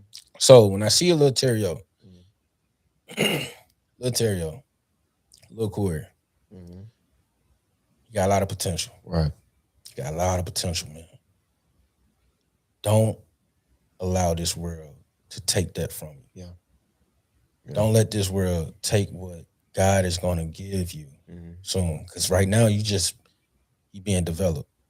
Right now, if you out there, you barbecue, you out there, you a garden. Because I garden, I barbecue, right? So from a barbecue standpoint, man, right now, you just being prepared. Yeah. You being seasoned. Mm-hmm. From a garden standpoint, man, you a seed in some good soil. Yeah. Now you just being developed in you with the water, right? And that's to say, like, you're gonna go through some heat. Yeah. You're gonna go through a lot of rain. Yeah. But soon enough, you could keep putting the work in. You keep going out there tending to your garden, tending to yourself, you'll bloom. Yeah. And be able to be fruit to feed others. Facts. Right? So you love, man. And try to surround that kid with that type of environment. Yeah. Because it's one thing to go out there and say it, but it's another thing to go out there and just really surround that person, that little boy, that Onterio, that little Corey, and just show them the way. Yeah. Because I bet you if you had other men around you at that age, if I had other men around me at that age, ain't no telling. Yeah. Ain't no telling. We feel like we can go through brick walls, man. I think we would have went through a brick wall. Yeah. Yeah. It was much needed. I was hungry for it. Yeah. I needed that so bad in my life to have that male figure consistently around. I have blemishes of that, but to have that person consistently around, I needed it so bad to the point where I was 28, 29, still needing it. And that need for it just manifested into me just being that for my son, to the point to where now I think like my only goal is to be the man that I needed in my life and the one that I needed to protect me. And I say that, but at the same time, we can't look at ourselves like we ain't got it. You know what I'm saying? Like we got a lot of favor on us, bro. Oh yeah. Got a lot of favor on us, bro. I got a godly father. I got a heavenly father. Yeah, absolutely, bro. It's a lot of bro. We ain't supposed to be here, bro. Terry, you ain't supposed to be in Murfreesboro right now, bro. No, sir. Like, just think about it, man. Bro, I drove back here.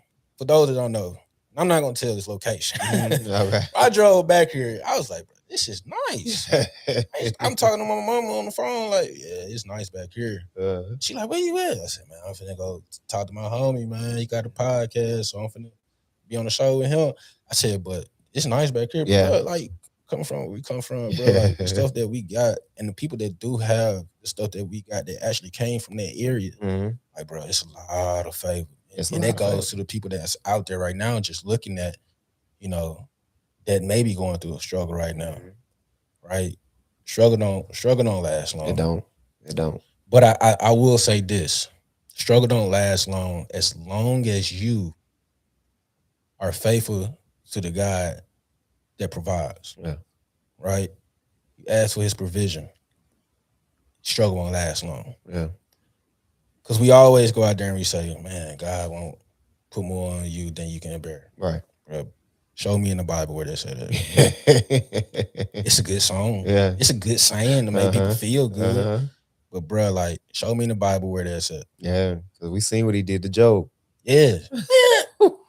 Bro, like, I wish somebody, I'm not gonna say nobody in Hollywood, I wish an independent producer can go out there and portray that story in a movie. Yeah. They got Peter and Paul and them on different, you know, stuff. You know, they got a movie of David. I want to see one about Job, bro, because ain't no way. It's too sad. It's like, hey. Like all the stuff that they, you know, I know your boy.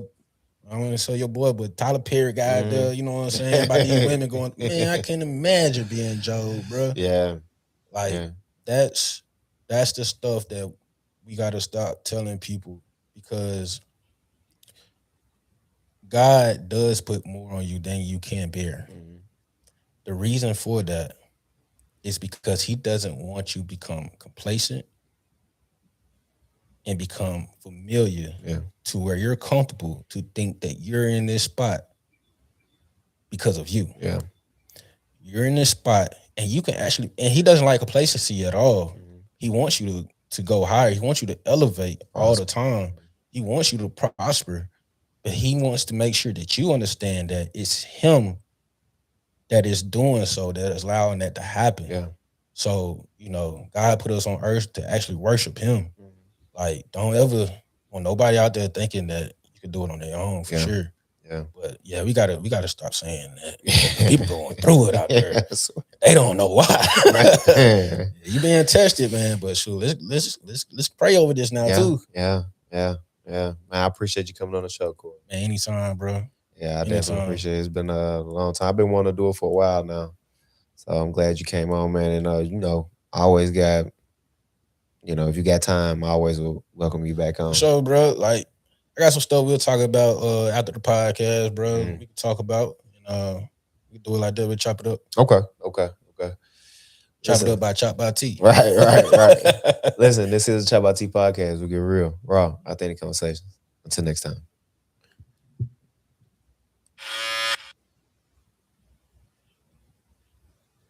What's up? This is the ChoppedByT podcast. We get real, raw, authentic conversations. I'm your host, T. And to the right of me, we have Taylor. Hello. Can't even talk. I told you I'm nervous. You're gonna edit that, right? I'm keeping it. No, you're not. I'm keeping it. Okay. How are you? How are you feeling? I'm good. Yeah. I'm really good. You seem happy today. Everything. I am happy. Yeah. I'm always happy. Woke up good energy and all of that. Amazing. Yeah. Positive attitude. Is that something that you normally keep? Of course. Yeah. You know, I wake up every day with gratitude. No matter like what's going on in my life. I just think that I'm just thankful that God, you know, wakes me up every day and, you know, provides for me, my family, my friends. So yeah. Your faith in God. Because I know we talked yesterday, and you were at church and everything like that. You go to church often. Can you tell me what your faith in God is, and what does that look like for you? So basically just being obedient. Okay. You know, and just trying to be the best person possible. Not just, you know, to my children and friends, just strangers as well. That's also building a stronger relationship with him.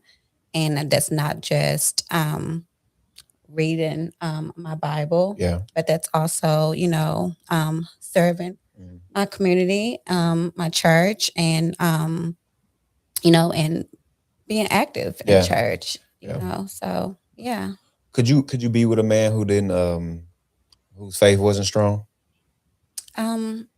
It's so funny because at first, when I was younger, you know, I was okay with dating men who wasn't God fearing and typically, you know, didn't go to church and things like that. But the older I've gotten, you have to have a relationship with God. And that's just something like I'm willing to work with a lot of things, but having that relationship with God, I just feel like that's something I'm not willing to talk you or walk you through. You know, that's something I feel like, you know, that's your core. That's something that you should want to do. You know, regardless, you know, of anything or anybody. And I think I'm just a woman where I want a man who's able to lead. And I feel like you're not able to lead me if you don't have a relationship with God. So because who's leading you? Exactly. So I get it. What about a Muslim man? I've never thought about that. And I've never dated. But I don't think that would be you know, I think it would be more of conversations and things like that, and just you know, values and morals and things like that, you know, if that's in alignment. But yeah. Growing up in Nashville, experience, right? Mm-hmm. What was it like growing up? Because it was just you and your mom, and how many siblings? So it's 6 girls. Okay. But my mom did adopt my one of my sisters, which is her husband's daughter. So it was 7 girls growing up. In one home. No brothers, which is crazy. But it was I would say it was a good experience just because we just had that family dynamic, and me and my sisters and my mom was extremely close. But you know, it was a lot of struggles and things like that. And but we grew up off of love, you know, regardless of my mom struggling at times and things like that. What overcame us is just the love she showed. And the memories that we made was like amazing. A lot of fighting, right? A lot of fighting, especially me. Are you the youngest? No, so I'm the second oldest. Okay. And yeah, so I had an older sister, and we used to always fight because she was old enough to get a job and to, you know, purchase her own clothes. Because since it was so many of us and we were around like the same size, like my mom would like buy things and say, you guys split it. You know, you guys, you wear it this day, you wear it this day. But my oldest sister, you know, she had a job and things like that. So I wanted to go to school cute. So when she would go off to school, you know, before me, I would sneak in her room and pick out a really cute outfit. That's what I'm talking about. Yeah. And everybody was like, oh my gosh. Like we would go to school. They're like, oh my gosh, Taylor, you look so nice. And my younger sisters over there looking at me like, because you're taking our sister clothes. It's so funny because I remember one day I was walking home from school and I had on one of her favorite outfits. And I thought I looked so cute. And I'm just walking, you know, just ready to fold it back up and put it back in her closet. Yeah, she was sitting on the steps waiting for me. Oh man. So it was a big fight. But yeah, but we love each other. And still to this day we are so extremely close. And they are like my best friends. You know, I talk to them about everything. And our children Yeah. are even extremely close and best friends too. So That's yeah. amazing. 7 sisters. All it's all boys. All Yeah, boys you with did us. tell me that. Yeah, all boys. So it's like I wish I had a sister, like an actual. I have women or first cousins and stuff that I call sisters because we were all so close. But I wish I had an actual sister. Yeah. You know, I think things would have been a little better because I had an older mom, and by her being older, it was sometimes like a disconnect. Not much because my mama was cool, but like it was somewhat of a disconnect. I just wish I had a woman that was closer to my age at times that I could talk to about. Oh yeah. You know, I Yeah. think that would have made all the difference. Yeah. You said you fought the most. I did. Why are you so angry? I don't think it was a mixture. Okay, because we didn't have any brothers or anything like that. I was so extremely protective when it comes to my sisters, and still to this day.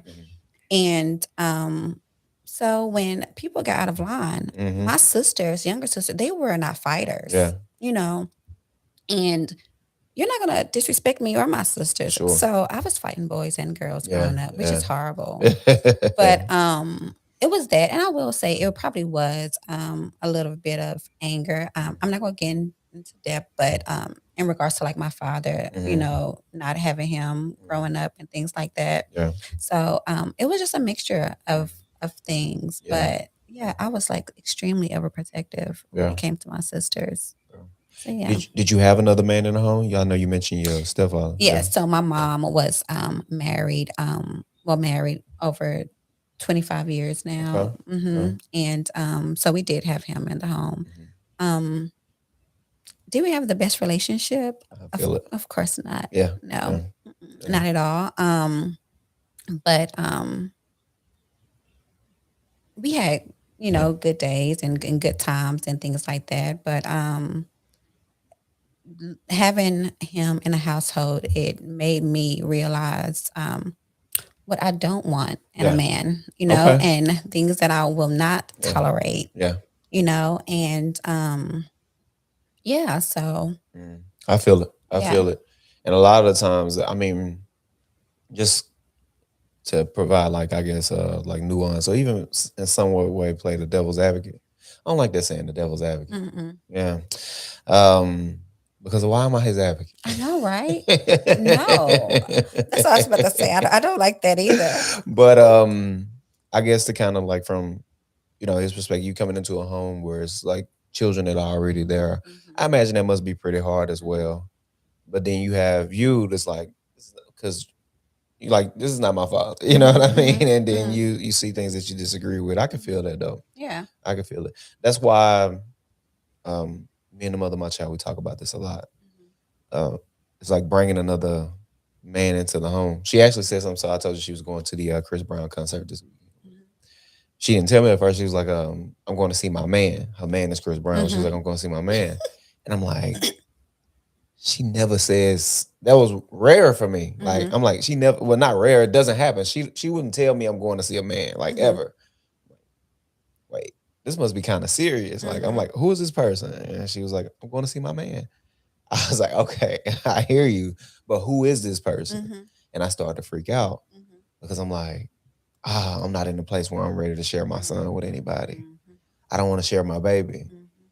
I started to freak out and I get really anxious. So, you know, I started trying to talk to her about it, but eventually she told me she was just playing, of course, but I was like, please don't play with me.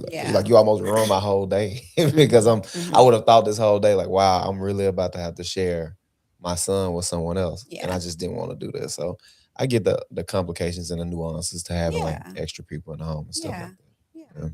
No, I understand that. And also it was a blended family because he had multiple children outside of my mom as well. So and they did have one kid together, my youngest sister. So it was a lot. So I do understand. Well, being an adult now, I do understand like how much pressure that is coming in as a man and, you know, providing for, you know, a woman and, you know, multiple children. I know that was a lot, but sometimes, you know, you give people grace, but also character is that's just who you are Yeah, too. yeah. You know, You still gotta so be a good person. you still gotta be a good person. Yeah, that's a fact. So That's a that's fact. like that's the only thing. But yeah. You did you go to school? You went to college? Yes, Yeah, where did you go? I did. So I went to Tennessee State University. Okay, I'm sorry. TSU. And then well, I transferred to Trevecca Okay. because I turned up Yeah, yeah. Don't we all? my freshman year. And then I have my master's and I got that online at WGU. That's what's up. So yeah. That's what's up. That's what's up. So I assume you have a level of determination. Of course. Yeah. What does that come from? What's the root of that? Is it growing up having less? That and just me being a young mom. I got pregnant at 16. Oh. And had my first son at 17. So that was like, yeah, I have to get it by any means type of thing, and which was horrible because my 20s was more of survival mode, just doing whatever I needed to do to make sure like my kid was good. But I just wanted one thing, which is horrible. I just didn't want to be a statistic, right? I didn't want, the typical young mom.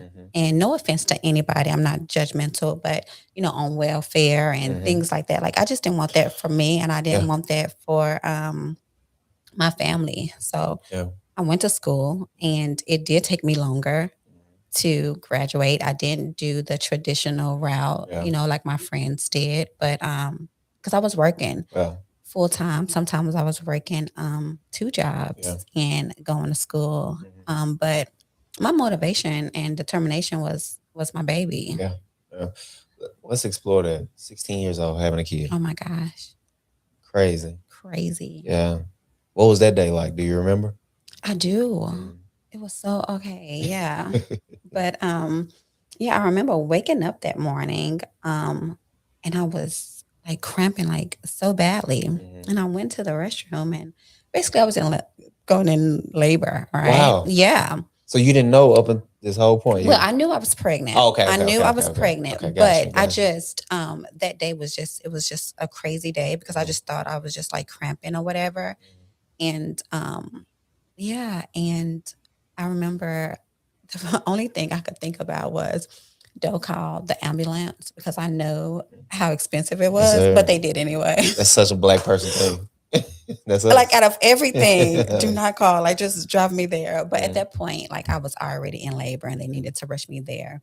And it was like a little bit traumatic, the whole experience, because when I got there, both of our heart rates dropped. Wow. Yeah. And I'm in the room with my family at this point and we're all laughing and talking. I didn't know our heart rates dropped. And we were just laughing and talking. Next thing you know, the doctors and nurses are like running into my room and just snatching things out the wall, not telling anybody anything, just saying we need to do an emergency C-section. You was gonna say that.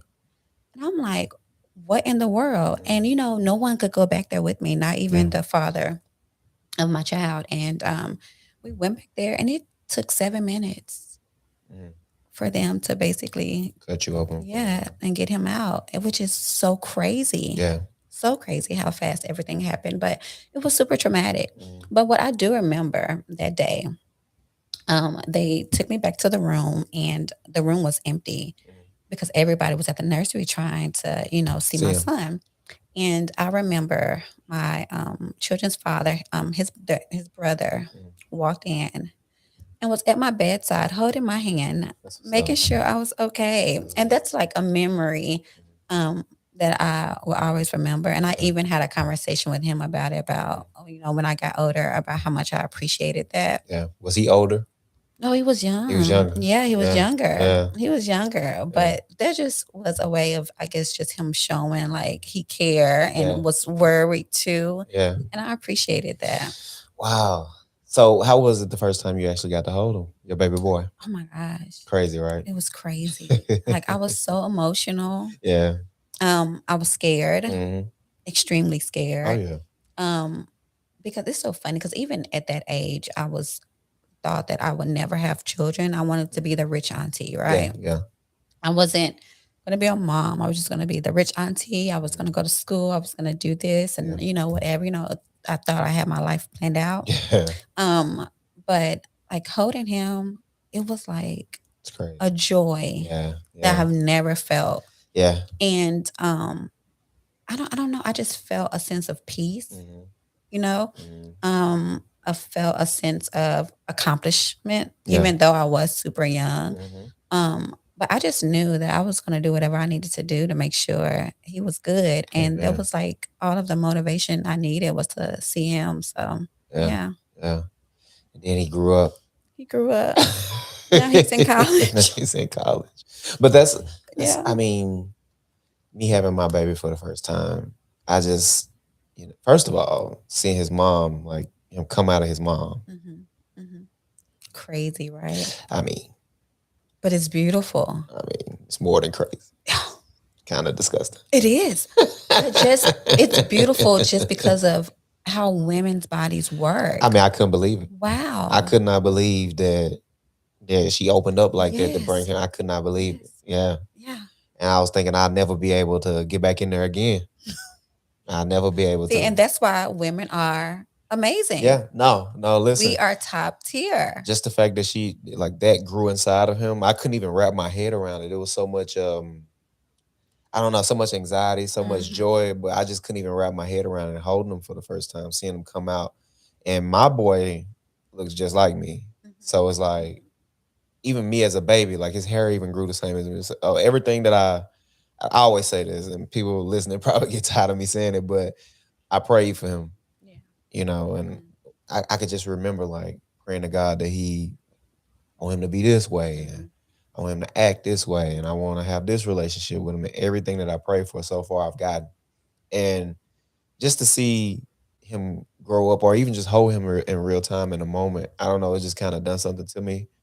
It's kind of like, I can't even describe it, but I am happy that I had him, because through him I can just I can both give and experience unconditional love now.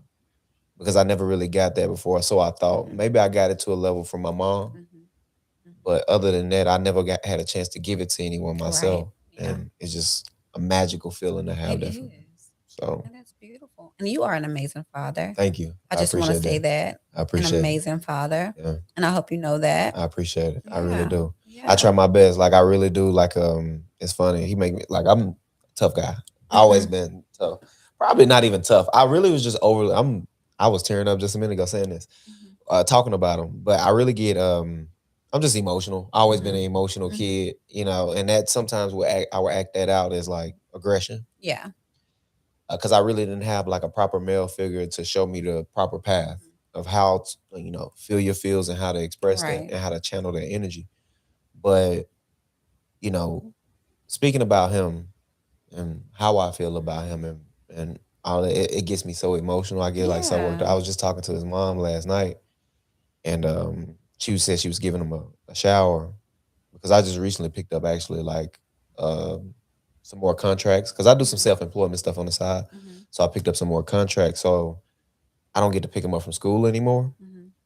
So I have to, like, once I get done doing what I'm doing, go see him like that, or either pick him up or weekends, things like that, or, just wherever I can fit some time in, I'm making sure I'm going straight to him. And I was just telling her, well, she was telling me, no, I was telling her at first, I said, I miss him so much. Like, I just wish, things could be better. I didn't have to work so hard, and I didn't have to do so much in order to be able to take care of my mom and take care of myself and just provide for him and everybody involved.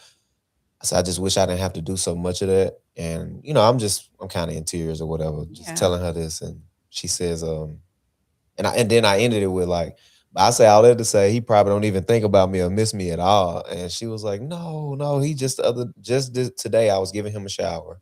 And he said, just randomly, like, hey, Mom, I want to go see Dad. I miss him. Oh. You going to talk about tore the fuck up? Man.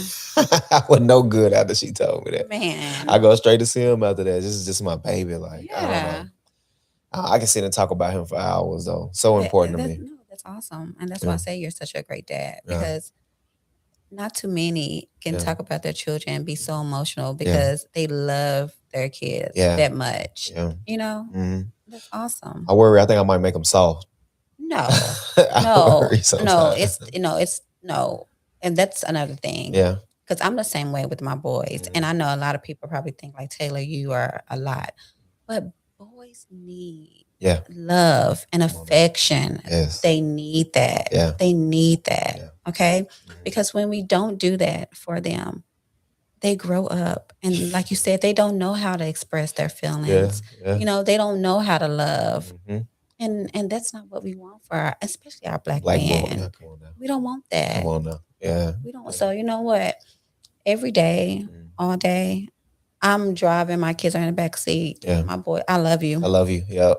Every Random morning, hugs. random hugs, Uh-huh. kisses, and you know they probably don't like it because they're like, "Ma," Yeah. you know. Yeah. But they know one thing for sure is that their mom have their back. Yeah. I love them. Yeah. Like, oh my gosh, like Yeah. they are my priority. Yeah. And yeah, and even with my oldest, still to this day, I'm gonna look out for you. Yeah. I don't care how old you get. You know, I'm gonna love on you, and I'm gonna let you know that I love you. And I text him that every morning. So yeah, so continue to. Yeah. That's not making him soft. Yeah. That's so needed though. It's so needed. It's needed. Me with my mom, I went away to the military. I joined. I was at basic in AIT. Mhm. I had joined the army, and she was just, I don't know, she just prioritized making sure she sent me something every day, even if it was a card. Yeah. With, I love you on. Mhm. And I didn't realize at the time how important it was. Yeah. But she just made sure she prioritized doing that. And I'm like, I said, Mom, you sending me all these cards, you making me miss home and miss you. And she was like, I just want to let you know that I love you. I don't know. It's just the small things like that. It meant the world to me. And that's why I was like, I cannot let her, with the Alzheimer's and stuff, it's like she won't be in a nursing home. She will be right here with me, and I'll just make the sacrifices necessary. Yeah.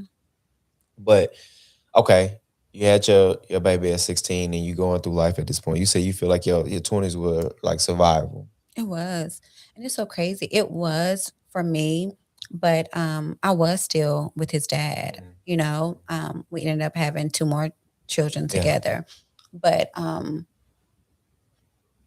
I have always been a woman where I don't want to be taken care of in that way of financially, like just depending on a man like wholeheartedly. You know, I want to be taken care of like with my heart and things like that. But I was in survival mode because I'm like, I'm not where I want to be. Right. You know, regardless of, because I could have not worked.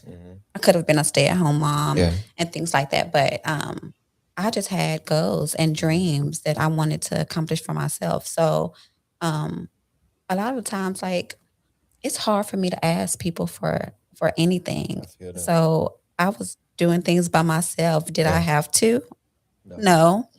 But I just knew that, which is nothing wrong with being a stay-at-home mom. It's nothing wrong with wanting your partner to, take care of you in that way. But just for me, you didn't want that. I didn't want that. I feel it. I feel it. And so, I worked like crazy. Even when I was pregnant with him, my first job was at the children's place, and I worked at 16. all the way. And I worked all the way up until I had him, and even after. And I've had a job nonstop since the age of 16. I've never not worked. That's what's up. That's what's up. Did you, growing up, by being so many of y'all, I assume like the house wasn't like the biggest house or anything, right? It's so crazy because we always had really nice homes. We just wasn't stable. Okay. So we would move and be in this beautiful home, and then after a year, we're having to move. And it was due to different circumstances, but we had really nice homes. And my mom was such a clean person. Oh my gosh. Like, we had to keep our home clean. But it just wasn't stable. So that's the only thing. We've always lived in really good neighborhoods, and I had really nice homes. And my brother, because like I told you, they're so much older than me. They all grew up. So the house that I grew up in, or we all grew up in, was like my grandma's house at first, but it ended up going on a foreclosure. So my mom, she's the oldest girl, she ended up just buying the home. Oh Yeah. yeah. And she took care of my grandma had Alzheimer's too. So she took care of my grandma as well. But my grandma, of course, stayed there with her when she took over and started paying the house or whatever. But it was always so many people that lived there. It was the aunts, because they still seen it as, this is my mom's house, yeah. you know, instead of it actually being their sister's home. So everybody always lived there, and their children would be there, and it was just a house full of kids all the time. And my brother talked about how embarrassed he would be just living there with all the kids in the house. And we didn't have necessarily the nicest home. It was older home, and you know, but yeah. He talked about that. So that's why I was kind of alluding to, like, was there ever a time when you No, felt there that way? was. So there was a time where it was, I think, just a 3-bedroom home. And it was my mom, husband, all of her children, my grandmother, my aunt Terry, she passed, which was my mom's sister. Yeah. And so my grandmother and my mom basically took custody of my cousins. So it was 3 of them. Wow. And then you know, we had cousins that would, you know, come by and, you know, Stay the night and stuff. multiple times. And even our little cousin. So that home was like, wow. Yeah. And what was also so overwhelming is because we all like lived on, like, we had other family members that lived on the same street. So that house, it was always someone there. It's always people running in and out and things like that. But our family has always been like super close. Yeah. So I didn't think anything of it. Yeah. Just was what it was. Yeah, but looking now, like, we were poor. Yeah. You know, and people were struggling, and we were all, you know, basically just looking out for each other, because that home, like I said, was a 3-bedroom, and I remember it was my mom's husband, like, in one bed, and then all of the kids in the other bed in one room. Yeah. Crazy. Yeah. I want to ask you something about, you know, about you having your firstborn so young. Was there ever a time or ever a consideration when you thought, like, maybe I need to abort this baby, I shouldn't have this baby in the beginning? I never thought that, but I was so scared. Yeah. Honest truth. I'm gonna be honest. So, when I found out which I didn't know I was pregnant, right? And my body just started changing. Yeah. Okay. And at that time, I had a friend who already had a baby. Yeah. You know, and I was just made the majorette team at Weiss Creek. Wow. Okay. Blew all that. Oh my gosh. Just made the majorette team at Weiss Creek and everything. And so when I finally found out, like, oh my gosh, I'm pregnant,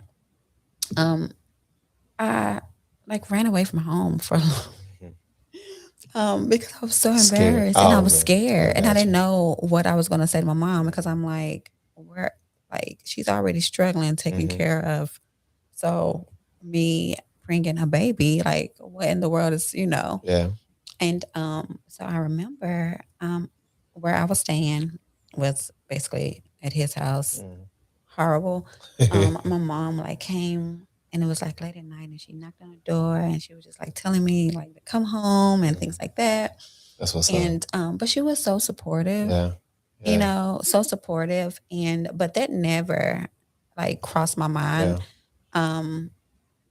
Even though I didn't know what I was gonna do, I was so scared. I'm like, oh my gosh. Yeah.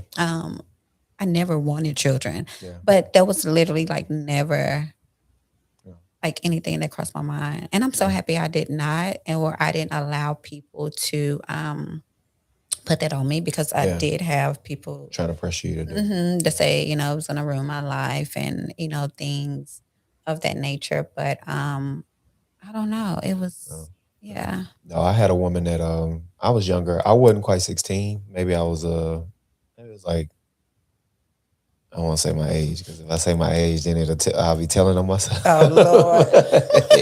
But I was definitely, it was younger than you know, than like 19, I'll say. Okay. And she ended up having an abortion.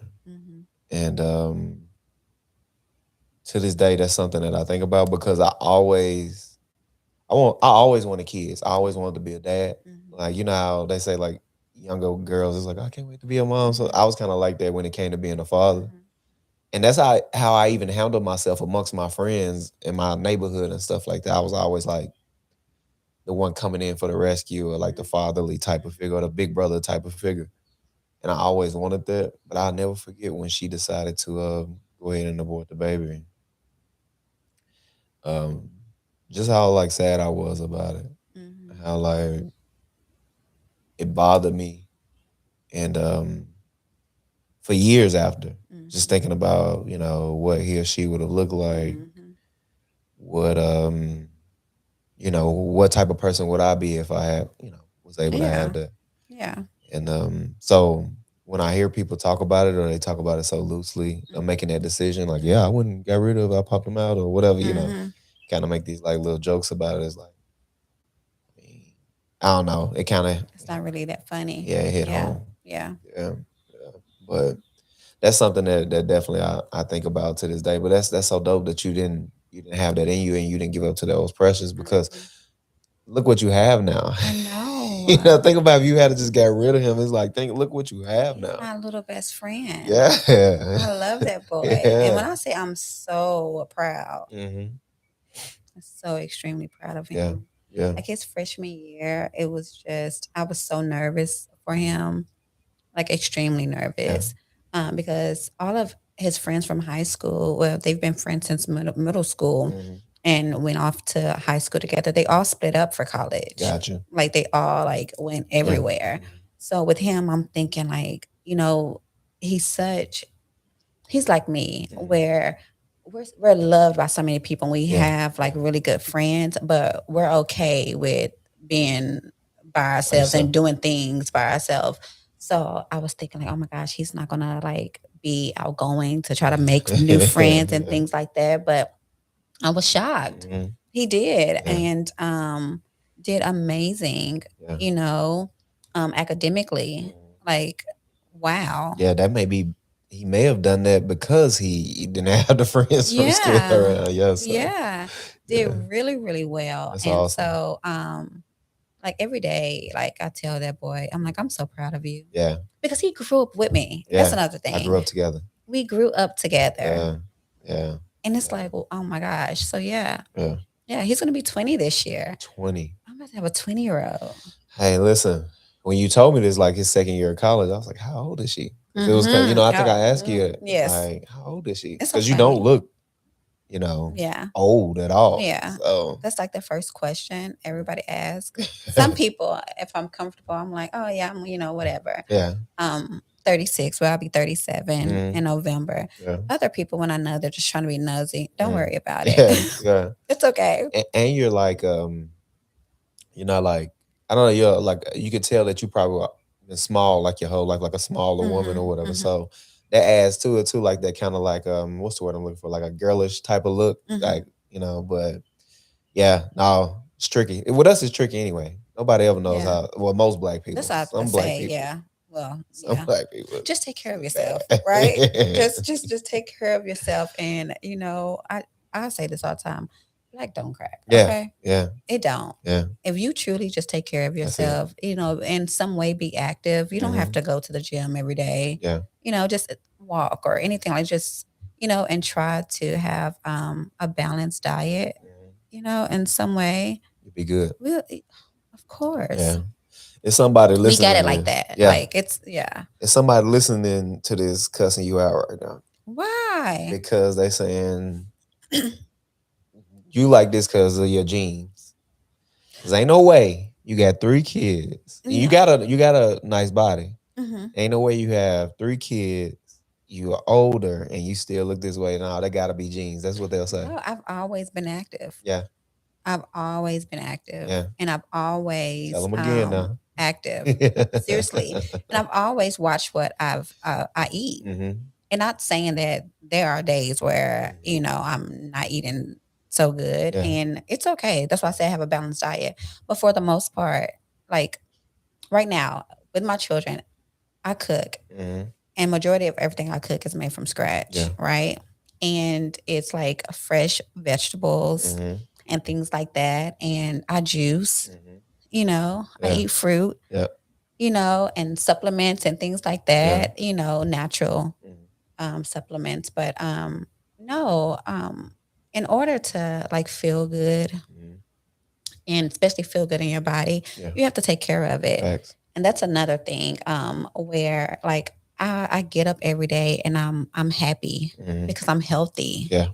And I'm able to just be present. I want to be as present in my children's lives as long as possible. Facts. So I'm gonna, not wait until I start to have health issues and things like that to try to, do better.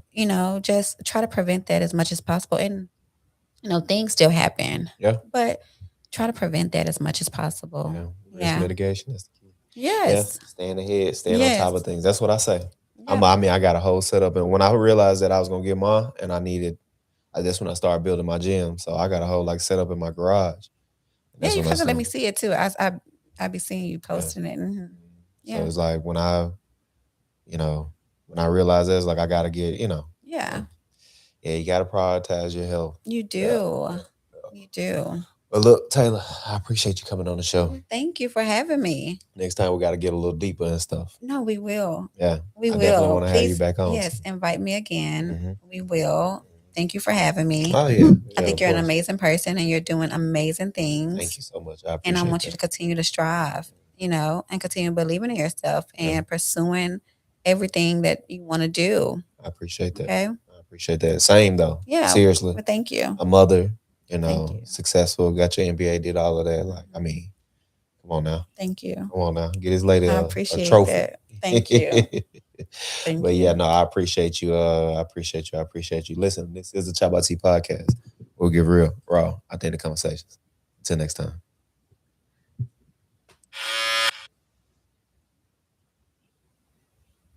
Man, I want to get right into it though. Me and you, we have a lot of conversations. We talk a lot about a lot of different things, And one of the things I want to jump into today is something I was wondering. So it's 2025 right now. It's what is this? August of 2025, almost September. September start next week. So it's August 31st. August 31st, September 1st after that. Okay. So how long you been out of prison now? November 3rd will be 24 months. 24 months that you've been out of prison now. Let me not 24. On November 3rd it'll be 24. On November 3rd it'll be 24. So almost 24. We're a few months off. Right. So 24, almost 2 years you've been out now. Yeah. Okay. I want to ask you a question, right? And give me a second. Let me put this on display real quick. I actually want to ask you something about this. So you've been home now from prison for almost 24 months, almost 2 years. Yeah. And you was there for how many years? 5 years? 5 years, 10 months. 5 years, 10 months, right?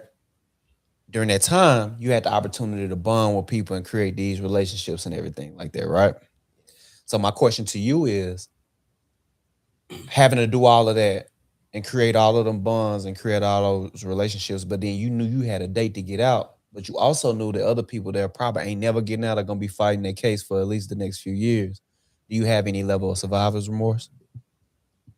At times, most definitely. Yeah. At times, because social media is a big thing, and I post some of my work on social media and some of the things I do in my day-to-day life on social media. And I get a lot of guys from the penitentiary. Like, I got a brother I love that's got a death. He ain't never coming home, though. Yeah. He called me sometimes or he'll DM me. He's like, hey, Fad, I just seen what you posted. I made them brothers come in here and watch that. Mm-hmm. He'll tell me, like, look, bro, some of those guys, like, that you was just with, I'll pull up your page and be like, man, come and watch, bro. Mm-hmm. You were just in the same position he was. Yeah. Look what he doing. You got the opportunity to do that. You feel me? So, like, I take that with a grain of salt sometimes, too, though. Yeah. Because it can be a lot of pressure, and it can be a lot to weigh on you. With not even just them, with family, friends, co-workers, just people in my day-to-day life. Because on the outside, when I go to a service call or I go do a job, they don't know my background. Yeah. They know I'm showing up. It's an electrical problem. I'm here to fix it. Yeah.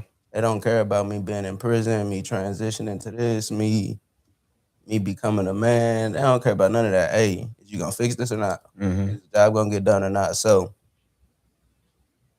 I have to compartmentalize a lot of that stuff. Yeah.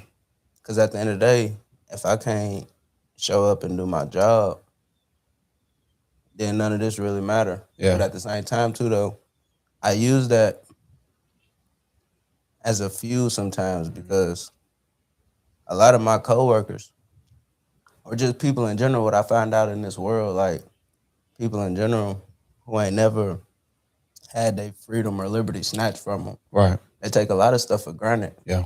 So there's a lot of times like I might hear somebody say, I'm just here for a check. Fucking, I ain't got to do that right now. I could wait till tomorrow or this. It can just be some bullshit. That's not how I work. That's not how I operate. If I'm here to do something, I'm here to do it. Fact. And one day, I had he wasn't a foreman, but he was like a lead, like a little lead personnel. And the guys had took a lunch break. I fucked some shit up though. Yeah. Like, I know I fucked it up. Mm-hmm. Everybody went to lunch. I stayed, and I was doing the rework on what I messed up. I was doing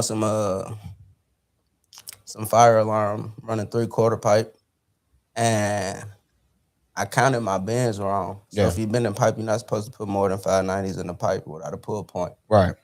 I had like 6 of them bitches in there. Yeah, so I fucked it up. So I fucked it up. But the way it was ran above grid, so you really couldn't see unless you climbed up a ladder to look at it. Mm-hmm. But I knew I fucked it up. Yeah. So I'm fixing it. And he come around the corner, he like, bro, why you ain't take lunch? Mm-hmm. And he ended up like we chopping it up, and I told him. He was like, bro, it really wasn't that important. Like, you could have got to it later. You could have did it tomorrow. Like, we got time. Mm-hmm. And he was like, why you be working the way you be working? And to me, like, I was just basically like, look, not that the job is, some people become consumed in their work. Right. But I actually enjoy what I do. Yeah. If I didn't fix it, it's a slippery slope. If I let this slide, I might let some other shit slide. Not just in work, but in life. Yeah, you don't want that comfortability because you know what being comfortable led to originally. Right. So I always got to stay on my P's and Q's. And then, too, a lot of people in the business world, they like to try you. Mm-hmm. Or they like to try your skill set, test your knowledge, see what you know. And for a little while when I first started, I had not a complex, I'd say, but like, I'd be in these rooms with these people and I'd curtail certain things they would ask me, certain things I would say, because I was just happy they let me in the door. Yeah. I just really wanted to be there. Damn, I'm glad, hey, y'all been waiting. Yeah. Helping me. Yeah. Because as the installer, like, and I low-key learned a little business point too. Even though like I'm installing and I'm not the project manager, I'm not drawing up the blueprints, this, that, and the third. I'm the one that's doing it. Yeah. I'm the one that got to do it at the end of the day. So I had boots on the ground. You doing the work. And when I realized too, so people look at you a certain way, or I can say in my experience. I can't say for everybody, but I can say in my experience. A lot of people think I've been doing this a lot longer than what I've been doing it. Yeah. Right. And I'm very straightforward in life in general. Just I'm straight up and down. Let me ask you this: why do you think people look at you a certain way? Because you're a black man? Because you're past? Not just because I'm a black man, not because of my past, but I carry myself a certain way. Okay. Right. And people like to judge a book by its cover. Yeah. So, like, for instance, one day on the job site, if I'm in a panel room doing something, I might be listening to fucking Cody Johnson. Okay. Warren Zelders. INX. I don't know, just all time. I love music. Right. But then some days I'm in there, I might be listening to ESTG. Mm-hmm. I got the Migo. We in there turned up. I Yeah. got my Pioneers. We turned up to G, Mm-hmm. Babyface Ray. It just depends. And so like, if your first impression meet me, I got a watch on, earrings, chain on, and we bumping FMBDZ, Yeah. and you hit the corner, you might think a little something. But let me go back. Okay, so we talk about like, you know, this because I get it, right? I get you are who you are, but you are who you are becoming. Right. And you want to be able to separate yourself from, or not necessarily separate, but you want to be able to show people that you are more than what you are, right? You are more than what you used to be or what you did in your the beginning stages of your life. Right. But something that I feel though is like that is a part of who you are. Those things that you did in the past led to you becoming who you are now. And just like that brother said that was locked up, it's important for those younger brothers or those brothers who got a date to get out to see that type of stuff because it is possible. When you're around and we're around a lot of people, I always brag on you. I be intentional about bragging on you, right? Because I know how this shit, this life, all of it, the crime, the bullshit, all it's addictive. We young, we warriors. It's in us to be that way. If we were birthed 1,000 years ago, bro, we would have been fucking warriors of a kingdom somewhere. You know what I mean? Oh, definitely. And so with that mindset that we still have, because that's not that far removed, we have a lot of energy in us in that way. And I think that energy properly directed can yield something positive. But in some cases, like mine in some cases, and even yours, it turned into something negative, right?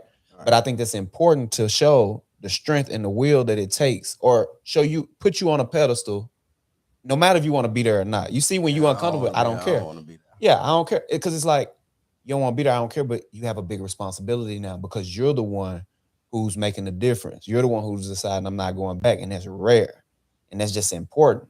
So I enjoy that. I like that about you, and that's kind of like my 2 cents on why I'm always gonna do that. I'm gonna speak on that real fast. Okay. So like,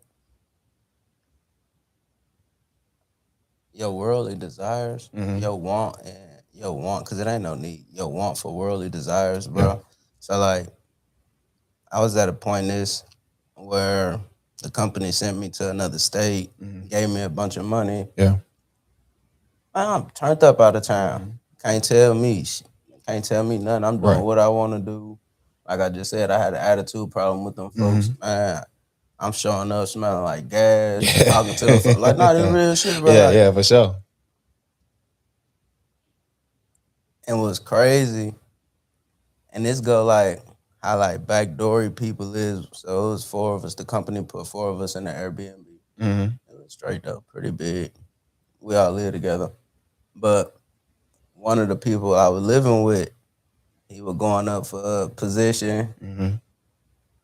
And we started off.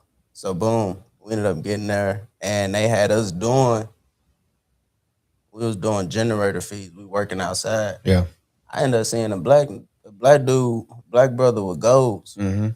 We get to chopping. You look like me, so we get to talking. He tell me where he from. He a crew lead though. He got on blue stripes. He like, bro, what you do? I'm like, oh, I'm good at this. That's really my specialty. Yeah. Turn out that's all they doing. Yeah. Like, oh, I'm about to get you to come work with me. Yeah. Bet. So I tell him though, like, look, dude, I'm cutting with. He got to come too. Mm-hmm. He like, I don't know. I'm like, bro, he's great. I vouch for him. Boom. Yeah. Our first 5 minutes, I'm thinking they trying to try us though, because they give us the blueprints. They trying to find this 3 circuits. The 3 circuits ain't working. They give us the blueprints, but they give them to us upside down. Yeah. So I look at bro. I'm like, y'all looking for circuit 12? He like, yeah. I'm looking in the area. I look at the prints again. I was like, bro, this prints upside down. He like, bro, we been looking for these 3 days.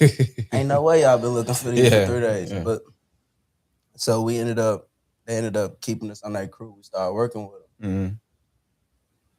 But bro, you know how somebody try to be your boss without trying to be your boss? Right. And it's cool because you can teach me something. Mhm. I can learn. I don't know everything, bro. I Right. promise I don't. I'm not the smartest person. I fuck up every day. Mhm. But it's about how you do it. Right. So if I'm doing something and I could be doing it wrong, Mhm. don't let me finish doing it wrong, or like don't micromanage me. Come help me. Don't try to make it seem like you doing something you're not. Yeah, 100%. And so like that's where me and him were like, Got we would have clash. a whole time though. So like, but we had a couple. I'm talking about we had a couple of disagreements, bad shit. After one of them though, the man got the snake in me. He telling them, he smoked before he come to work. Yeah. He this, that, and the third. That's usually how I go. It be your own kind a lot of the time. I'm talking about. And then, or so like the position I got transferred off that crew, Mhm. and I had started working with a superintendent named Chuck. Mhm. Chuck, old dude, laid back from Kentucky. Yeah. He's 65, but the work we doing is too hard on his body. You feel me? So like, so it's me, Chuck, and then we got Carlos. And it's crazy. Chuck birthday April 7th, Carlos birthday April 7th, my birthday April 6th. Mhm. So when we argue, bro, we falling out. We all stuck, man. We ain't what you said. I'm not doing it like that. Get out of my. But so Chuck used to have to take a lot of notes, and this is what I was talking about. Me being in those meetings, me being invited to those places. Chuck not really taking notes like that for real, for real. Right. But I got to do all the work. Mhm. So it got to a point where like I was invited behind those doors. Yeah. So I can take the notes, so I can get the schedule, so I can do certain things. Mhm. We needed help doing something one day, or one of the people we know had asked to work with us, and Chuck asked me what I thought about it. Yeah. Man, that man can't come work with us. Yeah. Yeah. Flat out. Yeah. Not that I was on some whole shit or like I felt like he was one of those type of people like it looked good on the outside, but it's always some bullshit. Yeah. Yeah. So like, I just didn't want to. And Chuck, he was like, Chuck kept like, look, if you want him to work with us, he can. If not, Fuck to him. you. Yeah. Yeah. Hell no. Man, I wanna get into some because we've been talking about your job. People watching, they don't even know you actually like got in a once you got out and everything, you did a few little jobs here, but mostly you became an electrician or electrician apprentice, right? Am I saying that right? Or a technician? Electrical technician. Electrical But technician. I'm still going to school for my apprenticeship. Yeah. I'm in my 3rd year. Yeah.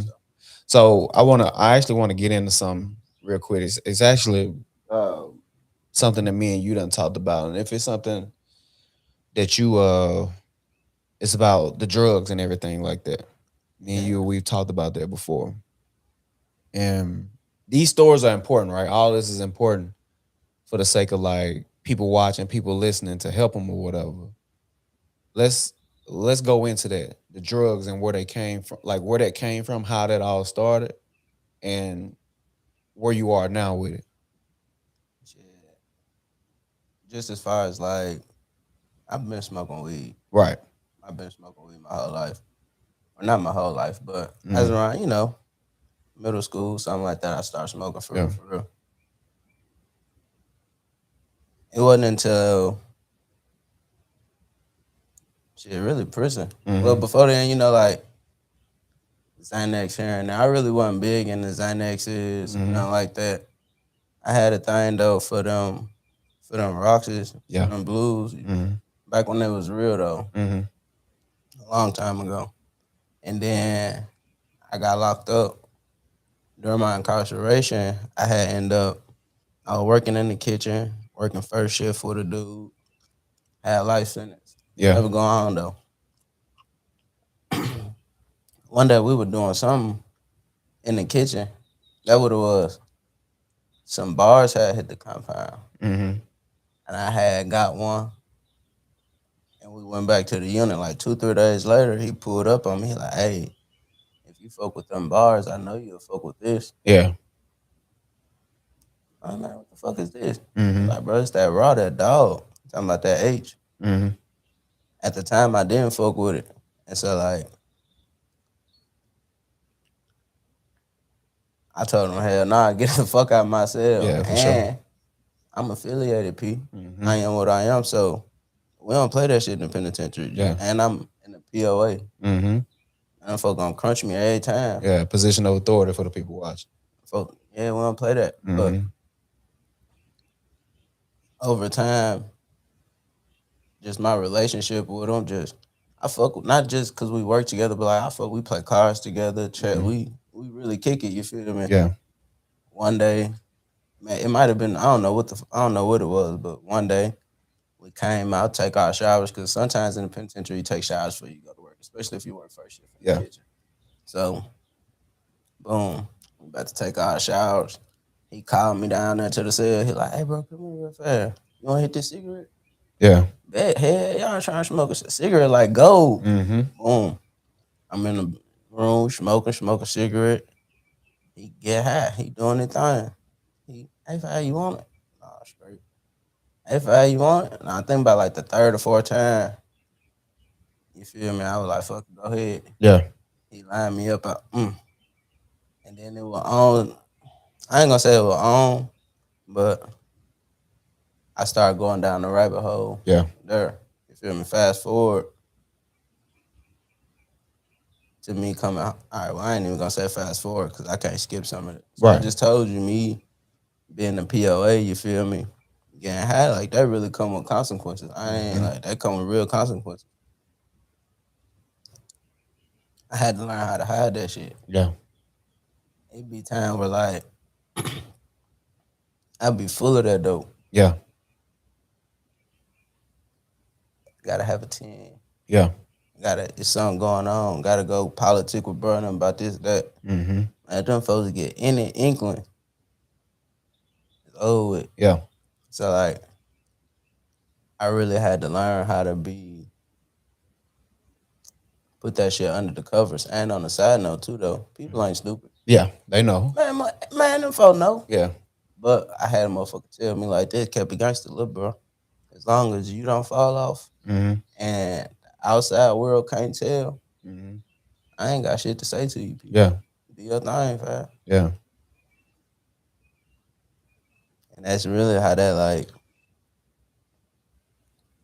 And then at the time too, like I had to realize, like now looking back then, I used to get high to deal with a lot of this shit. Yeah. Because I really don't. They say events got rooms, right? Mm-hmm. So I really don't talk too much about a lot of shit. Yeah. I really don't tell people a lot of things. So that was my way to cope with it. Yeah. All right. Yeah. Prison is a tough place though. It's hard. Like I get you, like niggas like saying like, oh, I can go back. I can do this. It ain't. But like, nope. Shit. Like, but you hear niggas saying that though, right? Man. But it's a tough place, bro. Like anytime you in a cage and you locked in and you don't have your freedom, that's tough, right? So I hear that a lot. People going to prison and they dabble in drugs, but when they get there to pass their time, they get involved in drugs heavy. So that's common. I just want to make that for the people who listening and watching it, because that's what we talking to. They hearing your story. Yeah. I just want to help them understand, like, this ain't just you. Like, you know how they see the people on TikTok and everybody like see the prisoners on TikTok doing TikTok dances and shit like that. And they say, man, these niggas having fun in here. Like, no, this shit not fun. These niggas like they doing anything they can to try to cope with the bullshit that they having to go through day to day in there. Yeah. It's a lot of, how can I say this? You gotta find the gratitude. Prison taught me how to find the gratitude in a lot of shit. Right? To be grateful. And sometimes I look at that as like a double-edged sword, right? Yeah. And my pops would tell me all the time too, don't settle for that shit. Mm-hmm. So like you said, like when I first came home, I worked a few jobs here and there. I remember I got my first job, I think I was making like $17.50. Yeah. When I came home, turned up. Yeah. Yeah. My daddy looked at me and was like, man, don't get comfortable with that shit. Yeah. In my head, you a hater. You a hater. But because what your job make in the prison? I was just making 17 exactly. 23 after I got my raise. So, but him saying that to me then, it makes sense now. You feel me? Because like people do get comfortable in those roles. Fucking right. People do get comfortable being in that light, being in that spot, like cool down. I ain't had this before. And so like for me, I'm always trying to do something new. I'm always trying to learn. Yeah. What I learned about this corporate world too is economics. And when you make yourself an asset and you start to speak the language they speak. So like the people in the office, they speak in terms of material and deadlines. Right. The owner might speak in terms of bottom lines and payroll. Facts.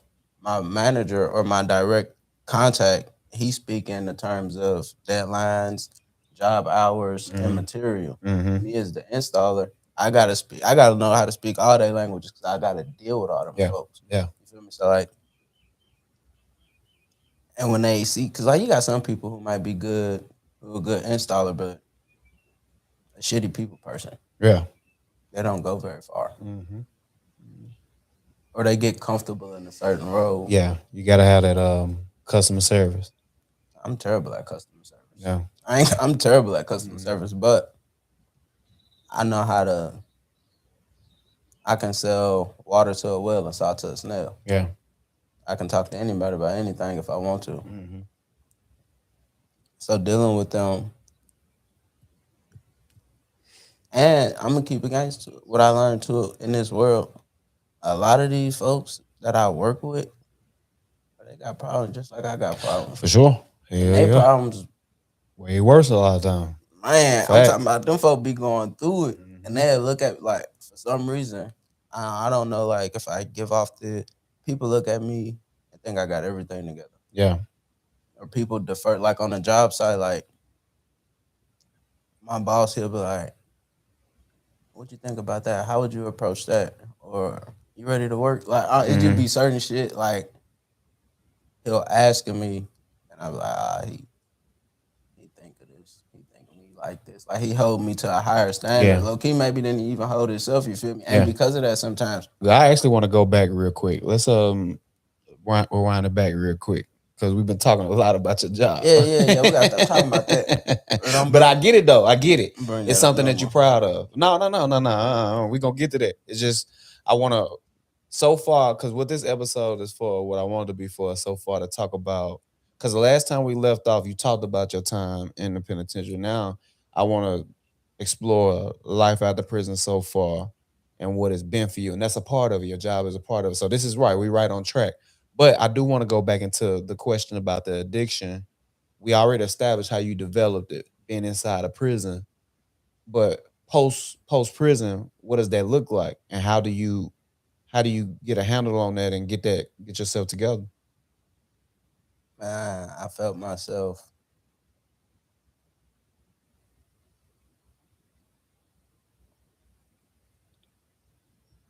not disappointing myself, but I felt myself going back into that place. Yeah. And I'm not necessarily talking about the prison plan. I'm talking about just the mindset, right? Yeah. And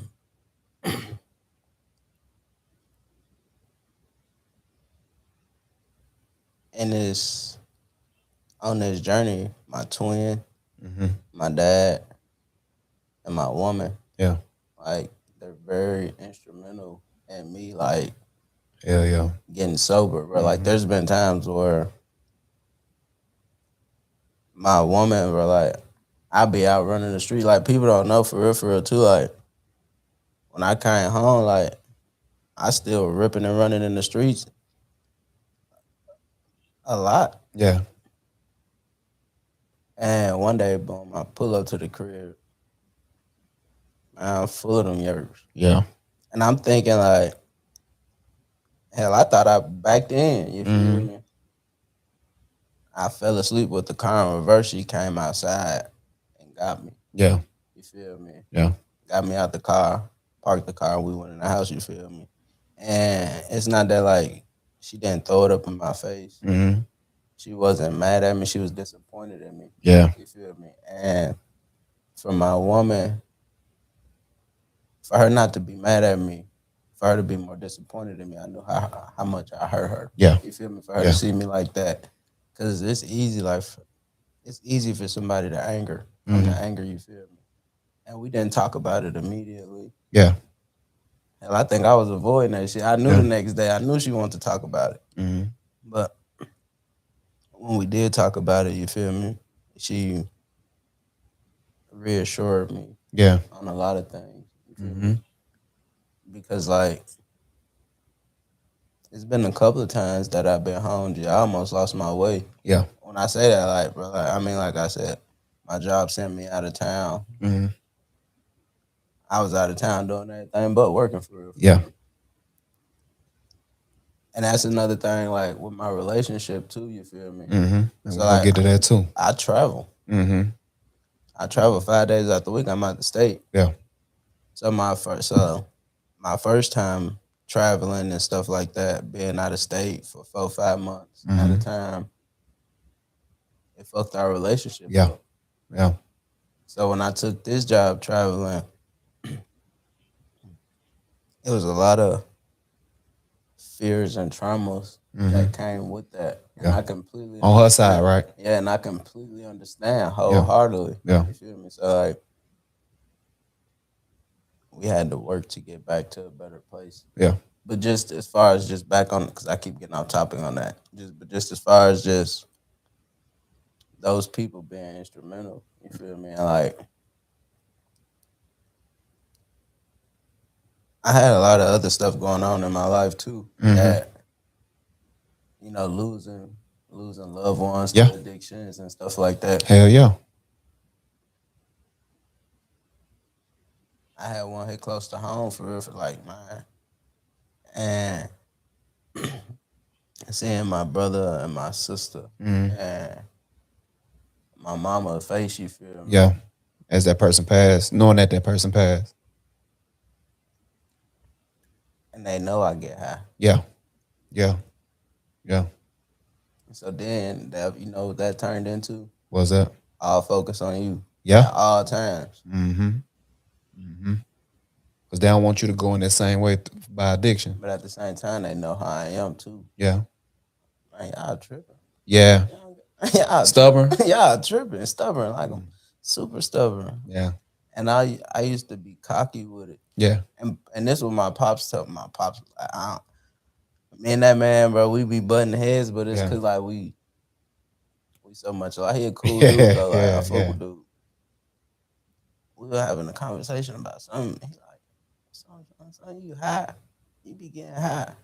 I was like, well, I got 10,000 in my pocket, right? I can pull out. I don't give a fuck. That's supposed to mean to me. That's supposed to impress me. Yeah. Still get high. Yeah. I was like, damn. Yeah. Yeah. Shout out Pops, man. Dang, right. Sometimes they take that though. But okay. So we talked about, you getting out and how supportive your woman was to you getting out, whether it was with your addiction and all just the stuff you battling with fresh out of prison. Because you said this on the last episode, how because you were institutionalized at times, how you wouldn't sleep in the bed because it was too soft and things like that, right? So let me ask you, just what role has your woman in your relationship played in you being out here being free and being as accomplished as you are now, as far as your career path, working in corporate, your everything that you've been able to do right now, getting money, doing all of that? How instrumental has your woman been in it?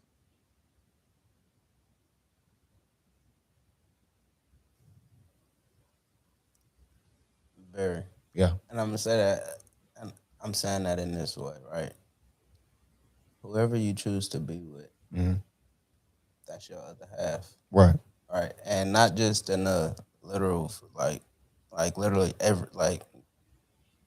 that's your literal other half is what I'm trying to say. Yeah. When you're not in rooms, that person go to bat for you. Yeah. When you might fuck around and think, for instance, I might think I put my travel toothbrush in my bag. Yeah. I swear I know I put it in there. I've been looking for it for 20 minutes. Yeah. When I get to the hotel, I'm on the phone with her. I can't find my toothbrush. Baby, you left it on the bathroom counter, but I put it in your black bag. Oh shit, that's what you need. Little stuff like that, you feel me? Yeah, facts. But on the flip side too, though, like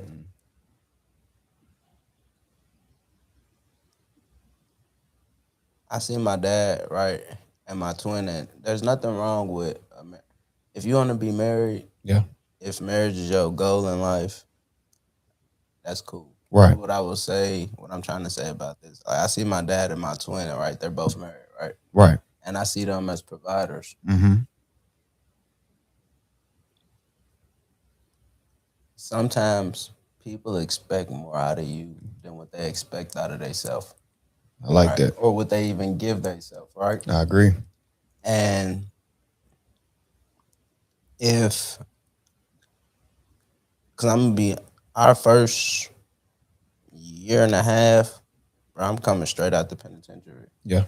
And I'm trying to convince this woman, right, that not only am I not going back to the penitentiary, that I'm a stable man. Yeah. Not only mentally, physically, spiritually. I can lead. Yeah. You feel me? And so like, and I had to look like probably like 2-3 weeks ago, I had to like put myself in her shoes, right? Yeah. And I was like, damn, if I met a girl and she came straight out the penitentiary and she was like, look, we're gonna do it like this, you gonna be with me, and we're gonna program like this, right? Yeah. I look at her like she crazy. Yeah. But me and her, one thing, don't you see me doing this? Like, it ain't like I'm telling you this and I'm not doing it. Don't you see me? Don't you see me doing this? Don't you? You feel me? So like, just getting on the same page. Yeah. On one accord, right? Yeah. And that's still tough. Yeah. Like, that's still tough because I like things a certain way. She like things a certain way, right? Yeah. But trying to find that balance where we're both okay with it. It's a whole different ballgame. Yeah. And that's cool. Take your time out. Get to know your partner. Don't Fucking rush. right. You feel me? Yeah. You know, it be days with bullshit. Bullshit comes. Yeah, all the time. Yeah. I just happened to, my birthday April 6th, her birthday April 7th. My pops are birthday April 10th. I'm talking about, not only did I get a partner who is my zodiac sign, but I tell people, I be like, she like a mirror image of me. Yeah, the woman version of you. Like the way she act, talk, walk. Yeah. Damn, she act like me. Yeah. And it only get crazier the more y'all together because y'all pick up on each other's habits, huh? Yeah. It's cool though, man. Hell yeah, man. Like you need that. And it ain't gonna always be up. You know this, but shit, you need that though. Yeah, most definitely. You know? Not unwavering love, bro. Like, at a point in our relationship, she showed me unconditional love. Yeah. You feel me? Undying love. Like, Yeah. a lot of people would be like, man, get the fuck out of my man. For sure. Deuces. Yeah. But neither one of us are perfect. Pull your mic up a little bit. Neither one of us are perfect. We both, you feel me, got our ups and downs. But shit, we trying though. Hell yeah. Should be good. But I want to ask you a question. Actually, I asked this question on the last show. I want to hear your perspective on it. Would you rather be loved, right? But would you rather be loved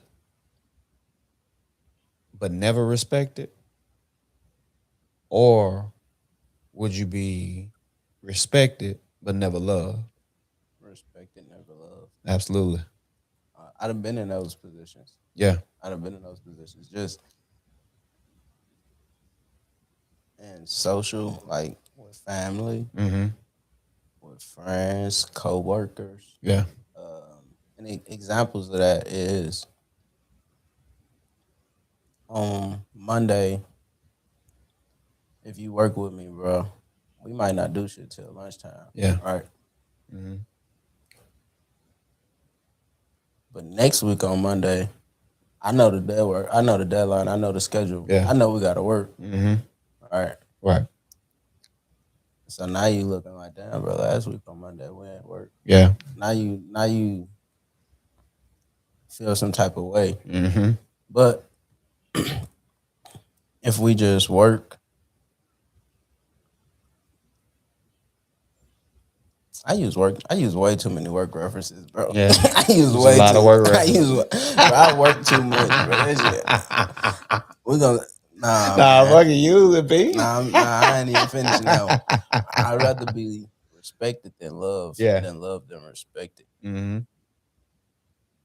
But loved than never respected, because even the respect to me brings some form of love. Yeah. To respect somebody enough not to cross their boundaries. Mm-hmm. I don't care what you say. That has to be some form of love, companionship Yeah. for that person, Yeah. for whatever it is. Yeah.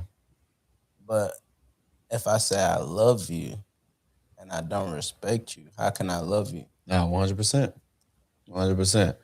I'm with you.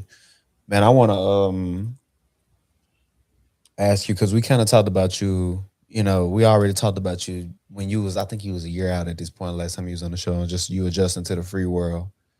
And it seemed like you've been, doing that and everything been good with that. But I did want to ask you something about like your hopes for the future, and where do you want to be, and where do you see yourself being? I'm figuring it out. Yeah. Right? Because you could burn out on something, right?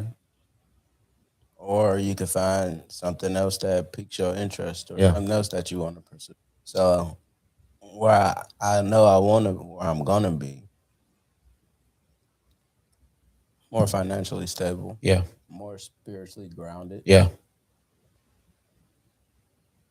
As far as like schooling wise, wrapping up school, finishing up for my journeyman's license. Yeah. Just going into a different direction, right? Because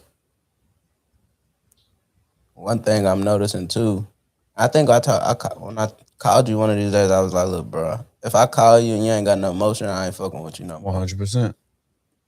And I'm not saying that to down people who I fuck with who ain't got nothing going on, but I say this all the time, bro. I know how hard it was. And I woke up and I did that shit. I woke up I wake up 3 o'clock in the morning. Be there at 4. Work till 4. Then there's been times where I'm working 10 hours a day and I still go to school 4 days a week. Yeah. For 5 hours. Yeah. Tough. What a drug addiction. Yeah. Again, how you feel me? Yeah. So when people call me, or like people try to make me feel bad for certain situations or certain things, I believe, man, hell no. Yeah. Man, I think with all you've been through up until this point, you've been through, damn near 6 years in prison, getting out. While you in prison, developing a drug addiction, getting out, still trying to cope with that drug addiction, but while simultaneously building yourself up and remaining strong and killing it, going to work, going to school, doing all of that everything that you had to do, right? You've been able to do all of these things, managing your relationship and having that together, keeping your sanity, because sometimes it's hard making that transition. You've been able to do all of these things, right? I guess my question to you is, what would you tell 18-year-old you? Because you got locked up when you was 19, right? 20. 20. So what would you tell 18-year-old you when he was getting out, starting on his journey? And what would you want to change about him? Nothing. Not as far as change anything. Yeah. Right. But if you feel it, trust it. Yeah. Come on now. Hell yeah. If you feel it, trust it. Simple as that. Yeah. So like, cause everything I've been through, bro, it's been a ride. Yeah. But some of the stuff, and this goes to show, like, I'm saying this to say, in my day-to-day life, when I'm out there in the world, navigating the world, bro, the world is a crazy place. 100%. And I've been all over the place since I've been back working, traveling. A lot of stuff I've been through, bro, it saved me out there. Yeah. I know how. Not that I think I know how this situation go in. I done seen this shit a You done seen thousand it before. You times, seen bro. that movie. Hell yeah. Man, Hell yeah. and it may not even be violent. Mm-hmm. It may just be making the wrong decision or Mhm. just doing the wrong thing or saying the wrong thing or Yeah. reading the room the wrong way. You feel me? I Mhm. done seen this a thousand times. All right, Yeah. cool. I know how to play it. Yeah. You feel me? So everything I've been through is giving me that. I ain't gonna say little advantage, but it's giving me that. All right, I got that. I got Yeah. this. Yeah. I think people like you, bro. Again, you may not want to hear this. I'm gonna tell you anyway. I think people like you are important. Because I'm gonna give you your flowers. You don't have to give me mine back because I know you like doing that. Don't give me mine back. I'm finna give you yours. I know people like you are needed because in my time, I used to call myself King Chief the Revolutionary. All right. So I used to call myself. And I feel like people like you are needed. I always thought about the leaders of our times in the past, right? And one of the people that two of the people that always stick out to everybody, of course, is the main two, is Dr. King and Malcolm X. I feel like, and not to compare you to them or anything, but I feel like for me, growing up in life and trying to figure these things out, the autobiography of Malcolm X, all these things that resonated with me because if you know his story, then you know he was living in a different form, the same life that I'm living at the time. He was living a life of crime or a life that I guess the quote unquote upstanding American citizen wouldn't live or didn't appreciate. They called him a hoodlum. Exactly. And his message resonated so well with me in my youth. Even now, as an older man, the more mature version of his message resonates with me. And it resonated with me so well in my youth. And that's why I feel like people like you are important because where somebody like me can tell them something or somebody that hasn't lived it or experienced it can try to tell them something but they can't hear it. Somebody like you has that and you've lived it and had to accept consequences for it and ultimately it took a good amount of your life away from you. You can preach that message to them and that may not be what you want, but God gave you this trial for that. And I think it's up to you to use that in the most positive way that you can. You know, I got a lot of nephews, right? Yeah. And a lot of nephews, a lot of little cousins. Mm-hmm. And that goes like when I was talking about bro from the penitentiary. Yeah. I know those guys watch me. Yeah. I know my little cousins watch me. Mm-hmm. No, I know they watch me. Yeah. How? When I call them or I call mama, they tell me, Yeah. Yeah. Uncle, when we gonna see you again? I just seen your video. I seen it. One of them commented on my I page a can't few wait to times. see you. Yeah. Uncle, this, that. Yeah. Yeah. So like, even my nieces, you feel me? Mm-hmm. So like, not that what they say. When people look at you a certain way, and my dad told me this too, Yeah. because I had a job opportunity and I had called him about it, and I ain't gonna say I was scared, but I was nervous to take it. Yeah. It was a lot of responsibility, and he was like, "Look," and it was a company that saw me working and was like, "Bro, we want you to come work with us." Yeah. And he was like, "They approached you for a reason." Yeah. He was like, "Sometimes people see in you what you don't see in yourself." That's a fact. He was like, "So if they came to you and said, this is what they seen, and they believe in you can be more than what they seen." Yeah. And I'm saying that to say this. With people in the world, with my coworkers, like, just in general, I might walk into the room. I might be the least paid person in there. But they're going to ask me, "Hey, bro, how do you think we should do this? Yeah. Is that good for you?" Mm-hmm. When people see you in a certain way and you don't see yourself in that way, that's your divinity. Yeah. To me, not to everybody, but to me, that's your divinity, and people see that. Yeah. So just me trying to actually live that and uphold it. You feel me? Because the world is a I ain't have all these distractions with 4 walls. Yeah. Yeah. But man, it's been fun. It's been a blessing, bro. Some days, I'm better than I deserve. Yeah. Most of the time. So I don't take none of this for granted. Yeah. Bro, I don't take none of this for granted. Hell yeah. Hell yeah. Enjoying the ride. Hell yeah, man. Look, man, I appreciate you coming on to chop it up, man. Hell, you know you always welcome back. Hell. Yeah, no.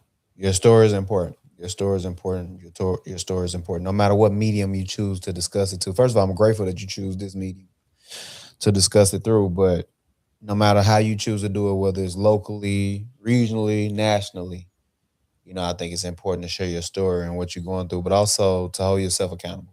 Make sure you continue to hold yourself accountable, like how you've done up until this point, because that accountability factor, that factor that kept you getting over whatever you went through or whatever you're going through, whether it's something in your head or something that you chose to do of your own free will, or whether it's something God placed on you. You fighting through it, you continue to fight it, man. And people just know people like me. I will assume your dad from hearing about him, your brothers, everybody, we all rooting for you, Most definitely. And I'm gonna tell you about bro too, man. I had a situation and I really didn't want to do it. I really didn't want to go ahead and bro, we on the phone and I'm telling him, man, I do not feel comfortable doing this shit. And he let me finish saying what I was saying. Yeah. He was like, yep. Yeah, bro, when you gonna go ahead and put that behind you? Yeah. I was so mad. I'm looking at the phone, bro. You must hate me or something, bro. I told him too. I said, bro, I just told you, bro. But you need people like that. I'm saying that to say you need people like that. Even when I don't want to hold myself accountable for certain stuff, and this stuff I know I need to do, bro. When I let me, man, when you gonna put that behind you? You special, bro. You special. Yeah, you special. I like to hear it. I would love to see you fucking, millionaire, whatever, Yeah, it's coming. all of that. So you special, man, and keep on staying locked in. And man, anything that I can do to help on your journey, I'm always down to help you. But listen, man, this is the ChoppedByT podcast. We'll get real, raw, authentic conversation. Until next time.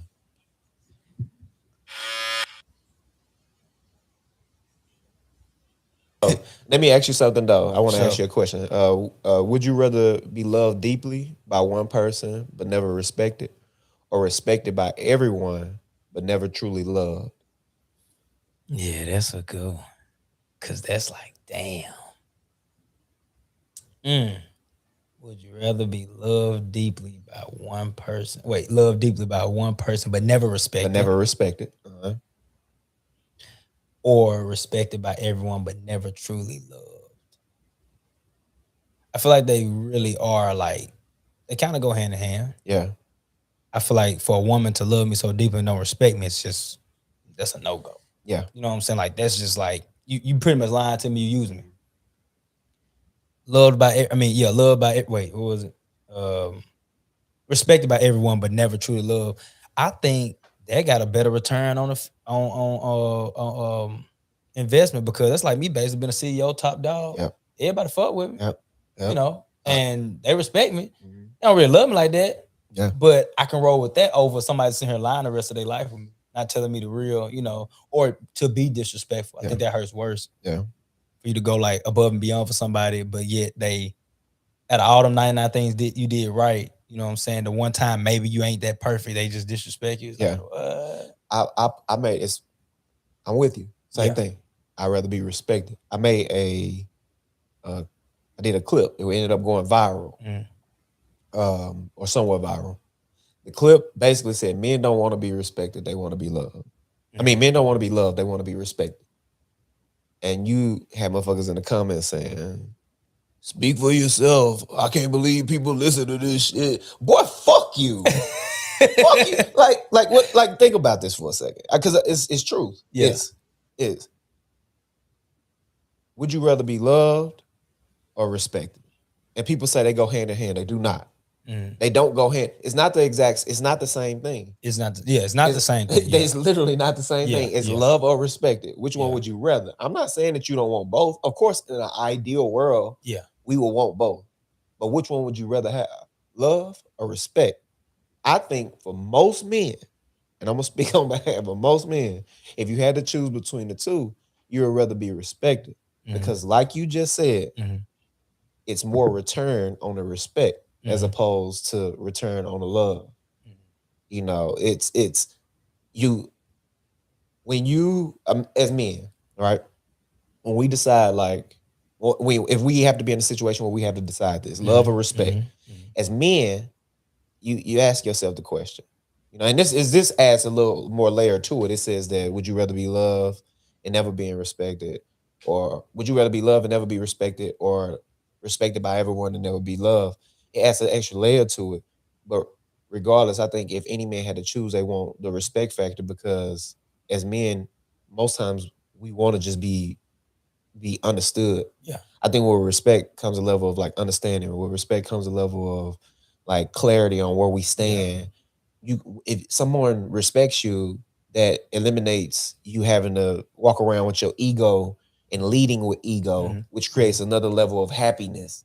So it's so much that comes with respect. But if you just love me, it's just like, I know they love me, but it's like infatuation. It's like it's temporary. It goes up and down. Yeah. So if you have no respect for me, but you love me one moment, but I piss you off, now you mad. It's kind of like, so what, you finna really just disrespect me like that? It's kind of crazy. Yeah. No, I see exactly what you're saying. I think because I mentioned hand in hand. How did I say it? I think like I get what you're saying though. Yeah, it's like go ahead. My bad. It's like the way to be respected, right? Yeah. You gotta have love for somebody. Yeah. Like some it's a some level of love though. I get exactly what you you ain't gotta saying. be all in love. Because honestly, that's really the infatuation part. When people say they fall in love, most of the time it come off as infatuation. Yeah. You haven't saw that person's true color. Yeah. At the end of the day, from what you said earlier, right? You spoke of like my demeanor or the way I've carried myself. I can respect that. Yeah. So I have love for you. And that's why, like, I would support you. Yeah. Because it's like, yo, you respect, like, bro, you feel me? Like, we've been friends forever. Yeah. But we ain't been super tight. Like, we just, like, you know what I'm saying? Buddy, as in, like, yo, that's my brother, man. He like blood. We hang out every day. We ain't did all that. But we good friends because we respect each other. 100%. But I got love for you. See what I'm saying? It's like, it go down that. Yeah. I get exactly what you're saying. And I get what you're saying when you say they do go hand in hand. Yeah. But they aren't the same, is what I'm trying to say. I see what you're saying. It's a lot of the times if you do love somebody, more than likely you respect them to some extent. Or if you respect somebody, you love them to some extent. You know, it's love there at least. You know, or and it don't have to be like an in love or romantic love. But I always just try to like, if we talking in this hypothetical, it's give me my respect. Yeah. Give me my fucking respect. Man. You don't have to love me. Just fucking respect me. Because it's everyone. So that means males include. I don't want no random man just love me. What you loving me for? Yeah. You know what I'm saying? Exactly. What you trying to love me for? I'm gonna tell you something, bro. I'm gonna tell you something. I don't even want my friends to love me. Damn. Just respect me. Just respect me. If you respect me, that's cool. That's cool. We ain't even gotta love each other. Yeah. Like, what the fuck we love each other? What the fuck we gay? What we gotta love each other? We gotta love each other, bro. Hey, that's funny, bro. You stupid, bro. Man, what we gotta love each other? Hey, no, but for real though, if I had to choose, most of my friends, this is just respect me, bro. Just show me a lot of respect, because that's the one that matters to me, you know. And but we're talking specifically now about like, of course, like woman-man dynamic, relationship type of dynamic. Okay. You know, I would much rather my woman respect me. You know, if I had to choose, of course I want both, but I would much rather my woman respect me. I would much rather she respect me over loving me, because I know with a level of respect is if she decides she wants to step out, it's going to be that idea. Yeah, like I respect him. Yeah, like I can't do him that way. He's done this, you know, laundry list, and why would I do that? Versus love, that's emotion. Yep. Women are emotional. Yep. So that emotion can come and go. She can love the shit out of you one day, then next week you just pissed her off. Now she just want to do what she do, and then now it's like, damn. I don't think love. I don't think when it comes to like relationships, women and men, I don't think love will keep that dick out of her mouth. I just don't think that love will keep that dick out of her mouth. I feel it. I feel it. You know what will? Yeah. Respect. That respect. that nigga done did that Negro has done X, Y, and Z for me. How dare I do something like that? Yeah. Love, she'll just try to forget about it. Yeah. It's Till like, you I dig it still up. love him. I still love him. Yeah. That's ain't that typically what's being said? Yeah, I mean, I love you. I really do. So you okay. How many women you don't love, bro, but you still viciously cheated on them? Man said viciously Yeah, cheated on. yeah. Jesus Christ. Yeah, bro. I'm not a cheater.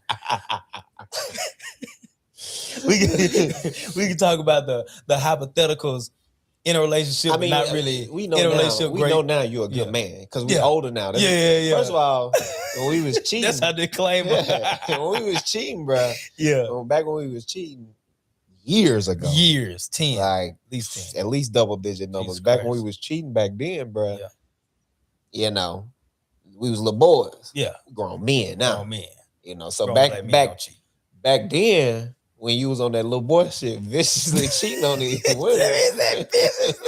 How many of these women did you love? Well, it's crazy. You know what's really crazy? I'm trying to think of how many.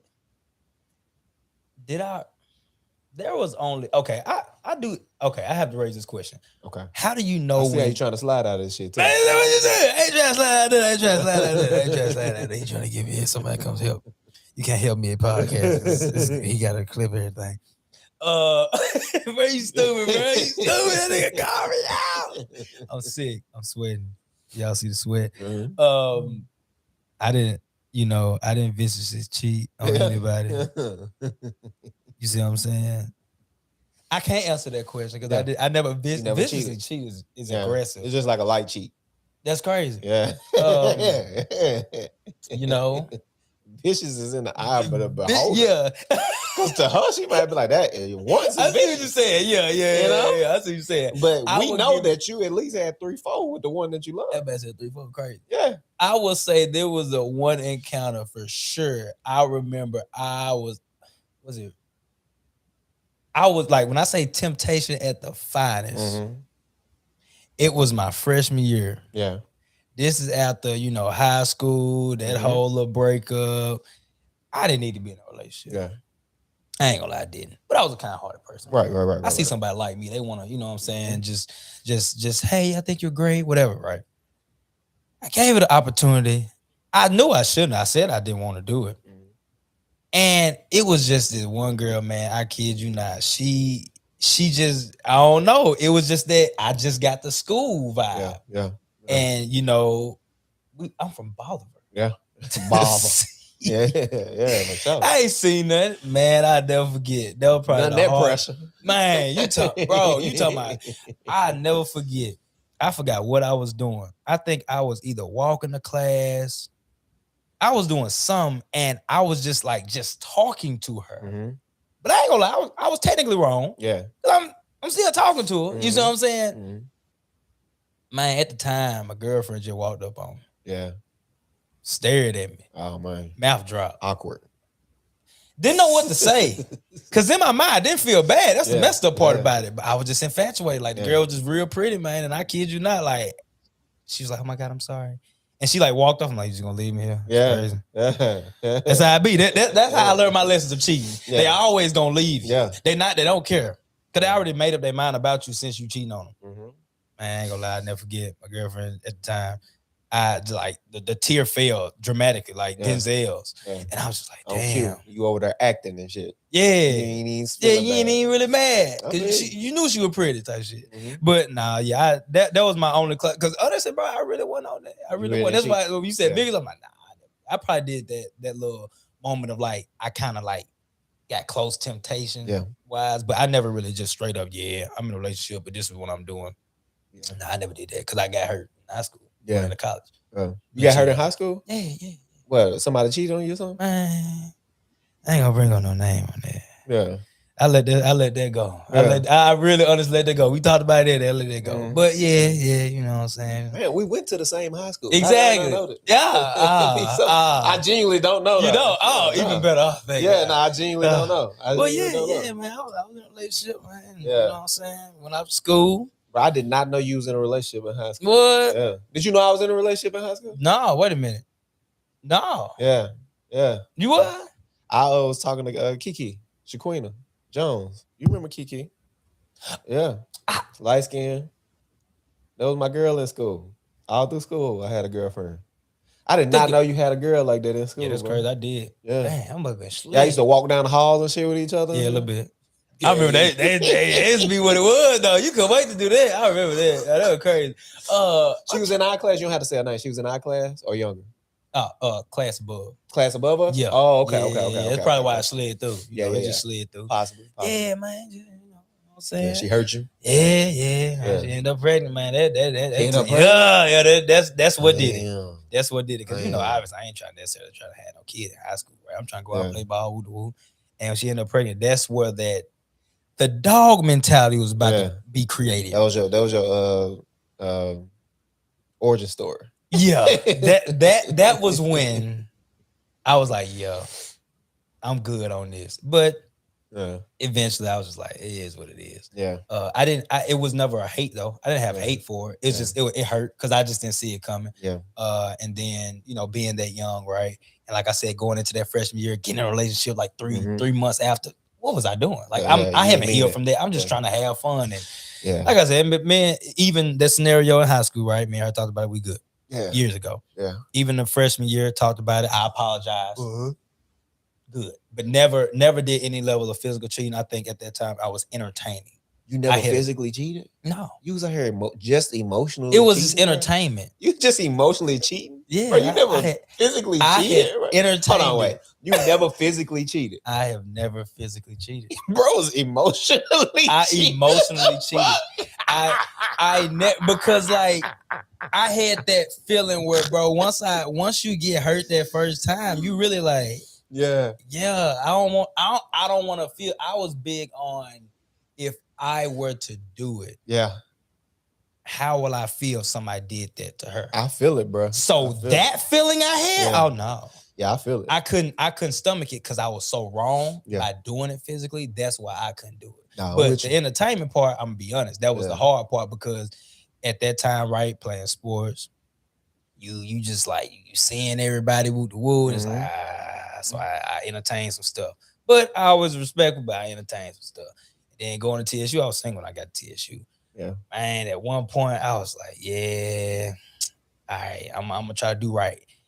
Then got cheated on again. That's when I was like, all right. That's when I was single for a minute. Yeah, because that's what it was like, bro. I could really be a dog out here, but I ain't no dog. Like, you know what I'm saying? Well, do technicality. Yeah, but I've always treated women with respect, man. And that's why like I wouldn't get like no bad rap or nothing like that. I feel but I try to always keep respect. I ain't gonna lie. I mean, you're the savage. Yeah, you give a fuck. Just running through. Oh man, he's a track star, and I ran track. It's crazy. I want a track star. But okay, I got another one for you. Another hypothetical, real quick. Oh yeah. Okay, would you rather live 10 extra years in perfect health but broke, or live wealthy for the next 10 years but with declining health? Man, most definitely in perfect health. Yeah. Because broke is a mentality. Yes, bro. Broke a mentality. Yes, bro. Perfect. I stay fit now. You know what I'm saying? I still can do everything I used to do at 21. Yep. You know what I'm saying? I need my knees bad, bro. Knee bad? Damn, it's crazy. Got bad knees, bro. Oh, man. See, I try to prevent that. Military. Why is that? I don't know. The motherfuckers injected me with something probably. Okay. Because I'm serious. Everybody I know is in the military or was in the military, all got bad knees. A lot of rucking and stuff like that. A lot of running with the boots on, things like that. Flat foot with the boots on. It lowers it breaks your arch, I guess is what they call it, with the boots and stuff. And you march all the time. Yeah, there's a lot of factors that go into it. But my military messed up my knees, though. That makes sense. That makes sense now because obviously, right? Players don't make us outside. Like literally, bro, we wear boots too. Yeah. I had insoles in them though. Yeah. My knees it hurt at one point when I was actively hopping, like a lot. I don't hop as much, still got it. But I see what you're getting at. Yeah. Cause I'm like, why everybody knees hurt? Yeah. But then I'm thinking maybe like the airborne part I always like. Is that too? Okay. Some people, everybody don't do airborne though. But some people, when you jumping out on planes and stuff like that, they the worst. You know, they get it the worst. Yeah. Yeah. I mean, it's that. It's of course football in school. It's me. I'm a fucking maniac. Like, I'm gonna tell you, like when we get done with this, you say you work out. Like I don't work. I tell people I don't work out for health. I fucking work out to destroy my body. It get ridiculous, bro. I'm finna go down. New came over here last night. I was just telling him, bro, you step in this chamber with me, bro. This is the fucking chain. This is the dungeon, bro. If you step in this motherfucker with me, ain't no fans on. Sheesh. It's all heat. Like in the garage. If it's heat, if it's hot outside, it's way hotter in here. Yeah. If it's cold outside, it's cold in here. We in this motherfucker, and you finna do strength training. Strength training is at least 9 workouts, 9 different workouts. We talking running on the treadmill, miles. We talking about double digit on the bike, stationary, intense. We talking about throwing punches. We talking about by the time it's all said and done, you a wreck in here. Like that's what I do. Yeah. But it ain't for health. It's just for that I'm retarded. I'm just something wrong with me. If I don't do that, then it goes to somewhere else. I see what you're saying. Like, I worked out this morning, but when we get done, I'm gonna go cut the yard. Yeah. I'm going right back in there again. Right back in there. That's my hobby. I love doing it. I feel you. Yeah. That's why I'm at with it. I just like staying in that type of shape. Recently, just with things and stuff like that was transpiring in my life, it was so up and down. It's like I couldn't find my consistency. But I knew, all right, if I can just stay in track shape, I'm good. I started doing some bodybuilding. It was going well, but you got to have like your money right with that. Yeah. So you slip on something, over, because the way you have to eat, how adequately you have to eat, the quality of food. I was just like, all right, you know what I'm saying? And then it was cool, but then I have a high metabolism. Yeah. So I have to eat even more than what you normally would have. Like I had to eat probably naturally right now, 3,500 to 4 racks calories. Yeah. With that, for me to stay a certain way, I had to probably eat 5, if not 6. And that's like eating every 3 hours. Yeah. I'm not trying to do that. Not trying to do that. And if you ain't got the money for that to really just like have a lifestyle. That's a lot of food. Yeah, it's a lot of food. So I was like, yeah, I'm good on it. I'm just reset. Did 2 shows, came in second one, 5th on the other. I was like, cool. Debut, I came in second. That's for third bodybuilding shows or something? Yeah. So I did men's physique. Yeah, I'm gonna tell you, it's better that way. You don't want all the extra muscle anyway. It's better this track runners and stuff live longer. Like people who run and cardio and all that, you know, this they live longer, you know. It's like it's better to be actually right now. I'm on my weight loss journey. You know, because that was me. I just go in, I just lift weight, and I work, and I eat what I want to. You know, it's just I don't, because I said I don't do this to, you know. Yeah, but now I'm trying to get back to my military weight, which was 170. Okay. You know, so me getting back to 170 pounds, that's on purpose. Everybody keeps saying, no, you don't need to do that. You don't need to do that because this, you know, you look so small, blah, blah, blah. It's like, no, that's on purpose. You live longer when you don't have as, of course, much fat deposits, or you live longer when it's a situation where you just like thinner and leaner and stuff like that. Yeah. Same concept with shorter people tend to live longer than taller people. It's that same type of concept. You know, it's like never really thought about that. No, it's a statistics that says like shorter people live longer because I guess if it's a circulation factor. There's other factors that go into it, but it's also the fact of like it's less when it comes to like circulation and things like that. You shorter people, of course, is a faster process, or also just being smaller anyway, whether you muscular or whatever the case may be, just being smaller anyway, and being like people think we are Americans, right? People think that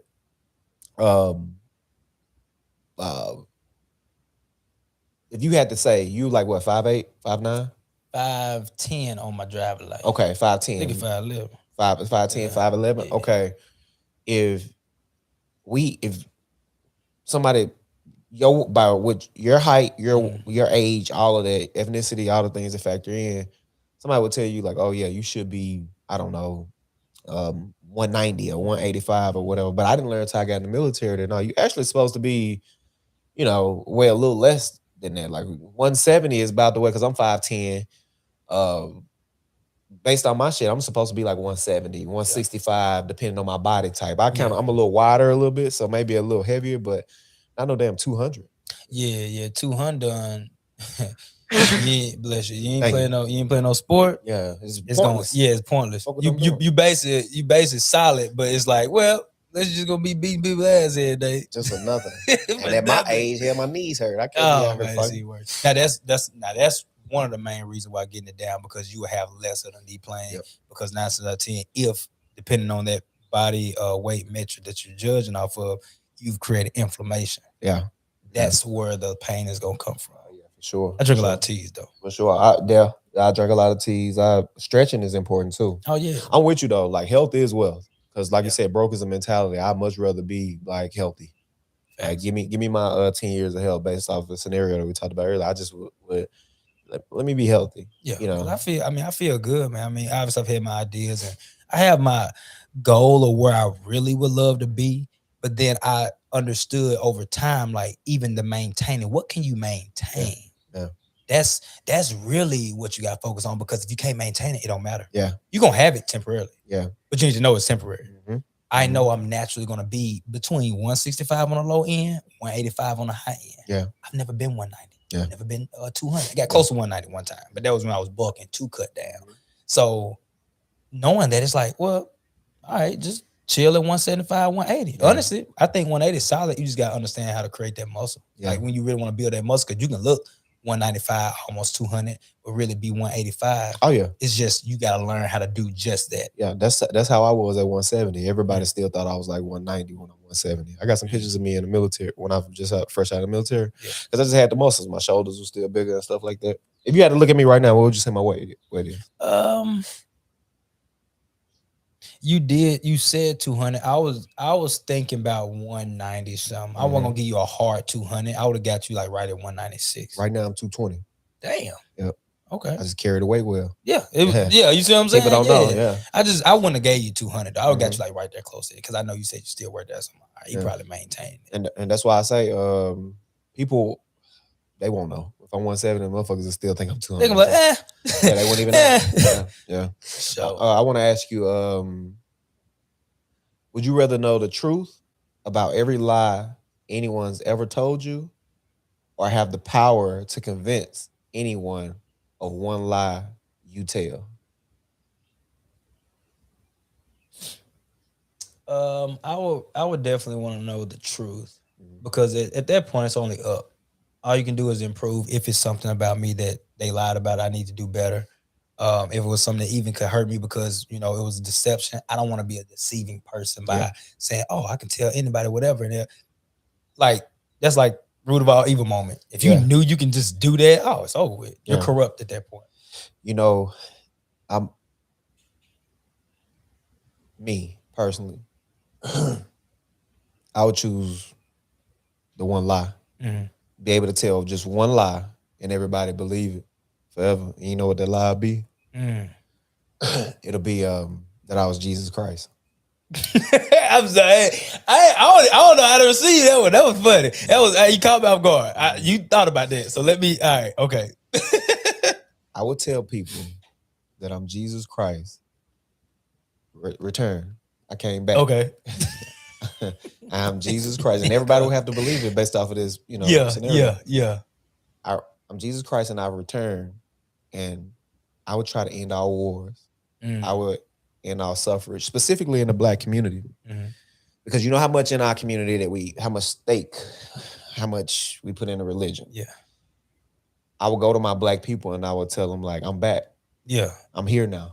You got caught. Like, I'm back. I'm here now. So you don't have to involve yourself in this negative self-talk that you've been doing for all of these years. You know I'm real, so you will love your neighbor. You know I'm real, so you'll stop engaging in low vibrational activity amongst each other, because I am Jesus and I'm real. You know I'm here now, so for these politicians, these wars will stop. It wouldn't be bombing kids because you want to kill one singular man, or it wouldn't be this hatred. It wouldn't be the mistreatment of like our elders or the mistreatment of youth. Like no more this evil shit where you go in and you use kids and you molest them and you hurt them. It's like, I'm back now. Yeah. Everything that you thought, because with religion, with faith, people straddle the fence. Yeah. They don't know if it's real or fake, but I am real now. Yeah. I'm back, and all of this has to stop. All the wars will cease. All the hate will cease. The fact, there's no reason why we live in a world that gives us everything that we desire. It can give us everything that we desire as far as resources go, food, water, and everything. But there's still this like group of people who have it all, and they hoard it.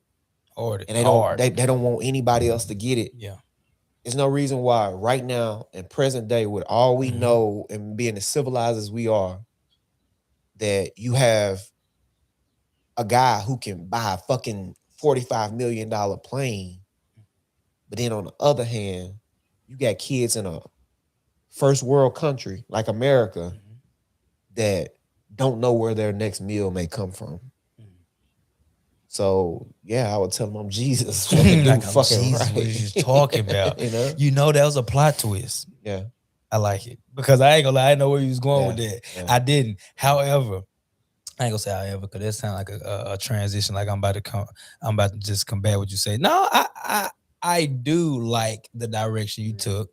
I don't think it's a bad thing. Yeah. I will say this: there will be someone that's going to feel a way about that essence. He should have brought his ass down here and did what he's supposed to do. Now I got a lot of everybody. Hey, yo, that's hilarious. God should have brought his ass down. I love God. God is Love God. Listen, oh my God, you don't even understand. Yeah. He has been my shield, Kwame. You know what I've had to go through. You know how it is to have a sick family member and just having to deal with that, watching my mama die and deal with the different dynamics with my brothers, with my family, with people, and people feeling like I should do this the right way or do this way, and you have to ignore the noise. And then you dealing with women who you dealing with who you think you love and they love you, but they not here for you and they don't stick in for you, or friends who you expect a certain level of love from and help from and support from, but they don't give it to you, even though you did all these things. That's just that part. Never mind the fact that I'm a father. Never mind the fact that I have my own personal goals and dreams that I desire to, accomplish. Never mind the fact that I'm constantly working on things like the podcast and stuff. Like, never mind any of that. How I feel emotionally, the things that I battle and struggle with. I deal with so much. And God has been my shield. Yeah. God has been my protector, the person who gave me peace in these times. So don't get it twisted. Yeah. But I'm just saying.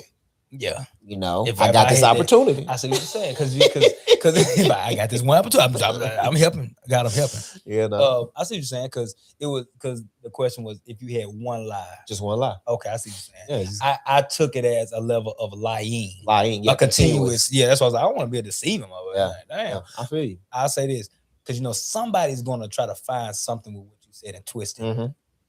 Believing of God and Jesus, right? It's not that the devil doesn't believe that there's a God and a Jesus. Yeah. Do you feel as though there will be contradiction or clash in the midst of now you are now Jesus in this world, right? That one lie, you're Jesus. What is going to happen? Do you feel like there will be those people that are Satanists or whatever that's going to clash with you? I thought of this. You did? Yeah, it's even juicier. I thought of this. I tried to get you with a curveball. Oh, no, it's simple. It's simple. Like, because there will be people that push back. It's just the nature of the beast. I mean, we have that now as far as faith and belief goes. But the reality is this. Something about the name Jesus. Oh, wait, nigga, you come on now. A little bit. A little bit. Hey, hit me out. I'm going to tell you, brother, the reality is that name spans through several religions. The two biggest ones is Islam and Christianity. Yeah. I would much rather have millions of people on my side sticking with me than that few subset that chose to go against it and try to combat it or fight it in a certain way. You'll have those, but I think for the most part in this world, in my perspective and what I've seen from the world, I think most people are good or want good. Yeah, they at do. least for their immediate family. And then I think most of them are just followers. Even the ones that want the good. I mean, honestly, you want to get real about it. That's really what be happening. Yeah. People be knowing what's right and wrong, but they know because they have to follow. They understand that they won't have what they know they longer have. If they don't, that's really what it is. It's the risk of losing. And that's really it. You think of something as like tragic. We'll say the Holocaust, right? You think those German soldiers really in the Holocaust, all of them really wanted to kill Jewish people? Do you really think that every last one of them wanted to hurt Jewish people? I would say no. I would say that that's just what we have to do now. That's just what they had to do in that situation. It's the same thing for the young black man on the corner who doesn't really in the inner city that's ravished with drugs and poverty and just negativity. That man, do you think every last one of them is a quote unquote demon and they want to just spin and kill and kill? No. Yeah. Probably the majority of them just need an outlet and they can't find that outlet. So it's like, hey, it's either do this or die. Yeah. And, fight or flight. Exactly. Self-preservation. We always, as human beings, choose that. That's the lineage of our ancestor. That's why we were able to survive in when we were hunter gatherers. It's like I'm going to survive. So how can I survive? When we trying to get away from these damn lions, we gonna all band together and stab them, and put we up gonna some get 'em. spears, And all of us ain't gonna make it. Yeah, but a few of us just gonna let make y'all it. know.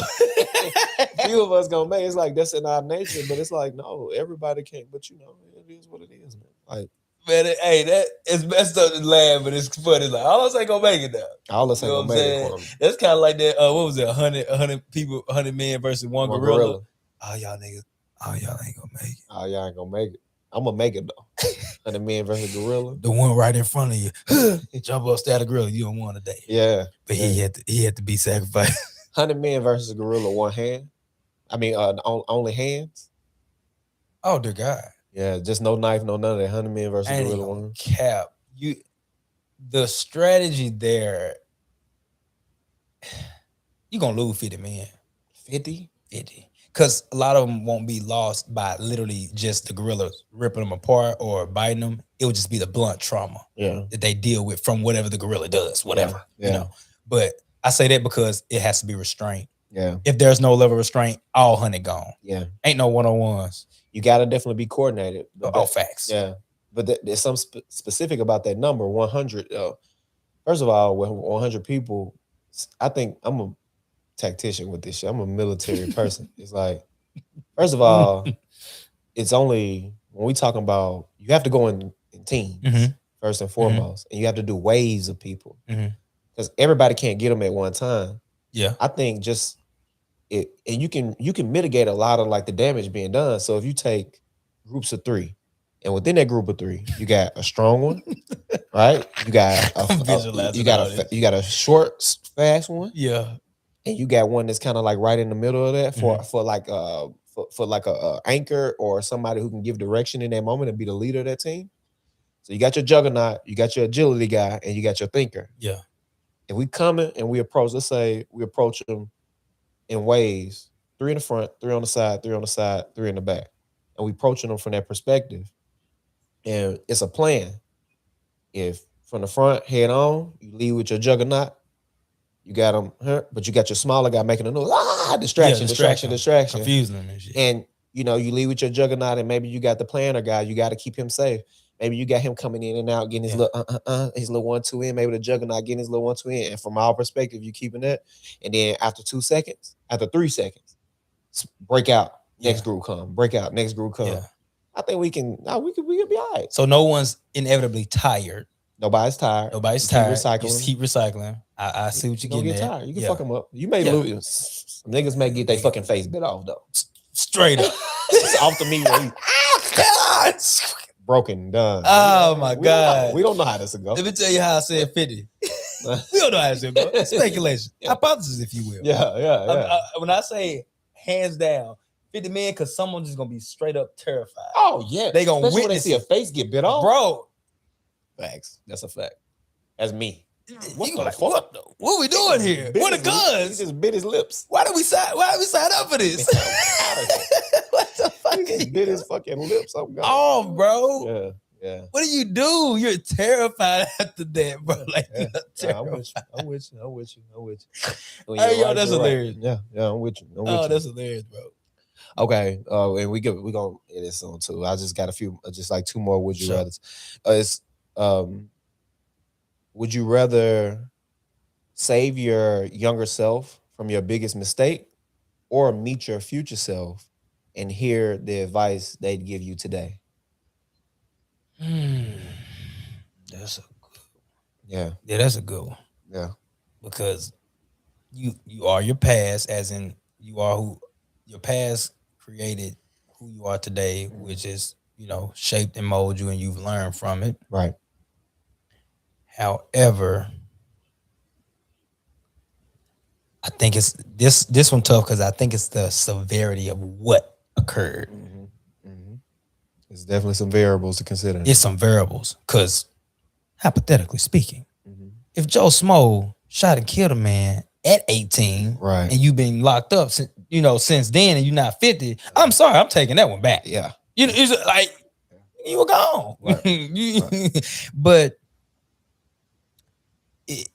if it's no variables like that, if it's not really like too high, but not too necessarily like light, like, you know what I'm saying, like stealing some bubble gum from the store, getting in trouble, you know, like that versus killing is polar opposites. Right. If it's just something in the middle to where you just learn some valuable lessons from, and, you know, you kind of wish you didn't do it, but, you know, that's just life. That's just kind of how sin was created anyways. Like, you know, it's to be forgiven, but you understanding how to now enjoy life in a different manner because you've seen that opposite end of it. Right. You know what I'm saying? So it helped you. Yeah, it helped you. It still inevitably helped you. So to answer that question, make sure I answer that right. Yeah, I would have that older self come back to give advice, because there, I think psychologically, you now see the hope, just like we all have seen people before us accomplish great things with the troubled past. Yeah. Now you see this is me though. Yeah, it's possible. It ain't just, bro. Like I remember Cam Newton just said something about Vic. Talking about it wouldn't have been a Cam Newton one for Vic. Yeah. Like, well, Cam Newton, you ain't gonna never be Vic. No disrespect to him. I'm saying like, no, that's yourself. Oh, yo, I'm finna be that. Now that's gonna hit a different drive. Yeah.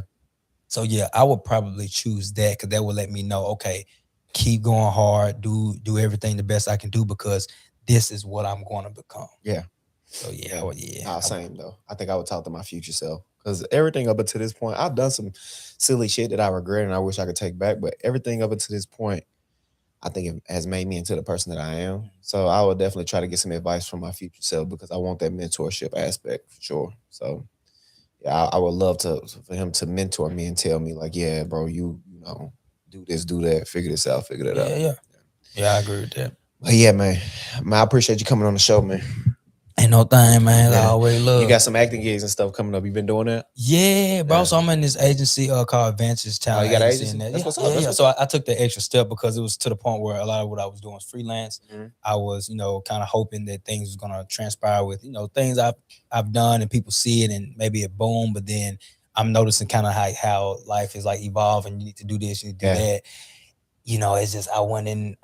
My headspace wasn't like in that. Like I didn't want to do that, do this. Do I still inevitably have to? You know, maybe. Yeah. However, you know, it's more than we talking porn. We talking porn right now. That man, wow. I didn't know what you were saying, because it was like you wasn't specific. You was just something I wasn't specific. It was very vague. Trying to touch you. What's going on? Yeah. Oh, I see you getting that. All right. I would actually now. Wow. You got some Weinsteins in there. Man, he said Weinsteins. Nah, I actually have never gotten to that point of like, all right, well, what's going on? That's when you know you're big too. I was just talking to my homie about that. He said, hey man, I was saying it. He was like, hey, you know what's crazy? You don't know if you really doing it until you really get hit with that test. Yeah. And I said, you know what's crazy? It's like, if you don't want that type of a moment, you ain't made it yet. Because that's apparently what it is. But no, it ain't that. It's like, you know you big when white men trying to touch your penis. I pray to God, I just won't be.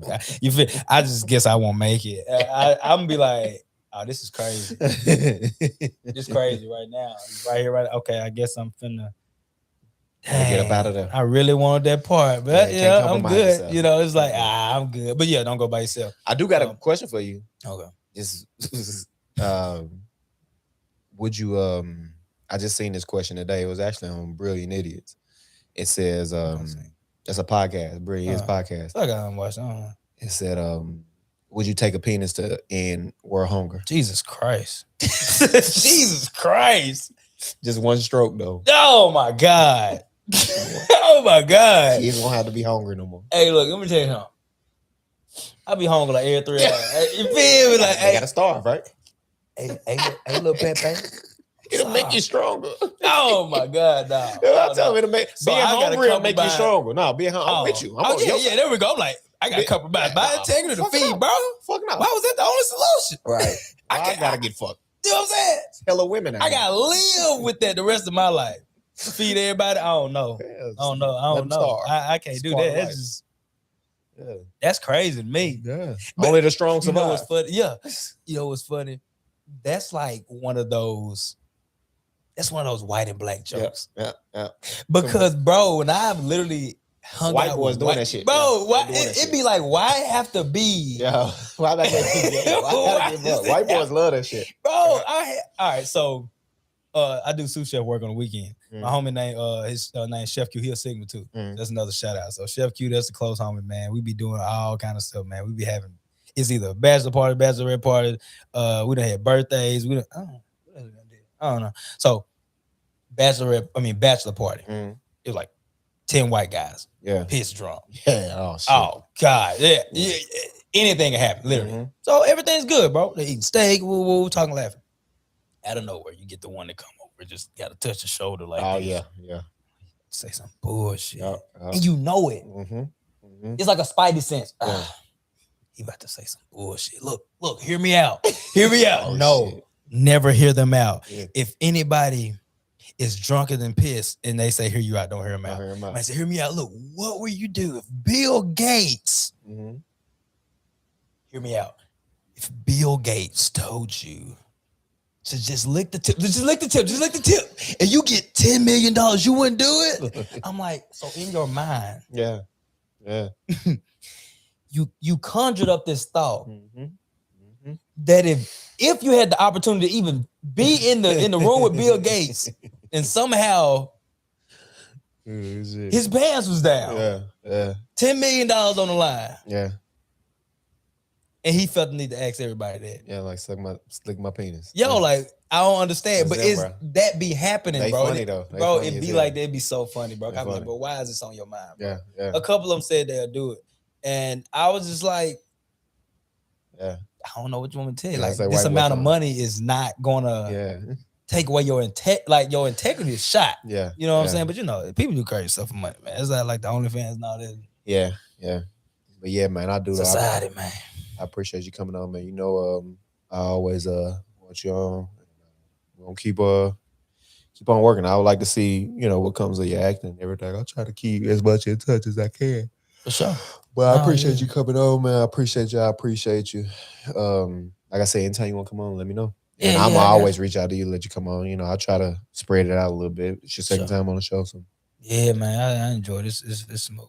Got some stuff coming up, so you know, got some announcements, got some things. I remember you said something earlier, real quick. You said something about stretching. Boom. So over this cusp of time, right? So I got some more stuff under my belt. I'm a flexologist. Okay. So flexologist pretty much assisted stretching. So it's kind of like masseuse work to an extent of how I'm hands-on on detail, but it's really just a stretch. And I can get like really good in certain like areas because I use like a massage gun. Okay. And it's a specific muscle that I've seen everybody have most trouble with, and it's the piriformis muscle. So it's like right there in the pocket of your butt. And I kid you not, I've helped heal people from sciatica, lower back pain, all that QL pain, stuff like that, upper neck tightness, upper trap tightness. Yeah. Like, bro, I was working at Stretch Lab. I kid you not, I just got real good at it. So I do it on my own now. So it's like a little freelance business I done started up and stuff. So I'm about to you said what? Nah, I said it's good. Yeah. I'm about to start that up. And then, I've been personal training. But I'm about to start doing online personal training. Because I can't be everywhere at one time. Sure. So, yeah, man, I'm going to combine that and probably launch that soon. And then, we'll be talking then. Shit. Oh, yeah. Nah, that's amazing, though. I actually want to talk to you off camera about that over trap tightness and everything, too, because my mom got some shit going on with that. So. Oh, okay. Yeah, I know. I got you. But, yeah, thank you. I appreciate you, man. I appreciate you. Oh, yeah, for sure. Listen, this is the ChoppedByT podcast. We'll get real, raw, authentic conversations. Until next time.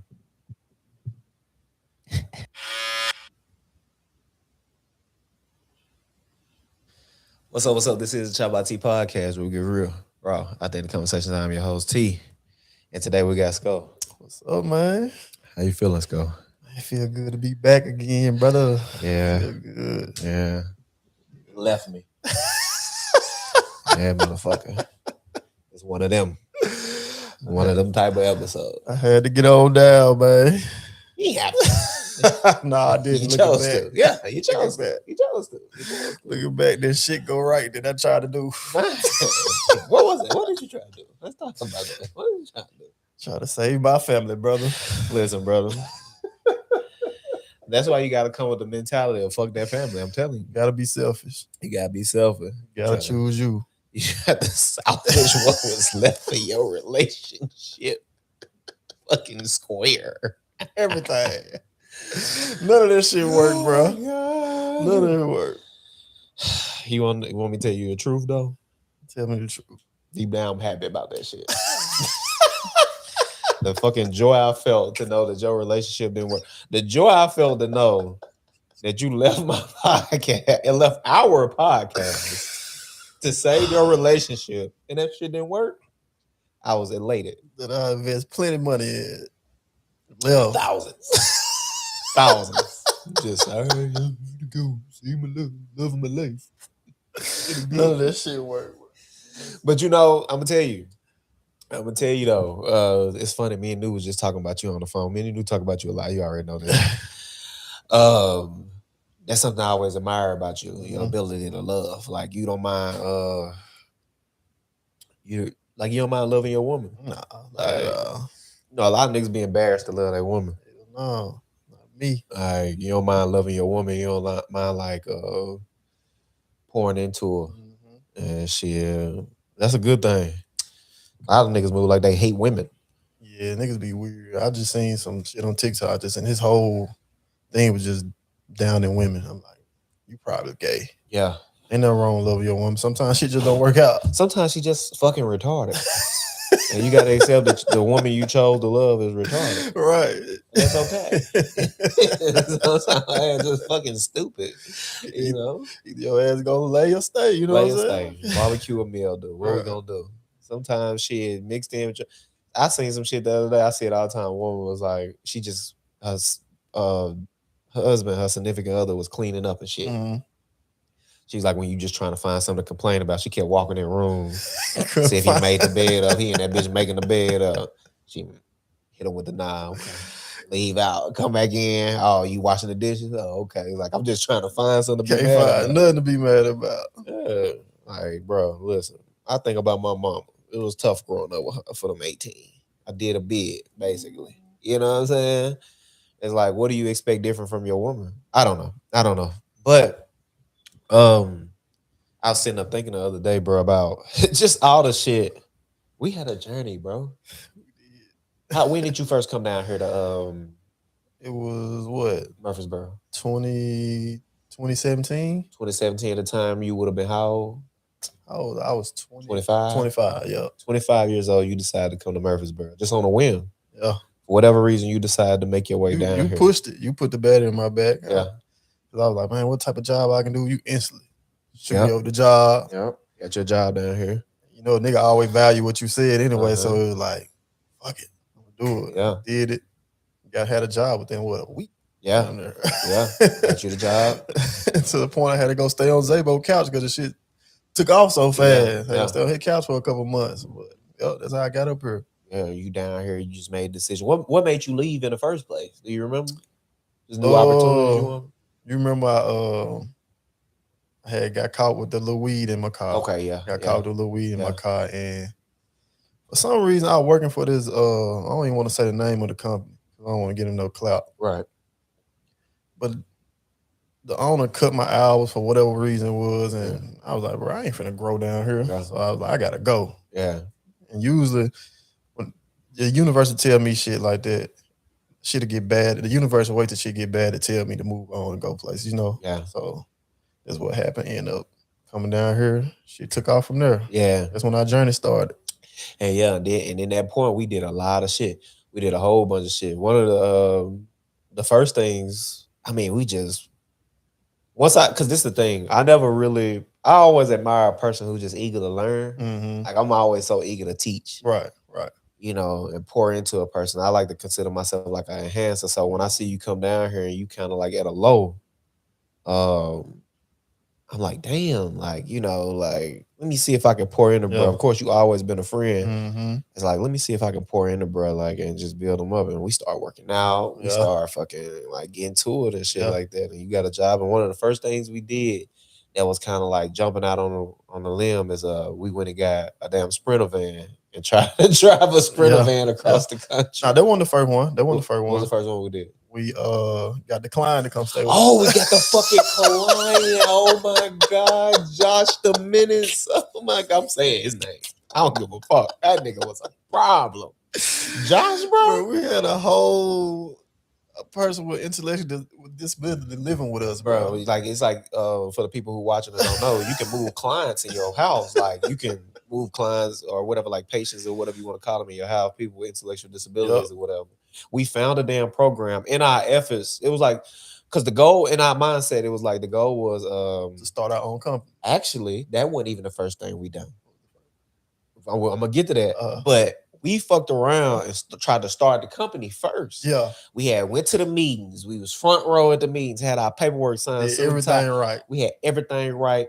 Getting ready to start the company. A fucking of all people, one of our own, a black woman hated on us. Denied us. Like, I don't think y'all ready for this just yet. We was trying to start our own company and get it together. That was the first thing we done. So I'm like, okay, let's get some experience in this. Because I value what she said, even though I knew it was bullshit. Yeah. You just see young black men and it's like some sort of disdain. Because the white women was happy to see us. Yep. She was kind of like with the stale face. The whole time. Yep. I remember her energy. Yeah. I remember that.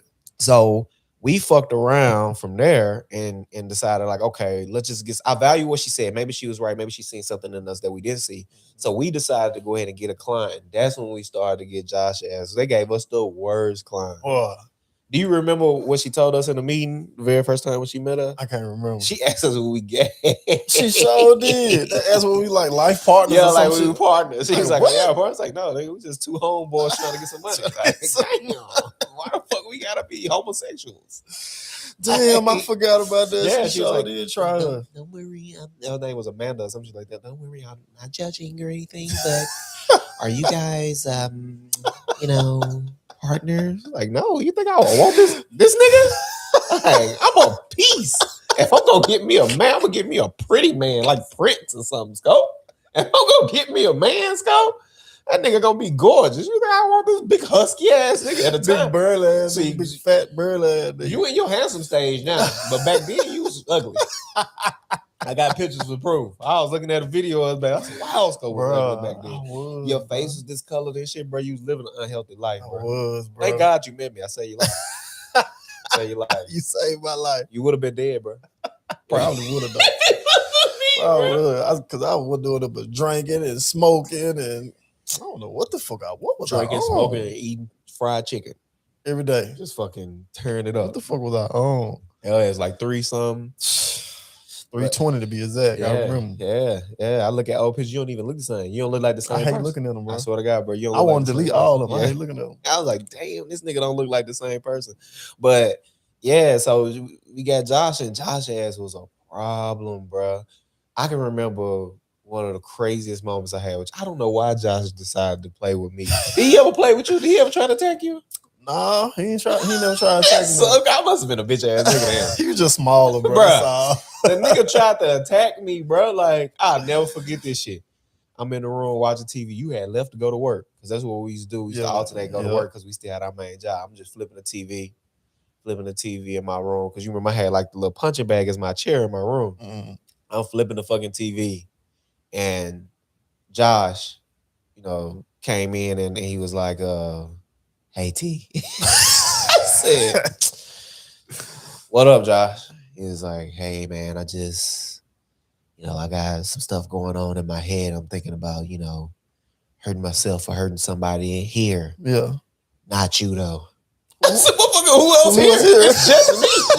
What the fuck do you mean? Like, I put the remote down. He was like, "Yeah, but OT, you don't have to put the remote down." That's when I knew this nigga had some sense. Yeah, he had some sense. You don't have to put the remote down. It's just, I was just thinking about hurting somebody, but not you. Yeah. Looking down, I'm like, oh yeah, he finna try me. Yeah. Darted right toward me, nigga. Darted right toward me. I grabbed him. He came towards me. I grabbed it on. Boop. Grabbed the forearm, brought it in to me, got behind that forearm shoulder blade, right to the ground. Right to the ground. You clumsy motherfucker. I am skilled. I got it. I said, "What the fuck you doing?" Yo, T, don't hurt me. Don't hurt me. Don't hurt me. I was like, "I'm not gonna hurt you. Why the fuck did you just rush me?" He got up, bro, went in his room, and so like, just out here pacing back and forth in his room. Did he punch the wall shit, or something? Yes, bro. That's the next thing. He punched the fucking wall, bro. Put a big ass hole in the wall. I'm like, Josh, what the fuck is going on, bro? Like, what are you just doing? wigging out? What do you want? Was it a vape or something? He wanted to go to the mental health hospital. He just wanted to go to. He used to like going to the mental health hospital because they gave him attention and shit, bro. Oh yeah. So it's like, bro, like the shit, I don't know. That was just one of them situations, bro. Like I couldn't believe that shit. So that was a journey. And after a while, it was like when he got to talking about killing everybody in the house and shit. I'm gonna tell you what really done it for me. When they did his evaluation and realized like, oh, ain't nothing wrong with him. And it's like 3 a.m. in the morning. And this lady calls me and tells me to come pick him up at 3 a.m. in the morning. Yeah. And I was with a woman that I was dealing with at the time. I was laid up in the bed with her, stressed the fuck out from his ass. Yeah. She done brought me, you remember what's the place we used to eat them chicken tenders from? Fish House? I done went to Fish House and got fucking chicken tenders and chicken tenders tossed in honey buffalo sauce. And I ate good, ate fries, got laid back watching TV. Bro, relax. About drunk. I just need a decompress. They called me at 3 a.m. tell me come pick him up. I said, oh no. Keep him. Yeah, I brought him back. I ended up getting him at like 7. I said, I can come a little later. I can't come right now. I came at like 7 because I didn't want to show up there drunk and shit. I came at like 7 when I picked his ass up, Skull. And me and you sit down, we had a talk. You got to X-nay his ass. Yeah, you got to go. Yeah. He had to go. But then we went to, that's when we got the Sprinter truck too. Yeah. It's so funny we got that damn Sprinter van. The whole process of that shit. You know, we got sold a dream with that shit too. We did. Got sold a huge dream with that shit we about. Went out there and seen what that shit really was about. Man, shit ground and pound, bro. Like, it's so crazy. I never forget this shit. So, like, one of the first things we did when we got it, they counseled, like, this one I knew it was gonna be some bullshit. We got the Sprinter van, we got signed up, and our first like 2 loads that they had for us, cancel. I'm like, okay. We finally get a load to Alabama. What was that experience like for you from your perspective? Bro, we got the load, then we dropped it off, right? Yeah. And we just sitting. Just sat there. We just sitting there. In the fucking van. I'm like, damn, but this how it's gonna be? Yeah. I'm like, nigga, we got bills. Mm-hmm. We just gotta be sitting in this motherfucking car. Yes, sir. In this van. Yes, sir. Yeah. And that's when I knew. I was like, oh, this ain't that. This ain't that. This ain't what they talked it up to be. But in true fashion, though, like how I always do, I managed to like, I got it together. Yeah. Like I'm like, all right, fuck it. We're gonna get us some money to make up for the money we gonna miss. Mm-hmm. And we fucked around, nigga, and hell. We did something for V-Loss, didn't we? Yeah, we went and delivered them the medicine things. No, it wasn't V-Loss, it was a different company. It was a Stallion. Yeah. We them was it like some type of machines? Carts, yeah. We delivered them bitches to Indiana, nigga. Yeah, went to Indiana. Yeah. They gave us like $1,200 for that shit, or $1,000 or some shit, and we split that. Yeah. And I had one more load to do. They ended up giving me a load to North Carolina, and I was so at the time on my Charlemagne kick. I was like, fucking, I'm gonna go to North Carolina. I'm gonna ride through Monk's Corner. I mean, I'm gonna go through. It was in South Carolina. I'm gonna go through South Carolina. I'm gonna ride through Monk's Corner where Charlemagne. Because I knew it was. I rode through Monk's Corner where Charlemagne lived, bro, just trying to like feel the energy. Because I was like, it's something to this. Because there's a lot of parallels between like our lives and Charlemagne. You come from a small town. Yeah. You know, just people understand the dynamic of those small towns where it's like a lot of illegal shit going on. A lot of illegal shit. Yeah, it's a lot of street shit going on. Like you hear Charlemagne talk about that. And a New York motherfucker, man, y'all ain't doing shit but riding horses or something. Stop it. Yeah, exactly. So that experience, bro, like just trying to feel the energy in the time. I was real big in the energy at the time because I had went done this solo. You didn't come with me. I just told you, go back to the house, blah, blah, blah. Trying to feel the energy of that space, bro. And just trying to feel the energy of that motherfucker and just soak it in and maybe see if I can harness something to figure it out. And it just by chance, nigga, a little bit later, our ass ended up deciding we're gonna start a podcast. Yep. Like, and that's kind of where the journey went with the show. Like the show, I mean, talk about times that we had. Like,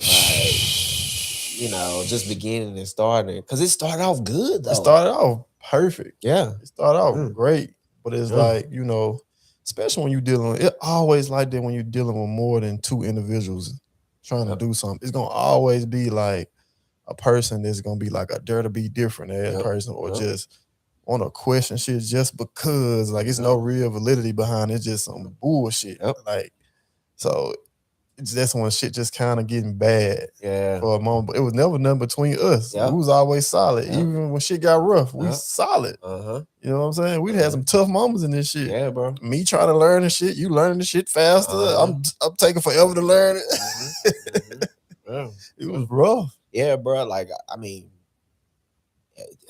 Demo was a problem. I said that nigga was a problem, bro, from the beginning, and it's my fault because I brought him into this shit. He was a problem. That nigga was a problem. He was bro. cool at first though. He was cool. Well, he was, bro. But I think about this. I think about like six. You got to think we went from 0 to like 300 subscribers in like 3 months. Yeah.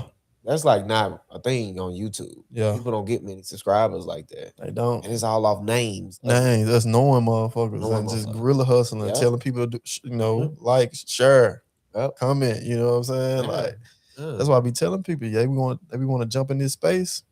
It's a tough space. It's a tough space, bro. It's a tough space. Like, you want to be a content creator? All right. Yeah. Okay. It look easy, don't it? Bro. Like, bro was a problem. And it's just, I think the success came, well, what we deem as success on the level that we was at. It comes and you having these viral moments and you doing all of that. And I feel like instead of him taking it in and understand, it would be little shit like TikTok. TikTok by far was the platform. Well, maybe not now. Facebook will probably be the one now. But TikTok was the one that kind of got us there. I can remember him telling you don't post on TikTok. Yeah. He's like, oh no, I'm like, bro, I know. I work 12 hours a night. I'm on this, I'm studying this shit. I see how this shit go. Yeah. Like this shit go. Yeah. You're like, nah, like TikTok, that's not a good platform. Yeah. Like, it's just so casually just dismissing that shit. And you think back now on it, I say this was all just because he wanted to be able to tell somebody what to do. Yeah. That's all it stemmed from. It's like, it was just hard for him to be a fucking soldier, bro. Yeah. It was hard for him to be that. And that's why after a while, it's like, you can only do so much petty bullshit. You can only do so much shit where it's like, the situation where we had where I'm asking him questions like, where it's like, I think I picked a clip or some shit, bro. I forget exactly what it was. I picked a fucking clip or something like that. And I'm like, do this clip. And he just did a whole nother clip. Oh, yeah, he just do something else. And I'm like, hey, bro, you didn't hear the clip? He was like, nah, I didn't. I was like, so you didn't hear the clip? I said, bro, because I'm knowing he lying. It was shit like that a couple times. Yeah. We'll pick clip. We were like, where the fuck the clips we see? Yep. Then we just wouldn't say nothing. Like maybe he saw something we didn't see. We just, He just do shit a whole different way. And this particular time, I'm like, bro, you didn't see my clip? He was like, nah, I didn't. We get on the phone. It was like, bro, why didn't you pick my clip? He finally broke down and told me the truth, bro. I just didn't. You went against something that I said, so I just went against this for you. I'm like, bro, like, my nigga, like, what are we doing? I'm the head of this shit. Yeah. You don't. This shit doesn't do what it does without me. Yeah. Point blank. Period. Like, why don't you? I don't understand what was so hard to understand about that. It's like, no, you do what I say, period. It's like, I'm not like trying to be on some fatherly shit or nothing, but nigga, do what the fuck I say, period. Then the problem, you wouldn't even coming off like that though. Like, yeah, everybody knew, like, yeah, T the head of this shit. But you weren't coming off as like, oh, y'all gotta do what I say or else. Like, you was like, hey, everything was a team discussion. If you felt some type of way, say it. You know what I'm saying? Like, hey, bro, I don't like that you didn't take my idea. And I can tell you why I didn't feel like your idea was that. But also, like the TikTok thing, when he said that to you about TikTok, well, I say, well, shit, fuck it, Skull. We ain't got to do it. Because I took his word at face value. Thank God you didn't listen to neither one of us. Thank God, you know what I'm saying? But like, I took it for face value. Because and it wasn't until you showed me, because I never had a TikTok. I'm seeing like, at the time, this was a lot for any of our platforms. TikTok, we're getting the most views. 700, 800 views, 900 views, 10, 1,000 views. I'm like, hold on. Comments. Yeah, I'm like, wait, we need to get on this. This shit getting the most, engagement. But man, it just was times like, I don't know if you remember this. Do you remember the moment that when we had like our second fucking live show, and we get there, get everything started. Boom. The DJ got locked up. You talking about some stressful shit. You know how I am with some shit like that. I'm cool until like a monkey wrist get thrown. It's like, locked up. This like 10 minutes before the show started. 10 minutes before the show, like, what the fuck we gonna do? Yep. And thank God for the one girl. What was her name? I cannot remember her name. I asked her to be on the show not too long ago. I think she was like, not Puerto Rican. What is it? She's like, talking about she was like Cuban or something. It wasn't Cuban either. She was half Cuban, half She did the poetry shit. Yeah. Her name was like Tika or something like that. Yeah. And thank God for her, because she was like, man, ain't shit. I'll get my USB and play it until y'all can get the DJ to come. And I just so happened to pull a DJ out of my ass. I don't know how you did that. Yeah, I found a DJ, bro. This man charged me like $300. I'm like, he knew it too. He knew it. Supplied the man. Yep, he knew it. Got my stupid ass. I had to get him though. I got him, brought him in, boom. And he just want to be a part of the show. He on the mic, He hitting buttons and shit. Like, what the fuck is you doing? He just corny, bro. He damn about to beat you up out the show, not pay your ass. Like, not pay you. Like, just corny. Whoever the fuck he was. Like, I don't even remember the nigga. He like, let me know. Then he out of the show trying to get on bitches and shit at the show. Like, boy, relax. One of them was mine at the time. Yeah. She smiling in his face. Her dog got, you know. But just things like that, bro. Like just moments like that just shit just happen. Just bro. Crazy shit. Always some crazy shit. And I try not to claim it. I be like, I can't claim. I'm not claiming like that bullshit always gonna happen to me. But boy, the universe showed me that this might happen. Sometimes it might even be no crazy shit. We'll just see some crazy shit. Like, damn. It just so happened we together. Like, what the fuck are we looking at right now? How is this happening, bro? Yup. I never forget. It's so fucked up. I knew this shit was real. Not even I knew it was real. Like, I know you probably was like, and you could walk me through this moment from your perspective. And we ain't gonna say his name. But I never forget. I damn near got you a kidnapping charge. Bro. Did you know that? I damn near got you a kidnapping charge. I remember that. Because bro definitely went back and said that motherfucker held him hostage. I heard that. Oh, nigga, you was just scared to leave, nigga. Bro said motherfuckers held him hostage. I did stand in front of the door, though. They said he stood in front of the door. I almost got you a kidnapping charge. I'm mad. I got 3 niggas holding me.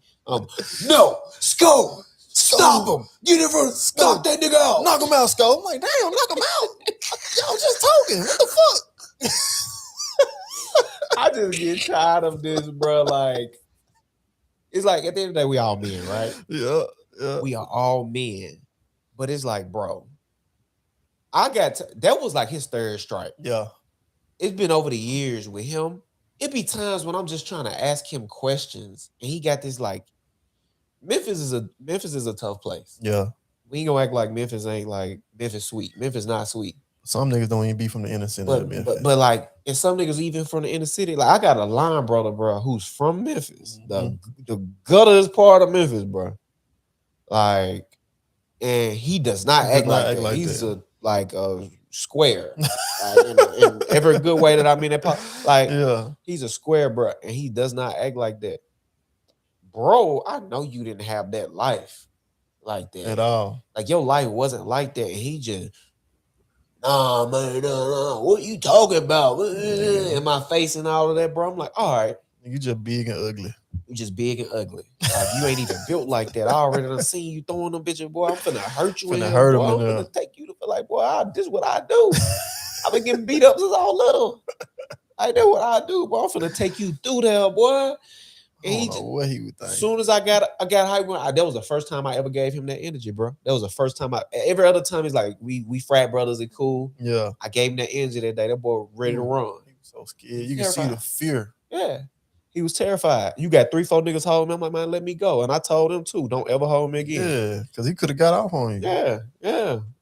Like, it's just like them type of moments like that, though. I almost got your ass. I got a whole video that's leading up, like you kicking it. I remember your fit that night. You had some overalls, I think, and something. You had the little bottle in your hand, you drank it. I said 3 minutes after this, it was a whole situation. I gotta find it though. A whole situation. A whole situation after that, boy. Oh, he done told his cousins and everything. We done tried to kidnap him. Oh man, come on. He's like, get them in some shit. Get them in some shit. You gonna let these country motherfuckers, especially me. I swear to God. That's me stepping.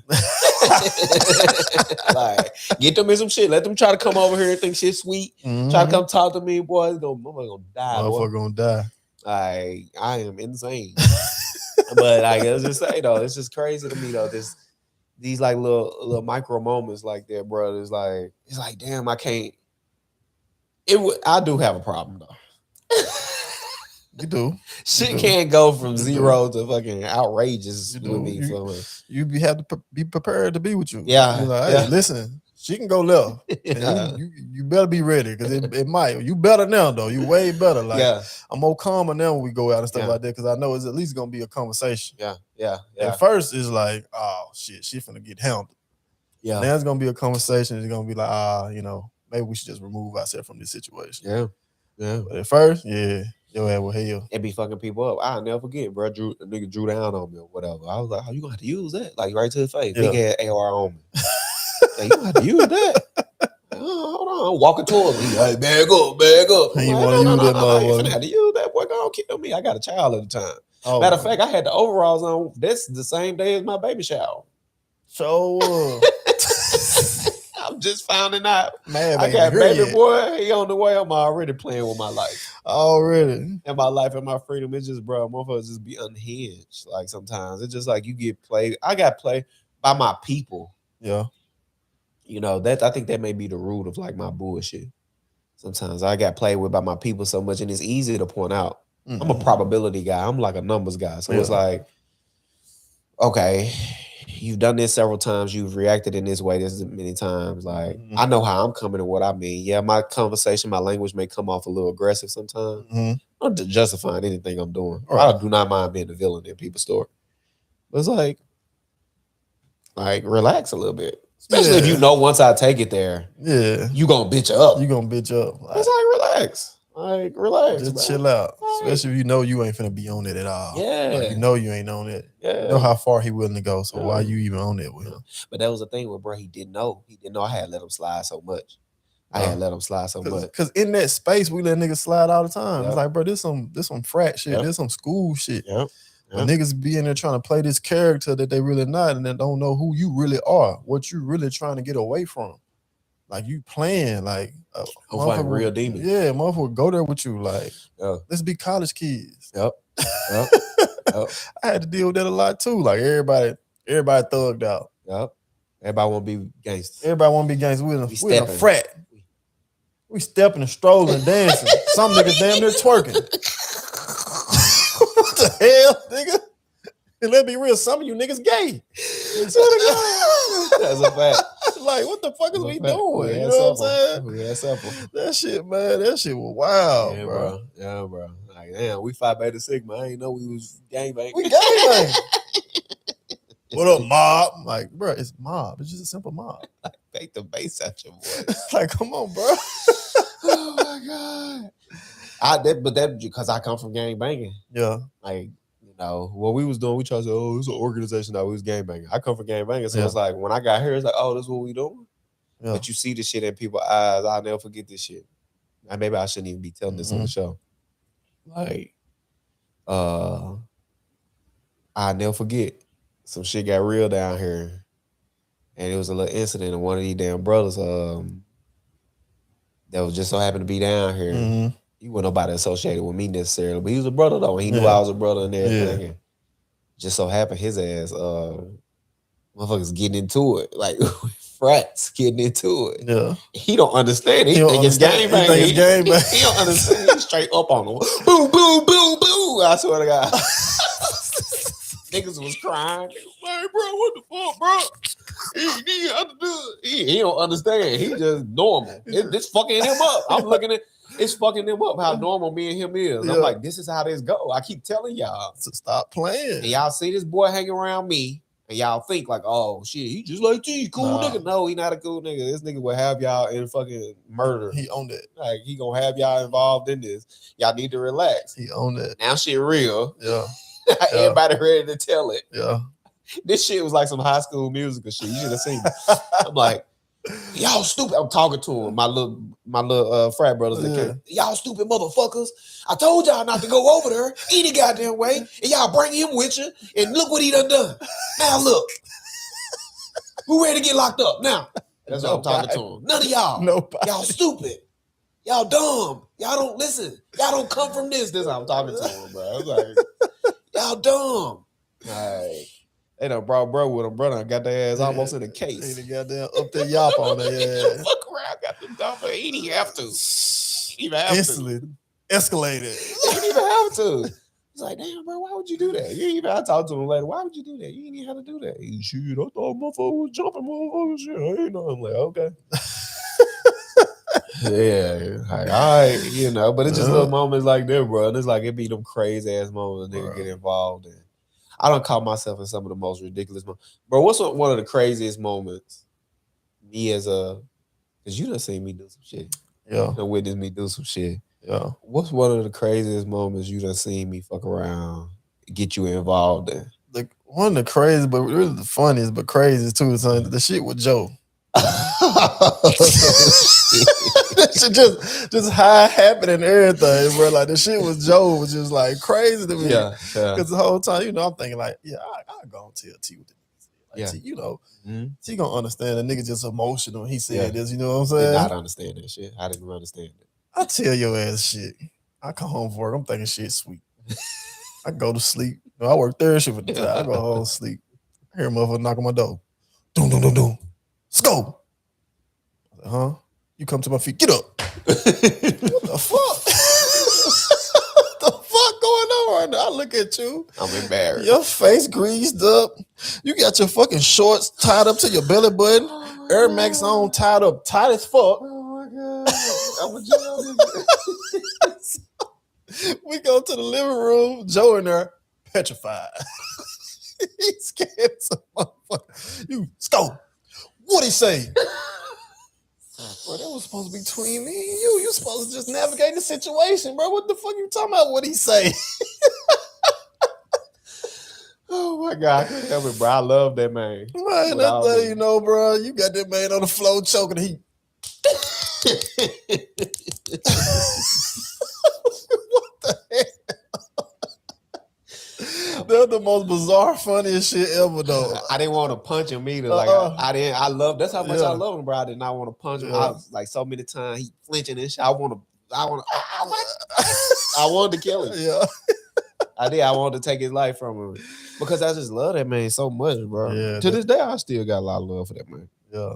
To this day, we ain't talked in years, but I just love that man so fucking much. It's like, damn, bro, you really played with me. You really talking about you gonna? Yeah, nigga, you know how I move. You was the one to protect me from my. It's like so much in my life, bro. Yeah. I had to be the one being militant, staying on my square and just watching, oh, this nigga doing this doing that. But with bro, I felt safe and I could do shit like get overly drunk in the car and pass out. Like finally, because I could never do that. Yeah. I'm overly drunk in the car, passed out, and I know bro gonna protect me and look after me and make sure my phone don't get to stealing my money, doing petty shit to me and shit. Like I'll give you an example, like my cousin. Like my cousin, it was one night I got drunk as hell. It was like around my birthday. I got real drunk. We was at a party. And I'm in the car. I'm in the car like out of there. Like I'm done for passed out in the car. And it was hard for motherfucker to wake me up. So instead of, you know, in that situation, you would normally think a motherfucker do what was right. But this specific cousin, he in the car trying to wake me up and shit, bro. Instead of him like being worried about me, like maybe he got alcohol poisoning or something. This man get to burning my arm with cigarettes and shit, bro. Like, that's the type of shit that I grew up around and had to grow with. Like niggas like that, like weirdo shit that I couldn't trust. It's like with AJ, bro, I finally felt like, all right, this is a motherfucker I can trust to like take care of me and shit. Yeah. And I can sleep around him and be comfortable. I never really was comfortable around folks like that for real, bro. Because that's my cousin that's doing that. It's my first cousin. So I never really was comfortable around people doing that. It's a part of the shit that make the man the monster, bro. Yeah. Yeah. Like, New told me one time, I'll never forget this shit. New said, bro, I was good before I met you. Real talk, he told me this shit. I'll never forget this shit. I'm like, what, bro? Like, I was a good person before I met you, bro. Like, yeah. It's like, damn, nigga, what the fuck did I do wrong? He's like, you just exposed me to so much shit. A lot of shit. Like, he's like, I was a good person before I met you, bro. Yeah. I was like, bro, you still a good person, but like, damn, like you just he be thinking about some bullshit. Shit. Yeah. I'm gonna get some bullshit. If I want to get some bullshit, I can orchestrate some shit. Yeah. Shit I learned from you. Yeah. Yeah, bro. This is a fucking bad influence, bro. But it was though, bro. It's just, I mean, those moments like that, that's my lineage. That's my DNA. You just can't trust nobody. Like I grew up in a home where the reality is you had to hide your money. Yeah. You know, that's tough. Like, and I'm just coming to grips with that. Like, you grew up in a space where, for fear of like, stealing your shit, motherfucker stealing my shit, you gotta hide your money. It's not healthy. And what that does to a kid. Yeah, it's not healthy. Or watching my mama put a purse up and shit because it's like what that does to a kid. I'm just coming to grips with that type of shit and understanding like that's where a lot of the anger come from, the anxiety and the frustration and stuff like that comes from. But it's crazy at the same time, shit like that prepared you for the world, what the world really is. Because a person like me who come from, I say a somewhat structured home, you know what I'm saying? I won't say somewhat, it was structured. Yeah. Structured home where I ain't gotta worry about shit. Yeah. You know what I'm saying? To like going out there in the world, like, what the fuck is this? Yeah. Yep. Like niggas be doing that. Friends do that to each other. Like throw you in crosses and shit like that. Like I didn't come from that. Yeah. Everything was love, like for real. You know what I'm saying? So I'm like, what the hell? Yeah, bro. Yeah, bro. Yeah. And then this'll be motherfuckers you love. You really feel like that's why I got the saying, everybody got their number. Yeah. Yeah. Because it really is. I realized that shit early on. So like everybody got their number, bro. Like these little moments. Mm-hmm. Like that's why I grew up distrusting like women and all. Yeah. Because you just see it, bro. You just see like it's so crazy. Like you just see it, bro. Yeah. Like all the I'm not claiming this, but all the bad shit that could happen to me early on happened. Like I see my little cousins and stuff, they in college and stuff going through real bad breakups where they girl cheat on them and stuff. I was going through that shit in fucking early high school, middle school, like getting my little heart broken and shit. Like, and I was advanced too. I stepped out early. I stepped out early, bro. Like, it's so crazy, bro. The motherfuckers are really lucky that I'm still a good person. Yeah. Yeah. In a lot of situations, God took care of you though. You think about 100%. it. He covered you, bro. 100%. The shit covered you. Either you supposed to be in a TDOC shirt right now. Yeah. Or fucking dead. Facts. Because you've been in some shit. Yes, bro. You've been in some shit, dog. You made out unscathed, brother. God took care of you. I swear he did. I just think back sometimes, bro, it's been times early on where I like borderline have like anxiety attacks because I'll be laying back in the bed and I like psych myself out and think like this world that I live in now is not the world that I live in. And I like start like in a sense like disassociating a little bit. Mm-hmm. I'll be thinking like this is all a dream. You really about to wake up in prison for the shit that you did. Yeah. Way back. Because you pinching yourself like, is this real? I came out of it. Like, you know what I'm saying? I know exactly what you're saying. I know exactly what you're saying. Because you're supposed to be behind bars. I'm going to keep it real. Yes, bro. Motherfucker. You dodged that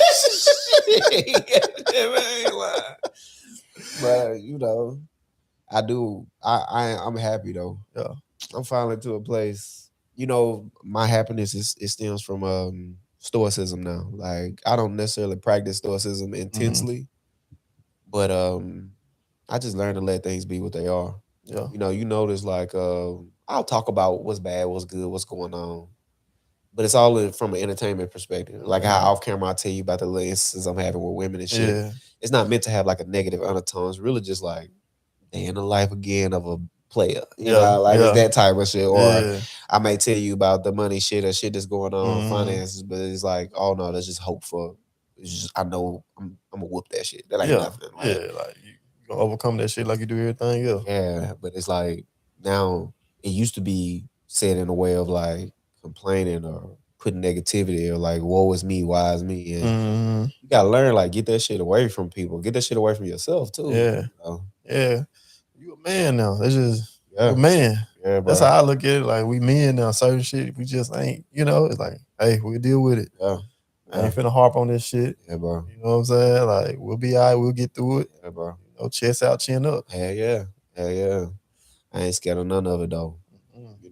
But I will say though, truthfully though, like I do appreciate you though. Oh, I appreciate you too, brother. Right? You've been a solid friend, and that shit hard to come by because there's just been so many people with bad intention.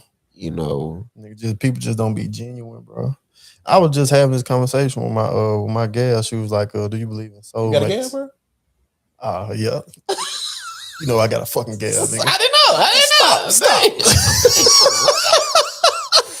I just having this conversation with her, and it fucked her up though. I was like, "Don't take this the wrong way." I was like, because she asked me about soulmate.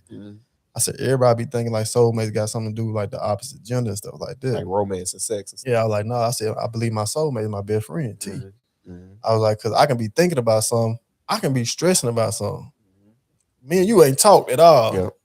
You'll call me, and somehow we just be talking, and we'll end up covering that area that I'm stressed about, and I might not even say nothing to you about it. I ain't stressing about the shit no more. Yep. Like, you know what I'm saying? Like shit like that. Yeah. I was just telling like it ain't gotta be your girlfriend or something like that, or your boyfriend. Like same, bro. Same. You know, I done told Tyra that a few times. Like, you know, same with you. Like exact same shit. You know, and that's I mean, that's it, bro. That's true friendship. I feel like it's been like prior lives that we've known each other and everything. You know, like several of them. And it's just the existence we living in our spirit now in this life of knowing each other and shit, bro. So, you know what I'm saying? This shit hard to come by, friendship. Yeah, bro. And I swear I was just thanking God about that, because I was like, I was looking at the friends I done cultivated around me. I was like, bro, everybody love me, like for real. Like a lot of people ain't got that. Swear to God, bro. I like, bro, motherfuckers love me. Like, love me. Even like the few new friends I done gained in my adulthood. Like, I'm talking about since I hit 30. Yeah. Like, them motherfuckers love me. And it's for real. Like, to the point, like, I can't share everything with them because they going to get overly emotional about it. You know what I'm saying? It's like, let me keep that shit to myself. Bro, like, I got some good ass friends around me, and I'm proud of them. Proud of everybody, bro. Hell yeah. Nah, I mean, bro, that's same. I talk shit though. I actually was talking shit on the last episode with Rashawn. I was like, she was talking about how good a friend she got. I was like, well, my friends are terrible. But so you need to coach me up on. But truthfully though, like, bro, doing this situation with mama and shit, bro, like y'all niggas was my crutch, bro. Like, I already know. Like for real, you knew Quay. Like, it's a lot of niggas who didn't stand in the paint for me. Doing this situation with my mama, really, I just named them. It's you, it's new, Quay. I'm trying to think so I don't forget nobody. Yeah. Y'all the only three, bro, that stood in the paint with me when it come to like this shit that I'm going through with my mama, bro. I got all the partners, and you know how I done stood up and done for niggas. You got a network of partners. You know. And you did a whole bunch of shit for them. For all of them. Put niggas in positions where they're doing better in life. Yep. Like in a real way, helped them all in some sort of way, some sort of fashion, even if it was just like simple advice. Out of all these people, like, you know, y'all was the three that stood in the paint for a nigga in a real way. And I appreciate that. Like, I appreciate it. I went through it. Yeah. Went through it, but I'm, you know, made it out the fire. So it's like, you know, when you an enhancer like that, you know, people gonna come and go. I feel like when you're an enhancer like that, it's damn near your duty to build certain people up and they gone about their biz. You know what I'm saying? Like, even though you may felt more for them and they didn't feel the same for you, you know, it is what it is. You know, God gonna keep the ones around you who's supposed to be around you anyway. Facts. You know what I'm saying? And whenever you be blessed, I'm sure you're gonna bless them, the people around you. So those, you know, that's how it's supposed to go. Hell yeah. Cause shit on the up and up now. Yeah. I'm able-bodied, like I'm doing better. Like shit on the up and up. Like I don't even sweat no more. It's like, you know, this shit really gave me like this callous mindset. It's a tougher mindset to where things it don't move me like that. You know. Shit don't. I was listening to the song with Kevin Gates. He was like, "Ain't nothing hurt me. It can only disappoint me." Yeah. This you know, it's like, shit, that didn't work. It is what it is. Yeah. Let me keep moving. Yeah. You know what I'm saying? That's how I view everything now. It's like I ain't putting too much merit into anything. You know, we're gonna enjoy these good moments, and if shit don't go the way we want it to, ain't no bad blood. Facts, bro. Facts. But man, I appreciate you coming on the show, man. No problem, brother. Even though you left this shit for your fucking daughter. Who I got a co-parent niggas with love now. their kids. Boo. Niggas love that kid. Nigga left the ChoppedByT podcast for your child. Child, man. What the fuck? Just for her to tell me no, man. She fucking Get an attitude. shit like that. Yeah. You deserve all that shit. Yeah, man. But that in a relationship. Humbug. Bro left his career. Bro left the podcast for love. Oh my God. Bro gay. You know what, brother? I regret nothing. I regret none of it. Because you got your new girlfriend now, huh? Because you got your Say new what? girlfriend. You happy. What gay say? Who I love, I don't discuss. Hey, amen. Amen. But nah, dude, I got a new girl, bro. I'm happy. I ain't gonna lie. I'm happy as fuck. You look happy, bro. You look happy. I'm glad we give you jokes. We give you shit about that. Yeah. But because we got to. Because you're a certified lover boy. I am. Don't keep on loving. Yeah. And I respect that shit, bro. And I like that shit for you. You know, y'all look good on each other. You know, y'all match each other fly. For real, no bullshit. Y'all match each other fly. That's amazing, bro. And to find somebody who love you back in the way that you want to be loved or the way that you love, because I know that's been a challenge for yours throughout your relationship. Yeah, this shit crazy. You know, shit crazy. So to find that and to have that now, I mean, that's nothing short of amazing. So that just show that you doing it. You remember I told you, bro, don't fuck up your blessings. You fuck up your blessings and you dishonoring God by not living up to your fullest potential and being the person you be. So when you decide to get in the gym and work on yourself, when you decide to pursue careers and try it out and not sit back and second guess yourself and let yourself get in the way, you get rewarded for that because God already know, like, my son is finally doing what I trained him up to do and doing everything that the gifts that I gave to him, he taking advantage of. So that's why right now you can be in a situation where you with somebody who loves you just as much as you love him and value you just as much as you value him. That shit true when they say you vibrate how shit just start coming to you. In the midst of your problems though, like you would be going through some shit, but like shit just start coming to you. Cause you ain't vibrating low, you know. Not to shit on nobody or nothing like that, but you know, I was around certain situations, people going through their own lives, you know what I'm saying, dealing with their own shit. Sometimes shit can like just, you be so busy dealing with them and they shit, like you lose yourself. You know what I'm saying? Lose yourself to the point where you end up hurting them. And what you want to do is help them, but you end up hurting them. You know what I'm saying? Because you lost yourself in the midst of it. So, you know, it's an unfortunate situation that led to me where I'm at now. So I don't regret nothing. No, for sure. 100%. Hell, I was finna be talking. I was finna bring my own shit in there. I was finna say, and you go through all that and do that, and it ain't even that you did it nice. You said hurt them, but like, motherfucker really hurt you. You done put me through all this dumb ass, bogus ass bullshit. Well, you know, this is whatever. I'm fucking damaged. We all are. Yeah, bro. We all are, bro. I be trying to be cool, but there's a fire deep inside of me, Negroes. I be fucking ready to let loose. I be chilling. But anyway, man, I appreciate you. Yeah, hell yeah. Listen, this is the ChoppedByT podcast where we get real, raw, authentic conversation. Until next time.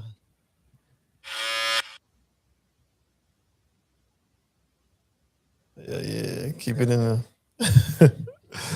Don't have me over there looking dry here. Dark niggas. This shit. I be looking at it, bro. I'm really not that dark, bro. No, not really. Damn, motherfucker done took my badge from me. I thought I was a dark nigga forever though, bro.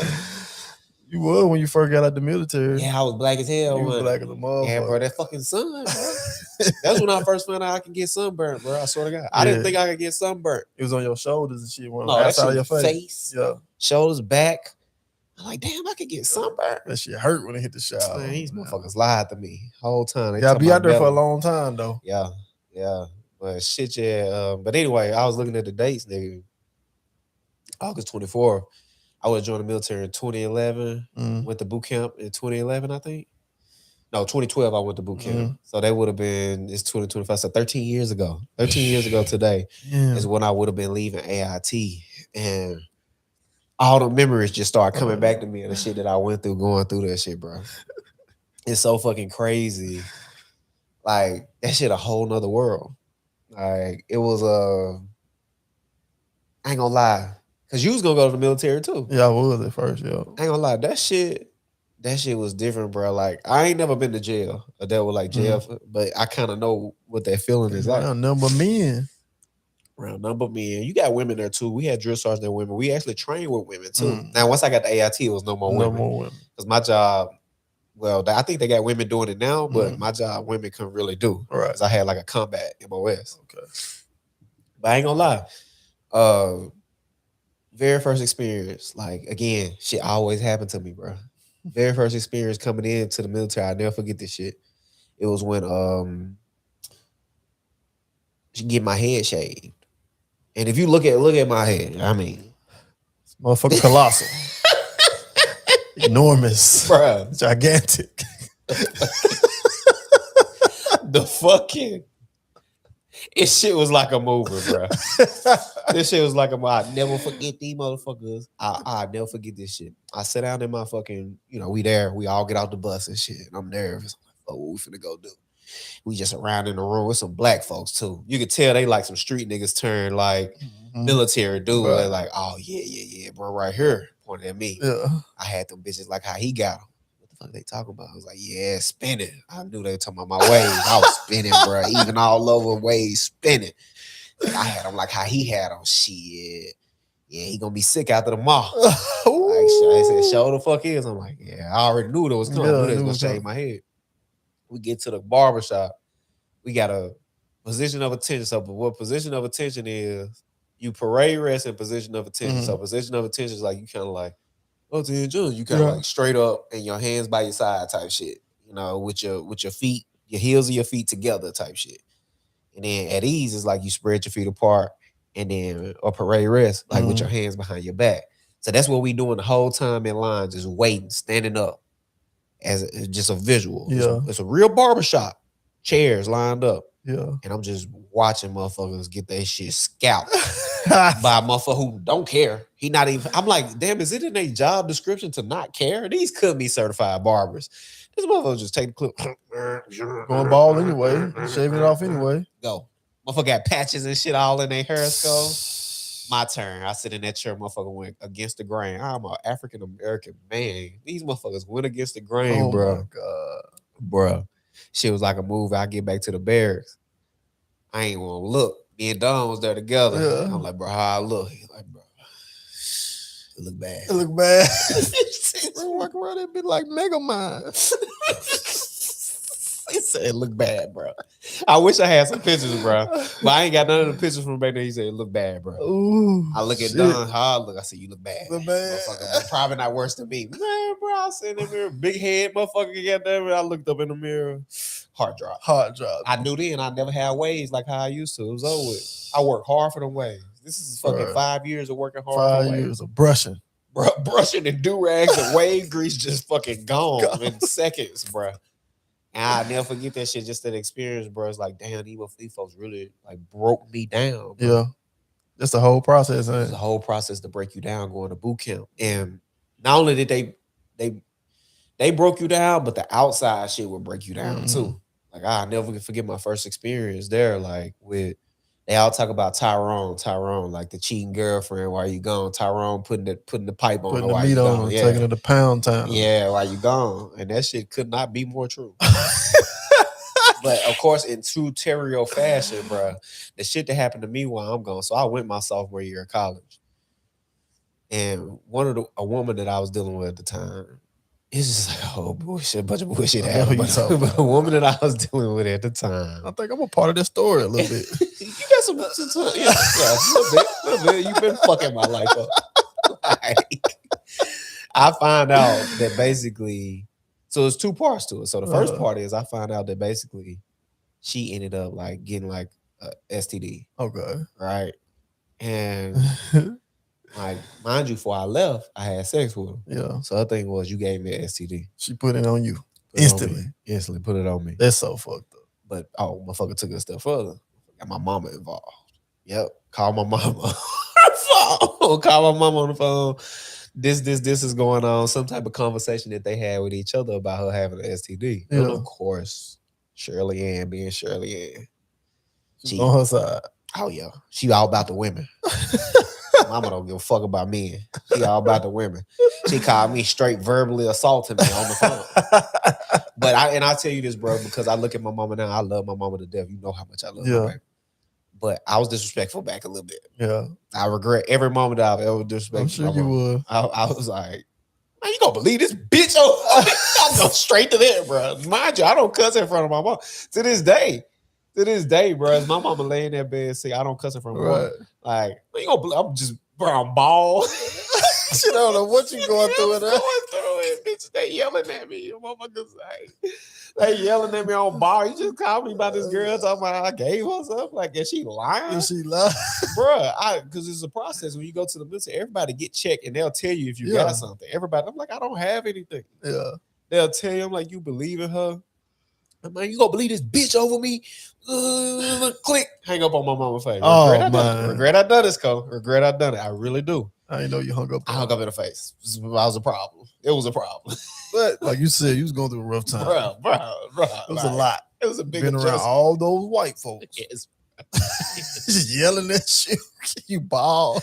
Hey, motherfucker, get up, sit down, stand up, move. No, get up. It's just like, who do you listen to? It's like, I don't know. Like, it's like, bro, so much shit going on, bro. And like, you telling me, like, you calling me about this, and I know because this is just intake. This is not even. I hadn't even started my training yet. This is just intake. So I this the little reception part where we're getting all our shots and getting vaccines and all that shit together. And she involved the dude. The dude was on the phone, my mama, all type of shit, bro. They called the health department scope, and it was just a shit show. But eventually she ended up like basically saying like it could have been him. I'm like, why would you believe that? It was him anyway over me. You was fucking. Could have just been for you having sex with two people. Yeah. At the same time, Exactly. Exactly. You built up some bacteria. Man, bro. And I'm right, bro. And I'm gonna tell you, it's funny because I know it wasn't me because 2 weeks before I left, I stayed with New. I stayed at New house 2 weeks, but I didn't want to go back home or whatever. 2 weeks before I left, I stayed with New. The night before I got ready to left, I came home.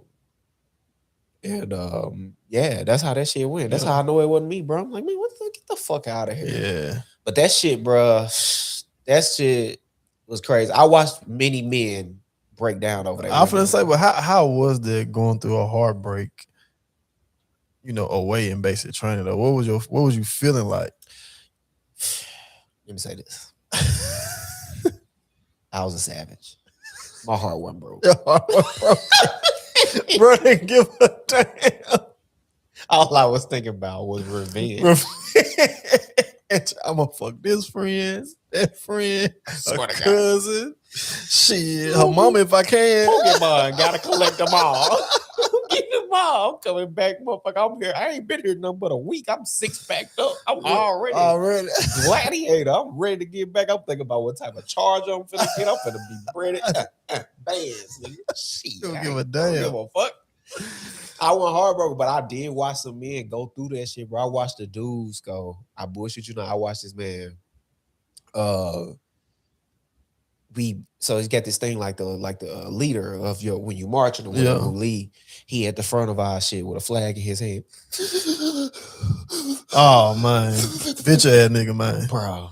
Mind you, he was a D1 athlete, D1 football player. And he was like a lineman. When he got there, he overly like a lineman, D1 lineman. Yeah. But because of the training, he had started losing weight. It's like because the calisthenics mostly a lot of running. Exactly. By the end, we like it's a lot of running, a lot of marching, all that. We like 3 weeks in, he at the front of there trying crying. And like he like our platoon leader type shit. He ain't our platoon leader, but he was leading our platoon marching. He's crying, and we called it battery because we was artillery. He leading our battery. He's crying. And other motherfuckers looking at us laughing and shit. I'm like, bro, tighten the fuck up, bro. Cry under the sheets in the bed at night, bro. And like it's so crazy, bro. I'm watching this man cry. I'm watching this man like shed real tears, and people like laughing at him and shit like that. This is like a big ass white boy, big country fed white boy. He's like from Texas or some shit like that, bro. I'm watching this man like pour his heart out. And I'm like, damn, bro, I don't know if I ever want to be that in love with a motherfucker to where I'm doing this. Like, he was fucked up. I think she had like, he got word. Oh, and this is the thing. You can only communicate through letters. You don't get phone calls. Oh, man. So it's like, with that shit that was happening to me with the other story, I was in reception, so I still had my phone. Right. But once you go across some tracks, they taking that phone. Ain't no more phone. And you get one phone call when you get across some tracks is, hey, ma, I made it safe. I'm good. Just one to whoever. Hey, ma, I made it safe. I'm good. I'll talk to you later. Bye. Right. She can't. She get enough for I love you too, baby. It's like, yeah, they taking my phone. Bye. They collect them phone. It's over. You don't get that bitch back until like 2 months in, and you only get it back on every Sunday. Like, so it's no phones. Like, it's only letters. He found this out through a letter. You got to think about the way letters work. It's 3 days letter get there, 3 days letter get back. That's if everything good. So you dealing with a month of shit. Oh my God. I mean like a week of shit, you know.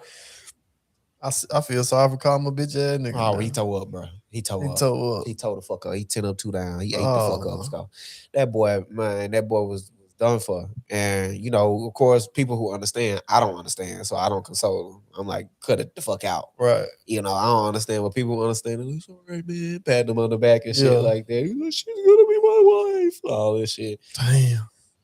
I had some. I went into this shit when I first went to basic training. I went in on some player shit. I had about 5, 6 women that I was already dealing with. You knew you wanted to hold it down while you gone. Not even that. So I just knew what it was. I knew like I'm 9 times out of 10 I'm gonna lose all these. All of them. Yeah. Like I just understood this shit. So I went in. I'll never forget one girl, bro. She got me too. I'll never forget. So one girl, I'll just say they was out of Memphis. So I was writing both of them letters. They ironically went to the same school. So I'm writing both of them letters. And one, she getting right back with me with the letters. The other one, she kind of slow about it because even though she's from Memphis, I think she was going to school in like Knoxville or some shit like that or somewhere. She was going to school. So I'm writing one letters. And the other one, she ain't getting back as fast because the letter's going to like her grandma's house or some shit. So I'm writing this one letters consistently, probably like a month in. We writing back and forth. She sending me pictures of her and everything, bro. I'm like, hell, y'all got the little pictures up in my locker and all of that shit, bro. And I'll never forget, bro. One day, I was like a month into basic training, I get a letter, and the letter had like hearts on the outside of it. You can still smell like a little scent of perfume on the junk, like where motherfucker like had it in perfume and shit. Like, ooh, I'm about to get some. I ain't no telling what I'm finna get. I open that junk up, bro, and that bitch say, fuck you. That's it. That's it. Damn, why? Bro, I found out later on that the girl found out that I was writing the other girl at her school. She found out because the girl who I was writing, who wasn't getting back with me as much as she should, she had posted like, I finally got the letter from the guy in the military. And this is the girl I was doing. She's smart as hell. She done put 2 and 2 together, bro. Social media. Bro, put 2 and 2 together, bro, and found out that my dumb ass was doing that shit. Fuck me over, bro. I was like, you want to talk about hurt? I'm ready to beat the whole barracks up in that bitch. I just lost a lifeline. You know, we only getting letters. I'm ready to whoop my man. What the hell, Cross? What your letter say? Like, get the fuck out, bro. Shut the fuck up, man. Like, what the fuck you at, bro? They ain't say nothing, nigga. Get out my business. Like, I'm pissed I don't know what's going on. Bro, they like, damn, all right, Cross. You know, I'm a bulldog in that bitch too, Skull. I'm a bulldog. Yeah. I'm in that motherfucker skull. Fucking what?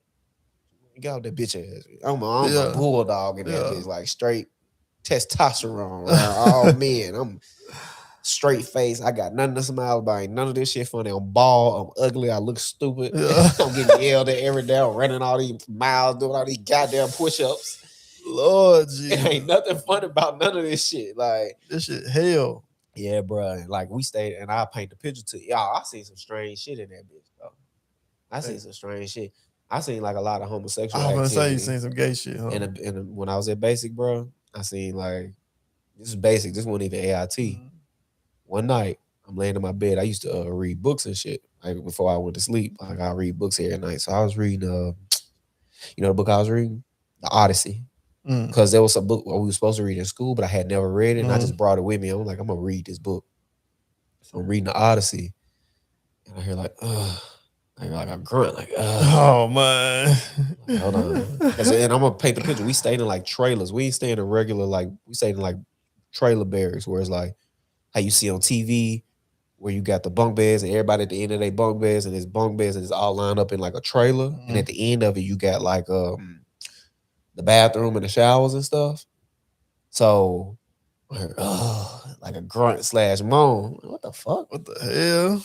And it was a dude that I knew from Philly. He was like, "Hey, bro," like the Philly accent, you hear them back there? You hear them? Like he said some shit. Like I'm like, because he woke me up out my son. Well, he wake me up. I was like, yeah, I hear him. Like, what was it? Man, I think he back there doing it to him. I'm like, what you mean? What you mean doing it to him? Sex? He's like, yeah, bro. Like I think they back there getting it in.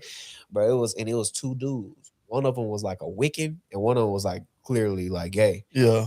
And like it was so crazy to me, bro. Like, and you can't clown him. The Wiccan dude said he could cat, bro. It was a dude, one of these dudes. And basically, bro, this Wiccan dude, he said he could cast spells and shit. He said he was like a witch or whatever. He could cast spells. So it's like he had a lot going on. Yeah.